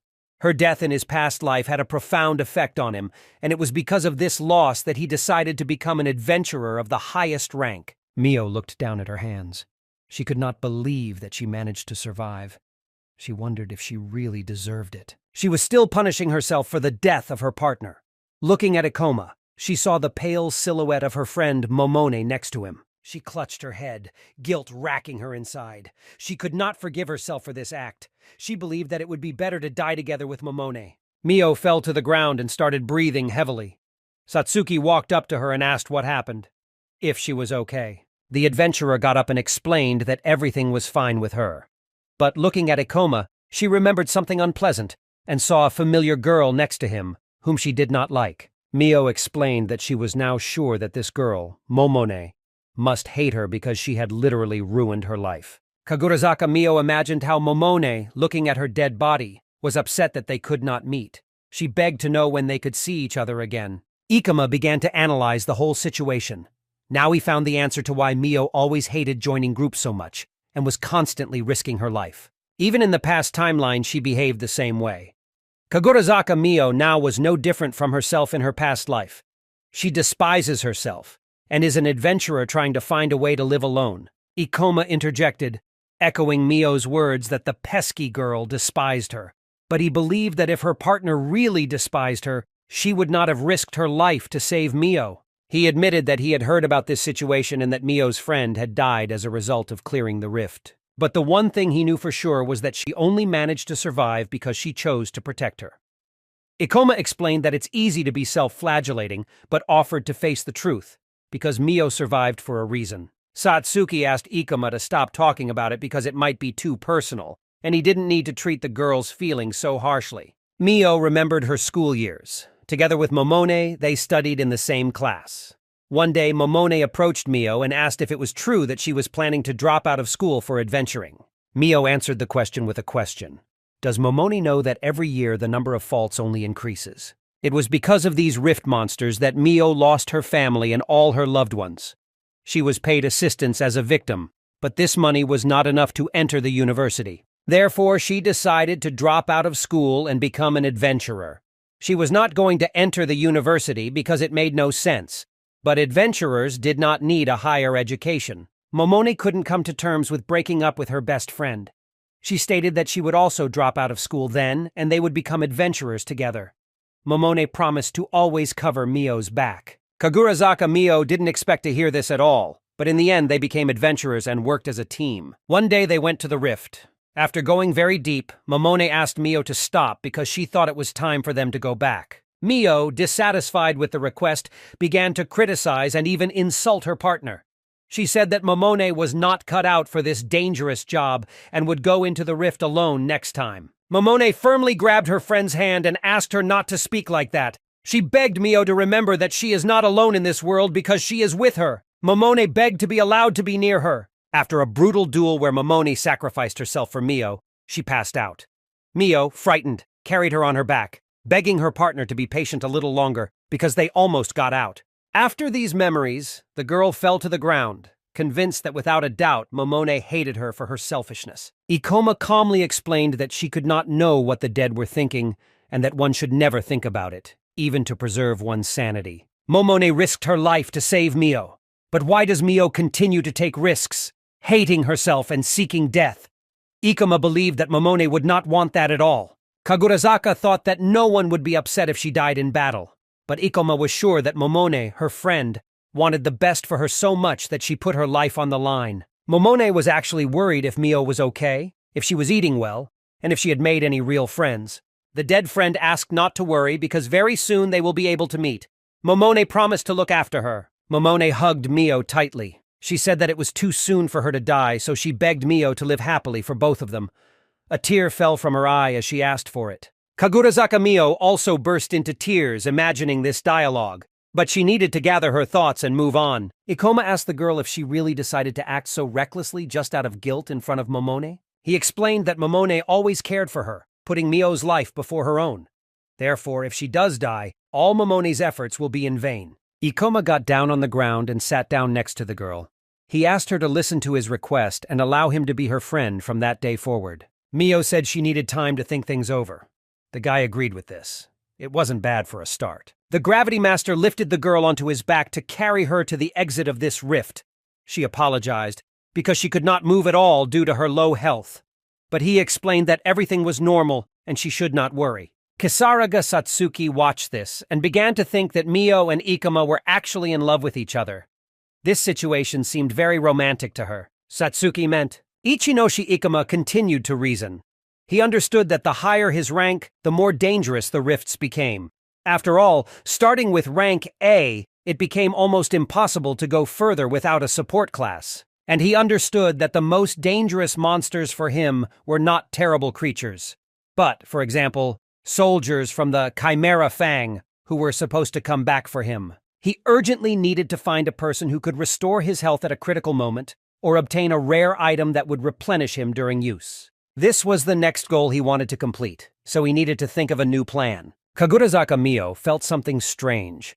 She had been working alone for a long time, and for the first time in that time, she was able to rely on someone. She hugged Ikoma and thanked him. It seemed to her much more pleasant than she had imagined. The Gravity Master was very happy because it seems that this time he managed to change the future and save the girl's life. The new version of him from the new world was looking at the old version of him from the past timeline. He was proud of himself. Ikoma's team gathered at the guild. Next to him sat Kisaraga Satsuki and Little Ether. The witch was very curious if Mio had responded to his offer and if they had talked about joining the team. The boy looked at the phone sadly and showed their correspondence with Mio to his partner. He offered her to join his team and said he would wait for an answer, but she ignored all messages and calls. Ikoma explained that he knew from the beginning that Mio was very stubborn, but he was already hoping that he would be able to bond with her. Satsuki reassured him, explaining that Mio must be very exhausted after such a hard fight. That's why she's not answering. She just needs to give it some time, and she's sure she'll be in touch with them very soon. Ether went to a glass of cold coffee and happily took a few sips. The little witch liked it very much. The boy bowed his head, admitting that Satsuki seemed to be right. Although Kagurazaka Mio was very strong, she had a direct character and pride. And despite her low level, she was able to challenge the cursed queen and survive. If he had been in her place, he could have died from the first blow. So Ikomi really wanted to protect her from reckless actions. But for that, he needed her to start trusting him. While the boy was thinking about this, he heard a familiar voice. Mio came to their table, and she was not at all surprised that the team was resting in the guild. Satsuki joyfully ran up to Mio, asking about her condition. The adventurer explained that she is already used to receiving serious injuries, so she does not know how to take care of herself, and they should not worry. Ikoma asked why she had come to them. Mio admitted that she was never very good at communicating over text.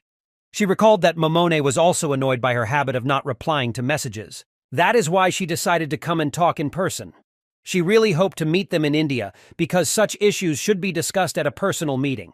And now she knew for sure that she wanted to join their team. The team of adventurers was very happy because this was exactly what they were after. Ikoma smiled and agreed to take her in. They were happy that she decided to join. Chimera Fangs were developing a new plan to take revenge on Ikomi. They had information about clearing the rifts and killing the adventurer. Satome Asahi was unhappy with such a boring task and asked if he could be given to someone else. One of the leaders of their team explained that she managed to protect the soldier from other government rats, so he had to be good and at least do his job sometimes. Their client was a bigwig in the government structure, and he made it clear that he would not tolerate any more failures. Satomi Asahi questioned why he was assigned this easy task. He didn't understand what was so difficult about killing some B-rank adventurer. It sounded like a boring business. He didn't understand why he was assigned to fix what Kikyo couldn't do, Kyogoku and Alice Yumakawa.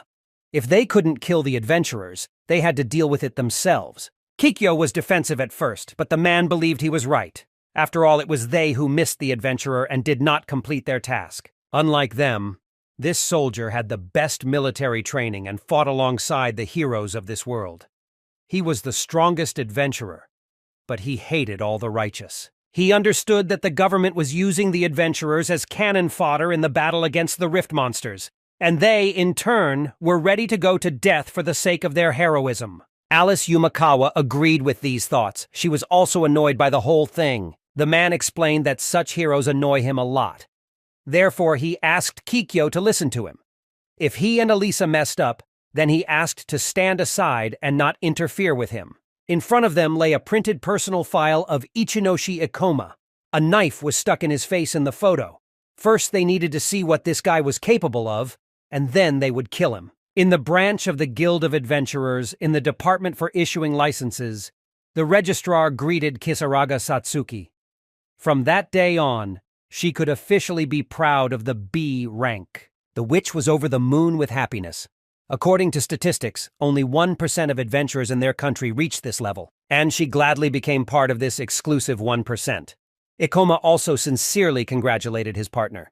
This became possible only thanks to her hard work. However, Satsuki understood that against the background of Ikoma, she did not stand out in terms of strength or usefulness. It oppressed her. Therefore, she decided to train even more and improve her skills from that day on. She didn't want to graze the hindquarters in front of Kagurazaka Mio. Mio, who was also close to the new team, noted that this was the expected result.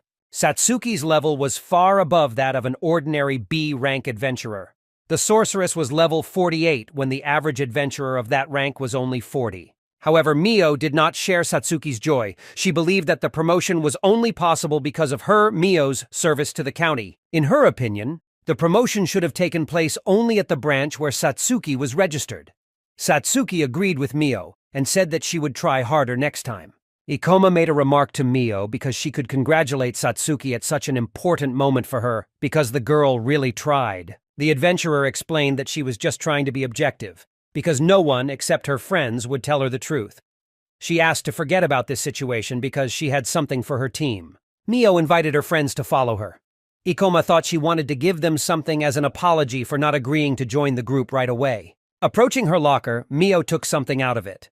Ikoma noted that it was not necessary at all, but the girl sincerely wanted to give a gift. The main character wondered what the new member of the team had prepared for them, because she and Satsuki did not give her anything. Kagurazaka Mio explained that they shouldn't worry because it was just a thank you for saving them.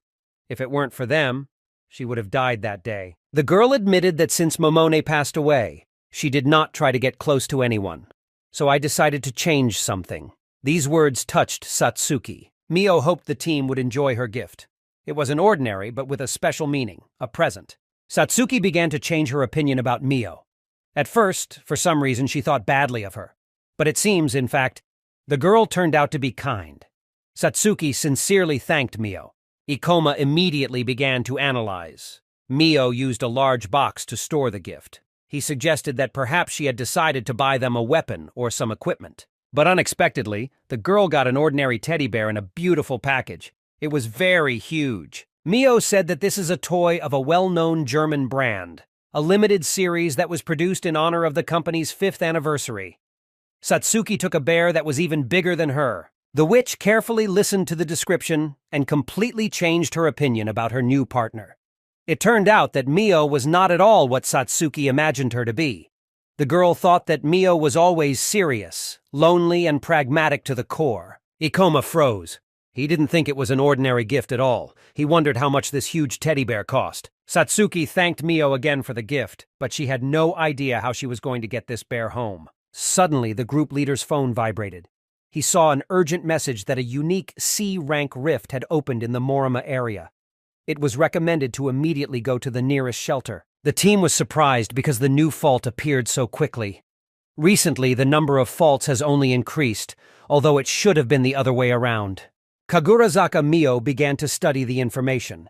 This fault was located in Miyagi Forest, not far from Tokyo. They needed to get to the location as quickly as possible if they were to set off immediately. Ikoma speculated that if this was indeed a C-rank rift, then there must be level 40 bosses. They should have easily dealt with such. The appearance of faults was no longer so rare. This was already the second urgent call in a week.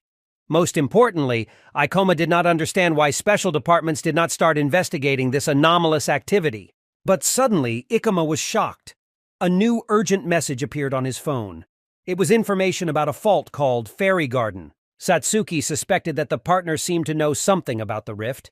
Ikoma explained that the Fairy Garden was a rank 40 level, and as the name suggested, plant monsters lived there. But the main problem of this rift was that the local boss, Tree of Life Gyakuren, although not very powerful, could not go beyond the rift. Otherwise, they will never be able to defeat him. Ichinoshi Ikoma understood that they would need help in this matter. He decided to write Sanji Seini because he had a request for her. Ikoma's team wasted no time and immediately left for the station to reach the new fault as quickly as possible. But a stranger was watching them from afar. He would record everything on his phone and then relay the information to his group. One of the soldiers of the Chimera Fang group watched them from the roof of the building. He was surprised that this team actually managed to cause an artificial disaster. "This is tin!" Saotomi Asahi took out his phone. He knew that the government goons had a way of creating artificial disasters by summoning rifts. These complications were needed to lure second-rate adventurers into a trap. The man called the number of an unknown adventurer. He asked if they were already on their way to the place and offered to meet at an undisclosed location with everyone immediately. He hung up. He really hoped that Ichinoshi Ikoma will love his surprise that he has prepared for him today. The team was already on the outskirts of the city when they saw a little girl attacked by a monster. A level 24 earth lizard appeared in front of the team, and they decided to heroically help the stranger. Kagurazaka Mio rushed into battle and used the Crimson Blade skill.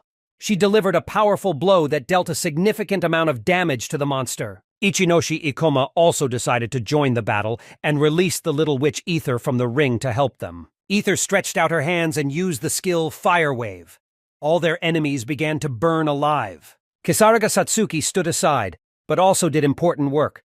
In her hands was a small monster, which she held tightly by its leaves. The monster begged to let him go and even began to cry, but this did not stop the sorceress. She smiled at the monster and cast her mana transfer skill. After a few seconds, the plant monster weakened completely and began to howl in pain. Kisaraga Satsuki happily informed her teammates that she had managed to extract enough mana from the monster. Now she could restore their mana. After that, she threw the monster to the ground. The witch approached Ichinoshi Ikoma after they managed to defeat the monster and began to transfer the accumulated mana to him. Kagurazaka Mio approached the frightened girl and reassured her, explaining that now everything will be fine. Kisaraga Satsuki was happy. Compared to the last disaster, the monsters didn't seem so strong to them. She was sure that they would be able to cope with everything, even before the arrival of the special unit. However, the leader of the team sadly explained that, unfortunately, the fight with the local boss will not be as easy as she might think. The Tree of Life. Gyakuren was able to create monsters in large numbers, and also possessed a high movement speed. Therefore, it will be quite problematic to cope with it. These words scared the sorceress very much, because it will be very difficult to cope with a very fast monster. Gyakurena could still get out of the rift, and they couldn't catch her in time. Then all the monsters would be able to fill their place, and the disaster would be inevitable. Therefore, they should take this task very seriously. Mio wondered if that had already happened. How would they be able to find this monster? The team leader explained that Gyakurena was very cautious and vulnerable. She always tried to get close to opponents whose level was higher than hers. With their current level, they will be able to detect her easily, but catching her will not be so easy. Ichinoshi Ikoma decided to check the phone again. He found it very strange that he had written Sanja's message a long time ago, Sena, but she still hasn't answered. Kagurazaka Mio thought it would be better for them to separate. Given their level, they will be able to handle monsters alone. With such a schedule, they will be able to explore most of the territory. And also the adventurer wanted to accompany this little distressed girl they had rescued and take her to a safe place. Mio wanted to do it. Kisaraga Satsuki also agreed with her partner and said that it was just a great idea. But Ichinoshi Ikoma understood that everything would not be so easy. He had a bad feeling about this whole situation. This rift in a past life was an ordinary and unremarkable place where novices trained. But now, he could become the beginning of a new disaster. Ichinoshi Ikuma sensed that something was wrong, but he couldn't put his finger on what it was. Having separated, they lost the guarantee that they would be able to catch the boss on their own. But there was too little time left to delay. Ikoma, although with doubts, decided to split. He ordered everyone to report to him immediately if they found anything out of the ordinary. Meanwhile, the Chimera Fang soldier pretended to be a waiter and acted out a theatrical skit. He thanked the fictional guests for waiting and solemnly served them a double hamburger with a double portion of cheese. With pathos, he talked about the family restaurant, which offers the most delicious dishes at affordable prices. A double burger with a double portion of Gouda cheese, in his opinion, was just an explosion of taste. Putting the dish on the table, Satomi Asahi sat down next to him. He sincerely hoped that the guests would like the food as much as he did. He explained that before the mission he needed to rest well, and wished everyone a good appetite. He had just put a piece of burger in his mouth, when suddenly the glass in the restaurant broke, and the fragments fell on him. The man reacted instantly, dodging the debris and hiding under the table. An unknown man burst in through the broken window, looking for Satomi Asahi. He reported that Satomi Asahi, known by the nickname The Collector, was actually an assassin who preyed on the strongest adventurers. The Chimera Fang soldier, stunned, asked what was going on. He just cooked his signature double hamburger. If a stranger was so eager to try it, he could simply ask, and he would then gladly prepare another. Satomi Asahi began to analyze the situation. He understood that the stranger was alone, so he picked up a skill that could be used against him. The stranger raised his majestic weapon above his head. It was an unusual sword. It seemed like a magical blade. Suddenly, the restaurant they were in exploded. Purple flames began to appear around. It was the result of the explosion magic purple flame skill that the stranger had used. Satomi Asahi became interested in the situation. His opponent was a mage, but for some reason used melee attacks. Maybe he had the battle mage class. The soldier, riding his summoning demon named Gargoyle, was able to evade the attack. The stranger now knew that he was a demon, as well as the man's collector class. The stranger said that he had received information about Satomi Asahi from his subordinates who noticed a suspicious man wearing a mask with colorful rings. The man admitted that he built his career by killing such scumbags as Satomi. He was an A-rank adventurer, a bounty hunter, and his name was Kana Kimura. Satomi. It was the first time Asahi had heard of such work. He imagined that this was a difficult matter. He asked the stranger why he did not want to become an ordinary adventurer. Kana Kimura explained that working as a bounty hunter did not bring recognition, and the highest one could achieve was a C rank. But by killing people like the Chimera Fang soldiers, he gained much more experience and fame than an ordinary adventurer. The man thought that Kana's life was terribly boring. He got up at dawn every day to proudly kill criminals who were not. Satomi Asahi made it clear that he had no desire to waste his time on a worthless bounty hunter like Kana.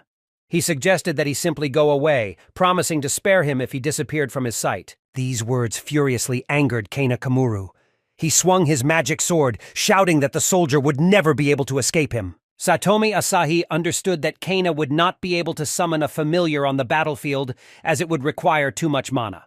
Therefore, it was not in his interests to prolong the battle. He decided that the best solution was to quickly close the distance and end the fight with one blow.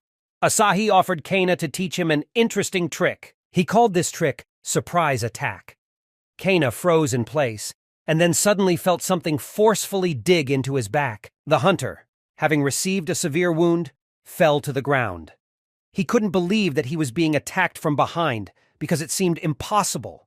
Before entering this room, he carefully looked around and did not notice any other familiars. But there was another familiar in the window, which was called the Killing Doll Executioner.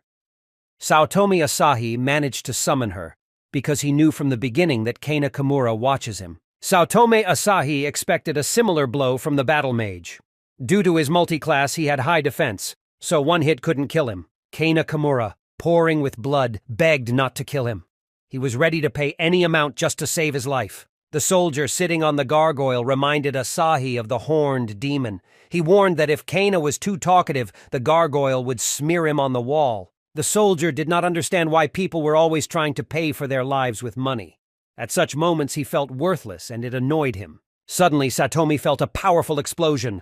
Turning around, he saw a fireball or explosive flying right at him. He ducked to the side, dodging the flaming projectile, but his summon demon remained motionless, bearing the brunt of the impact. Gorgle with horror. There was nothing in front of him, only ashes. A powerful fire arrow destroyed the demon with one well-aimed blow. Suddenly, a new group of adventurers burst into the restaurant through a broken window. Their leader, full of rage, wanted to destroy Satomi with one blow, but missed, in front of Asahi, engulfing everything around and spreading the fire even stronger. The fire raged, engulfing the soldier from all sides. He exclaimed that he wouldn't be able to make his signature double cheeseburger because of these scoundrels. With desperate efforts, he searched for a way to salvation. The soldier understood that, in addition to the bounty hunter, a special squad had arrived here. The fire arrow was no accident. They had a plan: start a fire and roast him alive. Kana Kimura lay exhausted on the floor. This siege of the team was aimed at saving him. Satomi Asahi, suffocating from the smoke, could barely make out the face. However, he clearly remembered one of the soldiers of the Special Forces who tried to lure him into a trap. It was the lieutenant of the second mission of the Special Unit, Mayumi Toya. Only the best of the best got into the Special Forces, which testified to his considerable strength. In order to join the Special Forces, an adventurer had to be not only exceptionally strong, but also follow strict rules. Many could not survive such conditions, but Mayumi Toya was one of the most talented and youngest lieutenants. There were rumors that he passed the Special Forces exam the first time. In Sao Tome, Asahi's hands were already itching. He couldn't wait to teach this talented idealist. But now was not the best time to fight, because Mayumi Toya's subordinates would immediately rush to his aid. The soldier lost half of his strength due to an unexpected blow. Although he was used to showing off, it was too risky to go into battle without Gorgle, because it would require a lot of mana. Before Satomi Asahi faced a difficult task. If he fails the task, he can be expelled from the team. Mayumi Toya was lucky this time, but the soldier promised himself that next time would be different. He escaped from the burning restaurant. The lieutenant's subordinates noticed that the collector was trying to escape and immediately reported this to Mayumi Toya. The leader of the team took his magic bow in his hands, drew a fiery arrow on it, and shot it towards the soldier with incredible force. Everything around was engulfed in flames. The agents of the second unit were joyfully celebrating the victory because it seemed to them that they had succeeded in defeating Sayotomi Asahi. However, Mayumi Toya immediately denied their claims. They didn't hit the real Satomi because there was only a slime copy of him lying on the floor which he disguised under his cloak. Meanwhile, the soldier managed to escape to the roof. The subordinates asked if they should give chase, but the leader made it clear that it was a waste of time. Their main goal is to stop the rift disaster, and pursuing Saotomi will only take away valuable resources. Currently, the 2nd Division had to eliminate the fire raging in the restaurant. The agents immediately began to carry out the order. Mayumi Toya decided a little later, after finishing all the urgent matters, to interrogate Kana Kimura. Team Ichinoshi. Meanwhile, Ikoma entered the Fairy Garden Rift. A 38th level Gaokaran Tree of Life appeared before them, bursting out of the rift. Kagurazaka Mio engaged him in battle. She felt that she was close to defeating the boss. But suddenly, the Tree of Life Gaokaran used the skill Summon Fairy Creatures, and plant creatures unknown to Mio appeared on the battlefield. She stepped back, gathering energy in her sword. Ordering everyone to move back and not disturb, Mio prepared to use her Crimson Blade skill. However, she suddenly stopped. Realizing that there was no time to fight the plants as Gaokarena might escape again, Mio decided to act immediately. The adventurer used the Infernal Destruction skill, which consumed 44 health, converting her Reaper life force into dark magic for a powerful attack. The Gaokaran Tree of Life rushed to the other quarters, and Mio gave chase with a fully charged skill. She was ready to deliver the final blow. Running away, she fell sharply next to the boss, attacking him. There was a powerful explosion. But when the adventurer raised her head, instead of the boss of the rift, she saw the monster Varan. Where could he appear from? This came as a surprise to her because Varan could become a serious obstacle. However, Mio was not lost. She still had one skill left. With a swing of her sword, she plunged it into Varan's throat, removing another obstacle to victory. This quick skirmish made Mio forget about chasing the Tree of Life for a while. She was distracted by several plant monsters summoned by the Rift Boss to escape again. Meanwhile, Ichinoshi Ikoma tried in vain to find Gaokarena. He ran all over the rift, but found no leads or traces of the boss. In the end, he decided to climb the nearest skyscraper to see the area from above. However, he understood that it would take a lot of mana, so he decided to wait. Suddenly, a message from Mio arrived on his phone. Mio apologized for losing the monster, but sent the coordinates of where she last saw him. Ikoma immediately went to the specified place. Kagurazaka Mio was glad that they would be reunited, as it would narrow down the search area considerably. Her eyes were burning with excitement, and she was already imagining how she would smear Gaokarena on the wall like a slug. Ichinoshi Ikoma ran and managed to kill several plant monsters with one blow, gaining 36 and 28 experience. However, a huge monster appeared in front of him, which, although it looked powerful, actually had a low level. This giant plant dragon roared and used the skill Fire Splash. A powerful jet of flame burst out of his mouth, aimed directly at Ikoma. The master of gravity pushed off the traffic light and flew high into the sky. Then, with incredible speed, holding the sword in front of him, he dived right at the dragon. A message appeared on the screen that he had received 56 experience points. Ikoma suspected that he would gain little experience from these monsters, but he still felt a little sad that he would gain so little. All this was due to a large difference in levels. The Gravity Master was level 58, and the dragon was only level 25. There seemed to be no end to these monsters, and the team still couldn't find the Rift Boss. The protagonist understood that only by destroying the Tree of Life of Gaokaren, they would be able to get rid of these monsters. They urgently needed to act. Suddenly, Ikoma heard an unfamiliar voice behind him. It was a man who was amazed to see such a strong hero take down monsters with such ease. He exclaimed with joy that it was the first time he had seen such a powerful adventurer with his own eyes, and was very happy to have such an experience. Ichinoshi Ikoma warned him that this was a very dangerous place and that only trained adventurers could be here. The stranger jumped up with joy and said that he is an adventurer, the same hero as Ikoma.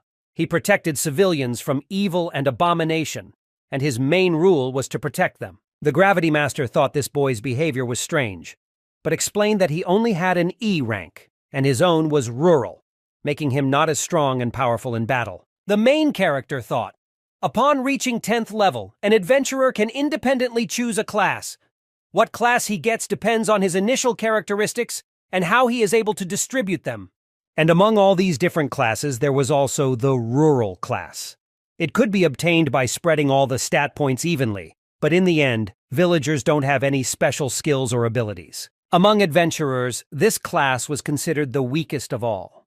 Even newbies are never told about him in the guild, because they are advised to develop 2 or 3 characteristics in order to get a useful class with various skills. The unfamiliar adventurer sheepishly explained that it was a rare but completely useless class. Ichinoshi Ikoma thought. He believed that most likely the boy simply did not know how to correctly distribute the characteristic points, and this led to such a result. The stranger moved even closer to the main character and asked with admiration if his name was really Ichinoshi Ikoma, and does he also have the rare Gravity Master class. He said that this class is very popular. Ikoma asked how he knew about him. The adventurer said that Ikoma is a true legend of the Tokyo Adventurers Guild, and everyone knows about his achievements. He took out his tablet and showed Sanji's channel on its Seini, saying that he had seen many videos with Ikoma on the Kosianen channel. Ichinoshi Ikoma thought. He had no idea that Sanji Seina talks about him in her videos. The stranger said that he was very lucky to be friends with such a cute blogger, and even envied him. He said that he never thought he would meet such a legend one day, and said that he also dreams of learning how to control gravity, as it is a very useful skill. Ichinoshi Ikoma politely apologized and said that he should never waste time on gossip because he had to go. An unknown adventurer tried to stop him, begging to be allowed to go with him, because such a chance can only come once in a lifetime. The Gravity Master remembered that this guy was an E rank, which meant that his level was no higher than 20, and the local monsters were not to his liking. He explained that his goal was to find and stop the Rift Boss. Therefore, if the adventurer really wants to help, it is better for him to find civilians and escort them to the shelter. The stranger did not want to do this. He took out a large crystal from his bag, tossed it up, and began using the object splitting skill. The crystal began to levitate in the air. The stone in the adventurer's hand began to split into small pieces. He explained that the Countryside class has an item-splitting skill that allows you to transfer the characteristics of a destroyed item to others. The Gravity Master understood that this guy's strength could really help them catch the boss, but the adventurer was too persistent, and Ikoma knew he could handle it on his own. He could not waste time. He urgently needed to find a boss, and there was no time to team up with someone he didn't know because it could be risky. Ikoma's phone. Sanji finally answered him. Sena. He asked her to start a stream so they could find the boss of the rift. Ikoma explained that it looked like a small slug. Sanji Sena willingly agreed, because she would not mind additional viewings. The stream began, and she told her viewers that she was broadcasting from the epicenter of the rift disaster. Sena announced that the Miyagi area is overrun by monsters, and she needs the audience's help. She asked them to help her find the monster and send photos with it using the hashtag #help_for_Hoshinan. Viewers began to post the location of Gaukerin en masse, and also reported that he was very fast. The innocent appearance of the monster could be deceiving, because in reality the slug was very dangerous. Sena's popularity, the stream has gained almost 2 million reposts. This allowed them to track Gaukerin's movements in real time. With such a trump card up his sleeve, the Rift boss will not be able to hide. Ikoma had a photo taken a minute ago. This was the last place where the monster was seen. Although Ikoma was now aware of his movements, Gaukerin was still very fast. Ikoma had to come up with a plan to trap him. Ikoma decided to also inform Satsuki and Mio about this, as they were not far from where Gyokerenu was last seen. He hoped that the monster did not have time to escape. The stranger did not want to be left behind and continued to distract Ikoma in any way he could. Ichinoshi Ikoma could not stand such tension and sharply asked the adventurer's name.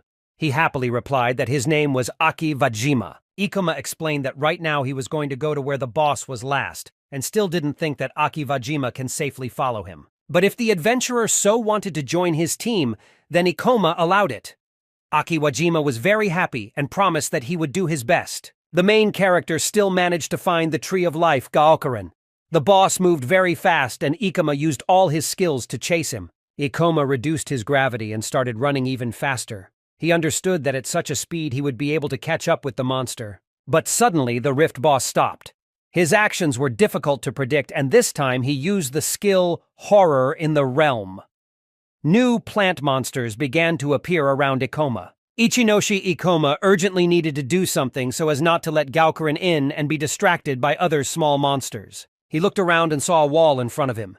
After casting gravity reduction, Ikoma Wall ran through the crowd of monsters heading towards the boss. The Tree of Life did not expect such a move and had to stop for a while to regain its strength. The Master of Gravity sarcastically apologized to the boss because such tricks could not stop him. He ran away, pushed off the wall with his feet, and flew straight to the Tree of Life of Gaukerin. Not knowing what to do, the tree decided to use its subordinate plant beasts for protection. Their bodies lay down as a human shield so that the boss could escape unnoticed from the enemy. Kagurazaka Mio had just posted about this skill in their shared group to warn her teammates. Therefore, Ikoma has already thought out a plan. He decided to push away from the plant monster and continue chasing the tree. All he needed at this point was to ignore the obstacle. Ichinoshi Ikoma was able to run closer to Gaukerin, and wasting no time, attacked the tree in an instant, striking it hard. But suddenly the Tree of Life made a powerful jump and began to run away several times faster. It was his swift escape skill. When Gyokerenu takes damage, he activates his special skill, Dashing Escape. During his action, he tries to find the safest place to hide from the pursuer. However, this skill had one nuance. This skill will take an hour to regenerate because it requires a lot of mana.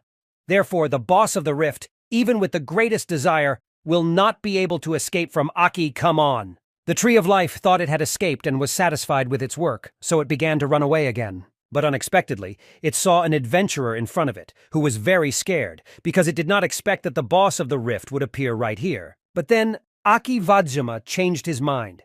He understood that this was the only chance in his life to become famous, to catch this slug and become a hero like Ichinoshi Ikoma. So he decided to act. He took out a potion glass from his pocket, put it in his hand, and a magical glow appeared around him. He used the skill Splitting Objects. After that, the adventurer threw the glass into the air. A potion began to pour out of it, igniting everything around and creating a fire. Gyokerin was very frightened, but did not even try to run away. He watched as the fire began to fall on him. Aki Wajima smiled, because it seems Ikoma was right. The Rift Boss was afraid of fire and could even freeze in fear at the sight of it. He was glad that he managed to catch the Tree of Life. Aki Wajima began to call Ikoma and share with him the joyful news of his victory. The Gravity Master praised the adventurer wholeheartedly as they finally managed to surround the Rift Boss. Now the tree will not be able to escape from them so easily. Ikoma understood that the monster had no mana left, because he drained it at the monster's call and ran away from them. He wondered how Gaukarin would handle this hopeless situation. But suddenly the boss began to change. With a roar, he used the Horror Awakening skill, and many new plant monsters appeared around him. Gaukarin's own body also began to change. He covered strong tree branches, making armor from them. The adventurer was warned that the Tree of Life boss, Gaukarin, had just entered combat mode. Ikoma found the choice of monster strange. Instead of running away, he decided to use all his mana to defend. Aki Wajima covered his ears with his hands as the monster began to roar even louder. He was very frightened and told Ikoma to retreat, shouting that they urgently needed to flee. But Ichinoshi Ikoma did not share his fear. He considered this boss's attempt to defend himself brave, but not that dangerous. The Gravity Master shot up and then began to move quickly from side to side, killing all the small plant monsters and rapidly closing in on the boss. Aki Wajima just hid behind his face, not knowing what else he would have to witness in this brutal battle. The monster Gaukarin began to extend its branches that curled around him. They increased in size to inflict damage on their opponent. Ichinoshi Ikoma, using his skills, flew into the air and then rushed down at the monster. He was glad he could finally catch him. With tremendous speed, he plunged his sword into the monster's body and then used the Granty skill while the weapon was at the creature's most vulnerable spot. Black magic began to emanate from the sword, tearing the monster from the inside. The Gaukarin began to increase in size several times under the influence of the flow of magic, and then exploded, leaving many slime spots around it. For this kill, the adventurers received 1135 experience. Aki Wajima was very happy, because this was his first serious experience. But at that moment, it turned out that it was actually Aki Wadzim did not exist. It was the fictional character Sayotomi Asahi. He pretended to be a novice adventurer to observe the powerful Gravity Master and learn all of his skills. But in fact, Ikoma did not surprise him at all. Aki Wajima began to happily run around Ikoma, exclaiming that this was his first serious experience and he was overjoyed. The Gravity Master emphasized that Gaukarin's Tree of Life was finally defeated. All he had to do was tell Kagurazaka about it Mio, Kisaraga Satsuki, and Sanji Sena to finish the broadcast. Ikoma turned to his new adventurer acquaintance and thanked him for his help. Thanks to him, the boss could not escape, and without him, Ikoma would not have been able to catch him so easily. Sayotomi Asahi laughed awkwardly. He admitted that he could never have imagined that he would one day be thanked by the legend himself. He was even somewhat uncomfortable. He told how at first, when he got this class, he didn't even hope that he would be able to defeat the boss even once in his life. But after defeating Gaukarina, he began to think that maybe he had hidden potential. The adventurer began to vigorously punch the air, training. He planned that when he was pumped, he would save people like Ikoma. The Master of Gravity said that in his experience, there are no bad or good classes, because everyone has their pros and cons. Each class is useful in different situations. For example, villagers could split items and turn them into skills. This allowed them to use skills like Heal, Layer of Fire, and other useful abilities. It was this mobility that helped them catch the Rift Boss. Therefore, he explained to the adventurer that if he develops his strengths, no one will pay attention to his weaknesses, and he will be able to achieve more. This was especially true after he challenged a monster whose level was much higher than his own. Aki Wajima pretended to be very moved by the words of the legendary Tokyo adventurer. He was very interested to learn about the strongest side that Gravity Masters possess. The main character hesitated a little and rephrased the question, because he could not speak for the entire class of Masters of Gravity in general, but could only speak for himself. Ikoma thought for a moment, and then said that his strongest skills were ambition and patience. Aki Vadim was very moved by these words. He looked at the Tokyo legend admiringly and said that it was a very cool skill. Out of joy, he approached Ikoma even closer and said that with such a goal, Ikoma would definitely be able to achieve great success in his life. Ikoma awkwardly thanked for the compliments. In any case, Ikoma explained that they needed to get out of here as soon as possible. because he had information that there was a serial killer in the area, and he definitely did not want to meet him again. But he immediately warned the adventurer that if he did meet this serial killer, he should run as fast as he could and hide. But suddenly the main character froze and stopped his speech because he heard some rustling near them. When they returned, they saw the same Satomi Asahi, who was waiting for the right moment. The serial killer descended to the ground and landed in front of the Gravity Master. He has already managed to find Ikoma's team. This man was called Collector. Ichinoshi Ikoma admitted that he did not even feel the presence of a serial killer nearby and did not even suspect. Such guys were the most dangerous opponents. He drew his blade and was ready for battle. Next to the Collector was his summon creature, which was called Killing Doll. He cast the skill Performance of Life and Death on his summoned creature. The Killing Doll's limbs began to move, and she tried to distract Ikoma with all her actions. Several magical threads were coming from her, which hit him on the body. The Gravity Master really succumbed to this provocation. For a moment, he forgot to control the situation around him, but suddenly he felt something breathing on his back. It was the Collector's subordinate knight who swung his sword at him. Ichinoshi Ikoma was able to react quickly to this and swung his sword to attack the creature behind him.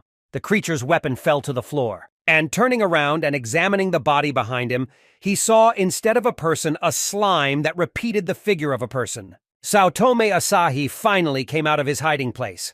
He had to sit in the shadows all this time to be killed now.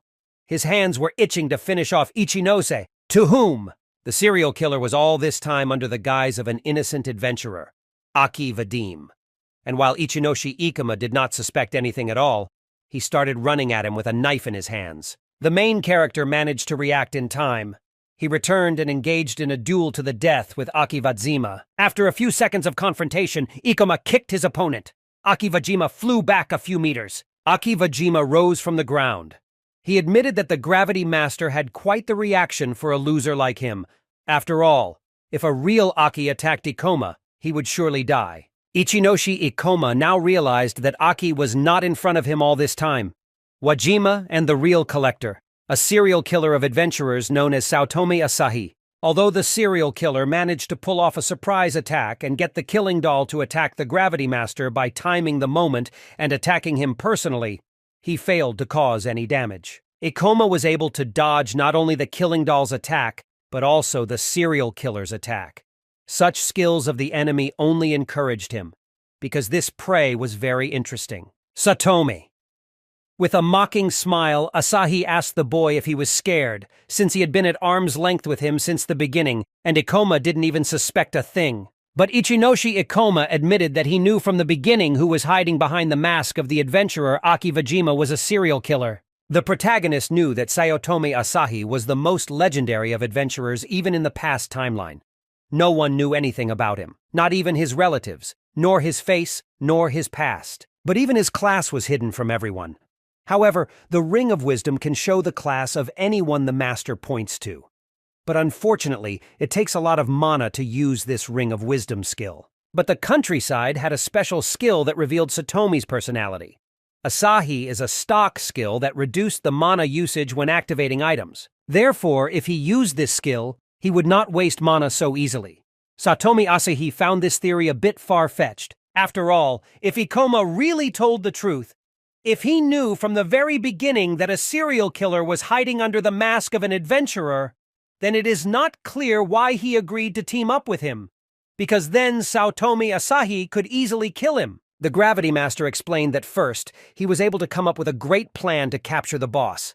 And for this, he needed one more person, so he decided to use the services of an adventurer who was not against it. So he perfectly understands that the Collector couldn't have attacked him while the boss raged around them. After all, it would be very beneficial for him to gain Ikoma's trust. Therefore, after catching the boss, simply finishing him off without any extra witnesses would be the best option for a serial killer. Satomi Asahi was angered by these words, as his opponent knew he was putting himself in danger by going with him, but Ikoma had the courage to use him to kill the boss sooner. The Collector was furious. He called his opponent worthless and admitted that such intelligent people were much more fun for him, so he offered Ichinoshi Ikoma finally fight as equals. Ichinoshi Ikoma was a little scared because he couldn't read the serial killer's next moves because he hadn't fought his opponents one-on-one in a long time. This slayer of adventurers had a level that was much higher than a gravity master.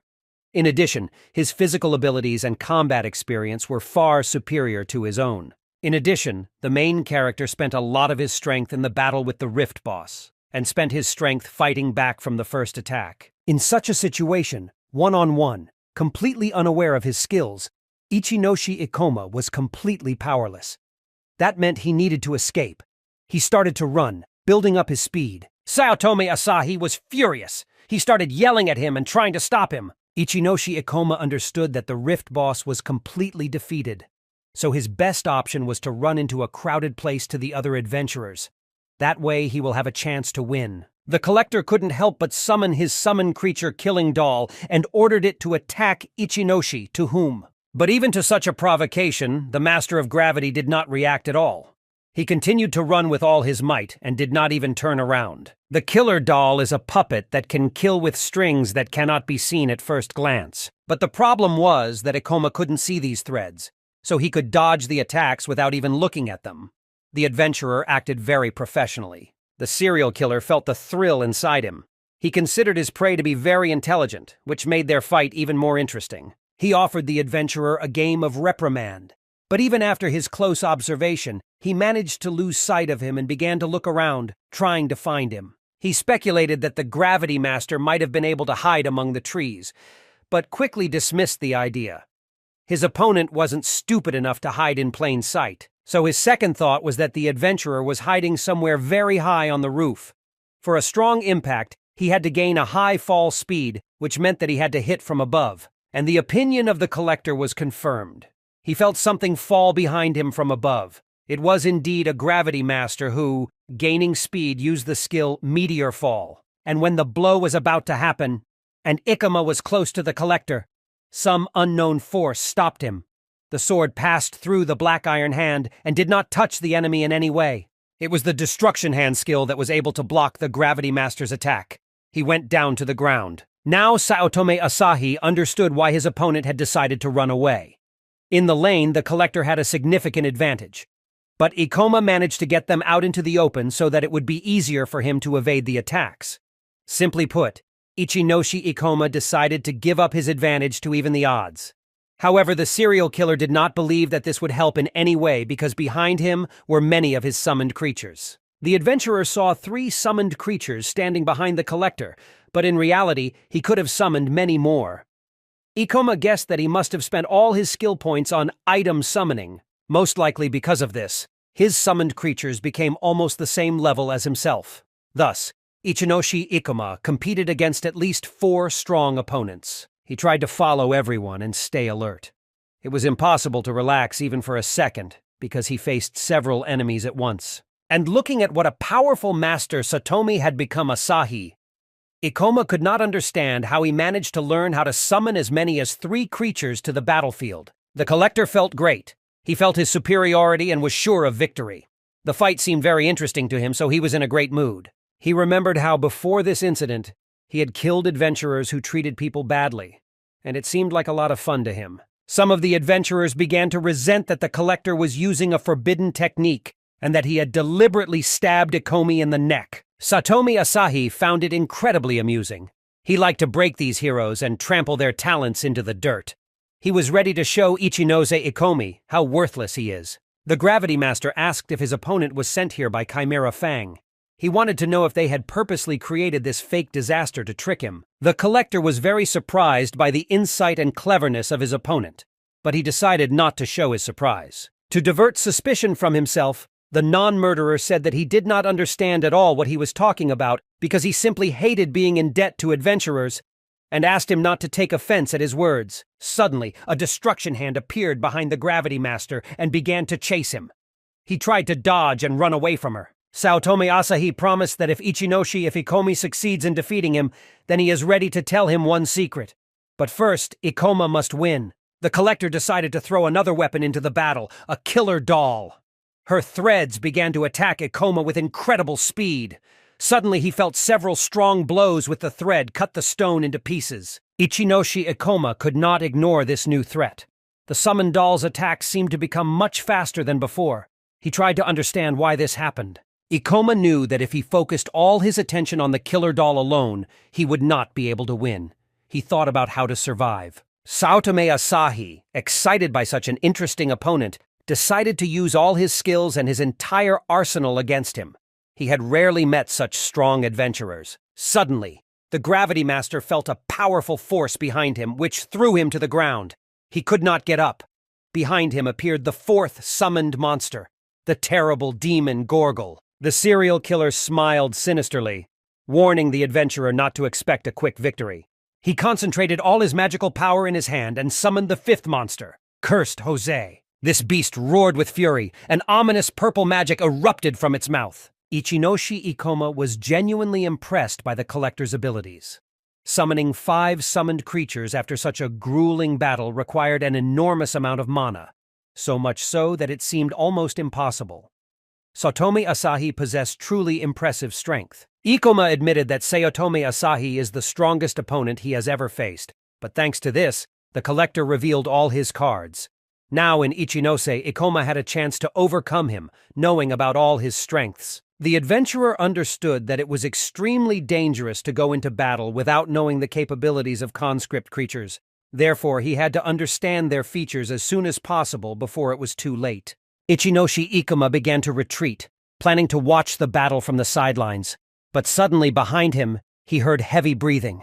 It was the accursed Jose who was chasing him swiftly. Ikoma decided to deliver a sharp blow to distract the creature and make a quick escape. He did so. However, to his surprise, Cursed Jose did not react at all to the blow and continued the pursuit. She seemed indifferent to his attacks. Ikoma realized that he would not be able to escape, so he rushed into battle again. The creature let out a terrifying roar. Ikoma was aware that the task would be extremely difficult, but it was all he was capable of at the moment. All he had to do was look for the enemy's weak points so as not to go on a direct assault. Ichinoshi Ikoma, switching his attention, rushed at the demon Gorgle. He landed sharply in front of the monster and swung his sword with a swing. But during the fight with Gorgle, he suddenly felt movement behind him. Turning around, Ikoma saw that the slime he had recently attacked had been cut into pieces by the puppet strings. The main character could not understand what was happening. He spun around, trying to assess the situation. Suddenly, he felt a sharp blade flash behind him. Turning sharply, Ikoma saw a serial killer swinging a knife at him. Ikoma managed to block the attack with the blade. The collector was delighted with the fight. He admitted that his opponent was really strong, as the Chimera Fang people had told him. Saotome Asahi admitted that if they fought one-on-one, the odds would be even, and he might even lose. But with his many summoned creatures, he had a significant advantage that Ikoma could not overcome. A huge summoned hand appeared behind the adventurer, clenching into a fist and swinging to strike. The hand hit the ground with incredible force. And this time, Ichinoshi Ikoma managed to anticipate the blow and dodge the powerful attack. He tried to escape again. Running away, Ikoma tried to hide. The collector was annoyed by this turn of events. His opponent was running away again, and this made him quite angry. Ichinoshi Ikoma used his gravity reduction skill to move faster and dodge the Demon Arm's attacks. However, this was not enough to completely avoid damage. Despite the fact that the collector had already summoned 5 summoned creatures to the battlefield, he showed no signs of exhaustion. It was as if his mana was not wasted at all. He also skillfully controlled his summoned creatures that acted as extensions of his arms.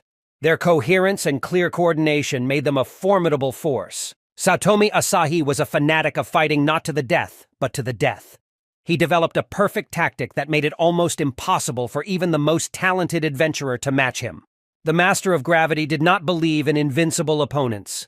He knew there were always weak spots that could be exploited.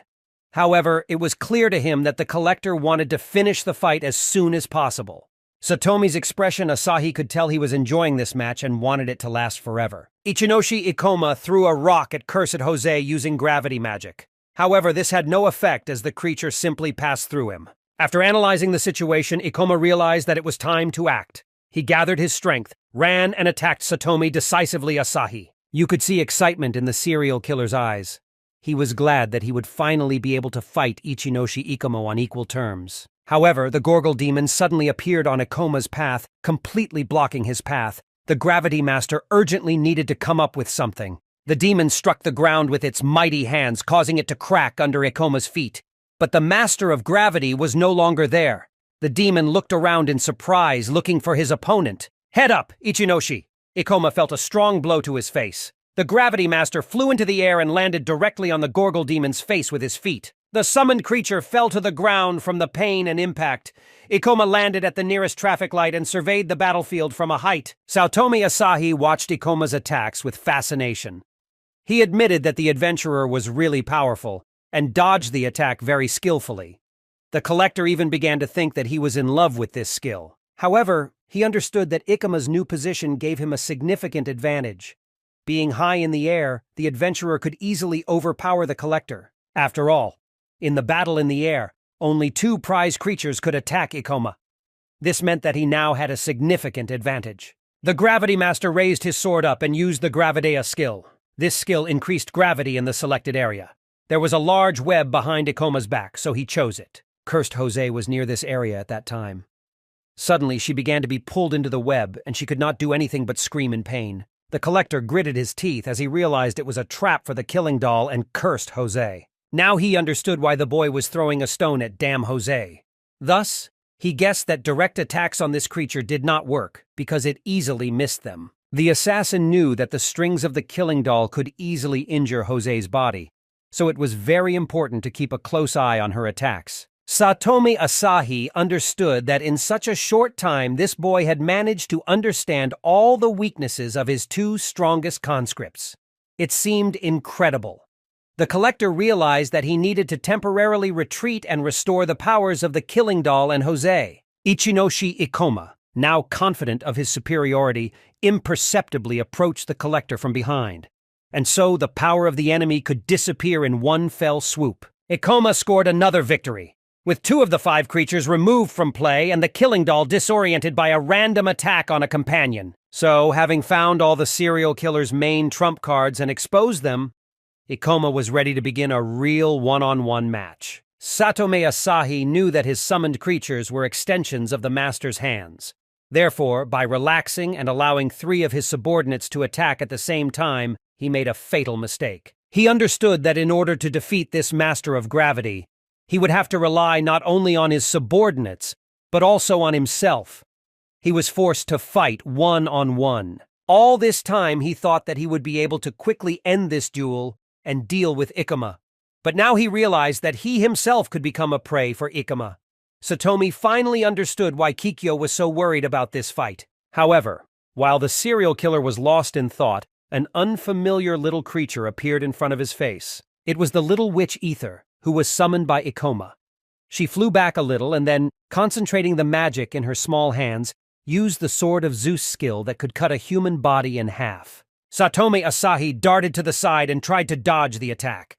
He couldn't believe that his opponent during their last battle had decided to ambush him with his summoned creature. Ether was unhappy that the enemy managed to evade, but she did not stop and continued to attack. The collector tried to calm down. He still had 1 creature that could fight. Irvis. This monster could crush Ikoma like an annoying insect. The ether skill ended and her sword disappeared from her hands. She smiled sweetly at the enemy, threatening to kill. But such a gesture did not scare the serial killer at all. He declared that Mistress Ether's life would soon end, and so would she. Meanwhile, Ichinoshi Ikoma was fighting a slime man. He swung his sword, slicing through the slime's body time and time again. But this flexible body quickly recovered. Ikoma understood that the slime man was not affected by physical attacks. To destroy this creature, he will have to use magic. Gorgle sneaked up behind him. He swung his fist, ready to crush Ikoma. Ichinoshi Ikoma reacted in time and dodged the attack. He tried to incapacitate the demon by hitting it in the head with a falling traffic light with doubled gravity. But this creature didn't seem to care. Ikoma decided to summon Ether for 30 seconds. While Saotome Asahi would be distracted by her, he had to deal with the other subordinate creatures of the collector. Ichinoshi Ikoma was ready to implement this plan. He easily pushed himself off the ground with the help of gravity magic and began to rise up, straight towards Irvis. Ikoma drew his sword in front of him and, crossing several skills, attacked. First he used reverse gravity to fly up, then meteor fall, driving the sword through the creature's eye. The creature roared in pain and began to lose control of its body. Her main weak point was destroyed. The Gravity Master decided to climb onto Irvis's levitating arm to survey the battlefield from above. He ordered the creature to wait a moment. From above, he saw that the demon Gorgol, confused, was turning his head, trying to find Ikoma. The adventurer realized that this was the best chance to attack. He jumped off the levitating arm and, using Meteor Fall, plummeted onto the creature's body. Looking around, Ikoma saw a slimy man in front of him. It was Satomi's last summoned creature, so it was time to put an end to it as well. The Gravity Master, concentrating the magic in his hand, created a gravity bomb. He threw it at the slime man and it exploded with it. Satomi Asahi continued to fight with Ether, who tried her best to distract him. This situation angered the collector even more. With fury, he hit the little witch, and she fell to the ground exhausted. The collector did not understand what was happening at all. Looking around, he was horrified to see all his summoned creatures lying dead on the ground. He was left all alone, while Saotome Asahi stood frightened. Ichinoshi quietly approached him from behind Ikoma, trying to strike an unexpected blow. The collector sensed this and turned sharply, stabbing the adventurer in the shoulder. Ikoma fell to the ground. Satomi Asahi was furious. He thought it was some kind of stupid joke. After all, the Master of Gravity managed to kill the demon Gorgol, the Slime Man Irvis, the Destructive Hand, the Marionette, the Killing Doll, and the Cursed Jose. He did not believe that Ikoma was able to defeat them all. The boy sarcastically asked what happened, because wouldn't the strongest serial killer be able to handle him one-on-one? Now everything was fair. Only Saotome remained Asahi. The collector understood that after defeating the summon creatures, he would not be able to summon them for some time. They needed time to fully recover for the next draft. Simply put, he was completely disarmed. He had little magic left, therefore he urgently needed to do something. The collector released another angel-like summon creature from the ring. It was Adarin, the embodiment of holiness. Ichinoshi Ikoma was surprised to see another creature, but it didn't seem dangerous to him, so he was calm. This summoned creature was a support creature, Adarin. She could heal all of her master's wounds and restore his mana a bit. With her help, he could try to escape, hide, and then attack the Gravity Master with new forces. He ordered Adarin to obey all his orders. Satomi Asahi knew that if he escaped now, he would never be able to finish off the adventurer again. It was risky, but he couldn't pass up the opportunity. He specialized in surprise attacks, but Ikoma will probably be ready for that in their next meeting. And so Satomi's second attempt, Asahi automatically fails. Now, although the adventurer showed no signs of fatigue, he had also expended quite a bit of magic. Therefore, probably in Satome, Asahi wouldn't have a chance to meet a Gravity Master as weakened as he was now. The collector grabbed his weapon and ordered Adarin to heal him by using the Holy Tongue skill. He stated that he was not even thinking about running away, and added that Ikoma's face seemed familiar to him for some reason. He suddenly remembered the genius who put no effort into anything, and it always annoyed him that Satome Asahi constantly tried his best to succeed. And while this genius, doing nothing, got everything he could only dream of, Saotome Asahi ordered Ichinoshi Ikomi is the first to go on the attack to teach the genius to accept defeat. A battle began between them. The collector understood that in any case he surpassed his opponent in combat experience. Besides, Adarin could heal him if something went wrong. Ikoma's weapon was slightly heavier than his, and he lost to him in almost everything. Saotome Asahi couldn't understand why the boy wouldn't even hint that he was scared. Suddenly, the blade of Ikoma's sword whizzed by the collector's neck. A few centimeters more and he could be dead. Satome Asahi decided to go on the offensive. He was a little scared. His hands were even shaking a little. He tried to calm down, repeating to himself that the enemy is much weaker than it seems. After all, the Gravity Master had spent a lot of magic, exhausting himself by constantly manipulating gravity. Ichinoshi Ikoma also analyzed the situation during the battle. Although the serial killer favored magic in combat, he was also a specialist in surprise attacks. The collector used to use a sword. His movements gave away the fact that he used to practice kendo. Thanks to many years of competition experience, he could predict Ikoma's actions. The adventurer decided that he needed to concentrate as much as possible and read all the movements of the enemy, because this is the only way he could finish this battle. He noticed that Satome Asahi became much more cautious in his attacks, though his movements remained as sharp. Maybe it was because of anger or because of the excitement that was raging inside him. It was a gamble where his life was at stake. He was a mage who knew how to fight in close combat, and it was a wonder he was still hanging on. Although he could easily retreat, because the boy had no plans to chase him, but he did not want to lose. The collector admitted that he was indifferent to his own death and to other people. Victory was really important for him. He was not ready to lose to people who were gifted with talent at birth or who were gifted with everything: loving parents, beauty, and a sharp mind. He will not lose for anything. Satomi Asahi plunged into his childhood memories. He ended up on the field where he was asked why he decided to leave the football club. Suddenly, Saotome Asahi saw a familiar face. It was his older twin brother, Saotome Yu.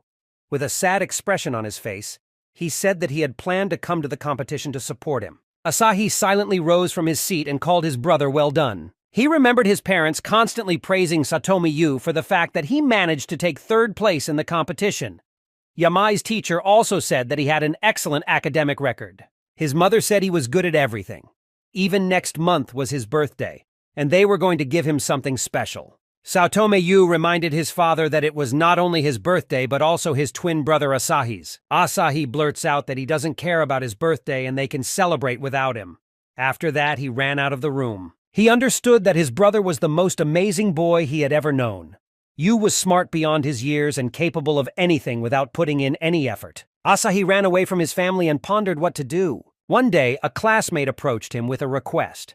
He explained that without high schoolers, their club could be closed, so Asahi could just join there and not go to class. Kendo Club and Asahi decided to agree. From early childhood, he had a kendo talent. It was a place where he was not compared to his older brother. Therefore, he devoted all his years of study in high school to kendo. When he entered high school, his parents finally distanced themselves from him, pretending that he did not exist. But it only made Asahi feel better. Satomi High School. Yu happily told his brother that he had decided to quit football and also join the kendo club. He offered Asahi to become his senpai, Saotome. This angered Asahi because even now his brother had decided to appropriate the only thing that set them apart. The summer of the graduating class became their only chance to prove themselves. Prefectural kendo competitions were held, and winning them gave the school the opportunity to go to national competitions. Ironically, both brothers were nominated for the role of team captain. To decide who would go to the competition, it was decided to hold a competition between them. And in this match, Yu easily defeated Asahi in one round without putting in much effort. Asahi couldn't understand how his brother, without training for 6 years, was able to reach the same level as him in 1 year. It was because of this that he hated his brother to the core. Embittered, he decided to strike him as the strongest blow. Satome Yu fell to the ground, breathing hard. Everyone around began to shout that he was hit in the neck, which was forbidden by the rules of kendo. Asahi admitted that he lost control and used a forbidden technique, striking his brother in the neck. The teacher announced the end of the match and Yu's victory. Satomi Asahi sincerely admitted his guilt, saying that he was indeed to blame for what had happened, and that such a thing would never happen again. He punched his brother in the neck, knowing it would hurt to even breathe. On this day, he managed to defeat Yu for the first time. And he didn't care how he won. The empty-headed manga heroes with their strange sense of honor and nobility can go to hell. A year later, he decided to become an adventurer and came to the guild, but was told that his class was not suitable for the job. Saotome Asahi never aspired to be a hero, so he took the rejection in stride. He decided to open a computer club. He had read that his power could only be revealed until level 30, but if he didn't want to wait, he could buy a ring that allowed him to summon a creature onto the battlefield. He had an idea. By pumping up his skills, relying on the power of the summoned creature, he can become a true legend. The only obstacle in his way was money, because powerful summoning creatures needed funds, and he could not conquer the rifts. Therefore, the only way out of this situation was ordinary theft to earn money. He did not consider this occupation to be bad. Asahi never aspired to be a righteous hero obsessed only with good deeds. He believed that he was capable of more, and for this he was ready for anything. Even if he has to pave the way with other people's corpses, he will do it, because he will achieve his goal at any cost. He stood in front of the corpse and admitted that he was really unlucky to find it, because sometimes Asahi became disgusted with herself, but he was not going to go back. A few years later, the brothers met again in the rift. Asahi, seeing his brother, admitted that he did not expect that the criminals would be caught right in the cracks. Yu asked not to worry as they were alone here. He could never have thought that his younger brother would stoop to stealing from ordinary adventurers. The adventurer drew his sword, knowing that his younger brother was not going to give up. Saotome Yu was a member of a special unit, and his class was swordsman. Satomi Asahi shouted in rage that his fate was indeed a bitch. He could never have thought that they would have to fight again. The collector summoned his demon Gorgle, who rushed at his brother with a roar. But for an adventurer, this was no problem. He struck the demon in the stomach with his sword, injuring him. The summoned creature fell to the ground, losing power. Satomi Asahi was scared. First, his brother defeated Irvis, and now he overwhelmed Gorgle as well. A little more, and he could die. He admitted that his brother had become very strong, and that annoyed him even more. He called his brother stupid. The collector lay on the ground, defeated. All of his summoned creatures were defeated. He was not yet strong enough to face the enemy one-on-one. Satome Yu walked over to his little brother. He reached for his sword and held it to the boy's throat, asking if he had any last words. Asahi begged his older brother to give him another chance, promising that he would definitely change. But the adventurer did not believe that a person who stooped so low as to beg for mercy could sincerely change. The collector burst into tears, explaining that all this time he was striving to become better than his brother in some way. It was something he had sincerely longed for throughout his life. The older brother removed the blade from the throat of the younger. He decided to give him a chance, believing in his sincerity. Suddenly, Asahi grabbed his face and burst out laughing. He realized that he had become much more terrifying than he could have imagined. His next act was terrible. He called out playfully and laughed, saying that Sayotama Yu was so easy to fool. Then he said goodbye to his brother. At that moment, a killer doll appeared above the adventurer's body, which cut his body in half with its threads. Satomi Asahi approached his brother's dead body and confidently stated that he could now restart him. Hardly anyone could have thought that he would be able to outwit this genius and kill him. He apologized to Yu, but he had his own rules. He would kill anyone who interfered with his ascension. From that day on, the collector became much stronger and smarter. He has many more summon creatures. However, competing with Ichinoshi Ikomo, he felt that the forces of the enemy were superior to him. He did not understand how it happened that he would lose to this little thing on his way. The assassin exclaimed that he would never lose to a scumbag like him. He told himself to gather himself and watch Ikoma's movements, in order to somehow hold on. Ichinoshi Ikoma noticed that his opponent was too confident. If he does not attack, he will simply be killed. Now, it was his turn to attack. He began to retreat back, because if he shortened the path a little, he would be able to attack first. While the adventurer was blocking all attacks and dodging, Satomi Asahi was completely engrossed. He swung his sword with confidence, and this time he managed to catch Ikoma's face and injure him. Ichinoshi Ikoma clutched at the wound on his arm that was bleeding. He understood that he could still read the enemy's movements, because he had managed to predict this attack. And if this is true, then he can easily defeat a serial killer. Although the blow was not bad, it gave him a lot of information. The Gravity Master had now figured out the essence of Asahi's fighting style. He noticed that whenever Asahi got into a fighting stance, he tried to counterattack. This was confirmed several times during the battle. The Master understood that he could try to escape again, but Asahi would probably foresee this trick as well, because his class specialized in magical items. Even if the escape was successful, the Master knew that Asahi would be able to catch up and kill him. Therefore, the only way out was a one-on-one match. No Ichinoshi. Neither Ikoma nor his opponent had the right to flee from this place, but to be honest, none of them wanted that. The main character has not participated in such a fierce battle for a long time. When he faced a worthy opponent, his blood boiled in his veins. He wanted to test the limits of his abilities and feel the strength of his body. Saotomi Asahi noticed that his opponent was eager to enjoy this fight. It was worthy of respect. He was looking for just such an opponent. Asahi was willing to risk his life to defeat the adventurer. He was not going to give in and would not allow himself to lose. The killer, having adopted a combat stance, prepared for an attack. But at this moment, Ichinoshi Ikoma, speeding up with incredible force, dealt him a crushing blow. Blood flowed from the enemy's wound. Next to the body of the collector fell his severed hand, from which the rings flew off. He suddenly began to fall, losing all his strength. Lying on the ground, he couldn't believe what had happened. Had he used up all his mana? It was awful. He tried to move his limbs, but they did not obey. At the same time, he did not feel any fatigue. Closing his eyes, he began to remember. And I finally understood what I had been striving for all my life. His thoughts drifted back to his childhood, when he played on the soccer team. Now he realized that all this time he was trying to find a place where he would be better than his older brother. and his brother, on the contrary, constantly followed him, having only one goal. Asahi had to surpass him. The serial killer, lying on the asphalt, apologized to his brother Yu. Opening his eyes, he is instead of Ichinoshi. Ikumi saw his brother next to him. He remembered how close they were in their youth, how they constantly competed with each other. But all this was already in the past. The adventurer put the blade of the sword to the collector's throat.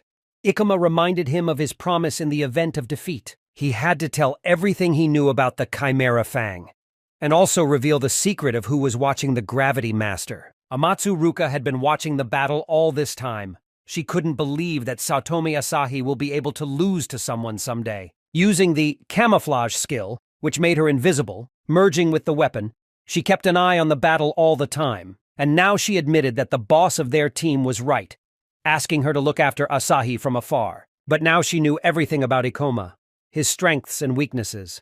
Since he was very exhausted after his fight with Asahi, he was very easy to eliminate. Moreover, he was focused on Asahi, so he did not even notice the unexpected death. This girl's name was Amatsu Ruka, and she was of the Magic Musketeer class. Ichinoshi Ikoma understood that this person did not appear by chance. This whole disaster was a great trap that he fell into because of his carelessness. And all the efforts of Chimera Fangs were aimed at taking the Ring of Wisdom from him. But he understood that someone else was behind this organization. This was someone who could create artificial disasters, and whom he had definitely never met in his first life. Satomi Asahi agreed to tell everything he knew. Unfortunately, he admitted that he didn't know exactly who he was getting in the way of, as the Chimera Fang boss had sent the most powerful thief of their group to attack him. But the collector had one assumption that might not please the adventurer at all.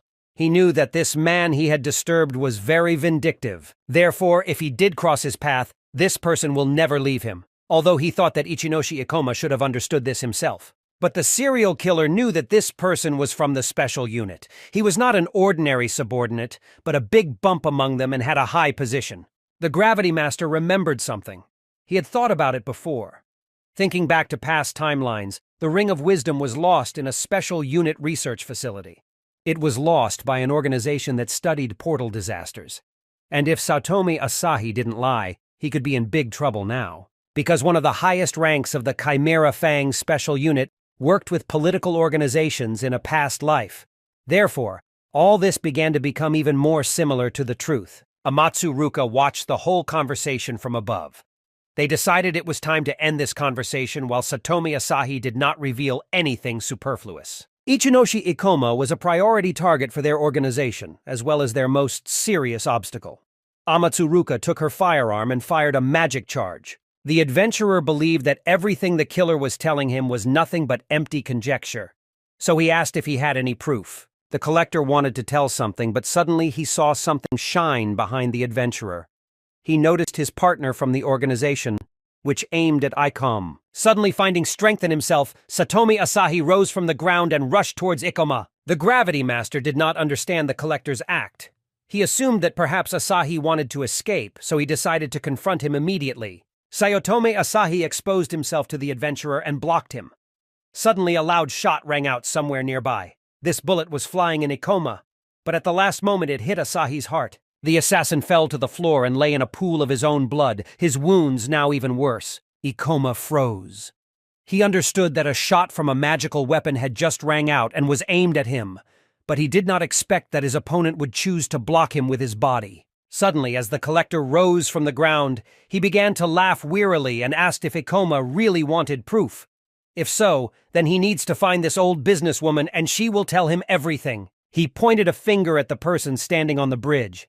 He explained that in order for Ikoma to be able to find this businesswoman, he couldn't be allowed Amatsu get out of here. After that, Satomi Asahi fell to the ground again, and now he definitely didn't have the strength to say anything. A moment later, a message appeared in front of the adventurer's face that he had received 17,435 units of experience. His level increased from 58 to 61, and he had 60 skill points available. Ichinoshi Ikoma could not believe what had happened. He had just received experience for the death of a man, and it seemed terribly unfair to him. But now he never thought long about it. He had another problem. He looked at the place where the thief was standing. He knew that the Magic Musketeer class involved long-range combat. These fighters use magical weapons, imbuing them with their mana to fire a magical shot. The situation was extremely unfavorable for him. He didn't know exactly where the shooter was, and he had absolutely no magic left to counter her. The only thing he had left was the instruction given to Saotome Asahi. For some reason, he trusted her. The Gravity Master had no choice but to trick the shooter into retreating. He rushed forward sharply, stomping hard on the ground. Amatsu Ruka did not expect such a turn of events. She didn't understand why Ikoma was running straight at her, and she didn't think he still had the strength to fight. It seemed to her that it was either madness or he was simply exhausted after a long battle. She needed to concentrate and not give in to provocations, but suddenly she felt something grab her legs. A dark force began to constrain all her movements. She could not move and did not understand what was happening. This was Kisaraga's power, Satsuki. She immediately decided to intervene in the battle and ordered Amatsu Ruka to stand still and not move. The shooter tried to break out of this trap. She began to move hard and tear through the dark force, then pulled the trigger and fired. This magic bullet flew past the witch's face. The girl managed to dodge in time, and the explosion happened next to her. Amatsu Ruka couldn't believe that she had missed the first time. She was the best at what she did, and it was humiliating for her. She knew that Kisaraga Satsuki was a member of Ichinoshi's group. Despite her appearance, she was a formidable opponent. She needed to shoot their main target as soon as possible, or it could backfire on her. She began to search for Ikoma with her eyes, but suddenly she heard a rustle behind her. Turning sharply, she saw Kagurazaka in front of her Mio. But she swung her sword, concentrated her mana, and used the Crimson Blade skill. Ichinoshi Ikoma was very glad that his team members had time to find him before the boss fight. He sent them his location on a map, and they arrived just in time. Amatsu Ruka had no information about another member of Ikoma's team. She found herself in a dead end, because she had no choice but to use a secret technique. Suddenly, there was a powerful explosion at the place where the thief was standing. Thick smoke appeared around her, which she successfully used to hide and run away. Kisaraga Satsuki watched in amazement at what was happening. It occurred to her that this girl probably belonged to the Chimera Fang organization and was hunting them. The witch asked if Kagurazaka was successful. Mio tried to beat her, but she said no, because the thief managed to escape. The Gravity Master understood that the escape of the thief was even better for them. After all, they could regain their strength at least a little. He was aware that Satsuki and Mio were probably very exhausted after fighting the monsters, and he had used up all his mana. Therefore, if they rush after the thief, one of them may be seriously injured. Not wanting to take any chances, he approached his team and thanked them for making it on time. The frightened sorceress asked what was happening here. The adventurer explained that there might still be a musketeer nearby. He promised that he would tell them everything when they could reach a safe place, but in the meantime they had to leave. Amatsu Ruka hid somewhere in the alley using the skill Shadow Step. This skill allowed her to move in the shadows, remaining invisible to others. She was furious because Kagurazaka Mio completely ruined her hunt. That's why she made it her goal to kill her first, so that she wouldn't get in the way. The thief examined her body. There was a serious wound on her shoulder. She understood that in such a state she would not be able to complete the task. Amatsu Ruka fell to the ground in frustration. She knew that her class specialized in eliminating a single target, but the arrival of Ikoma's comrades had completely destroyed all her chances of success in this task. It annoyed her to think that she might have to ensure another madman who would try to attack the adventurers again. The boss of this organization was sitting next to the thief. She believed that the thief would be able to cope without her help, but extra caution would not hurt. The commander reported that their client made it clear to them that he would not tolerate another failure. If they don't get it right this time, it could be the end of their entire organization. Sanji Sena heartily congratulated the Ikoma team on successfully preventing a rift disaster. Exactly 1 week has passed since the incident in the Fairy Tale Garden. After completing her volunteer work in the Miyagi area, the blogger invited her friends to get together and celebrate their victory. Kisaraga Satsuki ordered herself a sweet cocktail, and together with Ether enjoyed these drinks, having a good time. Sena was very interested in the new adventurer in Ikoma's team, Kagurazaka Mio. She had already heard about her, and was really impressed by her beauty. The blogger offered Mio to star in her video, promising her popularity and recognition, but the adventurer refused, explaining that she was not interested in it. Mio, taking a sip of her drink, thought. She wondered who told the blogger about her beauty. She assumed that it could be Ikoma. The Rift researcher just smiled awkwardly as Kisaraga Satsuki was furious. she suspected for a long time, and now she has received confirmation that Ikoma is in love with Mio. Kagurazaka Mio made it clear and firm that she would never date someone she only had a friendship with. Ikoma silently watched the girls' quarrels. The team decided to go to a local restaurant. Sanji Sena offered to bring them more food so they could rest well. The witch noticed that Sena behaved very sincerely.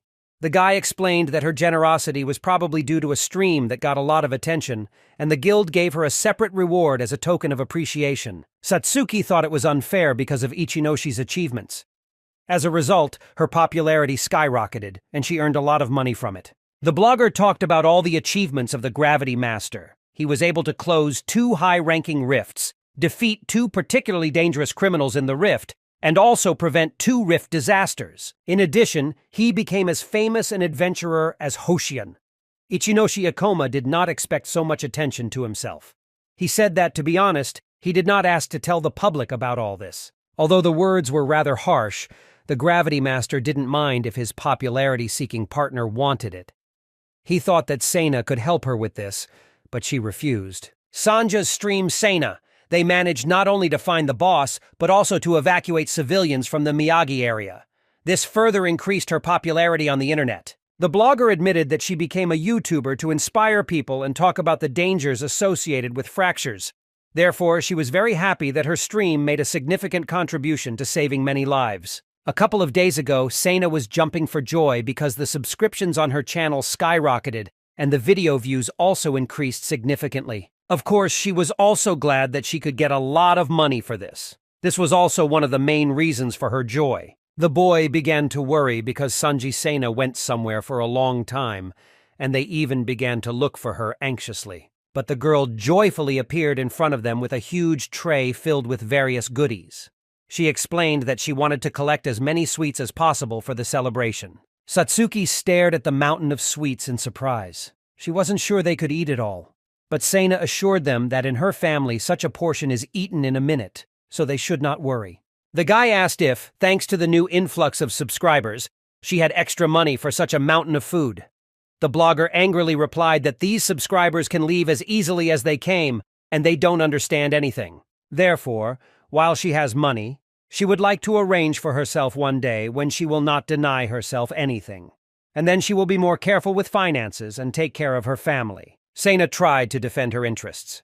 Being the eldest in the big family was not easy, so they should probably be more careful with their statements so as not to hurt the girl's feelings. The protagonist remembered Satomi's words, Asahi, that this person was from a special unit, and the customer was an unusual person, and a big bump among them all. Ichinoshi Ikoma understood that even though he had such powerful allies and his level was quite high, he did not feel safe at all, and was always very vigilant. Because someone was targeting him and wanted him dead. And even if he tries to resign, which he did not plan to do, the threat to him will not disappear. They will still send an assassin to him, such as Sayotome Asahi, from which you can also easily get rid of later, although the assassin could have given the organization an opportunity to kill the adventurer. For some reason, he chose to sacrifice his life and saved him from a surprise attack by the enemy. The adventurer still did not understand why he decided to do this, but he would never forget this kind gesture from Aki. And the Master of Gravity understood that in the future he would face even greater danger than now. These thoughts put a lot of pressure on him morally. Sena suddenly distracted Ikoma. She started showing him something on the phone because he was able to help her promote the channel. Therefore, as a sign of gratitude, she offered to start a stream now and introduce the adventurers to the most loyal fans. Satsuki was against this prank. Ichinoshi Ikoma, Karen thought. These people were really able to help them catch the boss, so they probably deserve to have a stream with them. Kisaraga Satsuki did not expect such an answer from her partner, because before that he had a completely different opinion and was against public speeches. Sanji Sena suddenly fell silent and shyly covered her face with her hands. This was not at all like her usual behavior. The team asked what happened. The girl's whole face turned red. She said that everything is fine with her. It's just that they did not expect that Ikoma would really agree to this proposal, and she was in a slight shock. Then she stopped and asked the adventurer if he was really joking and consented to the stream. The guy assured that he was serious. At first, Chimera Fang was the biggest problem, and now he was waiting for a match against a special unit. Whatever awaits him on the way, he will continue to train and become stronger. and the day will come when he can deal with this stalker. Kurebi Hojo was angry because Chimera's Fang had failed again. He had given them enough chances, and he no longer had the strength to tolerate their failures. An unknown number on his phone warned that if they broke the contract with the Chimera Fangs, they could start wreaking havoc in the city, and it could cost him dearly. Hojo had no desire to associate with this garbage again. After all, if they try to throw something away, they will immediately be left with everything they have. Therefore, it is not scary for him. It seemed that the situation was rapidly getting out of control. If Ichinoshi Ikoma will continue to rapidly pump his forces, then it will be simply impossible to stop him. Kurebi Hojo understood that this time he would also have to cause a rift. This rift was called the Labyrinth of Time, and its boss was the time dragon Kronos. Sighing, he picked up a family photo of young children. A photo was burned on the place of the head of one of the girls. He apologized to Olivia, but he had no choice. The Gravity Master has already crossed the line, and Hojo will do anything to put him in his place. The main character, having returned home, immediately sat down at the computer. He had suspected something bad from the very beginning, and now his suspicions were confirmed. He found a special unit report on the appearance of faults. The frequency of their occurrence was much higher than in the first timeline. However, the trend persisted. The number of faults increased every year, and the index of the threat of disasters jumped sharply last September. It was at this moment that time restarted. Ichinoshi Ikoma didn't want to think about it, but the more he analyzed his appearance in this timeline, the more clearly he saw the connection to the increased frequency of rifts. Only he could not understand how exactly he was connected with them, and what to do about it. Only the witch from the Ring of Wisdom could give answers to these questions. Suddenly, Ether seemed to want to say something. She began to say a strange word, stuttering and unable to pronounce it at all. Ikoma immediately grabbed a notebook and a pen from the table. He could not believe that this could be a new clue, because Ether clearly wanted to say something important. But instead, the little witch spoke one simple word, pudding.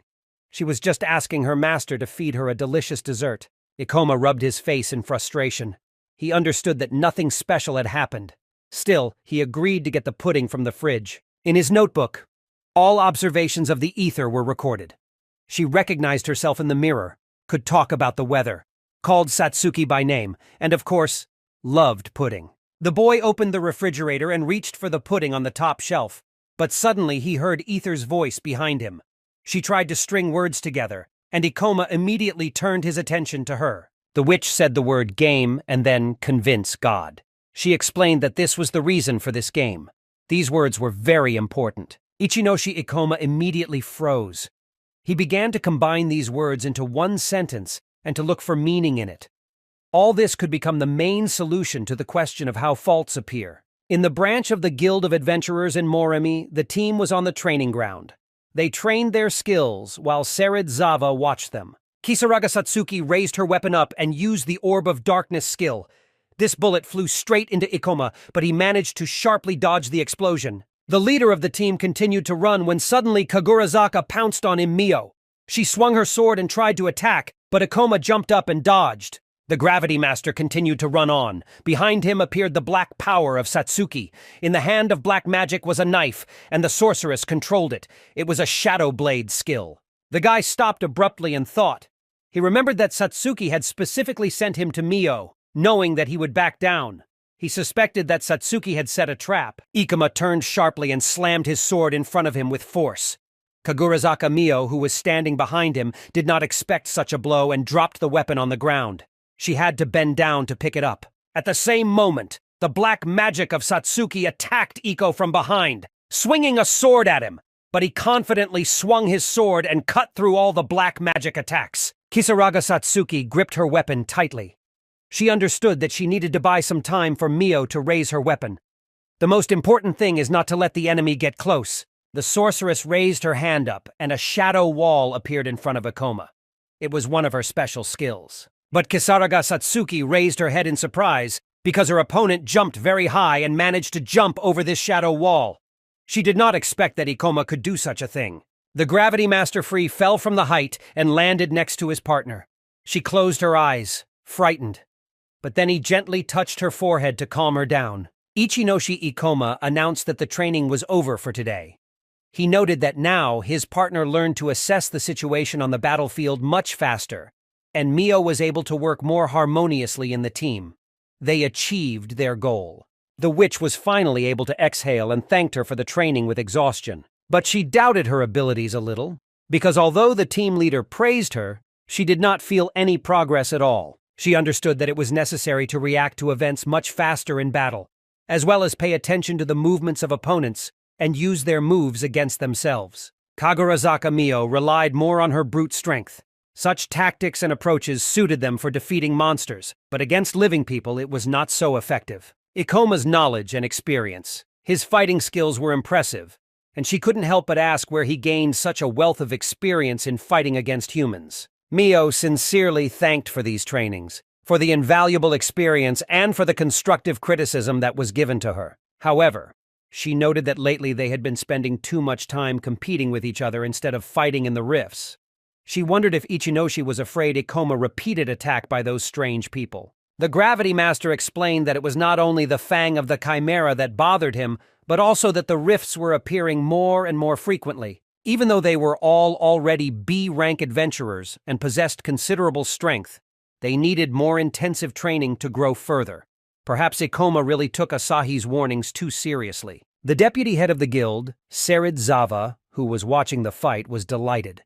He called it incredible because he had never seen such skill and teamwork before. He noted that their combat training was at the highest level, and Ichinoshi Ikoma had a remarkable ability to notice the weak points of opponents. Serizawa suggested that Ikoma may have previously trained with a martial arts teacher. The main character modestly smiled and replied that you can say that. When he was an S-rank adventurer, he often gave advice to rookies he found himself in rifts with. That's why he had enough experience. Serizawa sincerely admired his talent, and Ikoma could not hold back his laughter, because he was living a second life with all his knowledge and skills. The deputy head of the guild began to complain that recently the number of contracts in the guild had significantly decreased, and there were not enough people to work. Satsuki sympathized with him because she understood how difficult it was. The man enthusiastically invited the team to try their hand at this matter. The guy again modestly refused and said that he would think about the offer. He understood that he could not work for the guild now. He made a lot of progress too quickly, and that raised suspicion. The person who controlled the Chimera Fang was a member of the top management of the special unit. Having this status, he possessed significant connections and resources unavailable to Ikoma. The protagonist clenched his fist and looked at the Ring of Wisdom. He understood that now he needed to continue training and wait for a new rift to become stronger. In Tokyo, in the Oto district, announcements began to appear on the streets. It was written on them that the entrance to the portal appeared at this place, access to which outsiders is prohibited. People didn't understand what was going on with the portals lately. They didn't care if adventurers or special forces would work with them, but they begged the authorities to do something. A guard was standing near the portal. It was a new rift, the Warped Forest. He looked scary. The team decided to get together to discuss this event and develop a plan of action. Ikoma told them about the new rift, the Warped Forest. This rift was intended for B-rank adventurers and was currently the most difficult of all available in Tokyo. The team leader explained that their main goal is to raise their level. The complexity of this fault was much higher than expected, according to the special unit's assessment. Defeating the boss seemed unreal. The monsters already at the entrance to the rift seemed extremely complex and posed a significant threat. The witch was very worried. Kagurazaka Mio decided to ask if he was sure that things were that bad in this rift. She noted that the assessment of the special unit may be biased because their conclusions were not based on any facts. Ichinoshi Ikoma was very surprised by such a question. He enthusiastically took out several folders with information on faults in Japan and problems of equal complexity assessment, and advantages of special division fault assessment. He began enthusiastically to talk about all this information contained in the documents and to argue his point of view. Mio understood his point of view and asked him not to continue. The Gravity Master was a little upset. He spent a lot of time learning information, and his team did not want to listen to him at all. Kagurazaka Mio explained that they already understood everything. She was surprised at how seriously he took fault analysis. Satsuki noted that her partner had always been like this. Ichinoshi Ikoma possessed this information through his past life. He also noticed that in this timeline, the rifts have become much more dangerous than before. In order to effectively raise his level, he needed to fight stronger opponents, but this carried great risk. However, it was his sincere desire to become stronger as soon as possible.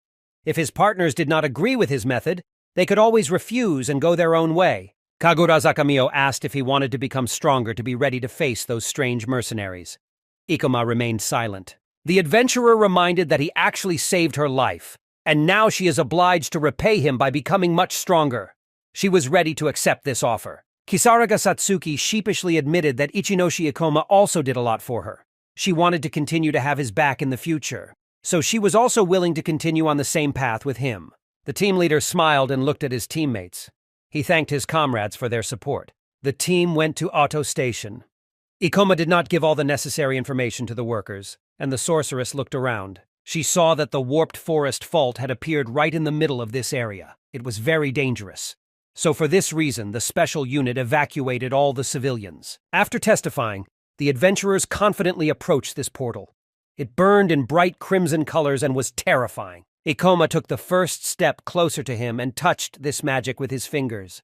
He understood that something was clearly wrong here, and he began to have suspicions. Suddenly, the boy felt himself being forcefully pulled into this portal. He could not resist and began to fall. The team rushed after him. After passing through the portal, the adventurers began to fall from a great height directly to the ground. They managed to land on the ground of the rift and look around, but Kisaraga Satsuki was nowhere near them. This made them excited. The team leader looked up to see their sorceress falling from the ceiling, unable to control her body. The adventurer managed to react quickly and caught the girl in his arms. Satsuki was very scared and thanked for saving her. She herself did not understand what had happened. Kagurazaka Mio was also surprised. She had never encountered any rifts where you could fall from the sky. It was very strange. The adventurers looked back at the place where their portal was and were horrified. The exit from the portal was closed. He was surrounded by many chains that did not allow him to pass. They were terrified. They did not understand what it was. It was like a trap. Ichinoshi Ikoma explained that this is called sealing the fault. It was a completely new phenomenon related to faults. In this phenomenon, it was possible to enter the fault, but not to exit. To open the exit, they needed to defeat the boss. This was a very rare and dangerous occurrence, because at first they did not plan to fight the boss. Kagurazaka Mio took the situation with understanding. Simply put, they were simply trapped. The Gravity Master apologized to his team. He knew he shouldn't have taken the risk of bringing them here. Mio reassured him, because no one could have predicted such a turn of events. Suddenly, an unfamiliar group approached the team of adventurers and greeted them. They were happy to see new people. The strangers expressed their admiration that the adventurers were also familiar with the phenomenon of sealed rifts. It seems that they found themselves brothers by misfortune. This group had been trying to find other adventurers for some time, but so far they had only been able to meet them. At first they hoped that someone from the special unit would come to their aid.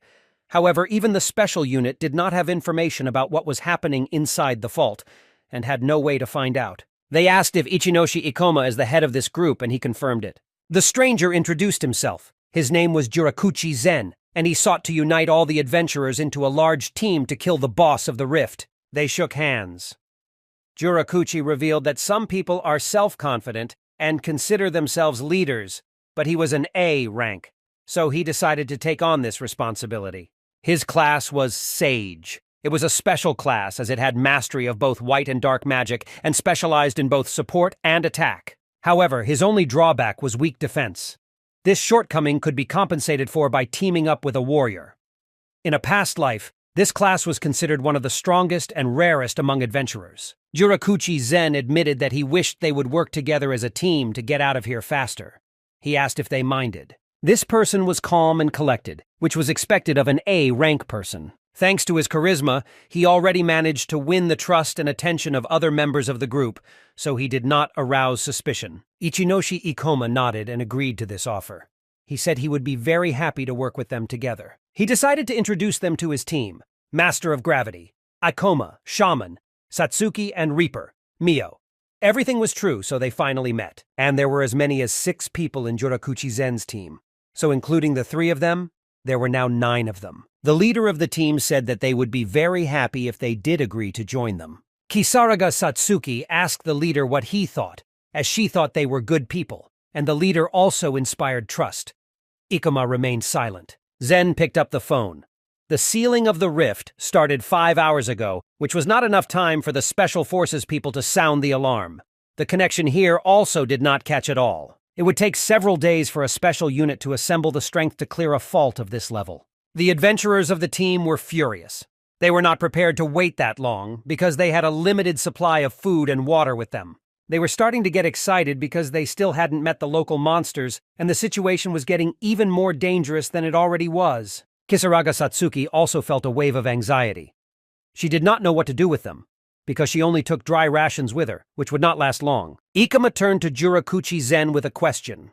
He agreed that it usually takes several days to allocate forces in a special unit to search for adventurers who have disappeared in the rift. However, this fault appeared not just somewhere, but in the middle of a residential area, and the level was assigned to it very high.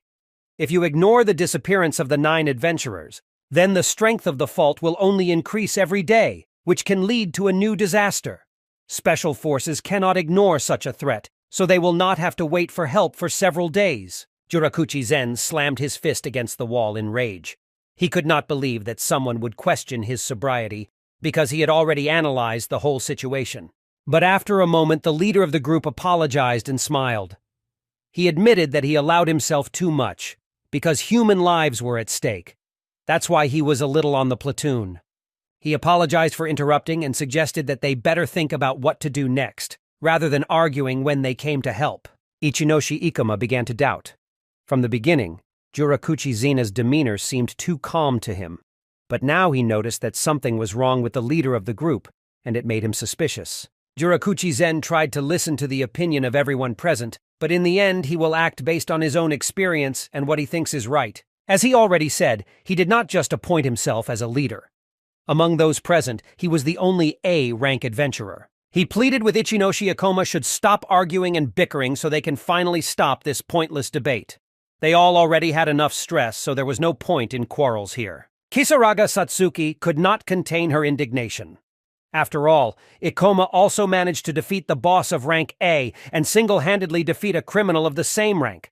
Therefore, he was not inferior to Jurakuchi. The adventurer stopped his companion, saying that there was no point in their arguments because their conversation would lead to nothing. Jurakuchi Zen clearly abused his position by turning the group against the Gravity Master. The leader invited Icom to think for himself, because time in the rift flowed completely differently than in the real world. Therefore, it is not known how long they will have to wait here for help. He came closer to the adventurer and said menacingly that the faster they defeat the boss, the faster they can get out of here. Isn't he right? Ichinoshi Ikoma lowered his head. He understood that this person would stand his ground until the end, so there was no point in arguing. Adventurers from the opposite team felt fear. They did not believe in their strength, but they had no other choice. They had no choice but to obey the orders of the leader, Jurakuchi Zen. The captive girl understood that this battle would not be easy. All the adventurers here were only B rank, but Zen would do his best to lead them to victory. It was his duty as an A-rank adventurer. The girl assured Zena that they trusted him with their lives and were ready to obey all his orders without question. According to the available information, the boss of the rift should have been much stronger than the cursed queen. Ikoma no longer possessed any information about this rift and monster, making their chances of victory 50-50ths. Jurakuchi, though Zen talked about their victory, trying to instill confidence in them, he did not deny that casualties in this battle with such a strong opponent could not be avoided. Zen wondered what about the Gravity Master. He seemed confident that the special unit would come to the rescue. Is their team going to wait for them here? But Team Zea's leader announced that due to their fighting potential, the 2 girls from his team could go with them to defeat the boss, and they would leave the Gravity Master here. Kisaraga Satsuki was angry at these words. She said that she had to refuse their offer because firstly, he was very rude, and secondly, he did not want to listen to criticism of himself. The adventurer interrupted his partner and declared that they would go with them. The witch did not expect to hear such a thing. She started yelling at Ikoma, but he explained that their chances of survival as a group were much better than without her. And maybe in this case, when the members of the group see what kind of monsters they have to fight, they will change their minds and give up the idea of fighting the boss in the future. The adventurer from Zea's team was furious. She couldn't believe they had the audacity to go against her leader. The man began to calm her down because he did not think that these people would never do such a thing. Jirakuchi just smiled back and said that he would be very happy if they did decide to join them. Ichinoshi Ikoma understood that if he left this team alone, they would surely die. He had to prove to the group members that it was dangerous to go to the boss, because only then would they return to the exit. And when they do receive help from a special unit, they will be saved. It was all that Ikoma was capable of now to save lives. Jirakuchi Zen was very surprised. Even after he tried to sway his group members to his side, Ikoma still did not change his mind. Zen was sorry that he couldn't leave this team behind, but he wasn't upset. He still had time to play back on them. The Gravity Master was, in his opinion, the smartest of the whole group. The special unit could arrive the next day. There was no point in fighting the boss now. This would result in casualties, and defeating the boss was not guaranteed. Instead, it would be much more fun for Xena to watch and taunt. He wanted these nonsense to die for him, and in the end, when they win, he will simply take the entire prize for himself. He will fight behind everyone, and if something goes wrong, he can escape. He imagined mountains of gold lying before him. In his mind, he suggested that they all play this deadly game. He wondered if the Gravity Master could stop them from marching to certain death. Suddenly, one of the adventurers turned sharply. He did not understand where these sounds were coming from in the rift. It was like the hum of a bug. Ikoma looked up and saw in front of him the first monsters that appeared in their path. The creatures resembled beetles, but unusual. There were several dozen eyes on their bodies. These monsters, called abominations, were level 62. Their terrible stings were frightening. They were approaching a team of adventurers who were really scared because all of these monsters were above level 60. Jirakuchi Zen was very curious about what the Gravity Master would do now. He was indeed smart and had potential, but Zen wanted to see how he would fare in a real fight. In the headquarters of the special unit, in the conference hall, many important people have gathered. Among them was Kurebi Hodzo, who thanked those present for agreeing to come to such an important meeting. The secretary reported that not a single adventurer had come out of the New Fault distorted forest for 5 hours. This was a bad sign. According to the magic fluctuations, it could be assumed that the rift was sealed from the inside. However, the investigation on this matter continued. If urgent measures are not taken, many of the strongest adventurers may die. Something had to be done about it. One of the officers was unhappy. From the very beginning, he said that this rift should have been dealt with on its own, without letting adventurers in there. The question also arose as to what was the dangerous sealing of the fault. The employee explained that the phenomenon in itself was not particularly scary. However, the longer the rift remained sealed, the more energy it stored inside. According to their data, in 17% of cases of faults where such a phenomenon occurred, it led to the evolution of a local boss. The officer was scared. Boss evolution is a serious danger. If nothing is done, the boss can get out of the portal and many innocent people will be hurt, Kurebi Hodzo thought. An unstable portal is a rare occurrence. Did it happen due to the artificial creation of a catastrophic fault? The employee also said that this is all they can do at the moment. They should organize a business trip inside the rift, but it is possible that the evolution of the boss has already taken place. The Oto district authorities were preparing for the worst. They have already invited additional reinforcements from foreign adventurers. First, they should have formed 2 squads, an emergency response squad behind the rift and a squad that would go inside it. Perhaps everything is not so terrible, and victims could be avoided. But if it's too late, the Oto area could be razed to the ground. And someone has to be responsible for this operation. Fujima proposed his initiative. He asked for permission to deal with this problem on his own. He was asked if he was sure that he was ready to take on such a great responsibility. This man was the head of the first corps of the special unit, Fuji Kario. However, he had a slightly unusual proposal. First, he proposed to save the city from another disaster, and he had an idea how to do it. The officer was interested in how exactly. Mr. Fujima explained that he wanted permission to use the Starry Sky key that was kept in the special unit's laboratory. This is the only way, in his opinion, everything will work out. One of the workers objected, because the use of this dangerous artifact could have dire consequences, Kurebi Hodzo thought.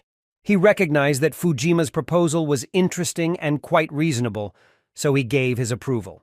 People questioned whether the commander was really joking. The commander explained that Fujima Kario, having penetrated the distorted forest rift and activated the key of the starry sky, promises to settle this whole incident. Mr. Fujima asked to rely on him because he was good at dirty work. Mayumi Toya was on the training ground watching the training of his subordinates. Suddenly, he received a call on his phone.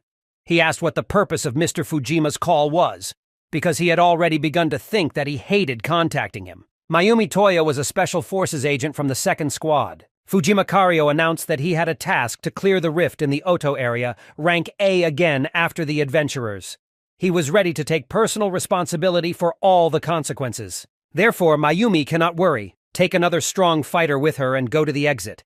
Mayumi remembered what Fujima was known for. Abuse of power, theft of money, intimidation were only a small part of his feats, and he did not believe that Fujima could take up cleaning the rift out of good intentions.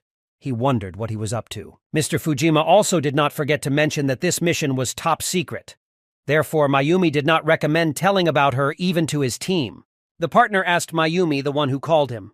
He replied that it was Fujima from the 1st Corps, and he gave him a mysterious mission. Mayumi understood that all this would be very dangerous and risky.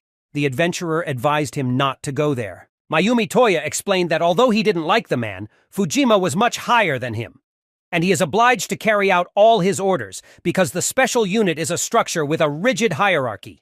He had no choice. Mr. Fujima ended the call. His employee suddenly turned to him. He explained that Mayumi Toya was in good standing with the management. Therefore, was it really necessary to involve him in this case? Fujima revealed that Mayumi was his backup. He had to do all the work and figure out the key. He also added that this person was simply lucky to climb to such a peak. After all, if the task fails, all the guilt of Fujima will fall on him. His plan was simple. Get permission to use the key and involve a talented fighter who will do all the dirty work for him. This man simply adored his work. The team was at a crossroads. They started a battle against these bugs. Suddenly, they heard a sharp buzzing. They were abomination creatures that possessed magical skills. They used the Crimson Lightning skill. Lightning began to strike the adventurers, and they fell to the ground in pain. Ichinoshi Ikuma took the lead. He ordered everyone to gather because they would definitely be able to defeat these monsters. He ordered Satsuki to help the other group and continued to give orders to everyone. Jurakuchi Zen just stood back and watched the situation. He was surprised that the Gravity Master was able to analyze the abilities of each person and control them. Thanks to this, he could easily guide people in battle. Zen did not expect such leadership potential from Ichinoshi at all Ikoma. But the leader of the opposite team understood that he had to do something for the sake of decency, because otherwise the Master of Gravity might start commanding them too. The adventurers from Jurakuchi's team appealed to him to do something because they were starting to lose. Zen pretended not to understand what was being said because all this time he was just waiting for the right moment to attack. He slammed his weapon on the ground and used the Trissula skill. A magical creature appeared behind the boy, and this monster fired 3 ice balls, hitting 3 monsters the first time. The adventurers from his team were simply amazed by the skill of the leader, calling his skills incredible. But for some reason, Jurakuchi Zen began to apologize. He explained that the Trissula only had 3 ice charges, and he had to watch their movements to know when to attack. He also explained that he would like to keep his mana, because he will still need it in the boss fight. Therefore, he will save her. But if dire situations arise, he will have to intervene in the battle. The adventurers began apologizing to the leader because they were completely unaware of his plan. They were impressed by Jurakuchi's prudence and began to praise him. Kisaraga Satsuki was amazed at the boy's abilities, as he was able to kill 3 level 60 monsters with 1 hit. She couldn't even imagine how strong he was. Jurakuchi did this to brag to the Gravity Master. He wondered what he would think of him. He hoped that when faced with reality, Ichinoshi would finally understand the difference between the two. He believed that Ichinoshi Ikoma was too low level and too young and inexperienced to compete with him. So he was willing to watch him fight to see his true strength. Jurakuchi Zen bragged about himself and his abilities. He understood that the difference was not only in their levels, but also in their classes, as he possessed the rare Sage class. He believed that he was blessed by the gods themselves for his beauty and uniqueness. Ichinoshi, who was annoyed by such behavior of his leader, he decided to play to the public under the fictitious pretext of saving mana. Ichinoshi understood that Jurakuchi only engaged in combat when he was noticed to demonstrate his class superiority. Although he appointed himself as the leader, he still had to do something for the team. At first, he insisted that they move on. Then, behind the cover of his high A rank and Rift experience, he himself sat behind the adventurers, watching them do all the work for him. The Gravity Master asked him if he understood that his behavior could cost the life of one of his team. Jirakuchi Zen laughed nervously and asked the boy how he was better than him, if he dare say so. The leader suggested that maybe Ikoma was still angry with him, and Zen admitted that he really didn't take his side, but that was no reason to snap at him and be rude. The Gravity Master interrupted and said that was not the point at all, because he didn't care who would become the leader of their group. For him, the main task was to survive and save the lives of others. But if he continues to behave so terribly, then no one will be able to reach the boss alive. Ikoma had the guts to say it to his face. Ikoma could not understand what was going on in his head, but he explained that one should not put the lives of others before one's ambitions. Otherwise, no one would follow such a leader. Jirakuchi was bursting with rage inside. He was angry with the Gravity Master and wanted him to die first. But outwardly he tried to remain friendly and said it was a great analysis. Kagurazaka Mio asked the sorcerer if the leader was really evil inside. The wizard nodded and confirmed this. The adventurers from Zena's team also disagreed with Ikoma's statements. They considered it a threat to them and asked them to stop fighting already. Jirakuchi Zen smiled because first Ichinoshi Ikoma just annoyed him. But to his surprise, he hadn't met someone in a long time who could bring him out of his mind so easily. Another abominable beetle began buzzing behind the adventurers. Then he turned and flew in the other direction. One of the adventurers in the team turned around, glaring at the monster. She wondered where he had decided to go. The beetle began to buzz more strongly and flew to the strange yellow canvas sitting next to it. But suddenly claws stuck into the monster's body, wounding him. It was a strange big phantom. It looked like a human, but it was wearing a yellow cloth with bloodstains on it. The adventurers continued to move deeper into the rift. Jirakuchi Zen wanted to show his superiority by humiliating the Gravity Master, but he turned out to be a tough nut. The other adventurers on Zena's team thought it would be better if they didn't take him with them, because they didn't understand why they should bother with him. Fortunately, most people in the group did not tolerate him, but the leader of the group understood that if he raised the matter now, they might think he had a personal grudge against Ikoma. Therefore, he could act much more cunningly, add fuel to the fire. He wanted to tell the sullen swordsman on the team that the Gravity Master actually didn't respect him, and then start a conflict. It was the perfect plan. He smiled, thinking he was very clever.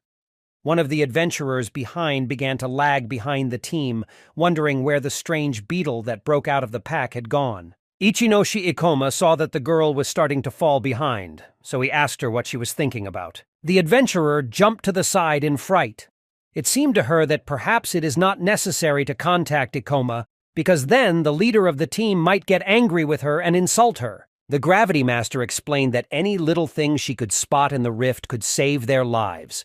Therefore, if she saw something here, then she should share it with everyone. If she is afraid to share her observation with Ikoma, then she should tell the leader of their group about it. The girl lowered her eyes to the floor and began to say that she did not see anything very unusual, but simply that one of the beetles did not attack them, but watched from the side. And when their fight was over, the abominable beetle decided to run away in an unknown direction. That's why it alarmed her. The Gravity Master pondered. He admitted that it was rare for monsters to possess intelligence and simply observe their victims. The adventurer shyly confirmed that it was true. The boy continued to ask her about the details, whether the beetle continued to observe and where it went next. He could not believe that the local monsters could possess a high intelligence and a sense of self-preservation. He assumed that this monster had decided to warn of the danger of a stronger monster. Ichinoshi Ikoma praised the girl, because it was indeed a very useful observation. He sincerely thanked her for telling about it and not being afraid. Jirakuchi Zen approached the swordsman from his team to talk to him, but was unexpectedly distracted by Ikoma. Ikoma said that it seems that the local monsters have high intelligence, as one of them has already observed them and may share this information with the local boss. Therefore, it can be even more dangerous. The team leader was not happy with this information. It seemed to him that Ikoma just wanted to go back again, so he invented this delusion. The Gravity Master confirmed that the girl on their team had indeed noticed the adventurers being followed by the monster before it disappeared. He believed that if Jirakuchi Zen considered himself a true leader, so he had to take into account all possible risks and listen to the group members. The team leader was very angry. He could not understand why the adventurer had decided to share this information with Ikoma and not with her leader. The adventurer was very scared. She saw how Zen was looking at her angrily, and she was getting very scared that he might hurt her in the future. Jirakuchi Zen thought. He understood that Ikoma was right. This information could not be ignored, but if he obeyed him, they would have to retreat and go back. He told himself to pull himself together and not get stressed. After all, games have always been associated with risk and challenges. That was why he loved them so much. Ichinoshi Ikoma explained that he understood his desire to kill the boss, but it is better not to risk people's lives and play it safe. The leader of the group ordered Ikoma to stop provoking him and making a fool of him. He did not want Ikoma to impose his unwanted advice. After all, he invited Ikoma to the group out of goodwill, but he only complained and disturbed them all the time. It seemed to Xena that the Gravity Master was masking good intentions, but in reality, he just wanted to seize the initiative and make everyone obey only him. Zen fell silent. He didn't care if he was right or wrong. After all, he has reached a high position in the team, and people simply will not take his words seriously. Ichinoshi Ikoma said that Zen can blame him all he wants, but is he willing to risk so much to keep his pride as a leader? Jirakuchi Zen could not stand this tension and constant accusations. He admitted that Ikoma really started to annoy him. Suddenly, a strange black hand appeared in front of the adventurers and tried to grab them. Kisaraga Satsuki was the first to notice this monster and warned the others about it. The monster began to approach them. This monster was called the Butcher, and he was level 64. He was approaching the adventurers with heavy steps, holding a weapon in his hands. Zen got angry because their conversation was interrupted at the most interesting place. The monster approached him from behind and swung. Kagurazaka Mio had time to notice this and stopped the blow with her weapon, but she was a little scared, because there were several of these monsters, and they hid their presence very well. Now they were trapped. Jirakuchi Zen was furious when he realized they had been surrounded this whole time. Now it was obvious that someone had sent these monsters here, and that was too bad, because if they were really being watched by a monster, then their game was over, and they wouldn't be able to go any further. The leader of the team understood that this time he was really wrong, but he still wanted to build his position so that everyone would be on his side again. But to believe him, they had to finish with these monsters very quickly and efficiently. In his head, he challenged the Gravity Master, exclaiming that this would be their last battle for the trust of the group. After all, maybe the monsters were still hidden somewhere nearby. The commander ordered his adventurers to divide into several small groups of 3 and search all the bushes around. And the people in the center had to keep order and listen to all the rustling. The Gravity Master understood that this time he would have to obey all orders in order to work effectively. Although he couldn't say it, Zen really had great battle experience, and it could help them survive this battle. However, some members of the group were still scared. The Gravity Master decided that he would attack the monster in front of him first, and when he gets rid of him, he will help others. He ran and hit the monster in the stomach with his sword. He managed to injure it. But while Ikoma was fighting the monster, he was attacked from the side by another. He couldn't hold them both back. Kisaraga Satsuki managed to react in time. She hit the monster with Orb of Darkness and it fell to the ground. The adventurer from Xena's team was scared. Now she was sure that there really was someone there. The leader of the group understood that these monsters were quite strong and had high indicators of strength and defense. But he also understood that if he summoned Trisula now to fight the boss, mana might just not be enough. And that worried him, because he didn't want to come back with nothing. He decided that the best plan was to let the mages and melee fighters go ahead and stay a safe distance away. Jirakuchi thought. He did not expect that anyone could be seriously injured in this battle. However, in a critical situation, he will use magic to regain the group's respect. But if one of the Gravity Master's team gets injured, kicking them out without healing them would be terrible. It was a very tempting thought for a leader. Xena had a new idea. He thought about what would happen if he specifically directed the monsters at Ikoma's team so that they would suffer. He could already imagine the Gravity Master begging him for help. But suddenly, a terrible monster with a yellow cloth on its body began to sneak up on the high-ranking adventurer, who was deep in thought. Jirakuchi Zen froze abruptly. He felt someone approaching him. He turned sharply and saw the monster brandishing a weapon at him. He managed to dodge and run to the side. Now he understood that it was this monster who had been controlling the others all along. He flew into the air, raising his weapon, and used the instant barrage skill.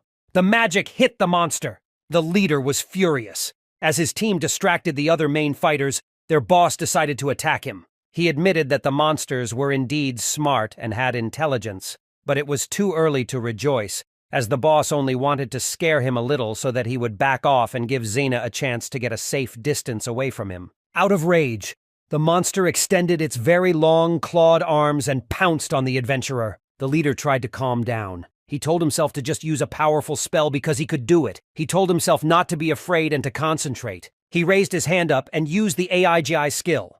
A blue glow appeared around his hand, creating a shield between the monster and the adventurer. It was an absolute defense that only the Sage class could use.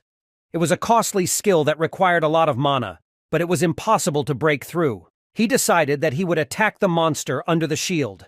To the ordinary adventurers on his team, this battle with supposedly weak monsters seemed as impossible as a boss battle. But fighting without a vanguard was also dangerous, which was why Zen only went to high-ranking rifts. Passion was burning in his eyes. He continued to fight with the monster boss with pleasure.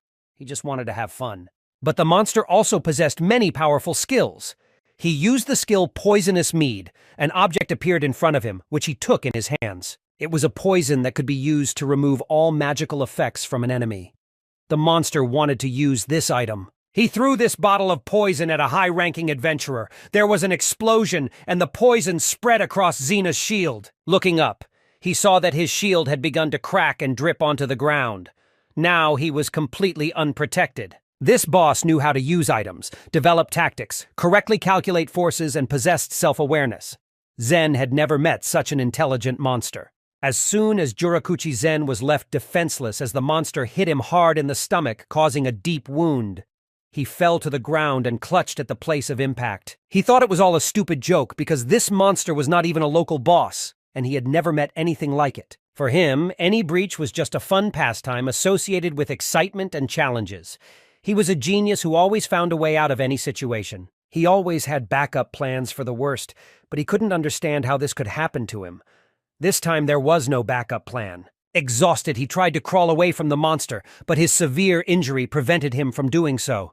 He remembered Ikuma's words that his terrible behavior could cost him his life, and it became true. Jurakuchi Zen stopped, realizing that there was nothing he could do to help himself. He suddenly realized that he might just die here. Looking up at the mountain, he saw the monster swinging its claws at him. He tried to escape by crawling on the ground, but suddenly he felt that someone was standing next to him. It was a gravity master who protected him and carried him to safety. Zen looked up and looked at the monster. His limbs were completely bound and he could not move, temporarily not posing a threat. This was done by Kisaraga Satsuki. With the help of her black magic, she was able to stop the monster. Jurakuchi Zen looked around in disbelief that they had come to his aid. Ichinoshi Ikuma approached the leader and said that for him, the main task and goal was to ensure that all the adventurers who came here survived, and he was no exception. But unexpectedly, the monster's hands were still able to break free from the chains of black magic and swing at Ikoma, but he managed to fight back. The Gravity Master specifically asked his partner to slow down the monster a bit, because it seemed to him that his blade was going through the monster like rubber and not harming it. He couldn't believe that this creature could have such a rare characteristic as resistance to cutting and stabbing attacks. This monster was called Clothed in Yellow and was level 77. This monster possessed not only a high level, but also the intelligence and analytical abilities of a human. As the adventurer had originally thought, this rift was a very dangerous place for them. Kisaraga Satsuki was scared. She advised Ikuma that they should all retreat and help other adventurers, but he refused. Because he knew what Kagurazaka had, Mio was the class best suited for melee, and she would be able to deal with the small monsters that could get in their way. And their main task is to deal with the monster dressed in yellow. Ichinoshi Ikoma thought about it, because if this monster had resistance to cutting and stabbing attacks, then it probably had a weakness to magic attacks. He had an idea. He decided to ask Kisarage Satsuki to transfer half of his magic to Jurakuchi Zen so that he can recover and attack the monster with magic. The Gravity Master, immediately after giving the order, rushed towards the monster. He said that the three of them would be able to defeat him, so they needed to follow all his instructions exactly. Kisaraga Satsuki approached the team leader. With fury in her eyes, she explained that if he did not try to escape with the team, then she would not spare them in any way. Zen reassured the girl and told her that she didn't need to worry about it. The Gravity Master was next to the monster. He held the poison in his hands and spilled it on the floor. When this liquid hit the ground, it ate away all the nutrients in the soil and left behind a black ash. Jurakuchi Zen glared at his enemy. He said that after what had happened, he simply could not afford to run away. Ichinoshi Ikoma stood confidently in front of the monster in yellow. This was their last battle in this accursed rift. The monster in yellow swung its long arms at the adventurer. In Ichinose, Ikoma instantly had an idea. He ran up to the creature's sharp hands and stomped on them. The monster didn't like that, so he started pulling his arms towards him, trying to throw the fighter off them. But that was the guy's plan. He ran sharply down the monster's arms, rising higher and closer to his face. Getting very close, the Gravity Master struck the monster's face with his sword, severing its neck. The creature's head was partially severed, but somehow magically reattached to its body, and it remained intact. This event made it clear to the adventurers that even their opponent's head was protected from barbed attacks. Jurakuchi Zen had been watching the Gravity Master's actions and skills all this time, but he was not surprised by his movements and skills. Zen believed that as if Ichinoshi Ikoma did not try in the future, his class had no chance against such a difficult opponent. He asked to admit it. The leader believed that the boy understood the situation perfectly, because his speed and reaction were simply impressive. But he admitted that he was most surprised by his talented and titanic calmness. He even said that Ikoma could easily be mistaken for some madman. However, Jurakuchi still said that he very rarely met such calm and courageous people among adventurers, so he asked the Gravity Master to accept his praise. Kisaraga Satsuki found the leader's behavior unacceptable because for some reason he behaved like a proud peacock, or worse. But unexpectedly, the sorcerers ordered not to be distracted by their thoughts, because if she looked away even once, they could end. "You can't lose your vigilance!" Zen also ordered that if the monster tried to attack them, she should use her strongest spell, but not overdo it. He wanted the final blow and all the glory to go to him. Kisaraga Satsuki didn't expect to hear that at all. At first, this guy seemed to her just a fool, but now she understood that he was just sick in the head. The leader was fighting the monster all this time. He now knew that the monster changed its fighting style depending on the opponent. He had never seen an ordinary monster like this one capable of changing tactics in such a short time. He was sure that the monster in yellow did not use mana to fight, but then it was not known what resource he actually used. Jurakuchi Zen admitted that the Gravity Master was actually right. Could they still travel through this rift with such horrors in their path? The Gravity Master deftly dodged all of the monster's attacks, but suddenly he saw how the creature took out a new poison from the bottle, which split everything around. Ichinoshi Ikoma had a plan: to attack from a distance, drive the enemy into a corner from which he would not be able to escape, and deliver the decisive blow.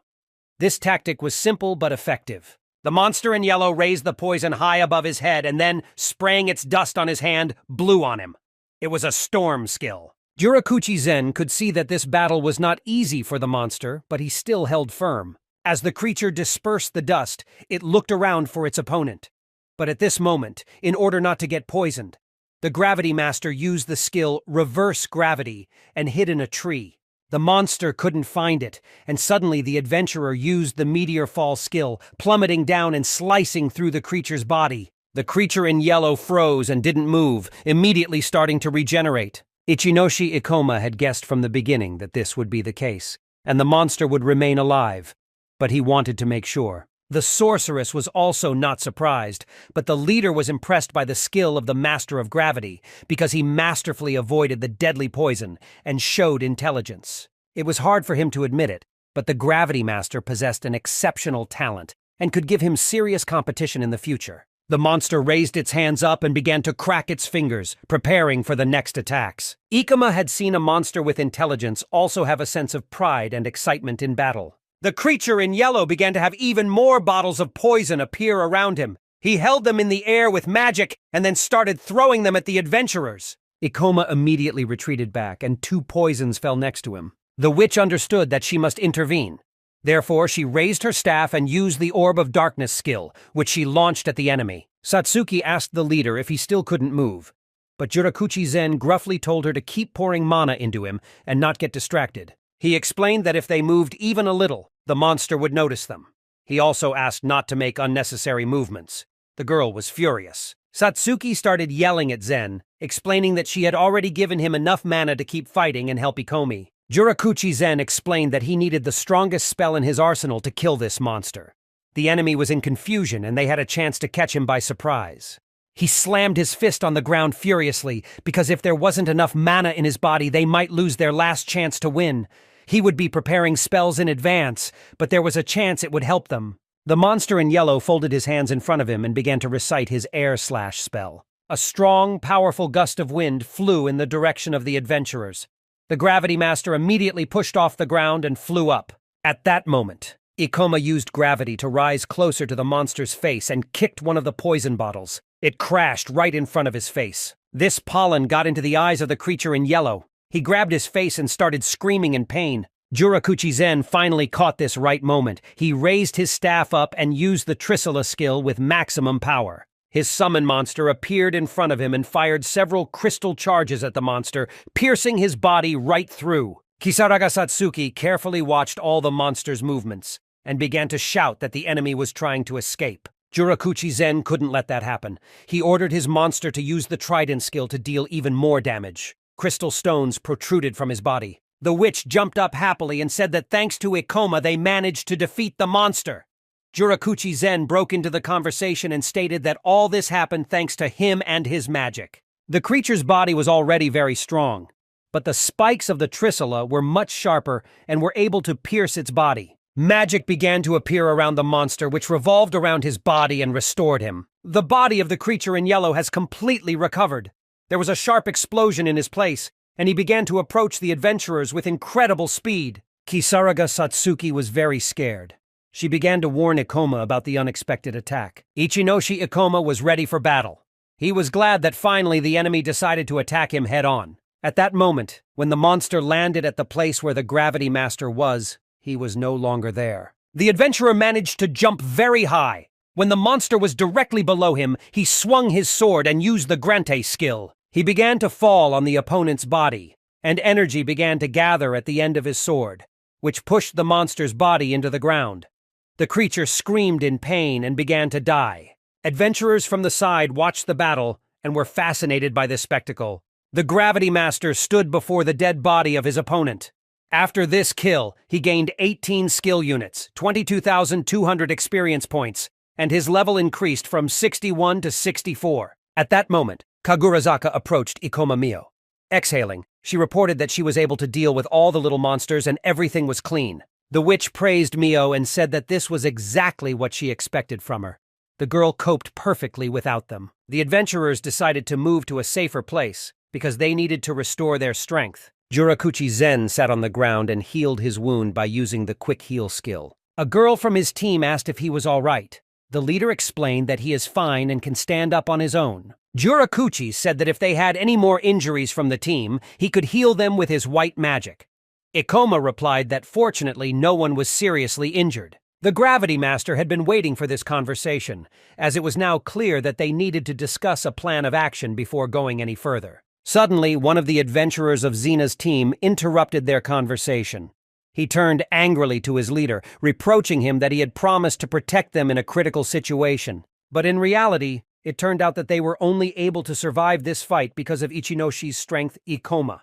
Other team members were also interested to hear about it. However, Jurakuchi remained silent. One of the adventurers began to intercede for their leader, asking them not to molest him, because they simply imagined themselves to be too correct. The guys explained that all this time they relied on him and believed that he could really cover them if something happened.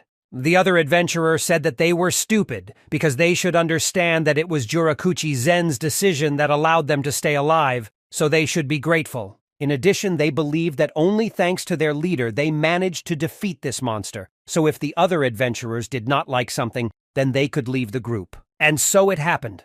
The group split. This controversy could have been avoided, but that is not what Ikoma was trying to do all this time.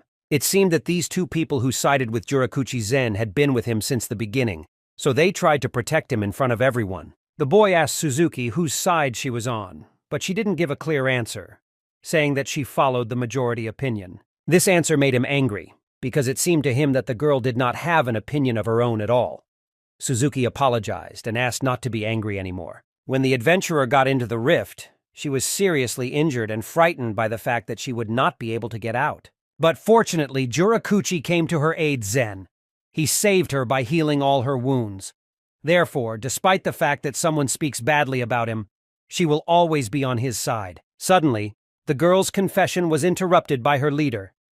He decided to admit that the Gravity Master had been right from the beginning. Ikoma asked if he was not ashamed of his action, because all this time he stubbornly denied his mistake and only now thought about everything. Jurakuchi explained that at first he thought he could handle them all by himself, but he was wrong. He was ready to admit his defeat. He thought that when he united everyone, they would be able to defeat the boss. But after facing an ordinary monster, it occurred to him that it is better for him to calmly wait for the mission of the special unit, which is about to arrive. The adventurers, as if under hypnosis, listened to his story and calmed down, believing every word. Ichinoshi Ikoma was furious. He admitted that a little while longer and he would be ready to crush him for his disgusting behavior. Zen smiled and explained that now was not the time for them to fight, and he was ready to listen to all his grievances once they got out of here. Jurakuchi Zen grabbed the Gravity Master's arm. He admitted that in reality he was just incredible, because he never worked in groups. He only joined for a short time, took his share, and went home. But this time he felt differently, because Ikoma was the first adventurer to whom he admitted his defeat and who inspired him. Therefore, he suggested that as soon as they get out of here, it is better to leave their partners and create a group with him. Ikoma laughed worriedly. Kisaraga Satsuki and Kagurazaka Mio watched in surprise at this strange, ostentatious confession. Ichinoshi Ikoma sharply hit the boy on the arm and jumped back. It was unpleasant for him to hear this from the person who was beating him. He turned around in a rage and said that they should all go back to the exit as soon as possible. Zena's behavior made him sick. The adventurers from the leader's team were also very concerned about this situation. They followed this guy for a long time, and his strange confession put them off. Members of the special unit were already gathering in the Oto area, not far from the fault. Fujima was there. Kario, who was happy to meet Mayumi, that's me. He said that he was very happy to meet the same agent from the second business trip. The boy was followed by his partner. Fujima explained that their operation was about to begin. But before that, he wanted to discuss something with him that he couldn't say over the phone. He took the key from his pocket, which was in an elegant box. In this mission, he definitely had to use it. The partner asked what kind of thing it was. Mayumi explained that it was the Starry Sky Key. It was the best thing for a mystery mission. The girl asked what this key was for. The Starry Sky Key is a special item that can cause overpopulation in a rift. With its help, they will be able to remove the ceiling. The partner asked to wait a minute. She believed that this thing was very dangerous. With her help, they could only bring a new disaster to this city. They should have understood that this artifact was out of place in this mission. Fujima Kario just smiled awkwardly. He turned to Mayumi Toya because he told him to take the strongest fighter with him, but he did not mean this group of girls. The partner turned away in the other direction, upset. The agent explained that the sealing of the rift is a special anomaly that precedes the catastrophe. Usually a boss evolves in such rifts, and if they don't do anything, thousands of civilians can die. The girl explained that in that case it would be better for him to enter the rift and kill the boss, because she didn't understand why they wouldn't do that, because it was a very simple task. Mayumi Toya explained that the boss would evolve later, and then the disaster would be even more massive if they were unexpectedly defeated. But he explained that if overpopulation is provoked, the boss himself will come out of the breach. If they do everything right, they will fight a weak version of the boss. That is why this option was with minimal risks. It was a dangerous mission with low risks, which is why Busujima still agreed to lead this operation, because he was very attracted by the sense of profit. Agents of the organization were stationed throughout the area, and they were already prepared for the release of the monsters. Therefore, everything was under control. The girl explained that the main task of a special unit agent is to protect the city from threats. However, they did the exact opposite. They personally created an inevitable disaster. Mayumi Toya said that the special unit was just a system, and if she wanted to live by justice, she should become an adventurer. This is where they die like flies one by one. Fujima Kario was pleased with the boy's speech and patted him on the back. He ordered to start the operation right now. With excitement in his eyes, he said that it was time to help the stupid adventurers fulfill their heroic duty. Adventurers who were exhausted needed mana to recover, so Kisaraga Satsuki took the responsibility upon herself. She was using the mana extraction skill. A hand made of black magic grabbed the vile bug and, squeezing it, pulled all the strength out of it. The witch was glad that they were lucky enough to meet the monsters that were nearby. The adventurers' mana was now fully restored. Thanks to Satsuki, they were able to restore their mana in no time. Therefore, even if the special unit is delayed for some reason, they will be able to fend for themselves. They also had some food left. Although it did not give much energy and did not saturate, they will not die of hunger. And those adventurers who caused the most problems fell silent. So now it was possible to rest in peace. Only Ichinoshi Ikoma could not relax. He was constantly distracted by Jurakuchi Zen, who behaved very strangely. The leader once again suggested that once they got out of here, they should form a personal group with the Gravity Master. He asked him to consider the proposal again when he had some free time. The only person who annoyed the main character so much was Jurakuchi Zen. He behaved very strangely and in a strange way. The leader turned to the Gravity Master. He asked him to remind him of his name because it seems that he forgot it a little while he was competing. Ichinoshi Ikoma couldn't believe that Zen actually specifically named people based on their classes, simply because he was too lazy to remember their names. His behavior was appalling, but unexpectedly, one of the adventurers stood up for the leader. She began to deny all this and asked not to speak delusional because it simply could not be. She turned to Mr. Jurakuchi and asked if it was true. Zen sheepishly replied that it was true and she was right because he would never do that to her. He shyly tried to remember the name of this adventurer, but could not. He remembered that she had the thief class, although her real name was Anna. At this moment, the leader confirmed the fact that he does not remember the names of his subordinates. He shyly asked to remind him of the name again and promised that this time he would remember it for the rest of his life. Jurakuchi happily began hugging the Gravity Master just like that. Kisaraga Satsuki was angry. She did not like this gesture, so she pushed him away from Ikoma. The sorceress with rage in her eyes ordered him to stop clinging to Ikoma because it looked very strange. Zen did not expect that he would become a rival for Satsuki. But suddenly the adventurers heard something approaching them. They immediately got into combat stances and surveyed everything around them. Ichinoshi Ikoma calmly explained that they had nothing to fear because these were not monsters but ordinary people. Fujima approached the adventurers Kario. Behind him was Mayumi Toya and several of their subordinates. They were surprised to see a whole expedition of adventurers. In Kisaraga, Satsuki had hoped that they were finally saved because a special unit mission had arrived for them. Jurakuchi Zen was not pleased. He didn't understand why they had arrived here so quickly, because he really wanted to enjoy surviving the rift as a couple with the Gravity Master. Ichinoshi Ikoma thought. It seemed strange to him because not even a day had passed yet, but they were already here. It was too fast. But he had no doubts. It was definitely a combat unit of a special unit. He thought they needed a group of level 80 fighters to overcome the warped forest rift. Ichinoshi Ikoma was only level 64, although he was considered very strong. He thought that level 80 fighters were rare in Japan. There were only a few of them. The special unit constantly sought to replenish its ranks with capable people. Strong adventurers could easily be counted on one's fingers, and there were times when the special unit would hire A-rank adventurers for serious missions. However, looking at this squad, he could not tell that there were any adventurers among these people. Therefore, many doubts crept into him. One of the workers turned to the adventurers. She told them not to worry, and to come to the entrance of the rift, where they were to wait until it was cleared and they could go out. She explained that there had been recorded outbreaks of anomalies in this rift, so she strongly requested that they refrain from unnecessary fights with monsters as much as possible. The adventurers were very happy because help had finally arrived. It meant that their work here was done, and they were free. One of the adventurers asked what recorded anomalies meant. In this case, they should have been given protection. The workers said they understood his concern, but explained that all their efforts would go into sealing the breach. Ichinoshi Ikoma asked Fujikario, "Can he ask a question?" He nodded his head. Ikoma asked if it was a combat unit. He would like to make sure if this is a combat unit or a research unit that is supposed to discover the cause of the anomaly in this rift. But the special unit squad somehow ignored him because they thought the guy was talking too much. He was told to go to the exit, and he had to obey them. Kisaraga Satsuki quietly approached her partner and admitted that these soldiers seemed very scary to her. Therefore, she suggested that it is better to leave here. Jurakuchi Zen asked the Gravity Master what he didn't like here, because the special unit had arrived. It meant that it was no longer their problem, and they could breathe a sigh of relief. Vider decided to intervene in the conversation with people from the special unit.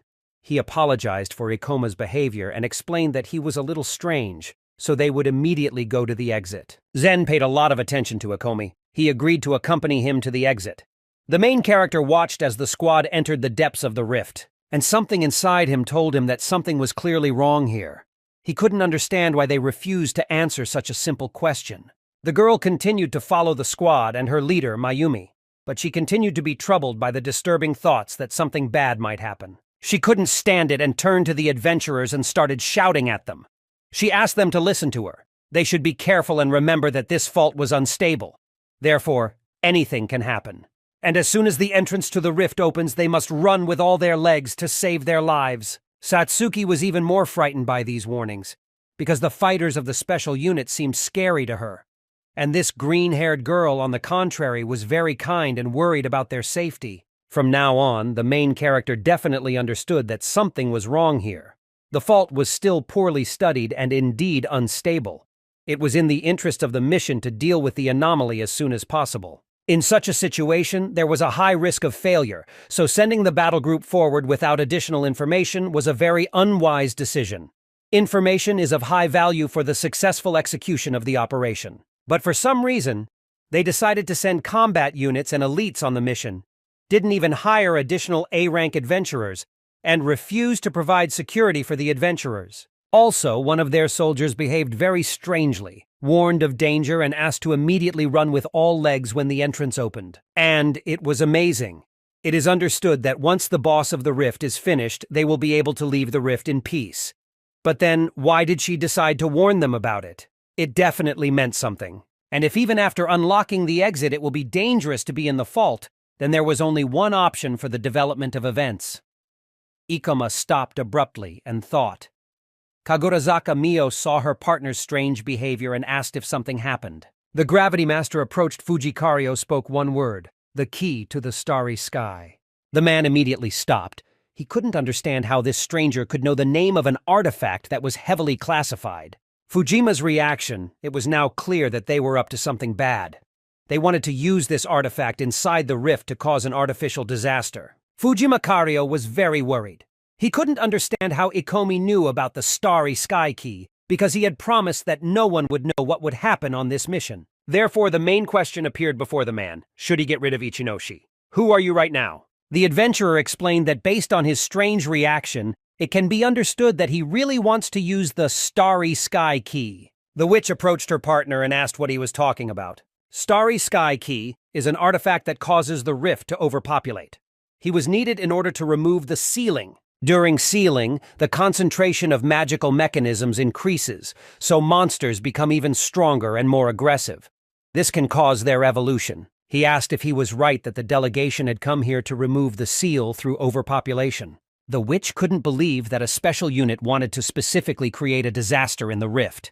It didn't fit into her head. Fujima Kario was furious.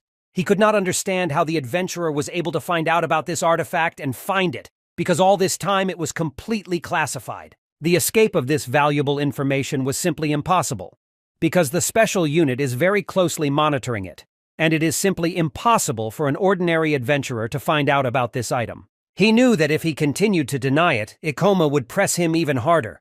The adventurer was scary. The adventurers of the team were also surprised. They could not believe that a special unit intended to create a disaster and release all these monsters. The adventurers thought it was madness.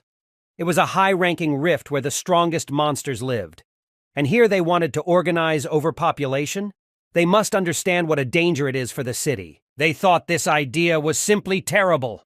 Mr. Fujima, in a rage, began to shout, ordering his men to attack the adventurers because they were falsely accusing them. The Gravity Master intervened in the conversation, not considering the adventurers' words unreasonable. After all, as soon as he uttered the name of the artifact, the special envoy immediately turned to him and began to deny all his actions. The people of the special unit understood that they had fallen into this trap like fools. Now, all the adventurers suspected them of wanting to cause disaster. They did not know what to do. The green-haired girl was surprised. She couldn't understand how he had guessed their plans. She suddenly panicked. She thought that all this happened because of her and now she can be punished. Kagorazaka Mio grabbed Ikoma's shoulder and pulled her close. She ordered him to stop attacking the special forces, because even if he was right, it would only make things worse. Ikoma should have understood that they would not simply obey him and fulfill his requests. Yurakuchi Zen analyzed all the actions of the Master of Gravity. He wondered what he was even thinking about. He suggested that, most likely, Ikoma was now thinking about a situation that was too dangerous. However, the Gravity Master started communication with the special unit on a bad note, and Zen still agreed with the opinion of the Reaper. The leader understood that they still had the option of entering the battle with a delegation, and they might even succeed in defeating them. But he knew for sure that it would not lead to anything good. It was clear that they would not be able to defeat the boss, but then it was unclear why the Gravity Master would start this stupid argument with them. Entering into a skirmish with a special force in such a situation was simply pointless, and no one benefited from it.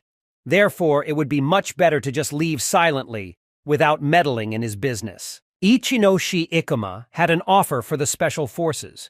He explained that he was not going to criticize their decisions, because he understood that the situation was really critical. He also understood that there was no time to think of better options, so they decided to choose the safest possible. But he was troubled by the fact that they did not take the adventurers with them, because they were civilians. This carried great risks, and also felt a lack of strength. All this forced them to deal with this fault in a different way. Therefore, they decided to use the key of the starry sky to create a disaster in order to prevent losses that could be of a significant scale. So he introduced Yurakuchi Zen to them, saying that the boy was an A-rank adventurer, and Ikoma was also strong enough, although he didn't have as much fighting experience as the rest of them. His plan was that if the current group of adventurers united, they could defeat the boss and prevent this catastrophe without harming the world. Kisaraga Satsuki was very scared. She didn't understand what Ikoma was doing, but it amused Yurakuchi a lot because, after all, this guy knew how to really have fun. Fujima Kario did not understand how this adventurer had such a thought, since he had taken up this task from the very beginning just so that he would not compete with anyone. But he could not take such a risk, because uniting with adventurers unknown to him and risking his life just to defeat someone in a rift was not in his head.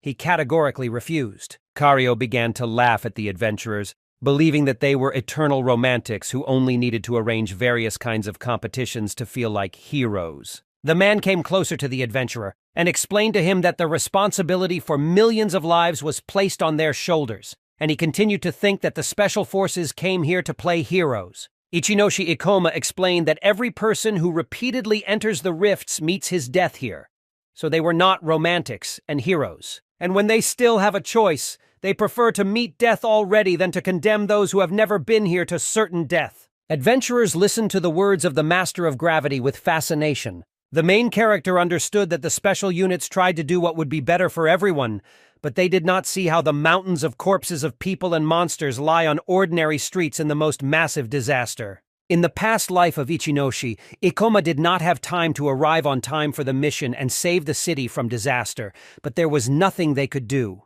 Although they were usually stronger than humans, they were not omnipotent. It was simply impossible to save everyone from death if these people only knew how many times Ichinoshi Ikoma was in hell, and if he had the power to stop it all, he would use it. He explained that there was no heroism in him, but he was ready to prove all his words with decisive actions.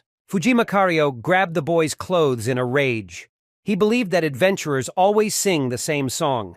So if he said that, then he must be very confident in his abilities. The man admitted that from the very beginning he was too lenient with Ikoma, but now he had had enough. He ordered his subordinates to teach this boy a lesson once and for all.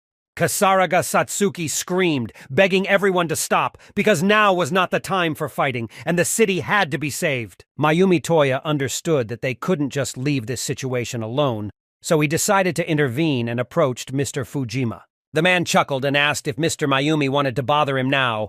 He explained that nothing would happen to this fool until he was brought to justice. Mayumi Toya said that he didn't even think about stopping Fujima Kario. He just wanted to ask that this adventurer be left to him, because such stubborn heroes can only be reconciled through violence and pain. The green-haired soldier couldn't believe that Officer Mayumi would actually intervene in this conflict, and tried to stop him, because all this time she thought that the officer would decide to stop Mr. Fujima and they would deal with him peacefully. but she had a strange feeling that he was angry, and that's why he intervened. Mayumi Toya said that he, like Fujima, hates idealists who hide behind their justice without thinking about the consequences because they are forever imposing their ideals on others and trying to seem better than others. The officer decided to show him how great the difference was in their abilities and determination. He challenged the adventurer to attack if he didn't have the guts to accept his challenge. Fujima Kario decided that there was no point in stopping him, because he himself dared to deal with the adventurer himself. Mayumi Toya was someone who was able to reach great heights, and due to his fighting skills, it was said that he, being an adventurer, was able to break the limit of A rank and rise even higher. But even under the condition of competition in close combat, Fujima would not be able to defeat Mayumi for anything. So this adventurer will certainly not be able to resist him. Kisaraga Satsuki turned to all the people. She simply asked to calm down, leave peacefully, and agree on peace. Ichinoshi Ikoma said that this could not be because he was afraid that his words would not be enough for their mission. So he was ready to show them what he was capable of and make them change their minds. The adventurer got into a fighting stance in front of Mayumi and was ready to begin the duel. The girl from the team was scared because if they go after the boss, it is very risky. If the Gravity Master succeeds in overcoming it, then they will have to go on this adventure again. Fujima Kario ordered this trinket to be placed in its place so that no other adventurers would have to stand in their way. At first, he was frightened when Ichinoshi Ikoma understood what they were up to, and on his emotions, he already wanted to order him killed. But everything could have been done much easier from the beginning. After all, he was an ordinary employee who obeyed the orders that came from above, and Mayumi Toya just wanted to calm this rebel down a bit, and if he overdoes it a bit and kills him, it won't be Fujima's problem anymore. The officer thought it seemed to him that they had already met this adventurer somewhere. It looks like it was the same guy who was able to clean out the dungeon library. He wondered what level the Gravity Master was, and he replied that he was level 64. And he said that basically with this level he had a chance to beat the boss. But here in Mayumi Toya was level 82. And he was one of the most outstanding soldiers in the special unit. He could see that the boy was intelligent, so he decided to ask again if he was sure that his stubbornness was worth a fight with a high-ranking adventurer. It was the first time the girl from the team had seen such a high level. She could not believe that such people actually existed. Ichinoshi Ikoma admitted that the officer was indeed very strong, but he behaved too confidently. Mayumi Toya thought this answer was too presumptuous. He agreed to start the match because he wouldn't even have to resort to his help. The man began to run and attack the adventurer.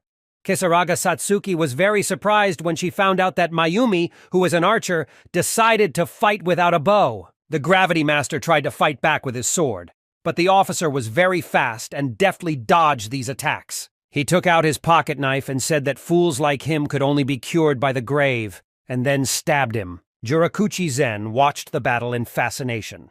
There was a difference of as much as 20 levels between the boys, and it was not the kind of match in which you could argue about the superiority of your class. He understood that this boy could put an adventurer on his shoulders without even resorting to the help of a signature weapon. He mentally encouraged the Gravity Master and hoped he had some kind of trump card up his sleeve. The main character tried to dodge all the attacks. He admitted that his opponent was very fast, and the huge difference in their levels and skills was obvious to the eye. Ichinoshi Ikoma found it increasingly difficult to evade each time. This officer was somehow from a special unit, and it seems that he was already used to fighting in hand-to-hand combat. If this has already happened, then he just needs to find a breach in it and counterattack. The boy saw how sharply a fist moved towards him directly in the face. He managed to dodge. He was surprised that his opponent did not always use his knife but his own hands. He very rarely met people who mastered hand-to-hand combat, because this type of combat was no less effective and was needed in battle. Suddenly, Mayumi Toya kicked the adventurer, and he fell to the floor, flying several meters back. After that, he ran away. You could see lightness in his movements. Ichinoshi Ikoma couldn't believe that he actually possessed a class skill. But it was strange why he didn't attack then. And the moment the officer stopped, he released the knife from his hands, which began to fly right at the adventurer. The Gravity Master understood that there was no way for him to dodge this direct blow. So he put his sword in front of him and parried the attack with a knife. And he fell to the ground. Suddenly someone grabbed the boy's hand tightly and he could not return. It was Mayumi. "That's me." He had a knife in his hands and was ready to plunge it into the adventurer's throat. At that moment, it was clear that he had a big advantage. Fuji Makario had been watching this all this time, and though he had been wondering for a long time, it was still the same. The outcome of events was obvious, because Mayumi is not just some ordinary master of hand-to-hand combat. His style combined the powers that were gained from leveling up, and he also knew judo techniques as well as a win-win tactic that allowed him to kill monsters with his bare hands every time. While the Gravity Master was completely immobilized, the officer decided to use a judo skill, a throw over himself with one hand. But unexpectedly, Mayumi began to have doubts about his reception. He understood that something was wrong, because the trajectory of the adventurer's fall was too strange. And after a moment, he himself began to fall and hit his head on the ground, when Ichinoshi Ikoma remained standing with his feet on the ground. When the officer got up, Ichinoshi Ikoma explained what he had done. He analyzed that Mayumi understood that no attack with his free hand or knife would work, so he decided to use his best technique. And that was expected. So the Gravity Master decided to dodge specifically to get him to this best reception. And at the moment when the rapture happened, he decided to reduce his gravity, but when he lifted his feet from the ground, he, on the contrary, doubled it.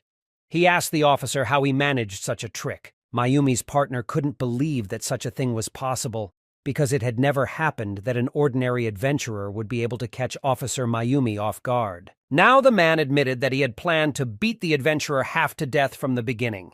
But now the jokes were over. So he asked him not to complain if he died as a result. Now that Mayumi knew what Ichinoshi was capable of Ikoma, next time he will definitely not be able to counterattack so easily. The Gravity Master raised his sword in front of him. He said he thought about saving some of his magic, but it looks like it won't work this time. These words annoyed the officer even more. He also raised his knife and the fight resumed. Mayumi Toya said that Ikoma doesn't really have any power or consciousness. He was just a dumb hero with lousy ideals. Therefore, he was not ready to lose to such an adventurer as him. The Gravity Master found these words very strange, because all this time the special unit often relied on the power of heroes with lousy ideals. This contradicted the officer's words. As a special unit officer, he was annoyed by many things because of the careless leadership of the guild. He was even on the verge of death twice, and he no longer remembers how many times he cleaned all the shoals after adventurers. It was because of them that his subordinates repeatedly received many injuries. And because of the rigid hierarchy in the organization, talented young people with potential simply cannot make it to the top. But he was most annoyed by those people who at first threw themselves into words, not knowing what their stupid idealism was leading to. And Ichinoshi Ikoma was just that kind of person, and that was why he hated him the most. Mayumi Toya said that if the adventurer did go after the boss and lose, then he would put not only the city of Oto in danger, but the whole of Japan. Ichinoshi Ikoma should have been aware of all the risks. Ichinoshi Ikoma explained that there was about a 20% chance that monsters would evolve in the sealed rifts. However, these statistics also record those cases when evolution was stopped at its beginning. And given the mission that the special unit was sent on, there was a good chance that the evolution would still happen. To date, the special unit was still weak, and maybe in 10 years they would be able to deal with such a threat, but definitely not now. Mayumi Toya asked if, knowing all this, the Gravity Master still wanted to kill the boss because he understood that if he lost, tens of thousands of innocent people could die. The adventurer said that he considered all the risks, but now he tells everything directly and will tell you how to easily defeat the boss. The officer understood that there was no point in proving anything to this man, because no matter what arguments he put forward, he would still stand his ground, and his blind faith annoyed him even more. Suddenly, the Gravity Master ran away so hard and fast that no one had ever seen before. Mayumi Toya was surprised that the boy was so fast. He couldn't understand how he was able to retain such a large amount of magic until now. Ichinoshi Ikoma swung at the officer and hit him in the arm.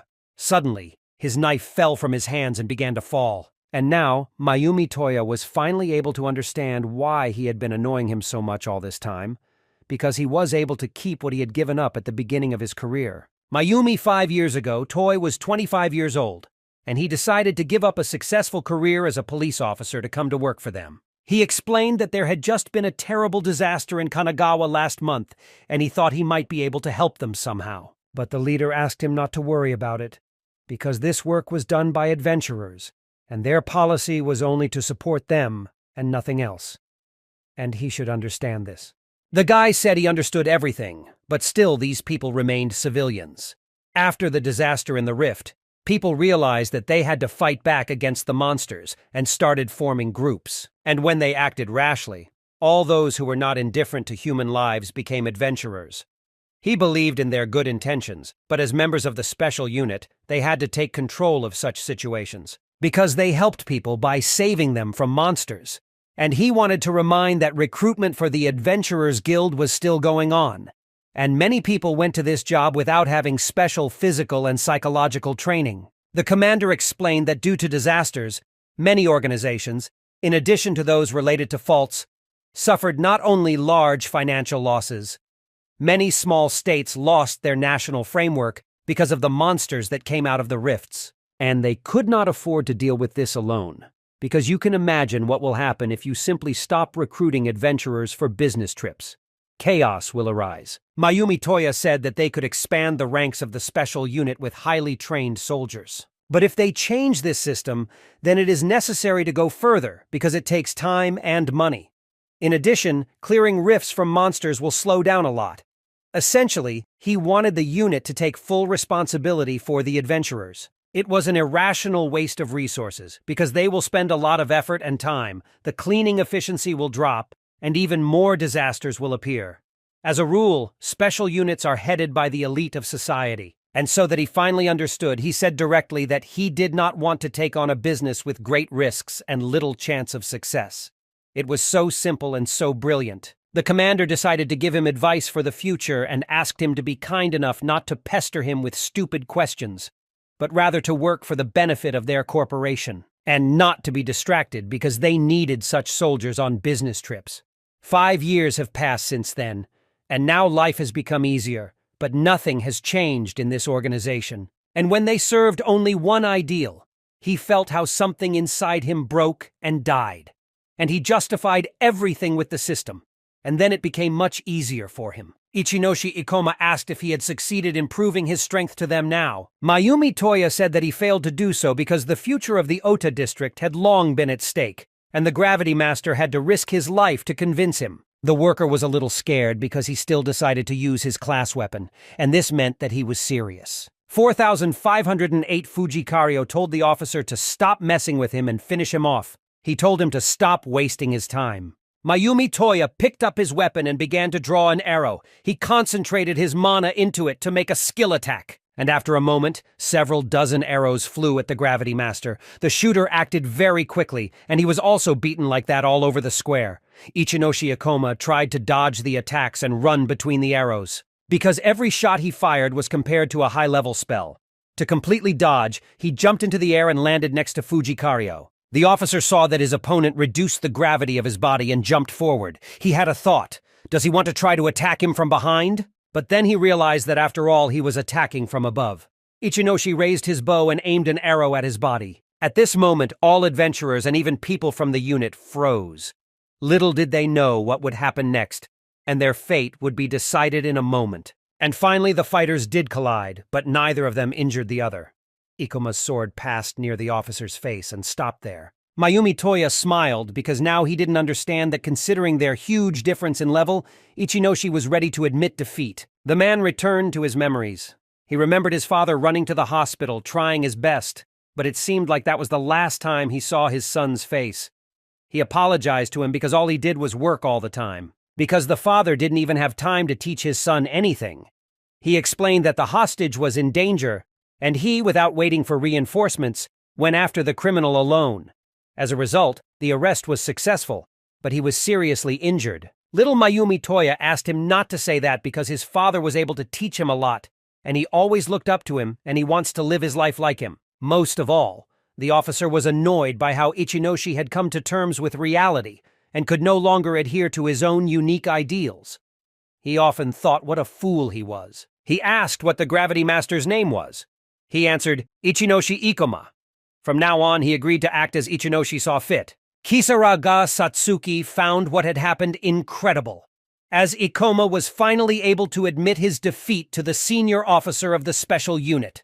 By combining their efforts, they will be able to defeat the boss and thereby stop the inevitable collapse. Mayumi's partner that the senior officer was able to take off a heavy burden thanks to this battle and the new plan. Jurakuchi Zen at this time tried to remember the name of the master of gravity and assured himself that now he would definitely not forget it.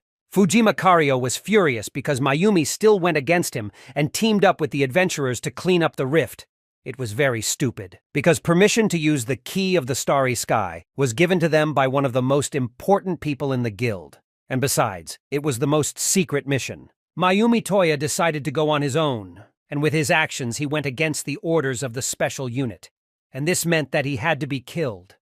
Mr. Fujima was preparing his sword. Jurakuchi Zen asked to be listened to a little, because he perfectly understood Ikoma's desire to deal with the boss and his idea of joining forces against a common enemy.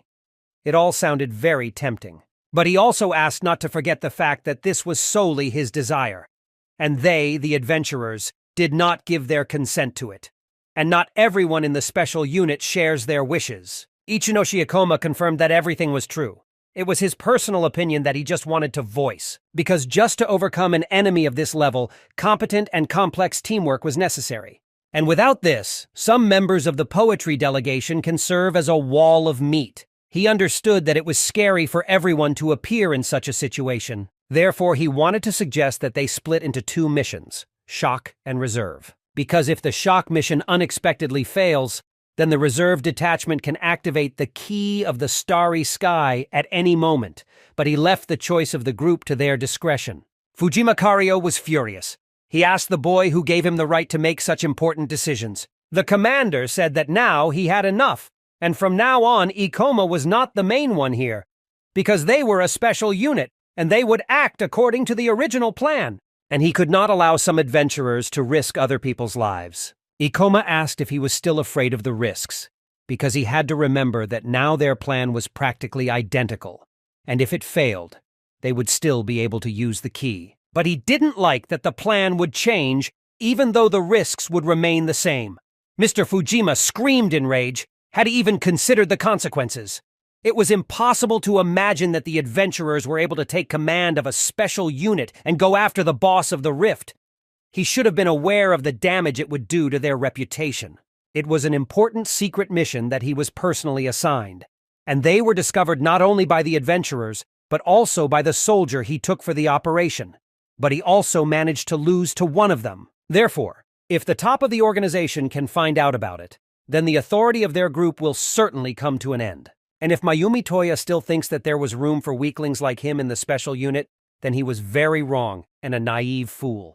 The officer explained that he understood his displeasure, so he gave his word that once he conquered this rift, regardless of success or failure, he would immediately resign. Fujima Kario's face changed dramatically. He asked in a friendly manner why he had decided that, because even if he didn't like his approach to things, it wasn't smart to just pick up and go like that. He could not believe that senior officers could act so lightly, but Mayumi Toya calmly explained that their values differed greatly. The officer knew from the beginning that they would not be able to avoid casualties, but the question was whether he was ready to take the risk and make a compromise, or he would once again choose to simply turn a blind eye to everything. Therefore, a new question arose. Who exactly among them is behaving too carelessly here? Mr. Fujima understood that it seemed impossible to convince the officers now. That's why he hated these stupid heroes. He waved his hand and started to leave because he had nothing to talk to him about. He asked to assume that he had already accepted his resignation, and now he could become an adventurer or something. But he didn't care anymore. But unexpectedly, Fujima Kario swung his sword and fired a powerful charge at the adventurers. He couldn't just let them go that easily. He knew now that taking a senior officer on this assignment was a mistake.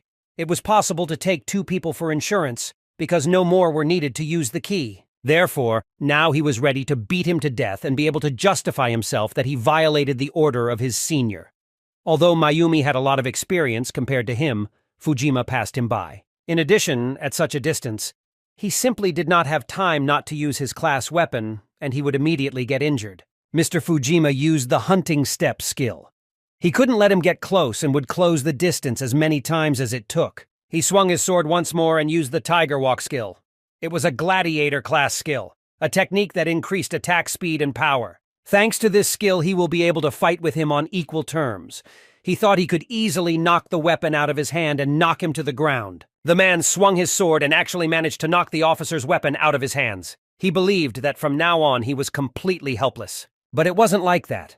Mayumi Toya had excellent skills in hand-to-hand combat and hit Fujima in the face with his hand, because his bow was only a primitive trick. It was worth getting close to a person, and one blow to the jaw would be enough for him to finish him off, even if the difference in level could be great.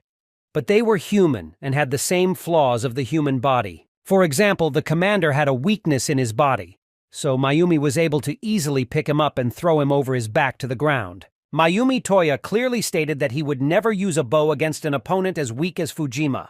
He reprimanded him for using subordinates as cannon fodder, and assured him that he was no threat to him in real combat, despite his level. Previously, the officer defended his strange ideals while on his errands, but after retiring, he no longer intends to do so. Fujima's subordinates were undaunted.